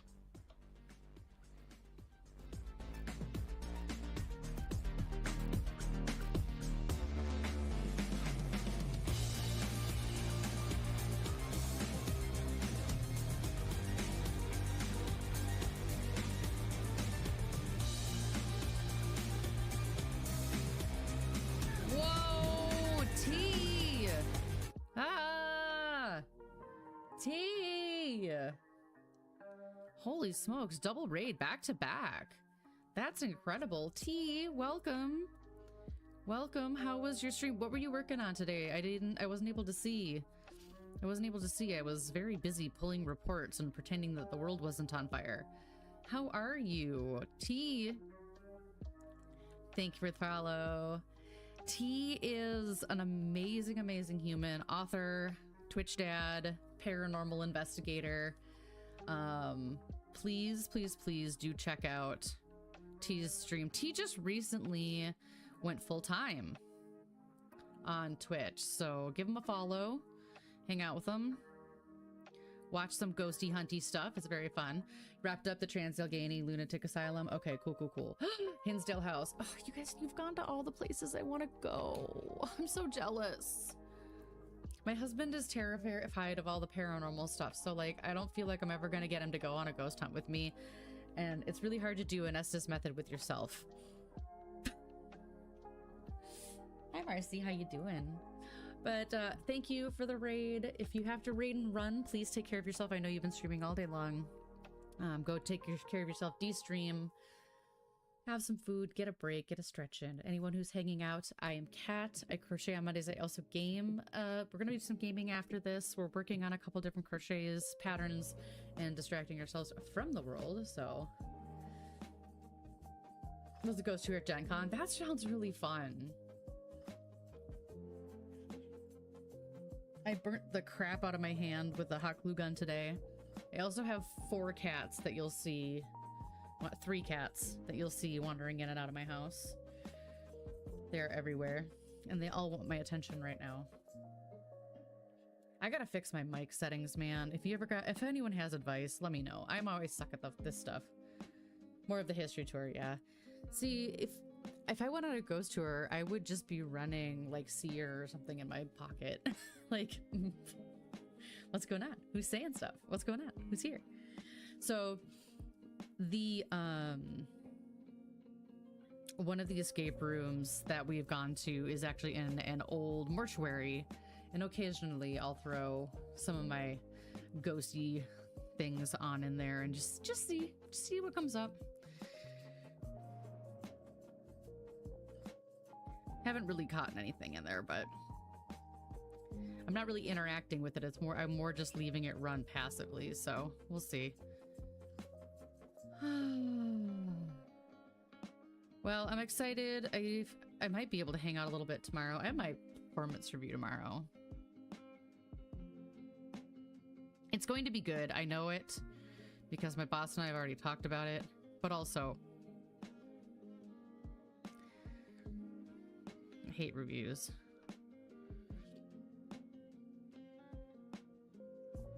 I tell you, my little neurodivergent ass wasn't made for corporate work. I feel like if I didn't work at a nonprofit, man, if I didn't work at a nonprofit,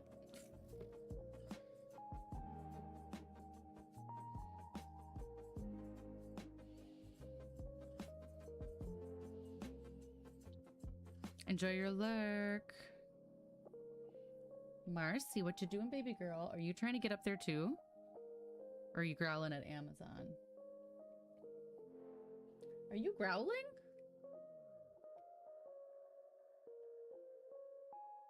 What you doing, baby? What's it doing? She's looking out the window like, I'm gonna get him. I was talking earlier about, I just started reading Dundercrawler Carl. Enjoying it quite a bit. Cats, long-haired cat made me think of that because one of the characters is a Persian. Marcy's not a Persian though. No, you're just a long-haired baby. You're just a long-haired baby. And the next book in one of my favorite series is coming out on the 20th, so I'm excited about that. Because I didn't know it was ready to be released yet. I knew it's been almost 3 years, 2.5, 2 years, something like that. So I was expecting it to be out soon, but my brain just didn't realize that it would be now. So I get my 18th book. I'm very excited about that. Thank you. Thank you. Yes, no frogs. Boo frogs. It was lovely to meet you. Thank you for the follow. Thanks for being here. I'm really glad you came on in. Have a wonderful night. As you see my kitty tail swishing back and forth here.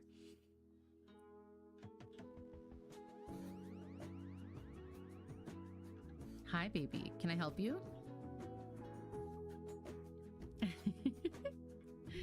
Can I help you, sweetheart? We're not getting very far in an hour on this, I can tell you. We might be able to finish this repeat, because that's one more row. We'll see. Hi. Hi.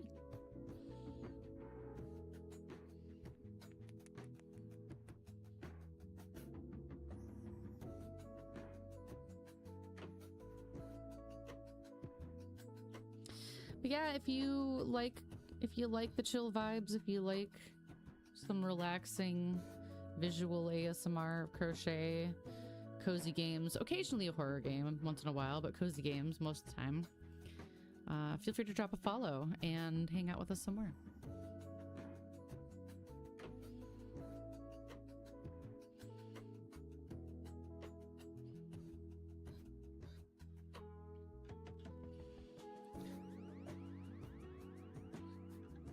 But yeah, this is a variegated, so you can kind of see it's darker pink into the lighter here.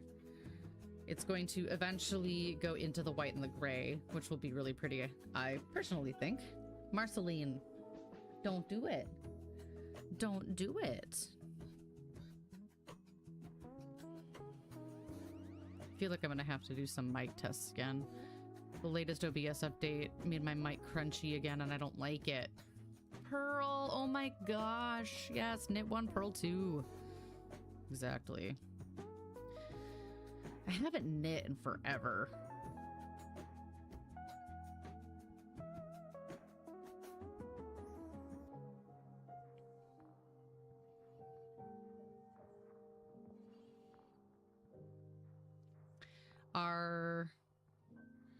One of our founding members way back in the day used to say that these are the twisty twists. So you have the knit ones and the purl ones, and these are the twisty twists.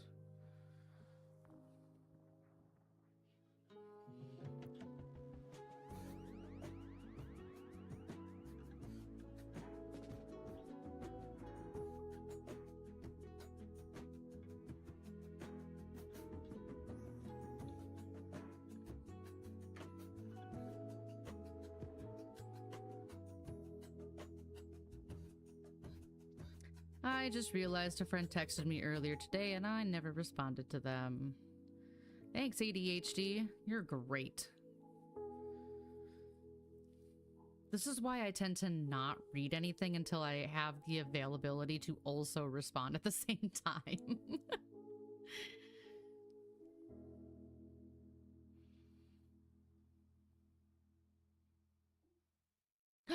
You got your taco. Enjoy it. Thanks for grabbing your very first taco. I haven't grabbed my taco yet. I remembered that. from earlier.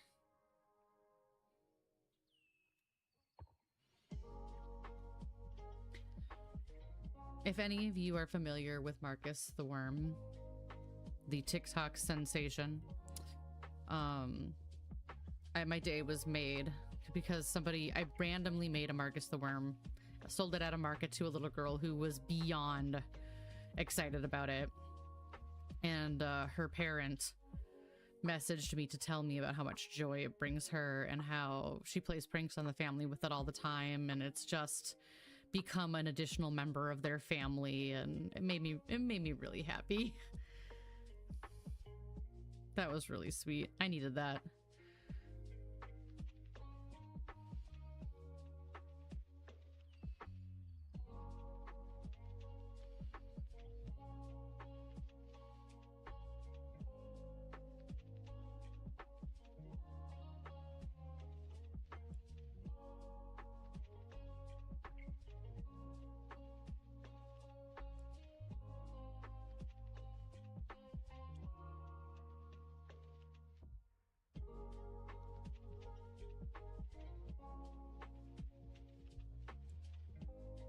I gotta be close to the middle. Okay, we are getting close to the middle. Not quite there yet.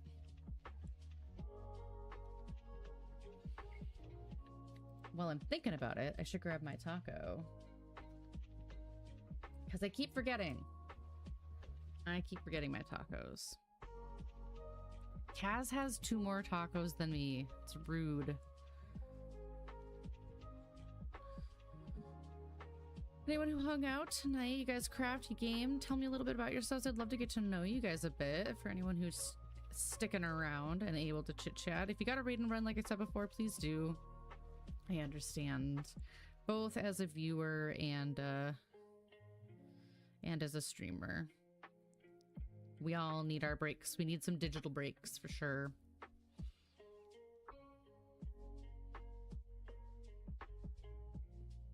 Oop, we got another knot. It's got some tangles in it.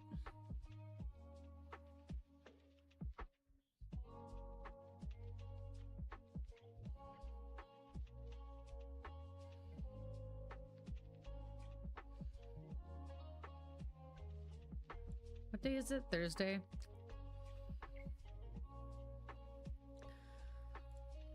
It feels like it is simultaneously Monday and Friday right now. Okay, so this is 1, 2, 3, 4, 5, 4. Okay, cool. This is fairly mindless, but not entirely mindless.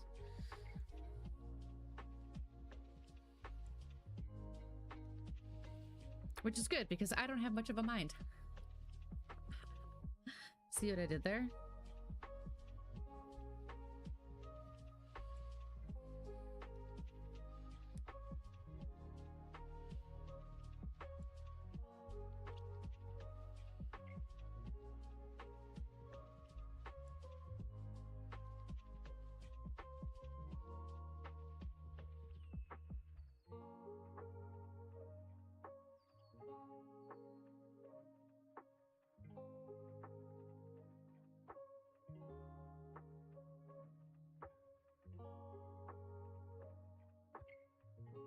I might have to switch back to my gaming chair in this room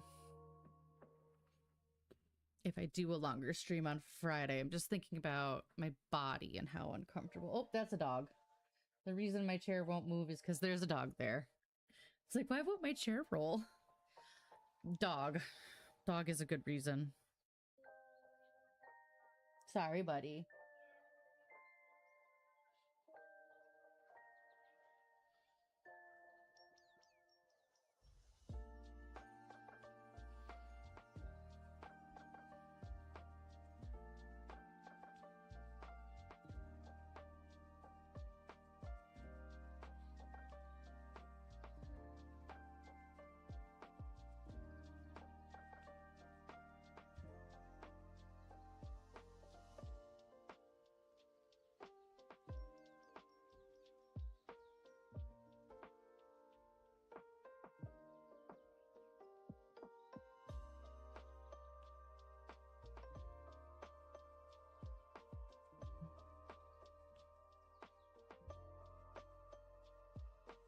don't know why this row has taken me so long, but it has. I'm hoping that we'll get to the end of this one. We'll do the final row in this repeat. And then we'll switch to Palia. Because that should be a good place to stop. Like I said, I think we're gonna work on villager stuff. So I'm gonna have to pull up Palia tracker and see what everybody wants, see what I got in my inventory for their wants, and then run around and talk to everyone and give them gifts, flirt with everybody, you know, the usual. So I was like all excited to, in that game, romance Kenyatta, but she keeps like insinuating that the only reason she's into me is because her mom doesn't want her to be dating a human. And that it would upset her. And I'm like, I'm not into that. Sorry, not into that.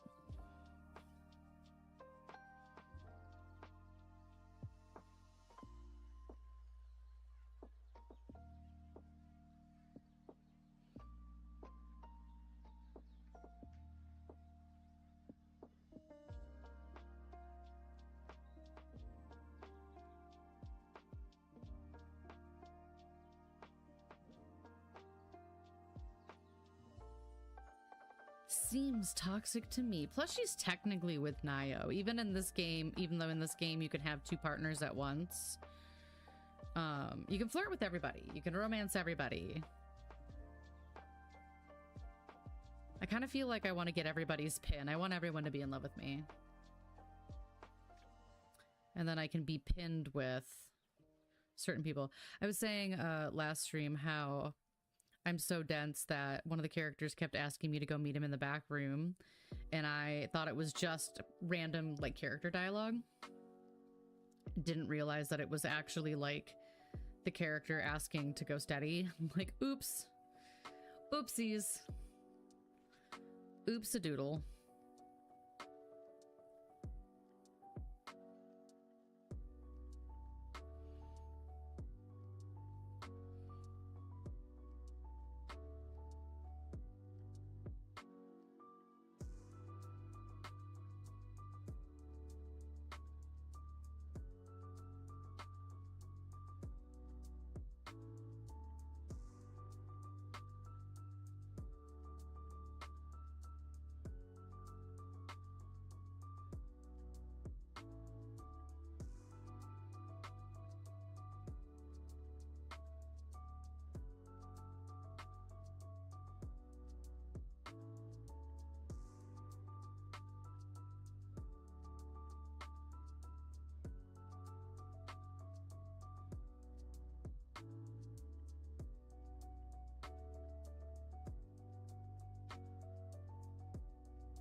We can also, after we do dailies, if we have enough time, we could probably cook some stuff for the bulletin board for the month.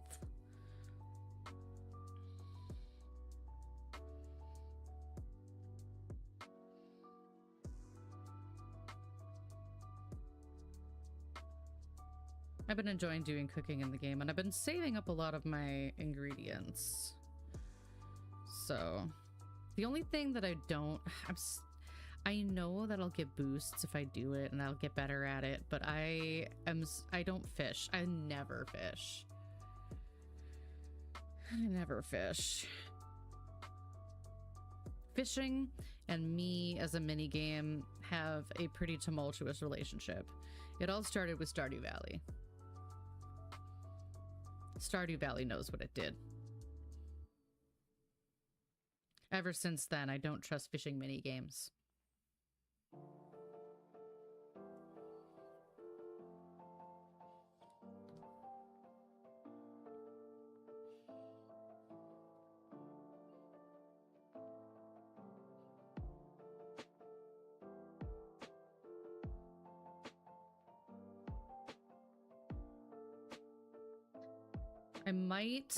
I'm hoping that this weekend I'll have the capacity to make the official switch over to Meld Studios instead of OBS. We'll see. But I like the new alerts and overlay and everything I have set up there. So I'm excited for you guys to see it. I gotta program the gacha game. There's gonna be like a blind bag gacha. Channel point redeem. That'll be fun. And then the new raid alerts are really cute. The new everything alerts are really cute. But I have to port over, mix it up.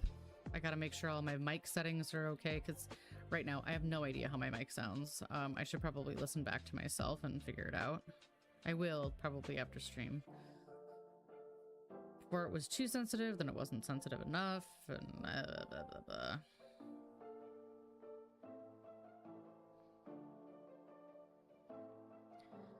That's, for me as a viewer, one of those things that's just sort of a non-negotiable. If a mic sounds like crap, it's really, really hard for me to hang out in a stream.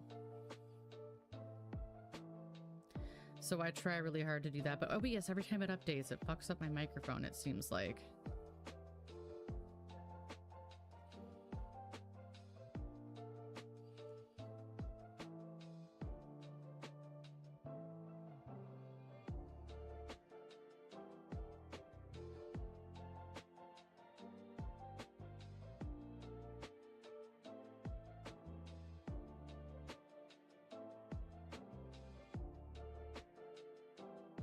So maybe that won't be a thing in Meld Studios. We'll see.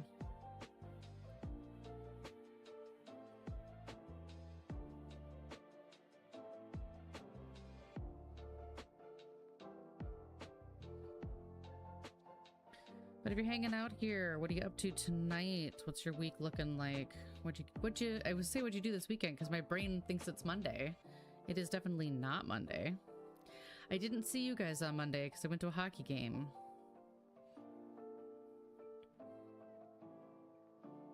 I am excited for we've got March, I think it's March 1st.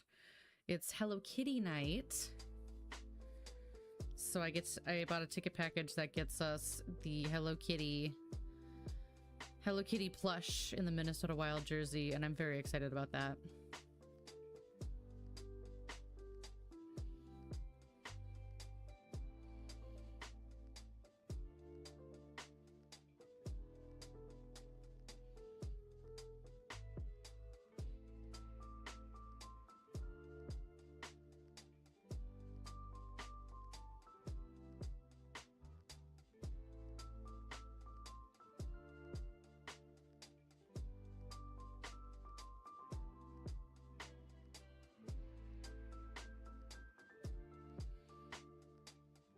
Almost done with this row, and we'll pass back. But yes, gosh, I've been thinking, like, I really, last year was the year of bread. I did a lot of bread baking. I will continue to do certain breads. Like, I think I like my breakfast on sourdough, so I'll probably start making a sourdough loaf every other week. I don't know, maybe once a week. I make lazy sourdough, so it's fine. But I also have been wanting to bake more lately. I do really enjoy baking. So we'll see. The funny thing is, I don't really like chocolate cake, but I really wanted to make a chocolate cake today. Like, one, I love cake. I think cake's delicious. However, I don't like chocolate cake, so why did I want to make a really big chocolate cake? No one's gonna eat it. I have nowhere to give it. I also want to do tiramisu from scratch. However, I probably would buy the ladyfingers just because that's kind of a pain in the ass to make your own ladyfingers. But tiramisu sounds really good right now.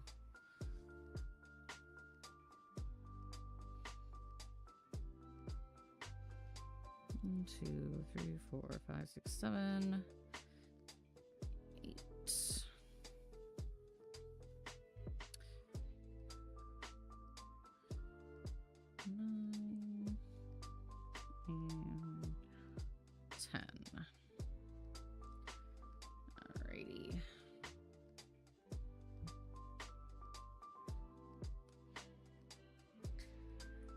That's a question. If you're lurking and you want to participate, what's your favorite dessert?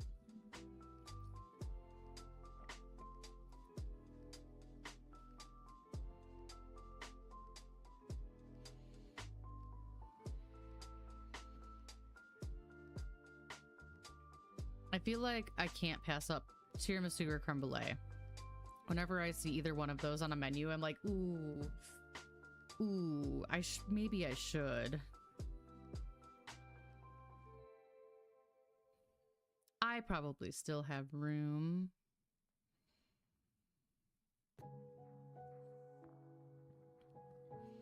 I make really good, they're faux Loft House cookie bars. They're so good. Sugar cookie bars are delicious. What I made today, it's fermenting in the fridge right now because they're sourdough cookies. I made sourdough cookies with their salted caramel and chocolate. I'm very excited to bake those tomorrow.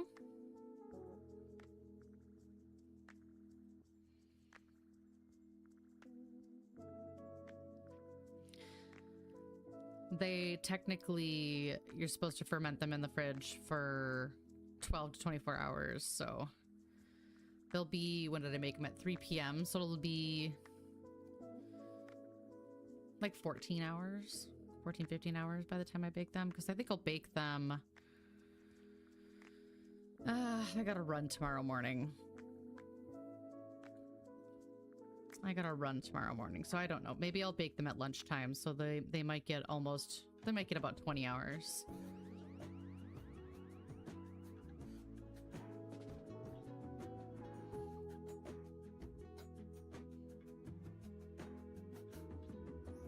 Last time, I think I only left them in the fridge for like 6 hours, and they were still really, really good.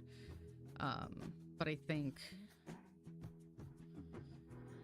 I've been looking up sourdough baking more, because it's not just bread making. I can do bread.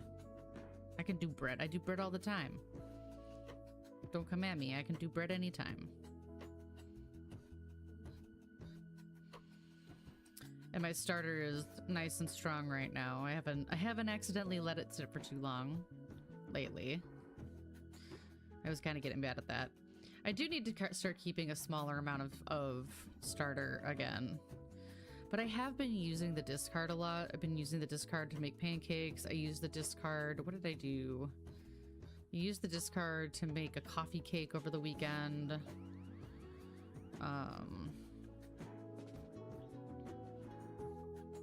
I have to remember I need to go to Costco for more butter.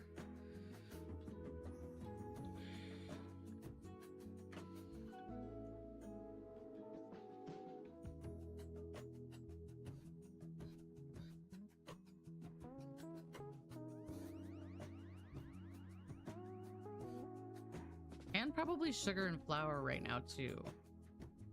Come to think of it. I know my brown sugar's almost gone. The problem is I don't like to buy stuff from Costco until I'm basically out, because the bulk is so much. You know?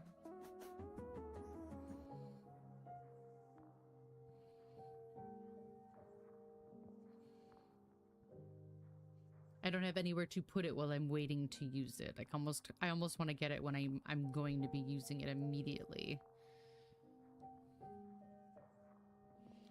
But Costco is good for that. 10-pound bag of flour for half price.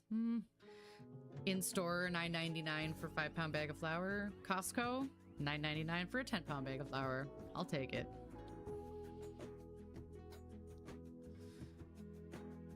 Oh, I gotta get some more. I gotta get a lot of stuff.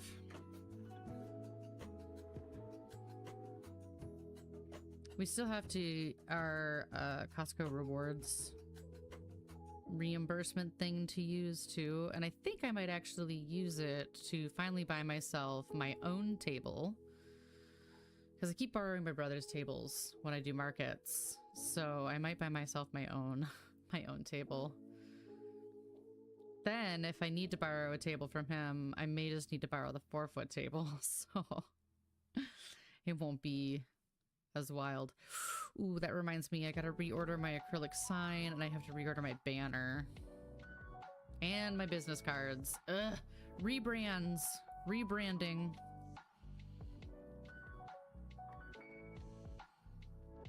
Rebranding.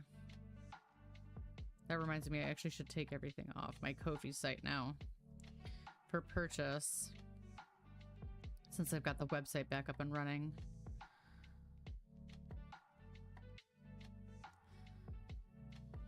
Working on getting into some markets this year. We'll see. There's a part of me that's like, I would like to do 2 to 3 markets this year. Especially now that I know Punk Rock Flea Market's off the table.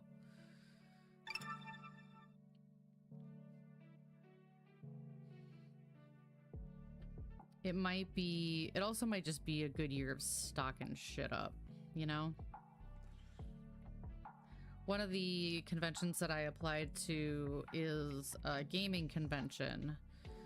And I don't have a lot of gaming stuff on hand, but I've made plenty. You know, I've made Koroks, and I've made Pokemon, and I've made all kinds of things, but I don't have a ton on hand right now. What I really, really, really, really, really want more than anything in the goddamn world is like my own little knitting circle. You know, where like, let's just hang out and chit chat and work on our patterns. And I don't have anything like that here. And it's rough. Maybe I'll start Craft Club back up. I used to host Craft Club once a month at my house.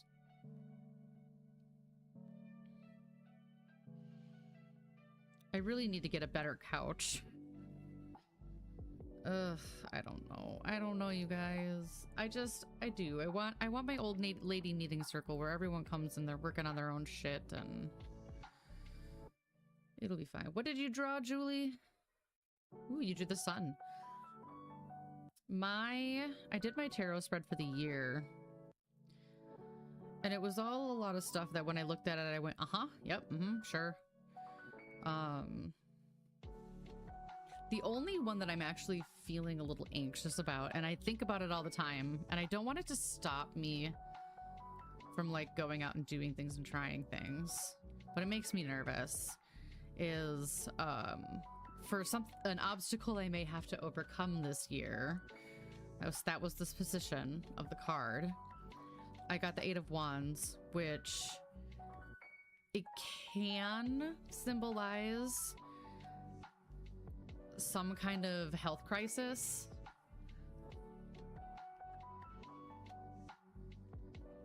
That would definitely be an obstacle to overcome. Like some kind of physical ailment. So I'm trying to not be like, well, I can't ever go outside or go anywhere or whatever, because I might break my leg, or I might get hurt, or I might get sick, or I might, because that card position is an obstacle you may face. Not that you will. It's an obstacle you may face. So I have to keep reminding myself of that. Last year, my obstacle I may face was loss, and I did. So it wasn't how I expected it, but it was there.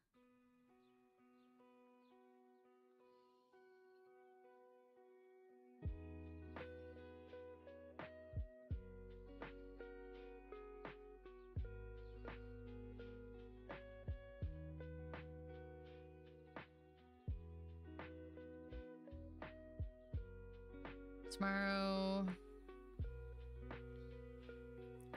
I don't know what I'm gonna do tomorrow.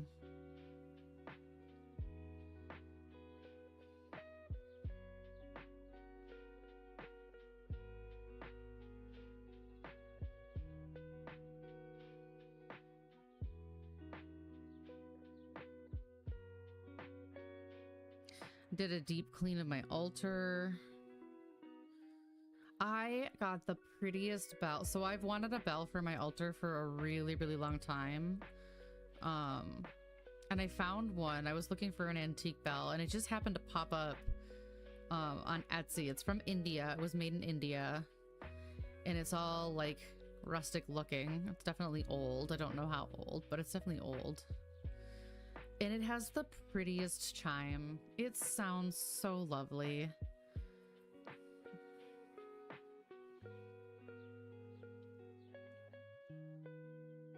Oh, and I finally got silver. I got myself some specifics. You don't need specific things. I just wanted myself a silver spoon, so I got 2 silver spoons.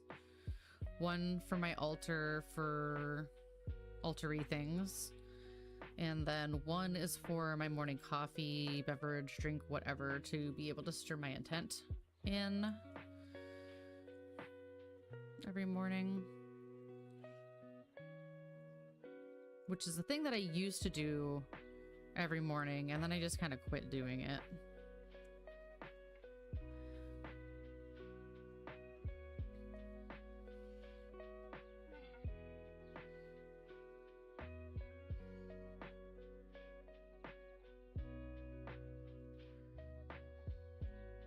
I appreciate how quickly this pattern works up, but when you get into the long rows, oofta.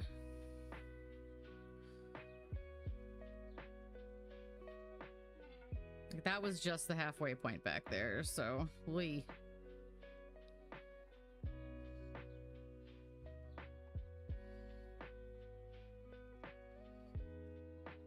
This is the last row for this repeat. Then we're gonna switch over to Paleo for a little bit and try and get a little bit of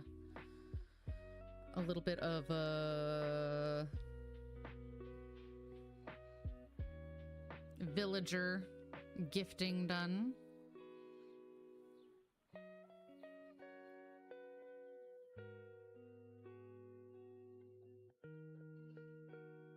I'm also, this weekend, I think I'm gonna try to make, I got a pattern to make crochet like cat ears to put on like earphones and stuff, and I think they're cute as shit. So I might try to make those. They look like they'd be simple. They would also be really cute to sell if I can get into that per ride. I gotta message Joey.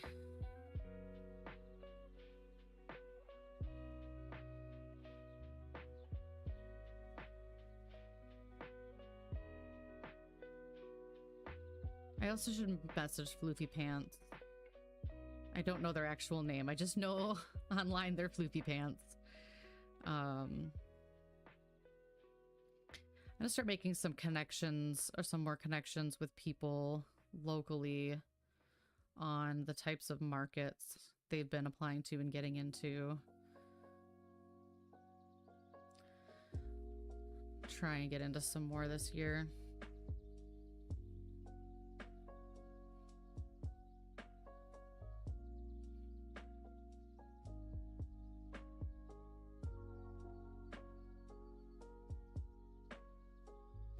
Like I said, last year I did 2.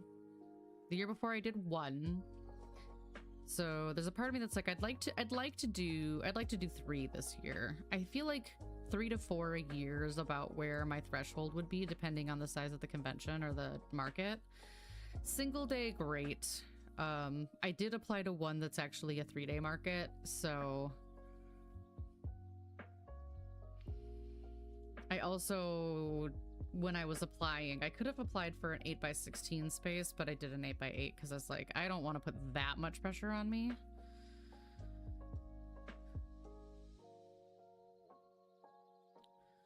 And whatever I bring stock of for that, I was saying, like, if I got into that one, like the medium-sized pieces, I feel like I would make 4 of each.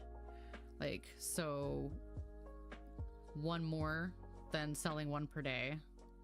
And the small things, I was like, I could do like 8 of each. So I'm already like planning in my head, which means I won't get in. but we'll see. We'll see.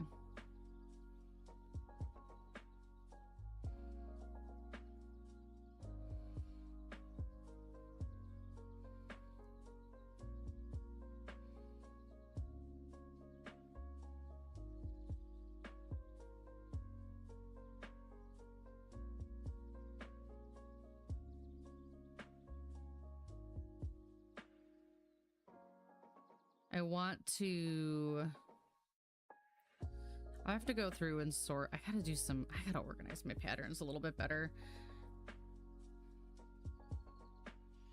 I feel like I should group them by like categories or something. So I don't know. I just need to decide what's brand pattern, what isn't.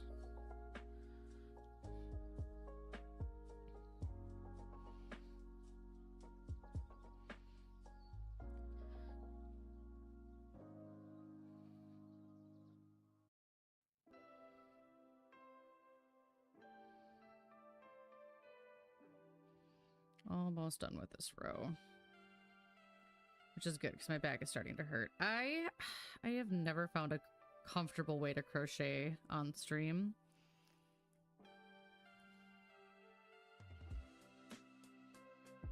Because if I'm resting my elbows on the table, then I feel like you guys don't tend to see what I'm working on. If I sit up and sit back, I don't know. It's having a body that hurts 90% of the time is fun.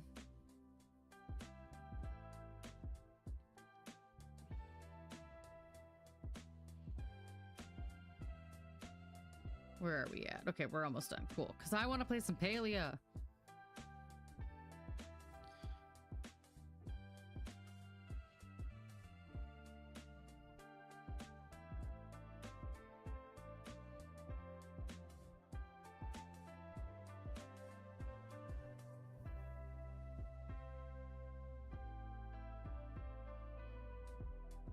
But I said I was going to finish this repeat before I did. I bought myself an under-desk bike. Like, it's mostly just the pedals. It's the pedal things. So that when I'm crocheting, I can get some more movement in. Because that's my problem, is I need to get more movement in. My body needs it. But also, all of my hobbies are stationary. At least, like, when I'm running, I can listen to an audiobook. Last year, I would sit outside and crochet and listen to a book. That was nice. I should do more of that.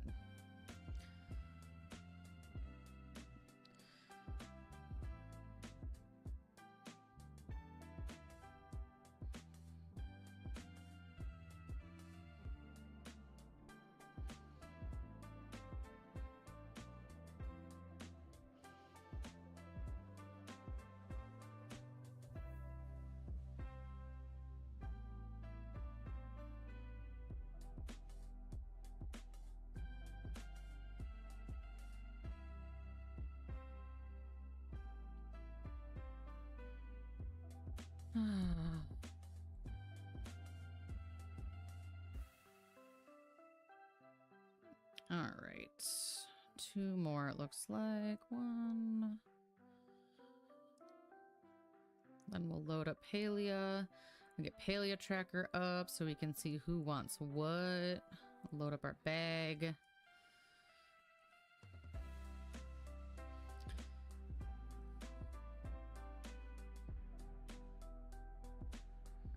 There's also a mining event going on, so I'll probably be hitting lots of rocks.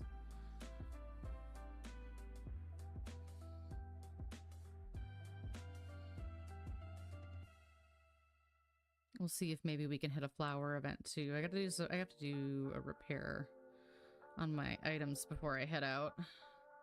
Necrocino! Hello, how are you? About to flip over to some Palea here. But we started tonight, we started in a new Lost Souls shawl in this like gray rainbow variegated yarn, and I'm really liking it. I think it's gonna look really cool. It's gonna need to be blocked. It definitely needs to be blocked, but it's looking good.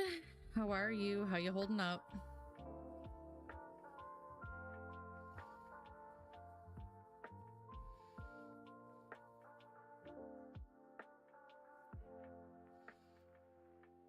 I'm actually kind of pissed off that I have a work event on Thursday that goes late because I wanted to go to a community whistle packing night. But those things overlap, unfortunately.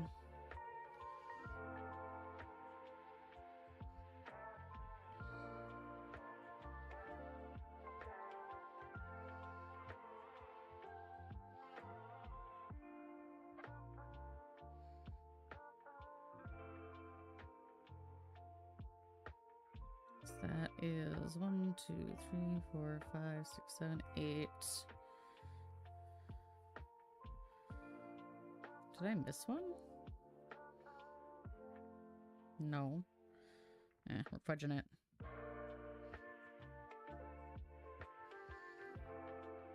And 10.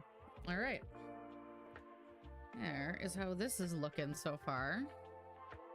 Looking quite nice, methinks. All right, stick those over there for now. Alrighty, we're gonna load up Palia. I need to get Palia tracker up.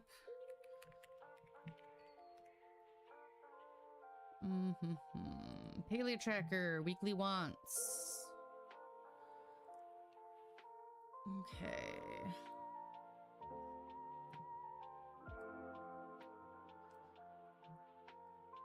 There we go. Load up Palia. Okay. While that loads up, I'm going to take a really quick bio break and I will be right back. Hang on out and I will see you in a second. Let's not talk about the date on that jar. We're not gonna talk about it. It takes time to look like this much of a train wreck. A gynecologist. I mean, do we need a space gynecologist? Questions I've never felt like I had to ask before, but sometimes you just need a space gynecologist. Ah! Mutually assured destruction! Did you see that? You know what? I do want to become famous, but I don't want to become famous by buying my followers. I will bribe them with love and affection. I don't need to buy them. I buy them with my love.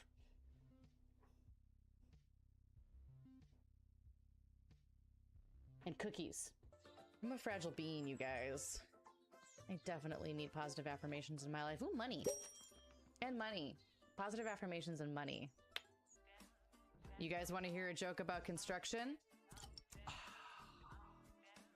I'm still working on it. Here we come a-murdering among the leaves so green. Here we come a-murdering this kitty to be seen.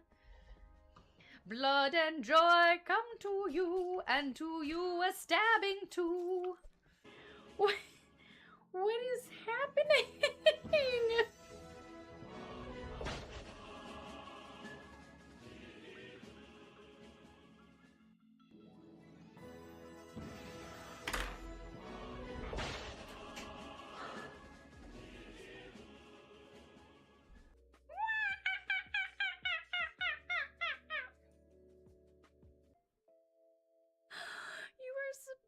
The sweetest little bean, and I love you so much, Dagny. Okay, we're gonna try this. Yes, we died. But it's for science. Come here, boy. Ellis, answer me. Face to Ellis. Go ahead. Yes, we died, but it was for science. You guys, you don't understand. It was for science. Oh. Are we ready for some Palia?